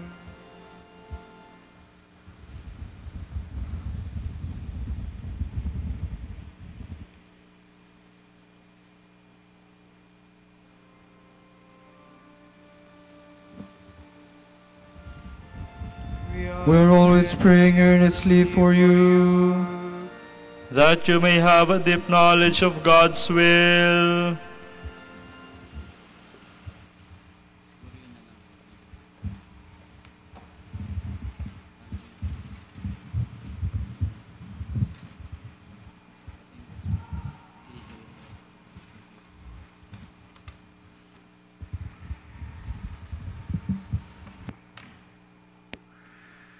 From the first book of Samuel. David himself went to the place where Saul was encamped and examined the spot where Saul and Abner, son of Ner, the general, had their sleeping quarters. Saul's were within the barricade, and all his soldiers were camped around him. David asked Ahimelech the Hittite and Abishai, son of Zeruiah, and brother of Joab, who will go down into the camp with me to Saul? Abishai replied, I will. So David and Abishai went among Saul's soldiers by night and found Saul lying asleep within the barricade, with his spear thrust into the ground at his head, and Abner and his men sleeping around him. Abishai whispered to David, God has delivered your enemy into your grasp this day. Let me nail him to the ground with one thrust of the spear. I will not need a second thrust. But David said to Abishai, do not harm him, for who can lay hands on the Lord's anointed and remain unpunished? As the Lord lives, David continued, it must be the Lord himself who will strike him, whether the time comes for him to die, or he goes out and perishes in battle. But the Lord forbid that I touch his anointed. Now take the spear, which is at his head, and the water jug, and let us be on our way. So David took the spear and the water jug from their place at Saul's head, and they got away without anyone seeing or knowing or awakening or remain asleep, because the Lord had put them into a deep slumber. Going across to the opposite slope, David stood on a remote hilltop at a great distance from Abner, son of Ner, and the troops. He then shouted, Will you not answer, Abner? And Abner answered, Who is it that calls me? David said to Abner, Are you not a man whose like does not exist in Israel? Why, then have you not guarded your lord the king, when one of his subjects went to kill the king, your lord? This is no creditable service you have performed. As the Lord lives, you people deserve death, because you have not guarded your Lord, the Lord's anointed. Go, look, where are the king's spear and the water jug that was at his head? Saul recognized David's voice and asked, Is that your voice, my son David? David answered, Yes, my lord the king. He continued, Why does my lord pursue his servant? What have I done? What evil do I plan? Please, now let my lord the king listen to the words of his servant. If the Lord has incited you against me, let an offering appease him. But if man, may they be cursed before the Lord, because they have exiled me, so that this day I have no share in the Lord's inheritance, but am told, Go, serve other gods.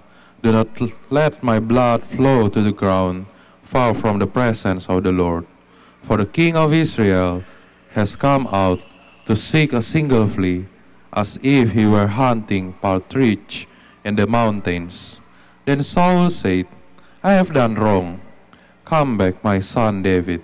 I will not harm you again, because you have held my life precious today. Indeed, I have been a fool, and have made a serious mistake. But David answered, Here is the king's spear. Let an attendant come over to get it. The Lord will reward each man for his justice and faithfulness. Today, though the Lord delivered you into my grasp, I will not harm the Lord's anointed.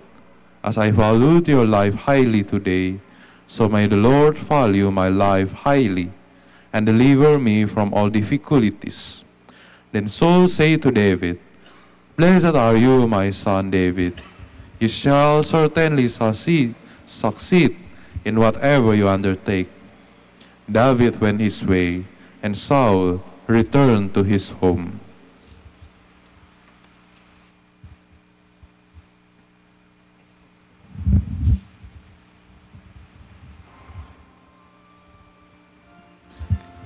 Arrogant men have risen up against me, and brutal men seek my life. Save me, O God, by your name, and your strength defend my cause. Willingly I shall offer sacrifice to you, O God, hear my prayer, and with your strength defend my cause.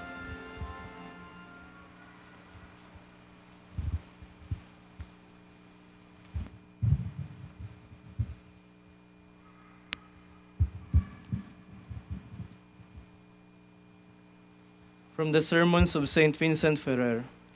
Christ came forth from the womb without opening, just as he was born of the Virgin without harm to her virginity. Standing upon the sepulchre, Christ showed his glorious body with its wounds and scourgings to all the holy patriarchs, who adored him on bended knee and said, Glory to you, Lord, risen from the dead, and to the Father and the Holy Spirit. This is the first point concerning the blessed resurrection of Jesus Christ, which was accomplished on this day. The second is that it was manifested graciously and in a special manner to the Virgin Mary. It is the conclusion of numerous theologians that Christ, in his resurrection, appeared first to the Virgin Mary, his mother. Ambrose says this expressly in his book on virgins. Mary saw the resurrection of Christ and was the first to see it. The evangelists, however, make no effort here to present indisputable witnesses, because the testimony of a mother on behalf of her son might not be given credence. But we are compelled to believe that he appeared first to Mary for three reasons. First, on account of a divine command, because in the passion of her son, Mary would suffer distress more than all others. Christ promised his mother as a special privilege that she would give birth without pain and in a manner contrary to the general course of nature. Likewise, he promised that at his death she would not experience the suffering which exceeds all the other sufferings of this life. As Bishop Albert says, death is the culmination of all things terrible, for all at once the soul is completely uprooted like a tree. But all the sufferings of childbirth and death came upon her at the passion of her Son. Since Scripture says, Honor your father, and do not disregard your mother's groans, and since Christ observed perfectly the law about honoring one's parents, it follows that he appeared first to his mother, who suffered distress more than all others. Second, on account of our meritorious faith, it is held certain and demonstrated clearly enough in the text that at the time of Christ's passion, all the apostles and disciples completely lost the Christian faith. Some doubted whether he was the true God and Messiah, although all considered him to be a very holy prophet. Only the Virgin Mary believed without wavering on that holy Saturday. So it was granted that an office in her honor should be celebrated on Saturdays in the Church of God.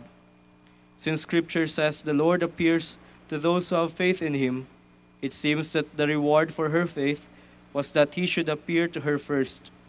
Third, on account of her great love, it is certain that never has a mother so loved her son as the Virgin Mary loved Christ. What Christ himself has said shall take place. Whoever loves me will be loved by my Father, and I will love him and reveal myself to him. For these three reasons, it is obvious that Christ first appeared to the Virgin Mother, although the holy evangelists do not mention this explicitly.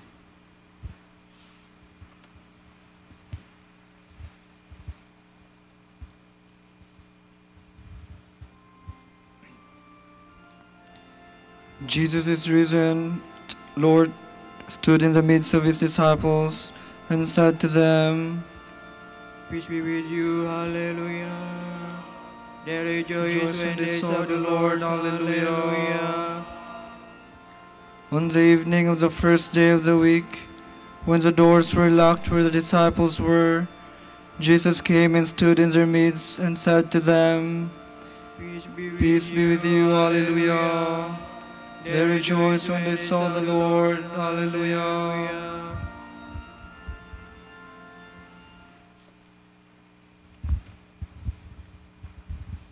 Let us pray. Lord, through the intercession of the Holy Mother of God, Illumine the hearts of your servants by the grace of the Holy Spirit. Grant a fiery eloquence to those who preach your word, and make them grow in virtue.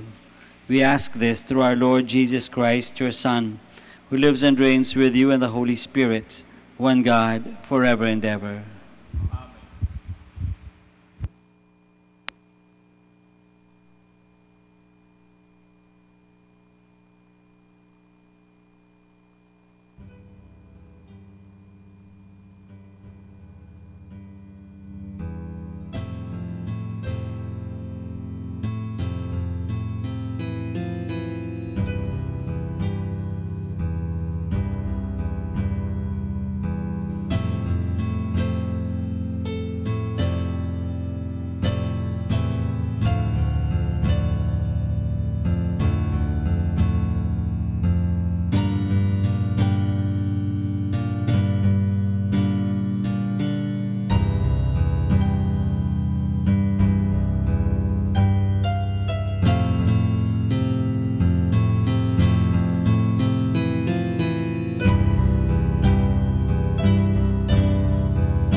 rejoices, who wondrous things has done, in whom His world rejoices, who from our mother's arms has blessed us on our way with countless gifts of love, and still is ours today.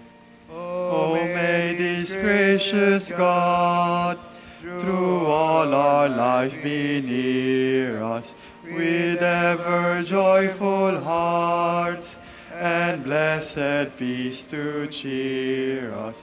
Preserve us in His grace, and guide us in distress, and free us from all sin, till heaven we possess.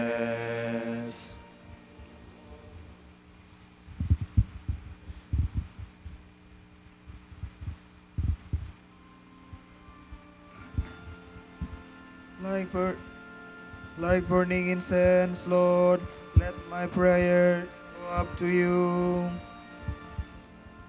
I have called to you, Lord, hasten to help me. I have called to you, Lord, hasten to help me. Hear my voice when I cry to you.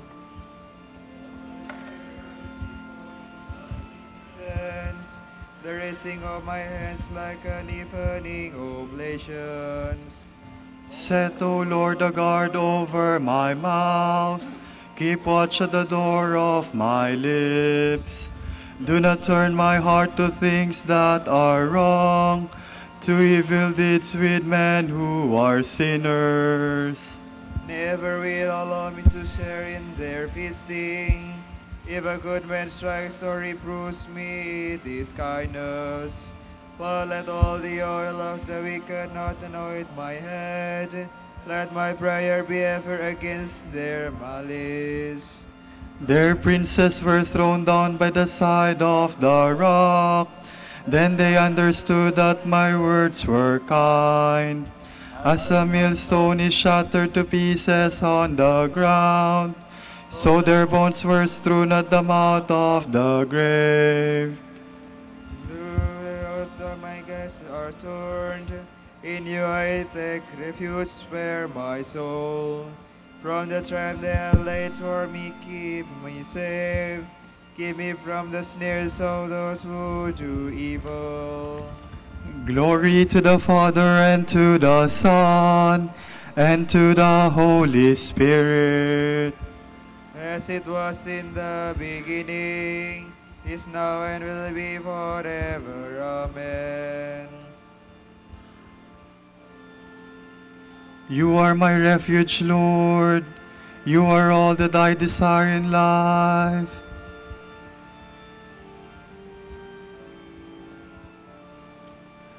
With all my voice I cry to the Lord. With all my voice I entreat the Lord.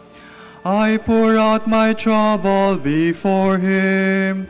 I tell Him all my distress. While my spirit faints within me, but you, O Lord, know my path. On the ways where I shall walk, they have hidden a snare to entrap me. Look on my right and see, here is not one who takes my part. I have no means of escape, not one who cares for my soul. I cry to you, O Lord.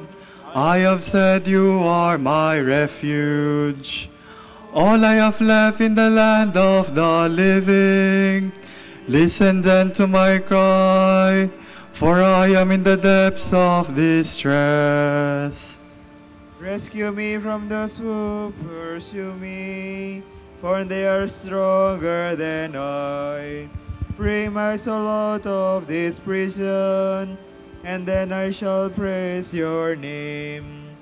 Around me the just will assemble, because of your goodness to me. Glory to the Father, and to the Son, and to the Holy Spirit. As it was in the beginning, is now, and will be forever. Amen. The Lord Jesus humbled himself, and God exalted him forever.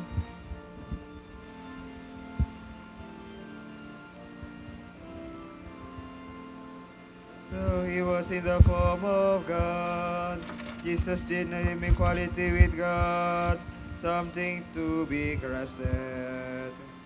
Rather, he emptied himself and took the form of a slave, being born in the likeness of man.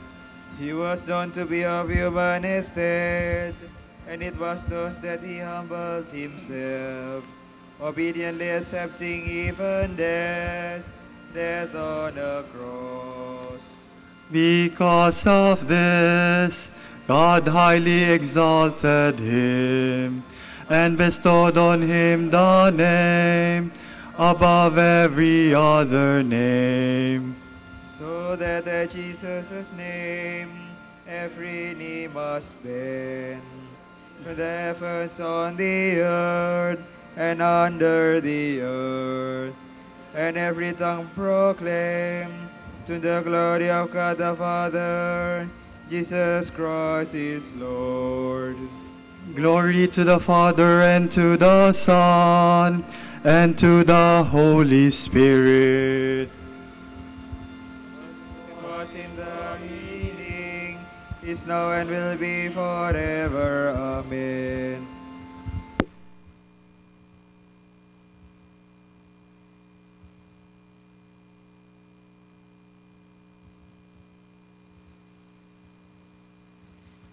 From the letter of St. Paul to the Romans. How deep are the riches, and the wisdom, and the knowledge of God! How inscrutable his judgments, how unsearchable his ways! For who has known the mind of the Lord, or who has been his counselor? Who has given him anything so as to deserve return? For from him, and through him, and for him, all things are. To him be glory forever. Amen.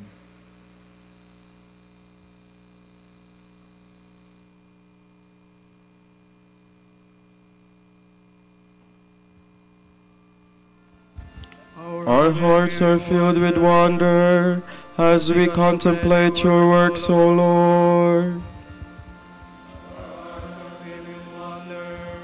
As we contemplate your words, O Lord. We praise the wisdom which brought them all. As we contemplate your words, O Lord.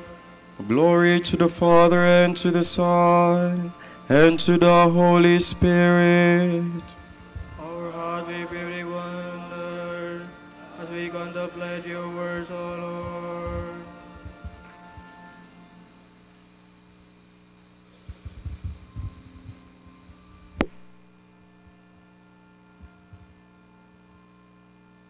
Those who welcome you are welcoming me, and those who welcome me are welcoming him who sent me.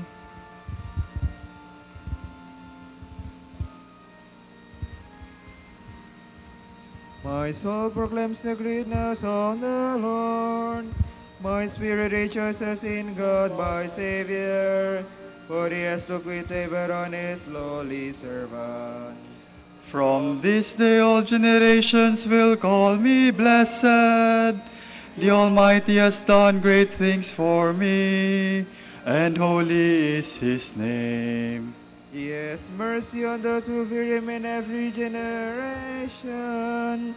He has shown the strength of his arm. He has scattered the proud in their conceit. He has cast down the mighty from their thrones, and has lifted up the lowly. He has filled the hungry with good things, and the rich he has sent away empty. He has come to the help of his servant Israel, For he has remembered his promise of mercy, the promise he made to our fathers, to Abraham and his children forever. Glory to the Father, and to the Son, and to the Holy Spirit. As it was in the beginning, is now, and will be forever. Amen. Those who welcome you are welcoming me, and those who welcome me are welcoming him who sent me. We give glory to the one God, Father, Son, and Holy Spirit, and in our weakness we pray. Lord, be with your people. Holy Lord, Father all-powerful, let justice spring up on the earth. Then your people will dwell in the beauty of peace, Let every nation come into your kingdom. so that all peoples will be saved Let married couples live in your peace. and grow in mutual love. Reward all who have done good to us, Lord. And grant them eternal life.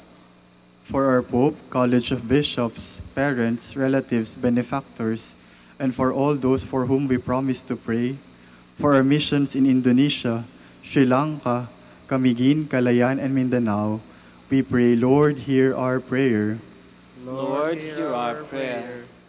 For the intentions of the devotees and pilgrims of Our Lady of the Holy Rosary of Manawag, and for our personal intentions, we pray, Lord, hear our prayer. Lord, hear our prayer. Look with compassion on victims of hatred and war. Let us now pray in the words that our Lord Himself has taught us.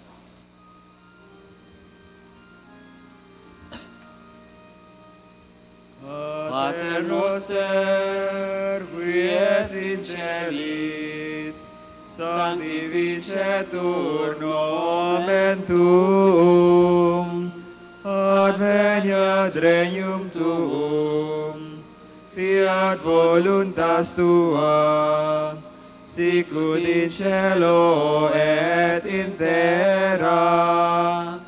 Panem nostrum quotidianum da nobis hodie, et dimitte nobis debita nostra, sicut et nos dimittimus debitoribus nostris, et ne nos inducas in tentationem, sed libera nos a malo. Father, you call your children to walk in the light of Christ. Free us from darkness and keep us in the radiance of your truth. We ask this through our Lord Jesus Christ, your Son, who lives and reigns with you in the unity of the Holy Spirit, one God, forever and ever. Amen. The Lord be with you. With your spirit. May Almighty God bless you all, the Father and the Son and the Holy Spirit. Amen.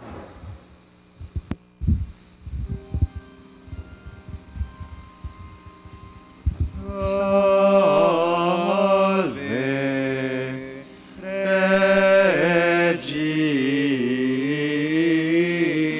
Regina, Mater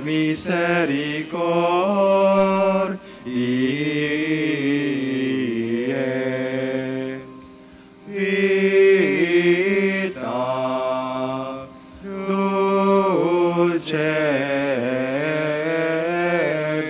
dulcedo, et spes nostra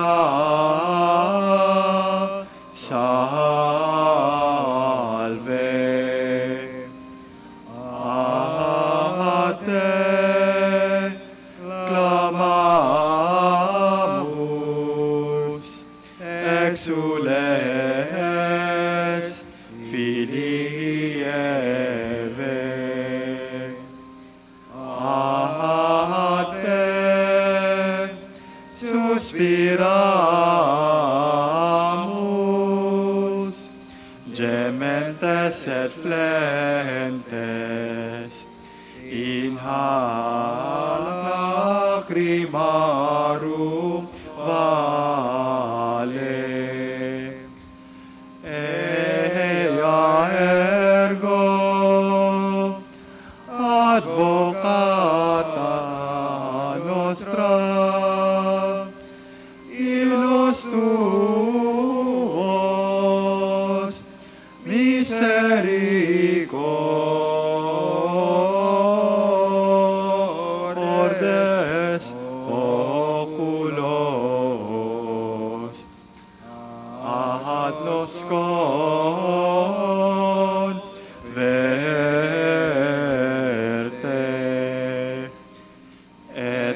Jesum,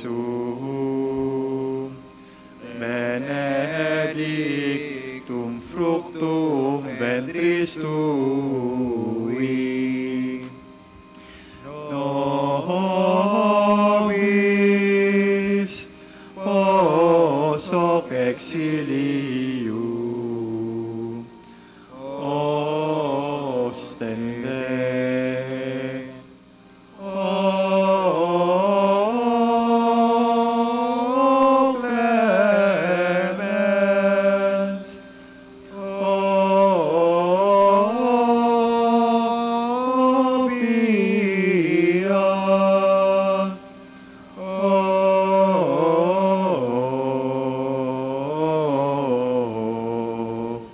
o ducis Virgo Maria.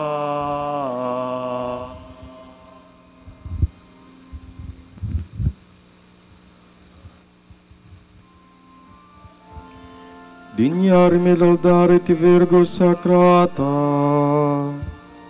Dami qui virtutem contra hostes tuos. Oremus. Concede nos famulos tuos, quesumus Domine Deus, perpetuamentis et corpori salute gaudere. Et gloriosa Beate Maria, semper Virginis, intercessione a presenti liberari tristitia. Et eterna per Fili laetitia, per Christum Dominum nostrum. Amen.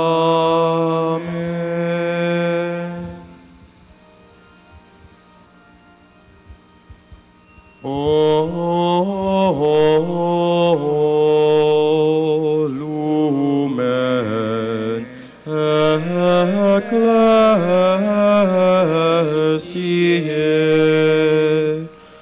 Dotor veritatis, rosa patientiae,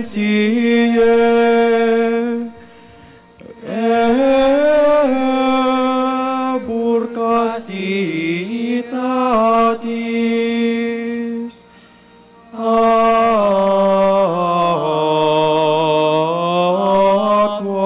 sapientiae, propinasti gratis, predicator gratiae, nos iunge beatis.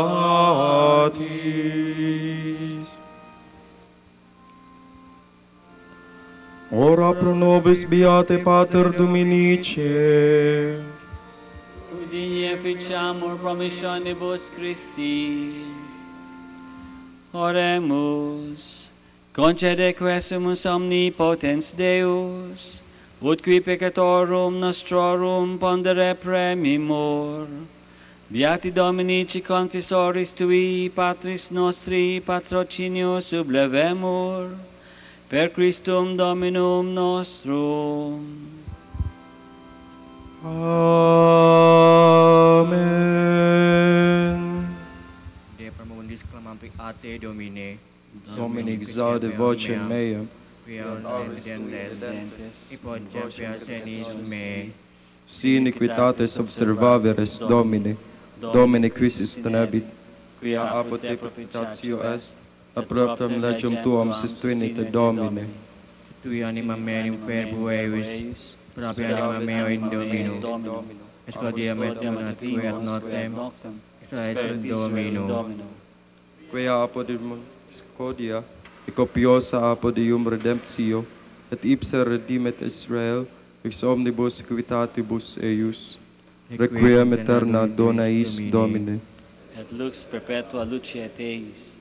Oremus, fidelium Deus, omnium conditor et redemptor, animabus famulorum, famularumque, tuarum, remissionem conctorum, tribe peccatorum. Ut indulgentiam quam semper obteverunt, pis supplicationibus consequantur, qui vivis et regnas per omnia saecula saeculorum.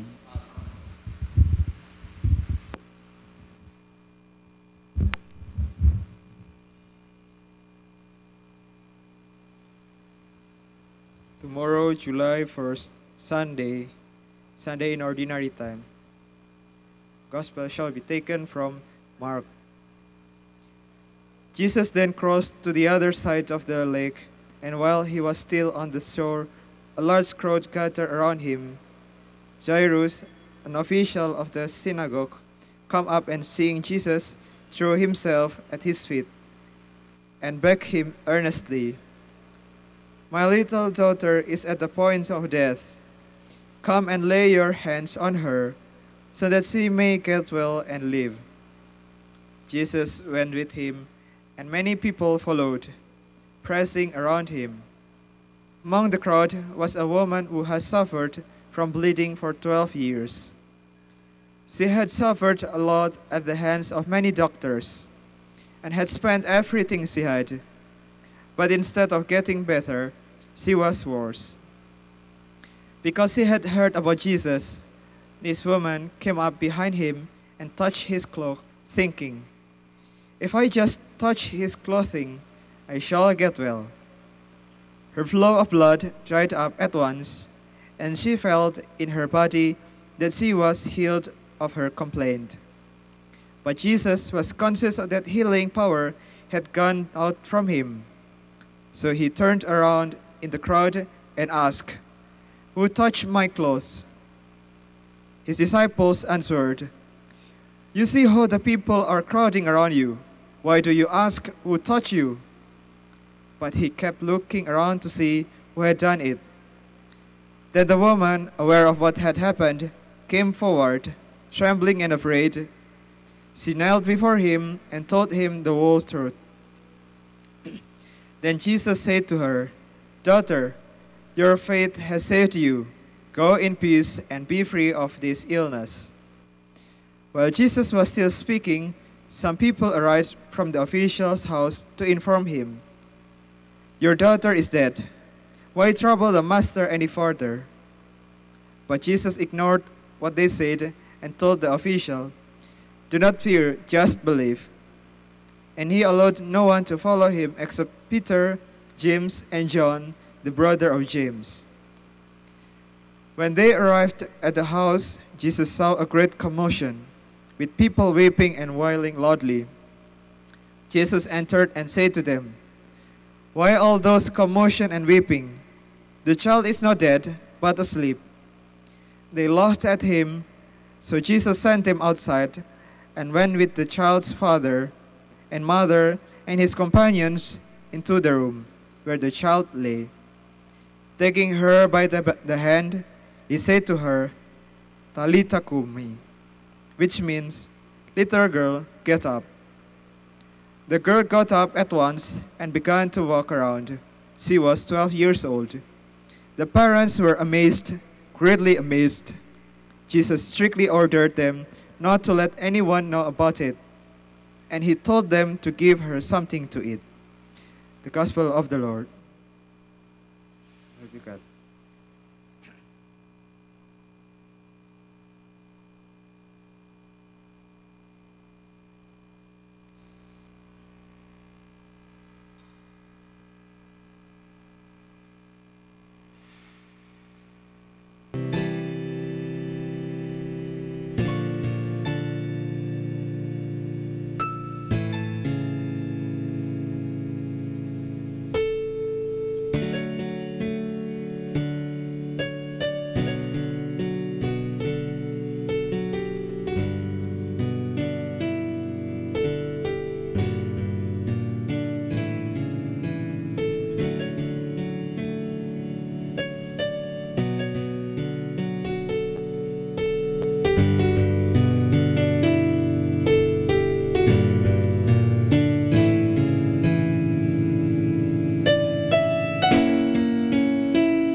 time now is 7 o'clock in the evening. Let us now have our time check prayer.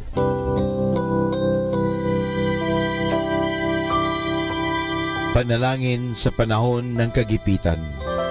O Diyos na makapangyarihan, lumalapit ako sa iyo sa sandaling ito na kailangan kita at ang mahalaga mong tulong. Lubha ako ngayong nahihirapan sa mabigat kong suliranin. Tunay na hindi ko alam ang aking gagawin sa mga panahong ito ng aking kagipitan. Nalilito at natatakot ako. Sinasabi sa banal na kasulatan, ikaw ang kanlungan ng mga hamak, takbuhan ng mga dukha sa kanilang kagipitan. Kaya naman buo ang aking pag-asa. Nagagawa ka ng paraan upang mabigyan ng kalutasan ang pagsubok na ito. Tulungan mo ako.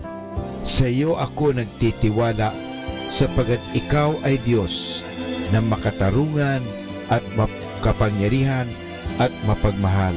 Sa ngalan ni Jesus. Amen.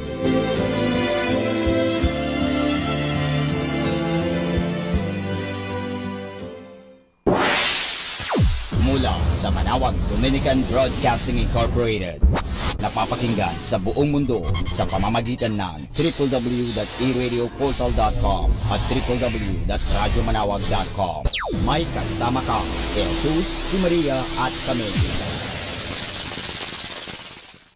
Our positive thought for this hour. You are braver than you believe, stronger than you seem, and smarter than you think.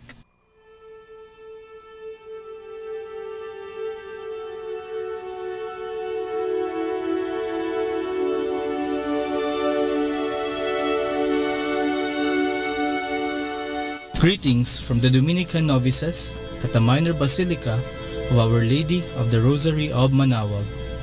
You are now listening to Binhi ng Buhay.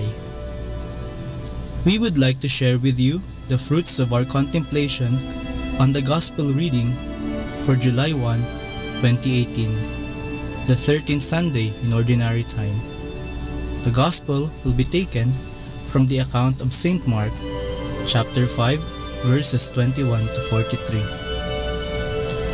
When Jesus had crossed again in the boat to the other side, a large crowd gathered around him, and he stayed close to the sea. One of the synagogue officials, named Jairus, came forward. Seeing him, he fell at his feet and pleaded earnestly with him, saying, "My daughter is at the point of death. Come lay your hands on her, that she may get well and live." He went off with him, and a large crowd followed him and pressed upon him. There was a woman afflicted with hemorrhages for 12 years. She had suffered greatly at the hands of many doctors and had spent all that she had. Yet she was not helped, but only grew worse. She had heard about Jesus and came up behind him in the crowd and touched his cloak. She said, "If I but touch his clothes, I shall be cured." Immediately her flow of blood dried up. She felt in her body that she was healed of her affliction. Jesus, aware at once that power had gone out from him, turned around in the crowd and asked, "Who has touched my clothes?" But his disciples said to him, "You see how the crowd is pressing upon you, and yet you ask, 'Who touched me?'" And he looked around to see who had done it. The woman, realizing what had happened to her, approached in fear and trembling. She fell down before Jesus and told him the whole truth. He said to her, "Daughter, your faith has saved you. Go in peace and be cured of your affliction." While he was still speaking, people from the synagogue official's house arrived and said, "Your daughter has died. Why trouble the teacher any longer?" Disregarding the message that was reported, Jesus said to the synagogue official, "Do not be afraid, just have faith." He did not allow anyone to accompany him inside except Peter, James, and John, the brother of James. When they arrived at the house of the synagogue official, he caught sight of a commotion, people weeping and wailing loudly. So he went in and said to them, "Why this commotion and weeping? The child is not dead, but asleep." And they ridiculed him. Then he put them all out. He took along the child's father and mother and those who were with him, and entered the room where the child was. He took the child by the hand and said to her, "Talitha kum," which means, "Little girl, I say to you, arise." The girl, a child of 12, arose immediately and walked around. At that, they were utterly astounded. He gave strict orders that no one should know this, and said that she should be given something to eat. Miracles. Many of us wish for a miracle when faced with difficult situations. We want to find an oasis amidst the desert. We want the rain to stop if it is already flooding. Why? What does a miracle bring to us? After it rains, the rainbow usually shows up. It then makes the sky beautiful. It also marks that the sun is about to shine again, a sign of a new beginning. Like the rainbow, a miracle is a sign of hope. After a great storm in our lives, a miracle will certainly bring new light for us to start anew. But miracles will only take place if we believe in God and if we do something to make them happen. Imagine wanting to get healed but not wanting to consult a doctor or to even take medicine. How will a miracle happen? We have refused the miracle even before it comes. In the Gospel, there was a father who wanted her daughter to be healed, and a woman who had been suffering hemorrhage for 12 years. They wanted to be free from their agony and difficulty. They believed in the miracle that Jesus could do. Moreover, they also prepared for the coming of the miracle. They did not merely wait, but they exerted their effort to look for Jesus. And thus, the miracle happened. They were healed. Whenever we ask for miracles, Jesus surely hears us. Miracles are not dreams. They are real if we fully believe in Jesus. Furthermore, Jesus wants to see us do something for the miracle to occur. That we give 100% effort in everything we do. Then, if God wills it, we will experience miracles. From the Minor Basilica of Our Lady of the Rosary of Manaoag, we thank all of you for listening. Please join us again next Sunday here at Binhi ng Buhay. May the Lord guide and bless us always.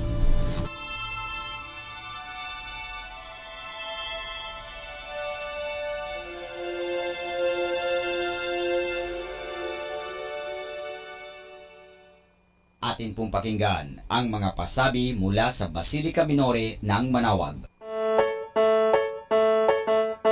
Here is the schedule of Barangay BEC Saturday Masses at 4:30 in the afternoon for the month of July 2018. July 7, BEC Madriaga and BEC Uraan East. Bisita ni Maria Mes at 4 o'clock in the afternoon.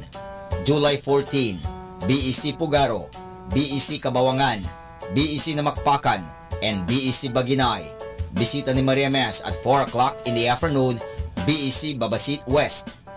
July 21, BEC Tubul East, BEC Sapang, and BEC Lipit. Bisita ni Maria Mes at 4 o'clock in the afternoon.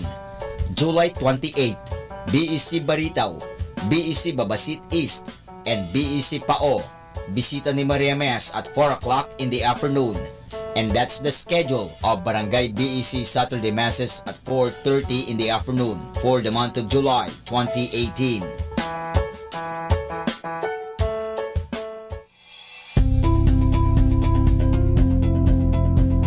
Colegio de San Juan de Letran, Manaoag. Admissions ongoing. Classes starts July 2, 2018, Basic Education Department. July 16, 2018, College Department. Courses offered: Bachelor in Elementary Education, Bachelor in Secondary Education, Major in English, Filipino, Mathematics, and Religious and Values Education. Bachelor of Science in Computer Science, Bachelor of Science in Information Technology, Bachelor of Science in Business Administration, Major in Operations Management, Marketing Management, Human Resource Development Management, and Financial Management. Thank you.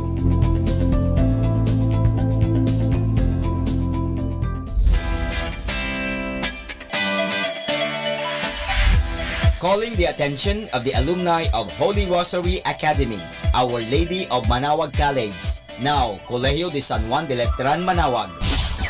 The institution is coming up with a database for the alumni in preparation of its 75th foundation anniversary. 75th foundation anniversary. To be included, please get in touch with Sister Maria Cristina L. Arceo OP or Miss Jerhan S. Gutierrez through Telefax 075-529-0121 or Facebook account Letran Manaoag or email rosarianletranite@gmail.com. Please provide your name, your graduated, contact numbers, or email account, and present affiliation. Thanks so much. Siyempre Arriba, siyempre Letran.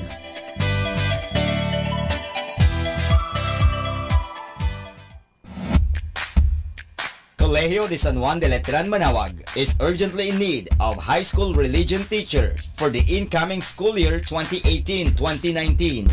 Please submit application letter, resume, and other pertinent papers to Sister Maria Cristina L. Arceo OP, Vice President and Principal.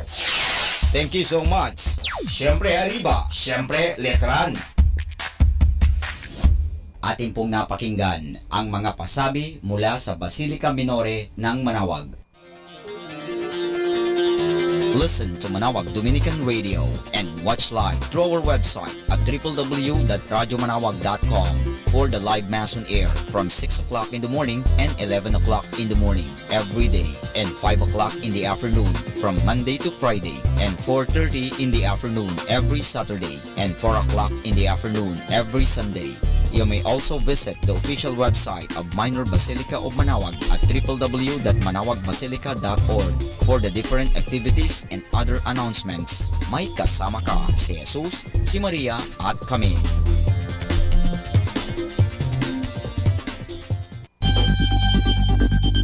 More than ever, we need Catholic radio station like Manaoag Dominican Radio FM.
Almighty God.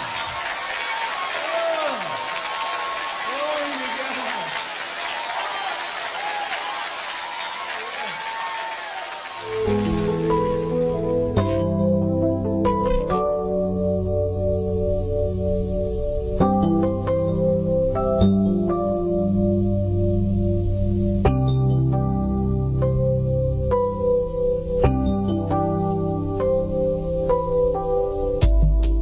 Bagong buhay ka ngayon, sa panawag ay tumugon, siya ang iyong Panginoon.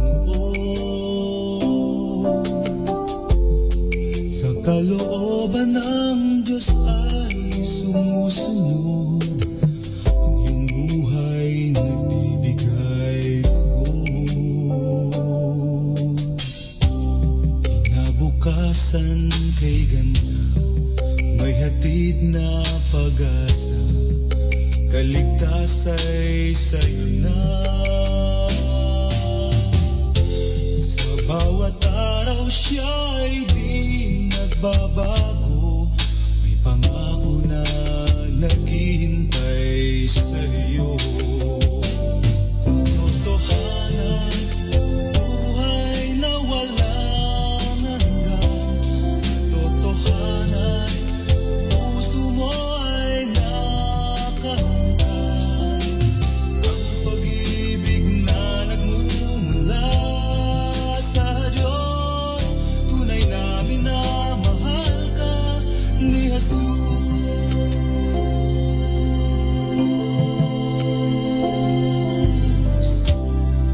Kinabukasan kay ganda, may hatid na pag-asa, kaligtas ay sa'yo na.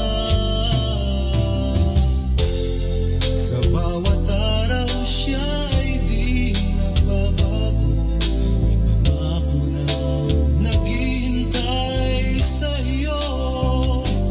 Katotohanan, buhay na walang hanggan, katotohanan, sa puso mo ay nakahanggan. Ang pag-ibig na nagmumula sa Diyos, tunay na minamahal ka ni Jesus. Katotohanan, buhay na walang hanggan, katotohanan, sa puso mo ay nakahanggan. Ang pag-ibig na nagmumula sa Diyos,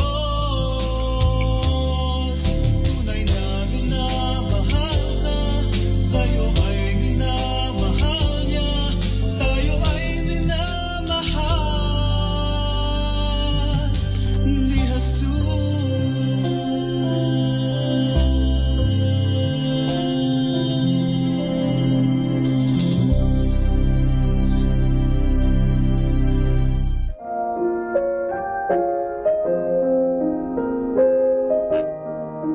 Hi kasama, this is your DJ Sky on radio. I just want to share you a one mana day for June 30, entitled Right Living, taken from the letter of St. Paul to the Romans chapter 13 verse 11 to 12. Another reason for right living is that you know how late it is.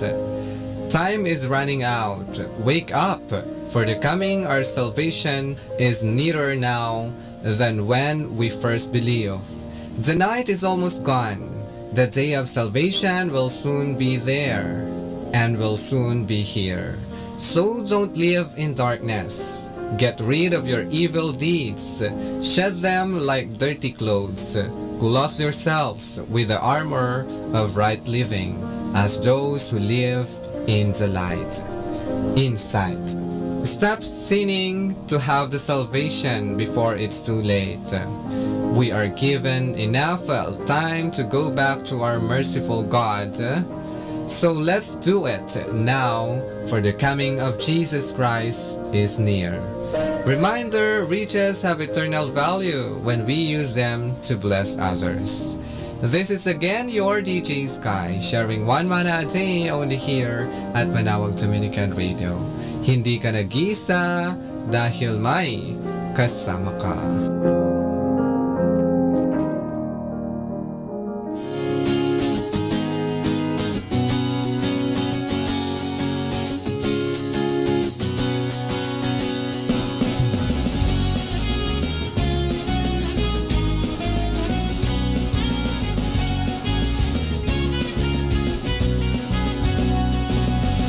Heaven sent you to come and live on and to teach us well.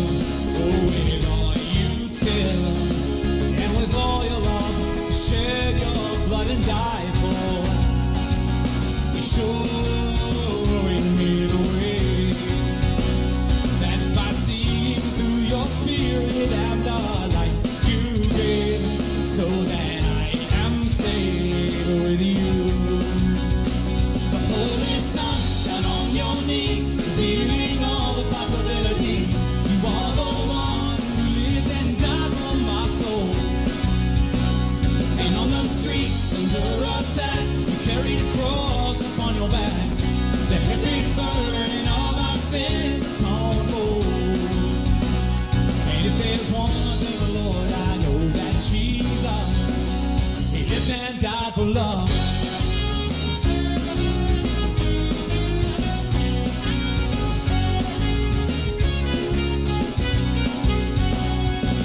And through all your pain, comfort was not asked for. In all your misery, so that they might see. And with all to gain, our souls remain to fight for. So you beg mercy for us all. Oh, the Son of our Lord pleaded, Father, please forgive, so that they might live through me. The Holy Son, down on your knees, feeling all the possibilities. You are the one who lived and died for my soul. And on the streets under attack, you carried a cross upon your back. The heavy burden of our sins atoned for. And if there's one thing, Lord, I know that Jesus. And as we carry on in your name, we look for love and all we see. The enemy you said to always care for. But we're not perfect like yourself, may all the forgiveness that we see. For our sins to be written off, that you were nailed down to that cross for me. The Holy Son, down on your knees, feeling all the possibilities. You are the one who lived and died for my soul. And on the streets under attack, you carried a cross upon your back. The heavy burden of our sins atoned for. And if there's one thing, Lord, I know that Jesus, the Holy Son, down on your knees, feeling all the possibilities. You are the one who lived and died for my soul. And on the streets under attack, you carried a cross upon your back. The heavy burden of our sins atoned for. And if there's one thing, Lord, I know that Jesus, He lived and died for love.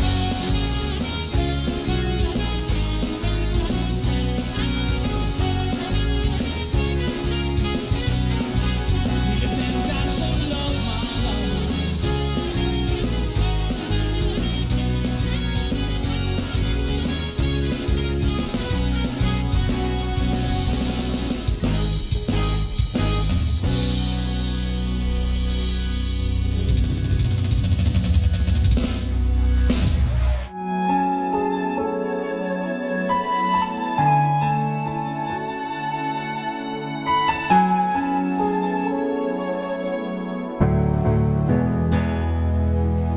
Thank you for the cross, the price you paid for us, how you gave yourself so completely, precious Lord.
Calvary's work is done. You have conquered, able now to save so completely. Thank you, Lord.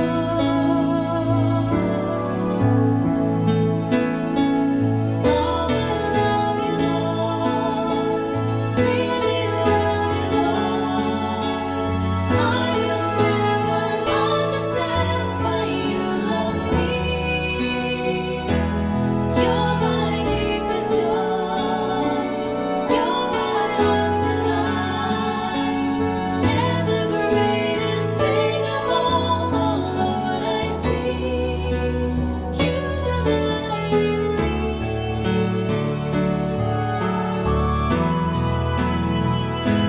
Oh, I love you, Lord. Really love you, Lord. I will never understand why you love me. You're my deepest joy. You're my heart's delight. And the greatest thing of all, oh Lord, I see. You delight in me.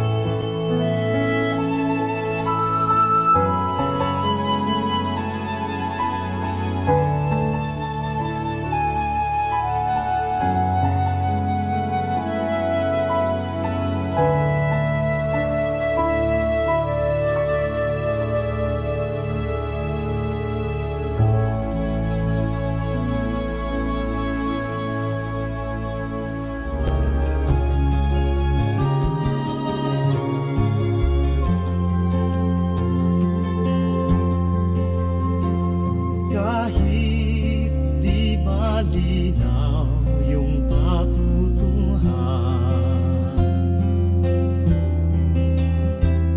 kahit di matanaw ang kinabukasan,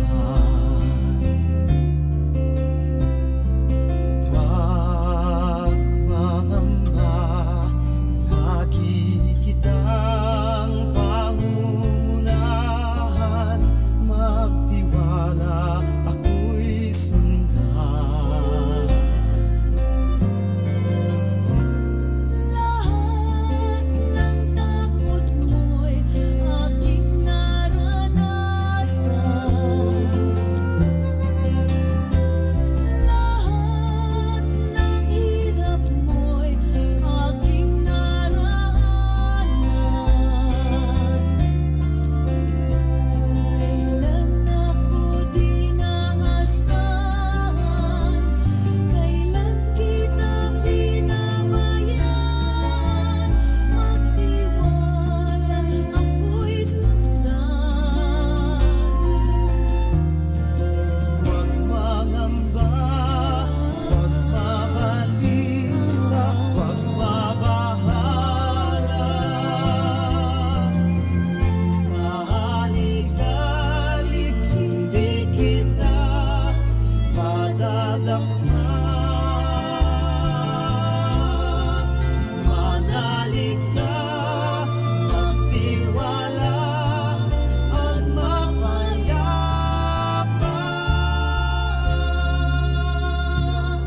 Pag-ibig kong dalasag mo'y sapat na.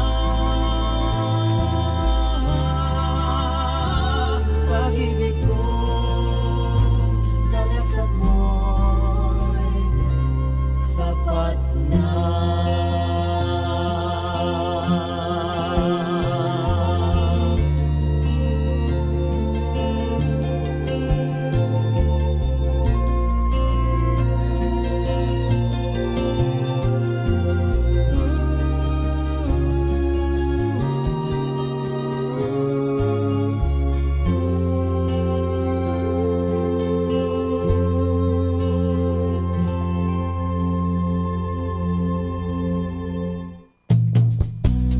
Happy Saturday.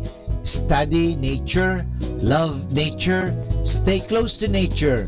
It will never fail you. Happy Saturday.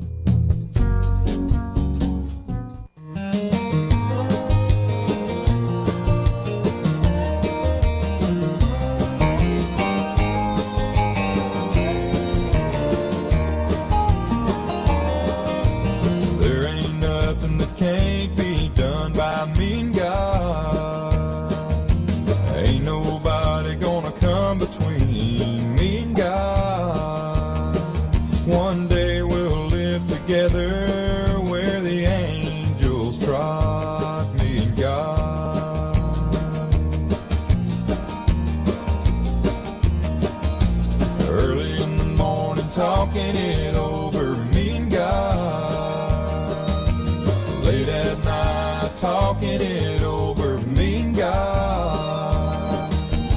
You could say we're like two peas in a pod, me and God. He's my Father, He's my friend, the beginning and the end.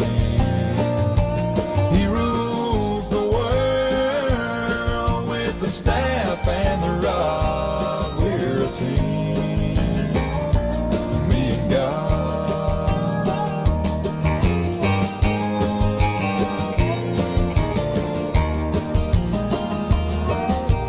I am weak and He's strong in God.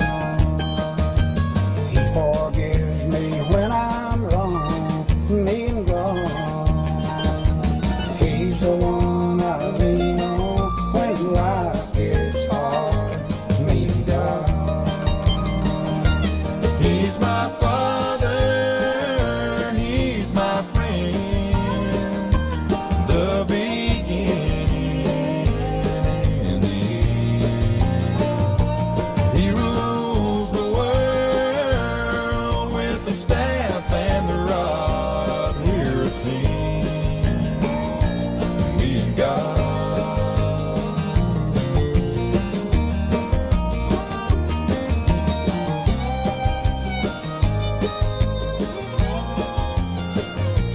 He rules the world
kahit na madawag ang landas.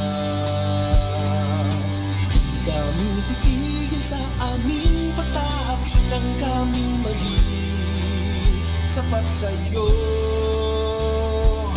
Kahit na ano pa ang sabihin, kahit na ginhawa'y hingin, di kami titinag sa aming naisip, kakialay ang lahat sa'yo. Para lang sa'yo, para lang sa'yo, ang aming puso at kaluluwang nagbubunyi. Ang aming buhay ay nilalaan para lang sa'yo, para lang sa'yo. Kahit na ano pa ang pagbago, kahit na magunaw ang mundo, Di kami lilimot sa aming pangako na manatili tapat sa'yo. Para lang sa'yo, para lang sa'yo, ang aming puso at kaluluwang nagbubunyi. ang aming buhay ay nilalaan para lang sa'yo. Para lang sa'yo. Ikaw lang ang daan, ikaw lang ang buhay, ikaw ang katotohanan. Para lang sa'yo, para lang sa'yo, ang aming puso at kaluluwang nagbubunyi. Ang aming buhay ay nilalaan para lang sa'yo. Para lang sa'yo, para lang sa'yo, ang aming puso at kaluluwang nagbubunyi.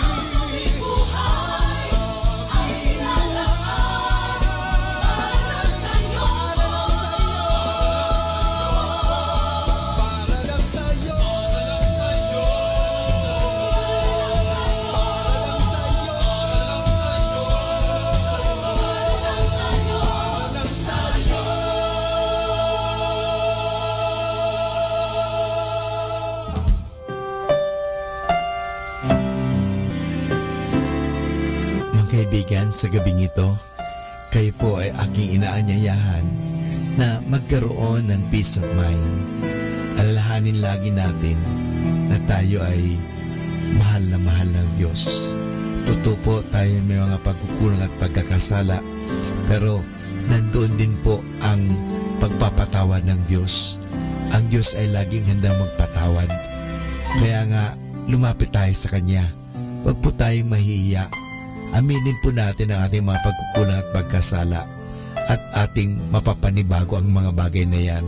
Simulan natin na palaging aminin ang ating mga pagkukulang at panibaguhin ang ating pananaw at humingi ng tulong sa Diyos at magagampanan po natin ang mga bagay na yan. Dahil ang Diyos ay handang magpatawad, ang Diyos ay handang tumulong, ang Diyos ay handa tayong palakasin sa panahon na tayo nanghihina, pinanghihinaan ng loob, pinanghihinaan ng katawan, nagkakasakit, pero nandun po ang Diyos, hindi niya tayo pababayaan. Kaya sa gabing ito, inanyayahan ko po kayo, just feel the presence of God. Mahal na mahal po tayo ng Diyos, hindi niya tayo pababayaan. Totoo, siguro tayo nagpapabaya sa Kanya, pinapabayaan lang po natin ang ating mga sarili, abala-abala tayo sa mga bagay-bagay, abala-abala tayo sa mga bagay dito sa mundo, pero sana po, bigyan natin ng puwang, bigyan natin ng panahon, let us give space, let us give time for God, dahil gusto ka ng Diyos bigyan ng kapahingahan, gusto ka ng Diyos bigyan ng kasaganahan, gusto ka ng Diyos na bigyan ng mahabang buhay, at gusto ng Diyos na magkaroon ka ng tunay na kaligayahan. At ang tunay na kaligayahan na yan ay matatagpuan lamang pag tinanggap natin ang Diyos sa ating buhay. may Diyos po na nagmamahal.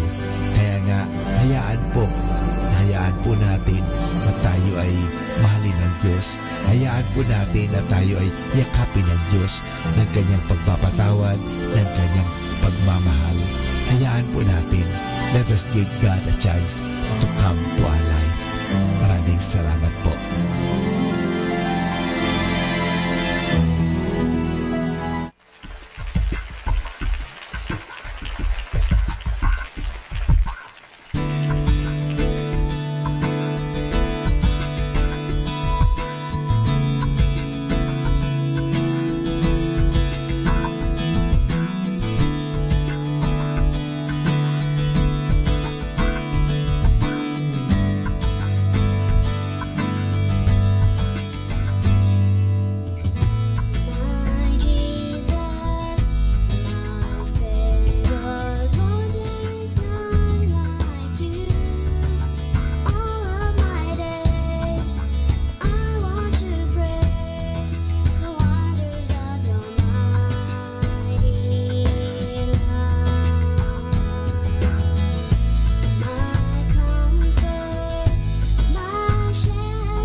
puso nating Ama, nilikha niyang tahanan niya. Pag-ibig niya'y kailalim, kay sigla. Kailalim, kay sigla. Sarili niyang anak, pinagkaisa niya. Sa sisinghap-singhap na bayan natin makasarili. Makasalanan, huwag nang mga lilangan, pag tayo'y kanyang sasamahan. Kailan may di tayo iiwan. Kailan may di tayo iiwan. O bayan ng Diyos, taas ang kamay at magdiwang at magdiwang. Awit ng sigla, ibalin sa kalangitan. Purihin ang Diyos ng buhay, tayo'y kanyang mahal. Inaanggan at pinagigiliwan pa. Pag-ibig na'y kailalim, kay saya.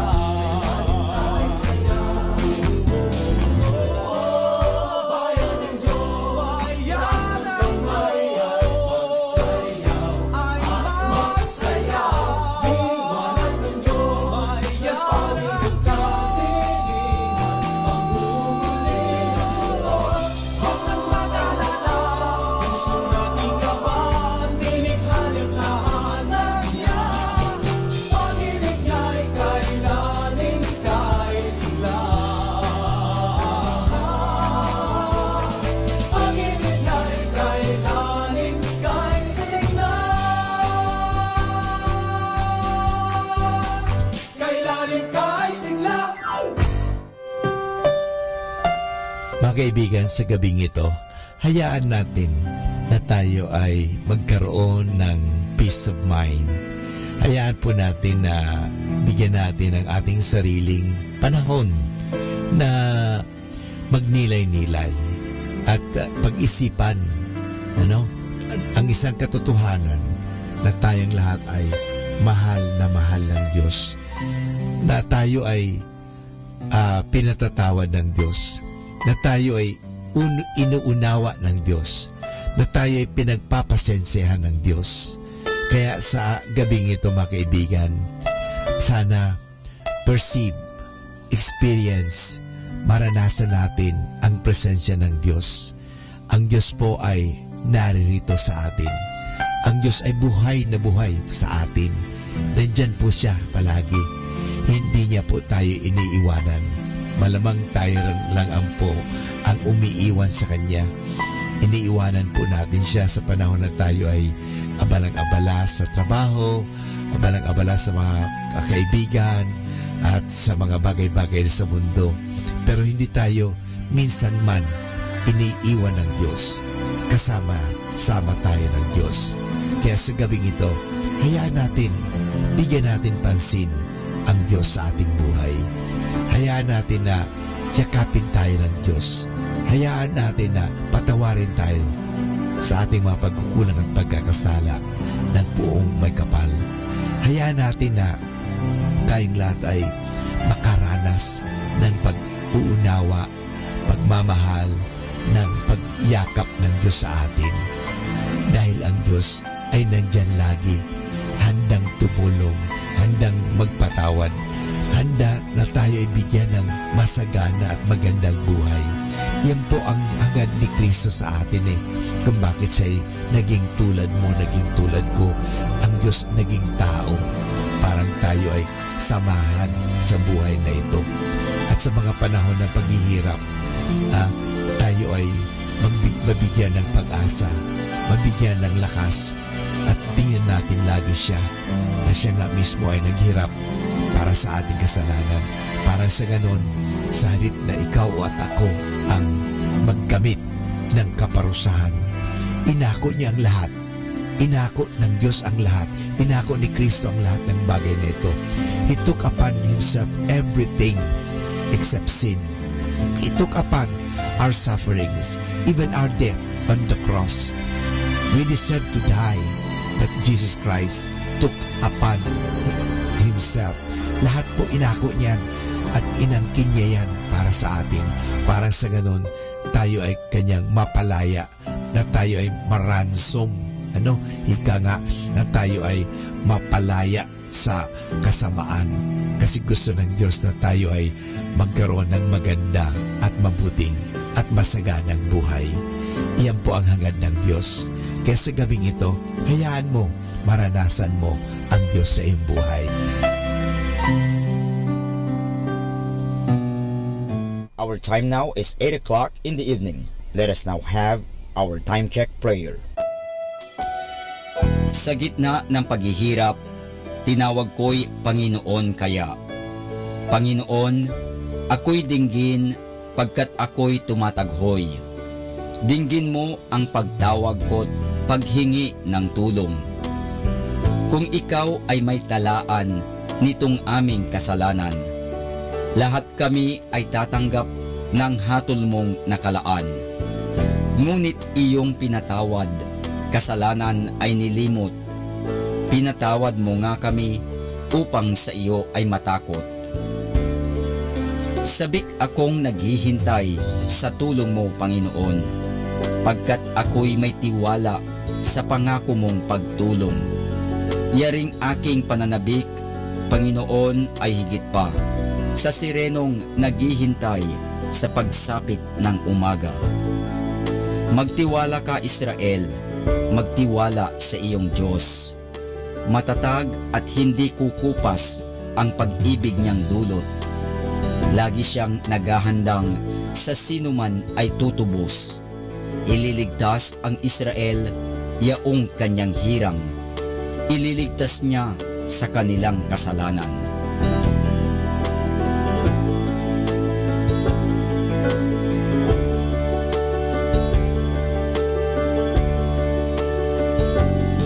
Kapayapaan kailanman ang igawad ng may kapal sa yumaong ating mahal. Sila nawa ay silayan ng ilaw na walang hanggan. Manalangin tayo. Ama naming makapangyarihan, ginawa mong bumagtas sa kalangitan ang iyong anak na nanaog sa kamatayan. Ipagkaloob mo sa kanila na nanaog sa pagkamatay ang kapalarang makaharap sa iyong kadakilaan bilang lumikha at manunubos kailanman. Sa pamamagitan ni Hesukristo kasama ng Espiritu Santo, magpasawalang hanggan. Amen.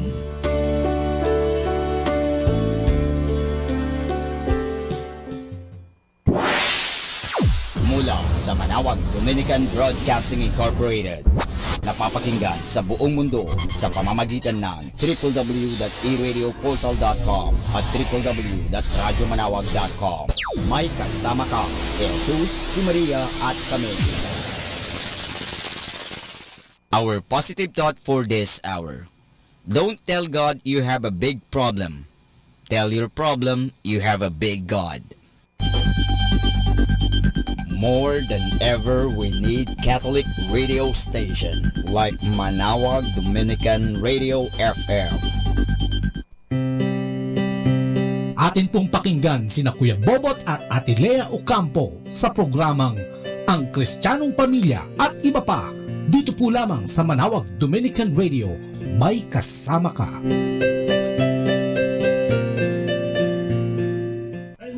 Magandang umaga, especially dito sa Pangasinan, yung mga Pangasinenses, good morning. At siyempre dito sa ating kumbento, dito sa Our Lady of the Rosary, magandang umaga po sa lahat ng mga narito at mga naglilingkod, especially yung ating mga kaparian, sa pamumuno po yan ang ating convent prior, magandang umaga po, at siyempre sa lahat ng kanyang mga kaparian dito na naglilingkod sa atin sa araw-araw na pagmimisa, Magandang umaga din siyempre sa ating technical side, si Cool, si Joel, si Ace, sila Moy, at mga kasama natin dito na nagbibigay sa atin ng assistance sa pag-i-ere ng ating programa. Magandang umaga po sa inyong gusto natin batiin yung ating mga listeners. yung ating mga kapatid na nakalaan po hanggang sa www.radyomanawag.com, especially yung ating mga OFW. Magandang umaga po yung kanilang pamilya dito sa Pilipinas.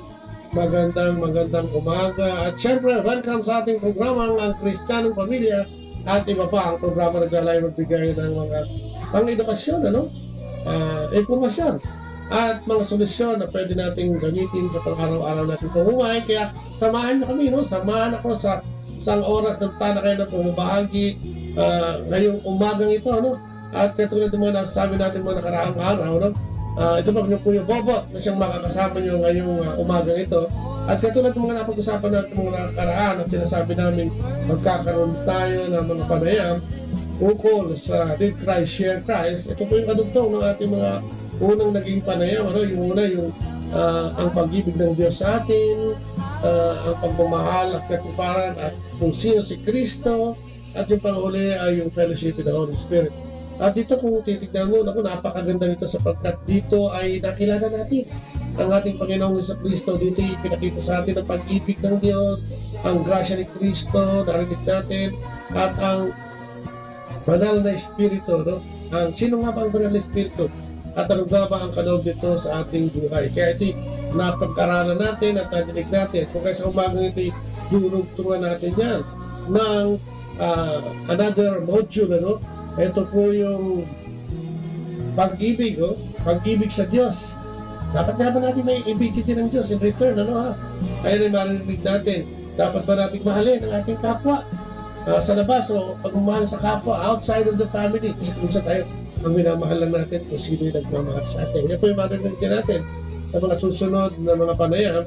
Ganon din naman marinig natin ang pag-ibig sa kapwa. Pag-ibig sa Diyos, pagmamahal sa Diyos, pag-ibig sa kapwa, at higit sa lahat, yung ating pong pananampalataya at pagsisisi. Yung pong tatlong yan ay maririnig din natin sunod-sunod bilang ating tabor sa pagtawag nga ng simbahan sa atin, sa Roma, ang tawag ay New Evangelization.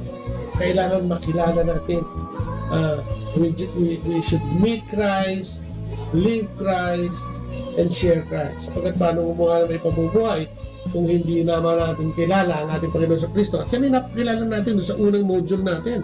At ngayon, ang module natin gagawin ay ang paano nga ba natin ipamumuhay ang ating Panginoon. Ano ba yung mga dapat natin gawin upang tunay na pasakop at mapamuhay natin ang pag-ibig at pagmamahal ni Kristo upang sa susunod na module ay matutunan naman natin kung paano natin isishare, kung paano natin ibabahagi ang ating Panginoon sa ating kapwa. Muli po, welcome sa 102.3 Dominican Radio. Dito pa yan sa Manawag, Pangasinan. At samahan nyo kami. Huwag po kayong naalis at magaganda po yung ating mga panayam na mga susunod. Good morning. At kung gusto nyo tumawag sa amin, kung gusto nyo mag-text sa amin, ang aming mga number is 0917-528-0979 at 0917-522-8773. Yan po ay 0917-528-0979 at 0917-522-8773. Pwede po ay mag-email sa amin sa bot_leia@yahoo.com at sa bot.leia@gmail.com. Yung Leia po, may H yun, Yung bot po ay parang Bobot Mortis, parang magandang umaga, at siyempre, sa lahat naman nagsaselebrate ng birthdays and anniversaries. Magandang good morning po, sa mga may suliranin at medyo mabigat ang kalooban ngayong umaga ito, makinig kayo sa amin. At ito'y magbibigay ng liwanag sa inyo, Sabi nga ng Diyos, wala namang problemang mas malaki sa ating Panginoon Diyos. Kaya tawag, mag-text, mag-email, aantayin po namin yan.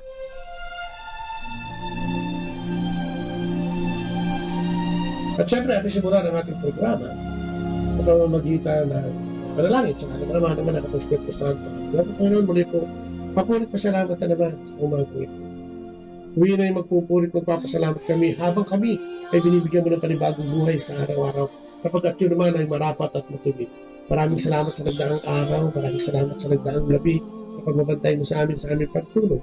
Salamat, Panginoon, sa pagtanggap mo at pagpamatawad sa aming mga kasalanan. Salamat sa mga probisyon na binibigay mo na pag-ibig at pagmamahal na binigyan sa amin na walang pinipili ang pagmamahal na universal, na kahit na makasalanan ay yung tinatanggap, pinatatawad. Kaya kami nagpupuri at papasalamat. Sa umaga ito, sumahan mo kami.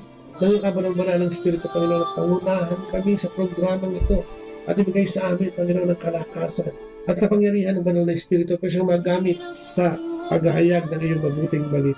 Buksan mo ang aming puso at kaisipan sa pamamagitan ng banal na Espiritu at ihayag sa amin ang iyong mensahe sa araw na ito. Ganon din naman, buksan mo ang kaisipan at puso ng lahat ng nakikinig sa iyo mula rito sa Pilipinas hanggang sa sulok ng mundo upang ang panayam na ito maging kapagpaglabang hindi lang sa amin kundi lalo tigit sa kanila.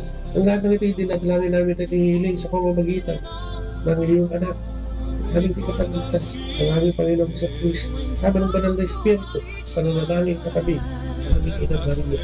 Kami aangkin ang lahat ng iyong pilit. Maraming salamat sa kanan ng mga anak ng Espiritu Santo. Amen. At yan, katulad ng pinangako natin, ngayon tayo po ay nasa talk number 4. Ito po yung pagtugon natin, pagtugon natin tungkol doon sa tatlong unang naging panayam natin, yung pagkilala o meeting Christ. At dito pa umpisahan natin yung living Christ. Kung titignan mo yung unang mga panayam natin, yung pag-ibig ng Diyos na hinayag sa atin, at ito'y nagkaroon katuparan sa grasya ng ating Panginoong sa Kristo, ganoon din naman ito'y hinayag ang banal na Espiritong iniwan ng ating Panginoon nung siya ay umalis nung araw ng Pentecostes at siyang nagsisilbing lakas, gabay natin sa ating mundong ginagalawan. Yan po yung banal na Espiritu, So makikita natin, titignan mo doon, ay parang buong-buo na, Parang wala na tayong kailangan. Parang pwede na tayong mabuhay. Ngunit paano natin gagawin yun kung hindi tayo gagawa ng katulad nitong sinasabi nga dito sa talk number 4, yung ating pagsisisi at pananampalataya. Pagsisisi at pananampalataya. Sabi nga ng ating Panginoon, kung tayo minahal na niya, kung tayo ibinigay na ang grasya ni Kristo, kung tayo binigyan na ng banal na Espiritu upang maging kasama natin sa buhay na ito, ay ano nga ba ang gustong tugon ng ating Panginoon? Ang gusto niya tugon ay kailangan tayong manalig at mananampalataya. Hindi po pwedeng paghiwalayan. Mananalig at mananampalataya. Hindi po pwedeng yung isa lang at may iiwan yung isa.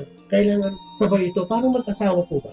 So, kailangan may lalaki at may babae para matawag mo mag-asawa. At ito'y hindi pwedeng paghiwalayin. Kailangan laging kasama ang isa. At yan ay matatagpuan natin. Sinasabi niya, matatagpuan natin sa Marcos 1, kabanata 4-15. Nang ipinalanggo na si Juan, si Jesus ay nagpunta sa Galilea at ipinangaral doon ang magandang balitang mula sa Diyos. Sinabi niya, dumating na ang takdang panahon, malapit na ang paghahari ng Diyos. Kaya magsisi na kayo at talikuran ang inyong mga kasalanan. Aniwala ninyo ang magandang balita. So makikita natin, double action response ang kailangan natin. Magkasama, paniniwala sa Diyos at sa kanyang mga plano at pangako at pag-uugnay ng mga paniniwala na yan sa ating buhay. So kailangan manalig tayo, hindi lang sa ating Panginoon na nagdala ng balita, kundi doon mismo sa mabuting balita ang dala niya. Dapat kung ang reformay lang naman natin ay ang ating buhay at hindi tayo mananalig, ito po ay kulang. So, ang kailangan natin ay reformahin. So, ang kailangan natin ay reformahin, baguhin ang ating buhay at manalig sa ating Panginoong Diyos. Sabi nga, faith necessarily needs to be connected to morality. Ang ibig sabihin, ang pananampalatayang walang gawa ay isang pananampalatayang patay. Di ba? Pagsisisi, meron pong Greek word na nagsasabi niya, yung pagbabago ng kaisipan, yung pagbabago ng direksyon ng buhay, pagbabago ng lumang pamumuhay, pagtalikod sa lumang kaisipan, at pagtanggap ng bagong buhay. Pagsisisi, ito yung pagtalikod sa kasalanan, kasamaan, masamang gawain, at pagpatakbo ng sariling buhay sa gusto nating pamamaraan. Yung sinasabi ito, ano nga ba yung ating mga priorities? Ang sinasabi ng Diyos, baguhin ang ating mga lumang mga priorities. Ano ba, sa kasalukuyan na ba ang priority ng tao? Siguro, madali tayong lahat makakatugon dyan, Ang priority natin lahat siguro, pera, katanyagan, kayamanan, karangalan, di ba? Maging sikat, maging pangunahin. Yan ang sadyang gusto ng tao, no? Kapag ang tao ay ginagawa ang lahat para magkamit ng kayamanan sa mundo, di ba? Sa umaga pa lang, no? Ano ba ikaw, kapatid na nakikinig? Sa umaga, ano ba ang priority mo? Ang priority mo ba ay magpuni at magpasalamat sa ating Panginoong Diyos? O mag-alala? Mag-alala dahil baka kung ano yung laman ng telepono mo? Tignan kung ano yung laman ng telepono mo? Di ba? Mag-worry dahil kailangan mong kumita ng malaki dahil may mga bayarin ka? Ano ba yung mga priority mo sa buhay? Gadget? Di ba? Ang Diyos ba? Ang dignidad ba ay kasama sa ating priority? Ang integrity ba ay nandiyan pa? Di ba? Kung minsan ang tao nakapokus na kung saan yun ay lagi tayo kung magmamasa iba ng nakasulatan. Dito lagi nakatuon yung pagmamahal natin sa mundo, yung pagmamahal natin sa buhay natin dito sa mundo. Ang siyang namumuna sa atin, hindi yung pagmamahal at pag-ibig sa Diyos. Kapag dito sa pag-ibig at pagmamahal sa Diyos ay nakapanoob ang ating pagsisisi at pananampalataya at kung ano yung pangunahin natin ginagawa sa ating buhay. Di ba? Unang-una sa lahat, yung pag-aalala. Yung umaga pa lang, hindi mo alam ang gagawin mo. Umaga pa lang, naluloko ka na sa kaisip sa gagawin mo kapo. Di ba? Ang priority natin, yung mga bagay na hindi magdadala sa atin sa pangakong buhay ng ating Panginoong Diyos. Malayong malayo dun sa gusto at plano ng Diyos, yung ating mga gusto at plano. Di ba? Yung ating ginagawa, yung ating mga attitude, yung ating mga motive, o yung mga motibo natin at mga ugali natin ay nakikita ng Diyos. Sabi nga sa tungkol sa pagsisisi sa pahayan, Kabanata 3, talata 15-16, nalalaman ko ang mga ginagawa mo. Alam kong hindi ka malamig, ni mainit man. Higit na mabuti kung ikaw ay malamig o mainit. Ngunit dahil sa ikaw ay maligamgam, hindi mainit, ni malamig, isusuka kita. Grabe, no? Isusuka kita. Hindi ka tanggap-tanggap. Ang taong balimbing, ang taong dalawang Diyos ang pinagsisilbihan, isang mundo at isang kalangitan, ay hindi katanggap-tanggap sa ating Panginoong Diyos. Kailangan tayong mamili. O kaya sinasabi nga doon sa Metanoia, pagbabago ng direksyon sa atin bilang mga likha at kasunod ng ating Panginoon, pagbabago ng direksyon ng pamumuhay na matuwid papunta sa ating Panginoong Diyos. Pagtanggap, no? At pagtalikod, no? Pag ng buhay na ibinibigay ng ating Panginoong Diyos. No? Yung direksyon, alam mo, nakakatawa at hindi na pala nakakatawa, nakakalungkot na ang taong ngayon ay nawawala na ng dignidad dahil sa pagkamal ng mga pangunahing pangangailangan daw ng mundong ito. Baliwala na kung tawagin siyang magnanakaw, baliwala na kung tawagin siyang manloloko, nandilin lang, no? Sinungaling. Parang hindi na ito tumatalab sa ating kasalukuyang panahon. Ang pagkuha ng hindi sa iyo, di ba? Ang pag-anuin ng hindi mo pag-aari ay isang pangkaraniwang o uri na ng pamumuhay, ano? Sa atin, isa na itong parang kanin na lang na laging nandiyan at sinusubo, pangkaraniwan, no? Nanilulunok, di ba? Wala na yung dignidad, yung integridad, wala na rin. Kapag tayo, di ba, ipabibiyak nga nung iba yung likod, kukunin yung ano ba, hapto, atay, kung ano-anong laman loob para ibenta.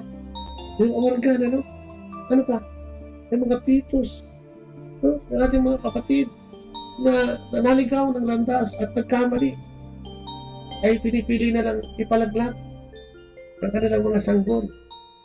At ang mga bata o yung mga pitos ay makikita natin na kung saan-saan na lang nandiyan, nasa basurahan, kung minsan ipinaplas sa toilet o tinatangkang iplas sa toilet. At kung ano-anong uri pa ng mga pamamaraan sa buhay parang sinasabi gumaan at hindi maging pabigat ang mga bagay na pagkakamali.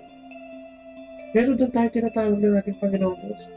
Kung ikaw ay nagkamali, ay ikaw ay binibigyan ng pagkakataong magsisi. Binibigyan tayong lahat ng ating Panginoong Diyos ng panibagong buhay. Siya ay nag-aalay o nag-aalok na tayo ay patuloy na tumangkilik, magsisi at mananampalataya sa Kanya. Tumalikod sa anumang bagay na dinidikta ng karangyaan o kaaluwaan ng mundong ating ginagalawan. Kasalanan. Unahin natin yan. Dahil kung sinabi mong kasalanan, ano ba ang kasalanan? Kasi kung minsan dapat, ang kasalanan ay hindi nakabase sa damdamin lang. O dahil sa pag-iwas sa kahihinatnan nito. No? Dapat alam natin, ano ba yung mga uri ng kasalanan na dapat na hindi natin ginagawa. Una-una dyan, yung pride. Alam niyo ba mga kapatid na yung pagmamataas at pagyayabang o pagmamalaki ay isang uri ng kasalanan o mabigat na kasalanan. Kasi ito yung ito yung kasalanan mas gugustuhin nyo pang sumuway kaysa sumunod. Di ba? Masabi lang, umapanindigan niya lang yung kanyang sinasabi. Kahit alam niya na mali, no? Sobrang pagmamataas at kayabangan. Sobrang pagmamahal sa sarili. No? At love of our own ability. Alam mo, mayabang.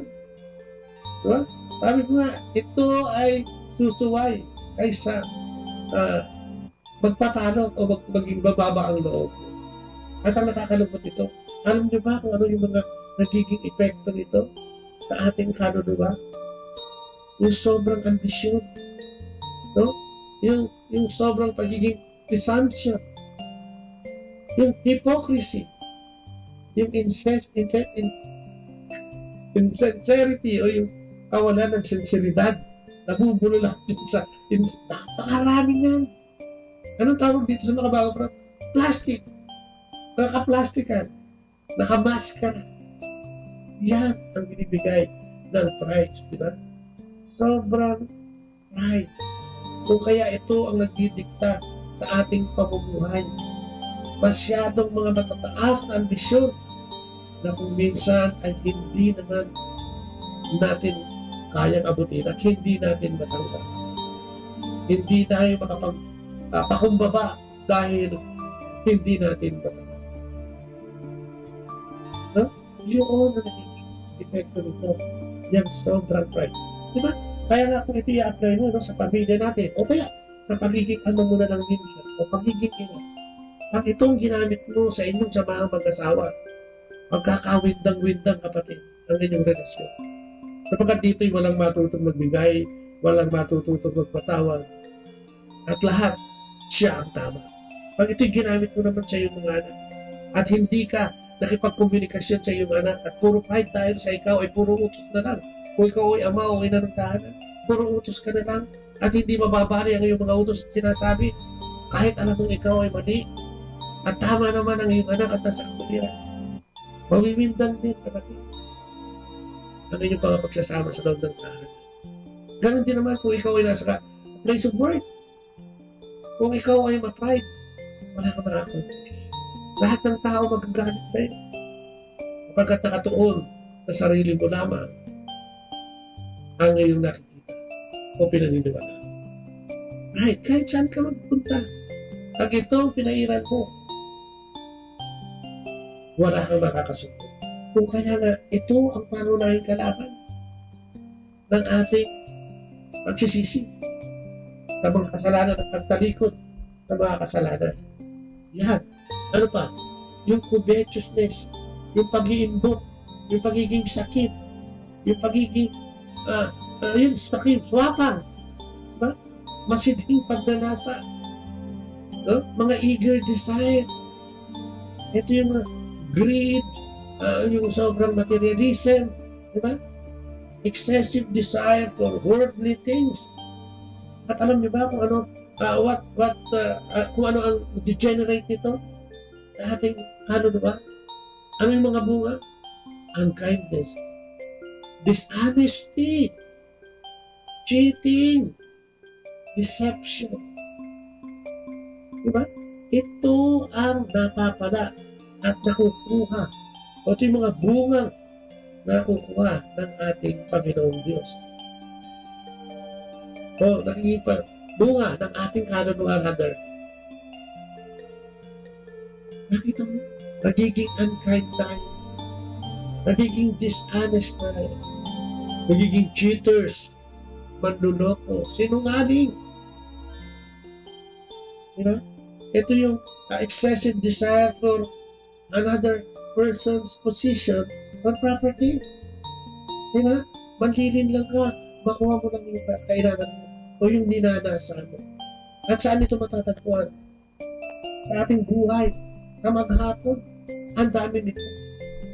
At kung ilalagay mo na naman ito sa ating pamilya, ano naman ang mangyayari? Pamilya o bilang individual, ito'y magpapahamak sa atin at maglulublob sa atin sa kasalanan. Excessive desire for worldly things. Nakakatakot mga kapatid, ano? Kung titignan mo, parang, ow. Pero kung titignan mo rin, naku, mukhang ginagawa ko ito araw-araw. Mukhang kasama ako dito.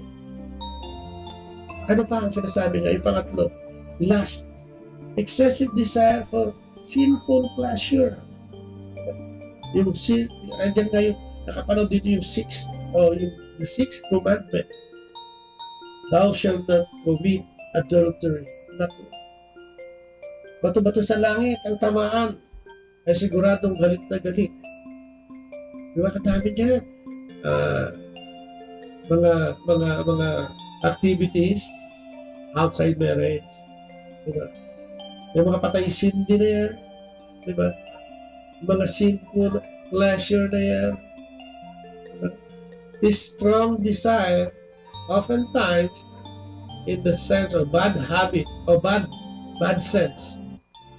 Diba? Lust for gold. Sa yaman, sa kayamanan. So, parang yung covetousness at saka yung lust is magkaugnay. Worldly. Diba? Yung mga kapatid natin, pasensya na po. No? At ano ang nakukuha nito? O napapala? O nagiging bunga ng mga lustful desires na yan? Dislike for holy things. Distorted conscience. Hatred for God. And frequently leads to complete loss of faith. Kapatid, binabasa ko pa lang ito, kinikilabutan na ako. Dislike for holy things. Ano ibig sabihin ko? Distorted conscience. Hatred for God. Siyempre, pag ginagawa mo to, may nakapanood kayang Diyos dito sa pagiging lustful mo. Distorted conscience. Malilito. Sabagat dito'y nakapanood ang demonyo at ang diablo. At yan ang magdadala sa iyo sa complete loss of faith. Diba? Grabe pala ang ibibigay nitong mga consequence sa ating pananampalataya, buhay pananampalataya, pagsisisi sa atin at pagsisisi patungo sa ating Panginoon. Ano pa? Yung pang-apat. Anger. Excessive desire for revenge. Ano ba? Sa akin nangyari ito, no? Matagal na panahon. Yung galit ko. At yan ay galit sa Diyos. Sapagkat ang tingin ko sa Kanya ay Diyos na injustice, unjust, hindi makatarungan, namimili ng mamahali. Pero nagkamali ako.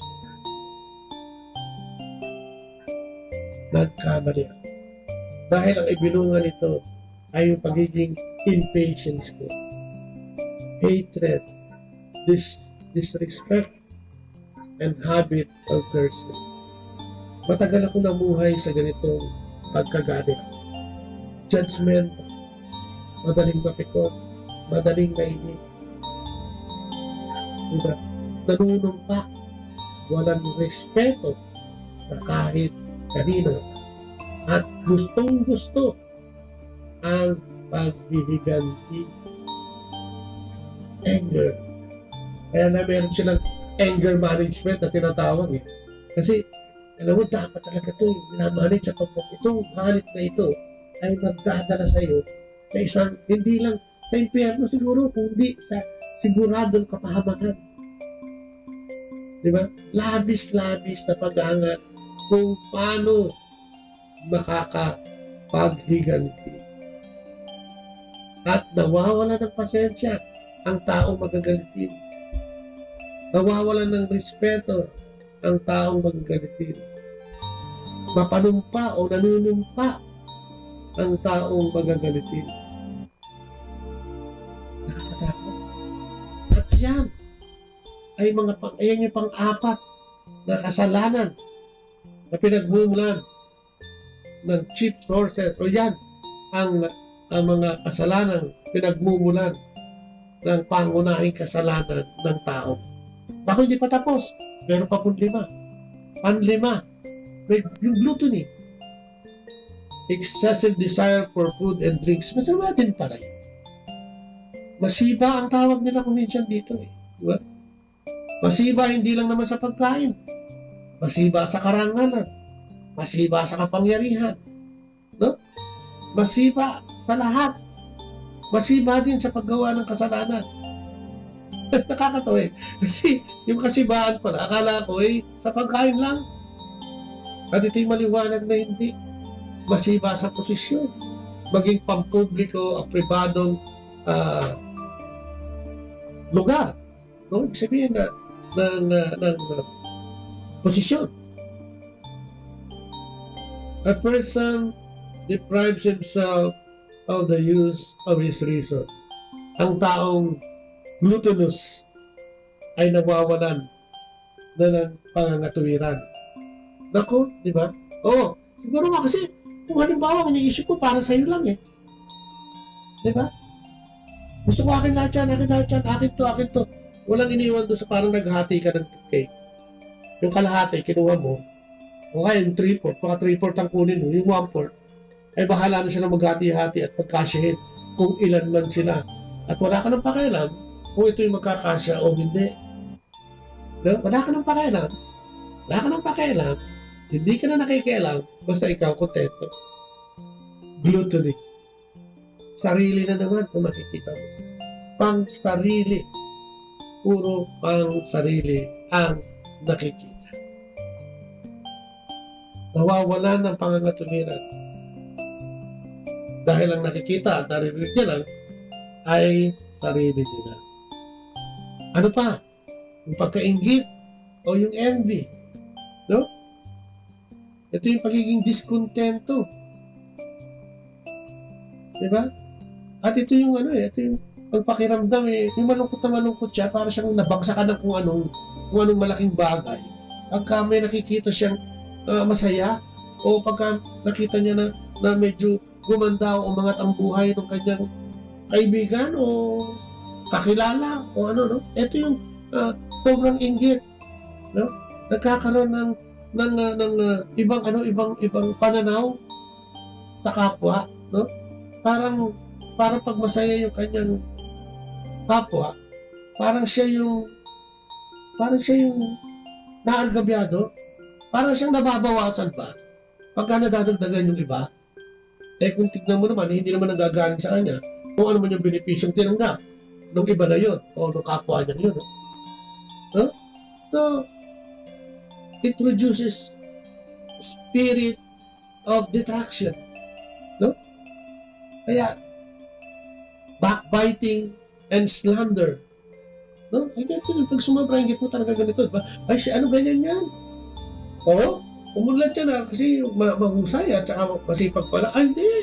Hindi yan umunlad dahil masipag yan at umunlad yan dahil nakaw yan eh. Kasi ano yan, naglalagay yan, kaya laging maayos ang negosyo niya. No? Envy. Naku kaya lang matalino ng mga anak niya. Pinachututor yan eh. Envy. No? Kasi kaya nakapag-asawa yan ng gano'n, kasi galing sa ano yan, sa club dati nagtatrabaho yan. Kaya napangasawa niya eh, mayaman. Doon niya natagpuan. Envy. Diba? Naku, hindi mabuti ang ugali niya. Envy. Self-centered. No? Kaya, kailangan magiging malinaw sa atin. Ito pala ay nakakapagdala din sa atin sa mabigat na pagkakasala, hindi lang sa Diyos, kundi sa ating kapatid. At yung pang-pito, meron dito yung slack, laziness, idleness, katamaran, ng pag-iisip, at katawan, di ba? The spirit of indifference. Di ba? Ito yung mga nakukuha niya. Spiritual duties, hatred for prayer. Di ba? Tamad ka kasi. Wala kang gustong gawin. Kung gusto mo ay magpahinga lang, matulog maghapon. Gusto mo ay umasa, para sa itatawag doon. Di ba? Namubuhay sa kung saan siya nananahan. Parang gano'n ang gusto mong gawin sa buhay mo. Pahirapan ng iyong magulang, pahirapan ng iyong asawa, pahirapan ng iyong mga anak, ayaw mong kumilos, nakatunganga ka, nagpapalaki ka ng kung ano dyan. Diba? Wala kang ginawa, kundi magpahinga. Hindi ba nakakapagod din ang magpahinga ng pahinga? So, ibig sabihin, kumilos. Sabi nga sa Biblia, ang taong hindi nagtatrabaho o tamad, ay walang karapatang kumain. Malinaw yun, mga kapatid. Diba? So yun, nakita natin yung pride, diba? Yung sobrang pagiging gahaman, pagiging sakin, yung sobrang galit, yung sobrang pagnanasa ng laman at pagkamundong bagay, yung kasakiman ng gluttony, yung inggit, at yung pagiging tamad, ay mga pangunahing sources ng kasalanan. O kaya nga, tignan natin, no? Kasalanan is kasalanan. Kung minsan, dinajustify natin, ngayon nakita natin yung malaki kasalanan. Yung bang nangupit ka sa bulsa ng asawa mo, kasalanan. Yung bang sumakay ka ng pampublikong sasakyan, hindi ka nagbayad, kasalanan. Yung bang nag-uwi ka ng gamit mula sa opisina, clip, paper clip, kung ano-ano man yan, folder, pads, ay kasalanan. Diba? Yung bang nagsinungaling ka at sinasabi mo, white lie ay kasalanan. Kasalanan lahat yun. Kailangan malinis. No? Ang kailangan natin gawin is mag-decide to accept only God's righteousness into one's life and reject anything that not compatible with this. So, ibig sabihin, maliit at malaking kasalanan ay kasalanan. Hindi tayo nagsisisi dahil baka tayo makarma. No? Hindi yun. Kailangan tanggapin natin na tayo ay may kasalanan at naging makasalanan. Sapagkat ang Diyos, sa lahat ng kasalanan ito, ay bukas ang dalawang palad para sa atin. Di ba? Sinasabi nga niya, yung taong nagsasabing siya walang kasalanan ay wala sa katotohanan at isang taong sinungaling. Ngunit ang taong nagsasabi ng kanyang kasalanan, nagahayag nito, ay pinatatawad ng Diyos. Sapagkat ang Diyos ay tapat at matuwid. Yun ay matatagpuan mo sa unang Juan 1:9. Kung kaya kung inahayag natin ating mga kasalanan, kung kaya binibigyan nga ng pagkakataon ng ating Panginoon, magsisi at magtikan ng ating kasalanan, kahit anong uri ng kasalanan, doon sa nabanggit, at hindi nabanggit na kung anong kasalanan, matatawarin ka ng Diyos. Matulad ng kwento doon sa prodigal son, sa Luke 15:11-24. Ito yung magkapatid, na yung bunso ay hiningi na ang kanyang yaman at kayamanan sa kanyang ama. At dito'y ginilustay niya ng ibang bayan, dahil sa pagmamahal ng kanyang ama sa kanya, binigay na yung mana kahit hindi pa dapat. At anong ginawa niya sa mana niyang ito? Nilustay sa lahat ng masasamang pamaraan ng ibang bayan at doon nagbabae, doon nagsugal, nagkasino at kung ano-anong ginawa. At baka nga ng lalaki na ito bandang huli. At anong nangyari sa kanya? dahil sa kanyang pagiging hambog, dahil sa pagiging kanyang pride, dahil sa kanyang mga kasalanang ginawa, no? Dahil sa kanyang pagkaswapang, diba? At sa kanyang katamaran, at umasa na lang doon sa kanyang kayamanan, ay ano nangyari sa kanya? Siya ay naghirap. Doon sa lugar na pinuntahan niya, siya ay naghirap. At siya ay namasukan sa isang taong may malaking negosyo. At alam mo ang ginawa sa kanya? Siya ay ginawang tagapagbantay ng mga alagang hayop. At ano mo ang binantayan niya? Mga baboy. Doon, sa gitna ng desert. Kapagkat ang baboy noon ay tinuturing na isa sa pinakamaruming hayop ng panahon ng ating Panginoon. At doon siya ay nagkaroon ng pagkagutom. Kapagkat hindi naman ganun generous yung kanya naging amo doon. No? Gusto niya manghingi ng labis doon sa mga kinakain ng mga hayop na pinadadala ng mga prutas. Pero dahil sa pride, hindi niya ginawa yun. Nahiya siya. Ngunit isang bagay ang mabuting nangyari ato sa kanya. Na-realize niya yung mga kasalanan ginawa niya. At isang araw sinabi niya sa sarili niya, mabuti pa sa tatay ko, mabuti pa sa bahay ng aking ama. Labis-labis ang pagkain ng katulong doon. Samantalang kami dito, ng mga katulong at alipin ay nagkukulang at halos walang makain. Ang sabi niya, nanindigan siya, babalik ako sa tahanan namin, sa tahanan ng aking ama. At sasabihin sa kanyang, nagkasala ako sa ama. At nagkasala ako sa Diyos. Hindi na ako karapat-dapat mong ituring na anak. Ituring mo na lang akong isang anak. At doon ay nabuo ang isang plano at nagkaroon ng katuparan. Malayo pa siya. Nang parating siya, nang makita siya ng kanyang ama, ay sinalubong na siya. At nakabukas ang dalawang kamay ng amang ito. At siya niyakap. Sinabi niya, Ama, hindi na ako karapat-dapat sa iyo. Sa iyong pagmamahal, hindi na ako karapat-dapat. Nagkasala ako sa iyo at sa Diyos. Ituring mo na lang ako sa kanito. Ngunit anong ginawa ng ama? Sinabi sa kanya mga katulong sa bahay. Kumuha ng pinakamarangyang damit. Kumuha ng singsing at pangyapak. At isuot sa aking anak. At alam niyo ba kung ano ang simbolo nito mga ito? Ito'y simbolo ng maharlika at karangyaan. At ito'y muling ibinalik sa anak na yun. At sila ay nagsaya. Ipinapatay ang pinakamatabang guya. At sila ay nagsaya. Sapagkat ang sabi ng ating Panginoon, ang anak kong ito'y namatay na, ngunit kayo'y muling nabuhay. Halina at tayo'y magsaya. So anong sinasabi ng ating Panginoon? Anong uri ng kasalanan ang hindi niya kayang patawarin? Tayo tinurog niya mga anak. At yun ay kanyang pinaninindigan hanggang ngayon. Ano ang kasalanan mo? Magbalik loob tayo sa ating Panginoon. Sino yung bunsong anak? Di ba tayo yun? Tayo yung mayabang. Tayo yung akala mo kung sino. Tayo yung lahat ng uri ng kasalanan ay ginagawa natin.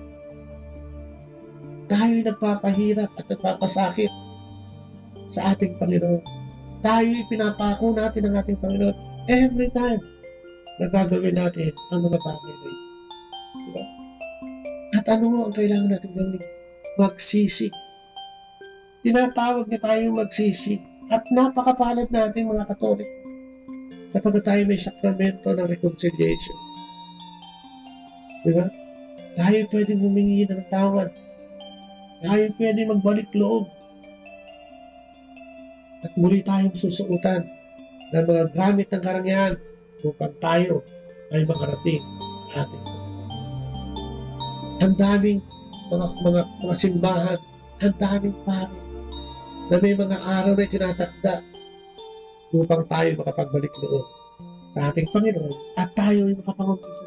At yan ang pwede natin maging pintuan at susi para sa muling pagbabalik sa ating landas na siyang itinakda ng ating Panginoon. Lahat tayo mga kapatid ay may mga desert experience. Lahat tayo, one way or the other, ay nagkaroon ng tentasyon para gumawa ng kasalanan. Sa buhay na ito, lagi tayong binibigyan ng Diyos ng kapatawaran at binibigyan ng pagkakataon So, dapat, no? We need to renounce yung mga sins na ginawa natin. Tanggapin, pag-reconcile, no? Sa ating Panginoon. Tayo'y sugatan. Ngunit tayo ay paghihinumi ng ating Panginoon kung tayo ay babalik sa Kanya. Amen? At ano pa yung mga kasalanan na hindi katanggap-tanggap sa ating Panginoon? Yan, yung involvement of by a Christian in non-Christian religion. Yung spiritualismo o yung kulto. No? Yung mga panggugula na yan, playing the spirit of the glass na yan, at kung ano-ano, dapat pala hindi natin ginagawa yan. Yung sexual wrongdoings na yan. Sinasabi nga natin yung pagiging bakla o tomboy ay hindi po kasalanan. Kapagkat hindi naman po natin pinili yan o pinili ng katawan kung saan napunta ang ganyang gender. Nagiging kasalanan po ito pag ito po ay ginawa na natin beyond yung ating gender. Sabihin, pagpapanik sa ating kapwa same sex, lalaki sa lalaki at babae sa babae. Yung mga serious crimes na yan, no? Tulad yung rape, nanakaw, yung korupsyon. Pag sinabi mo kasing korupsyon, hindi lang sa gobyerno yan, hindi lang sa pribado yan.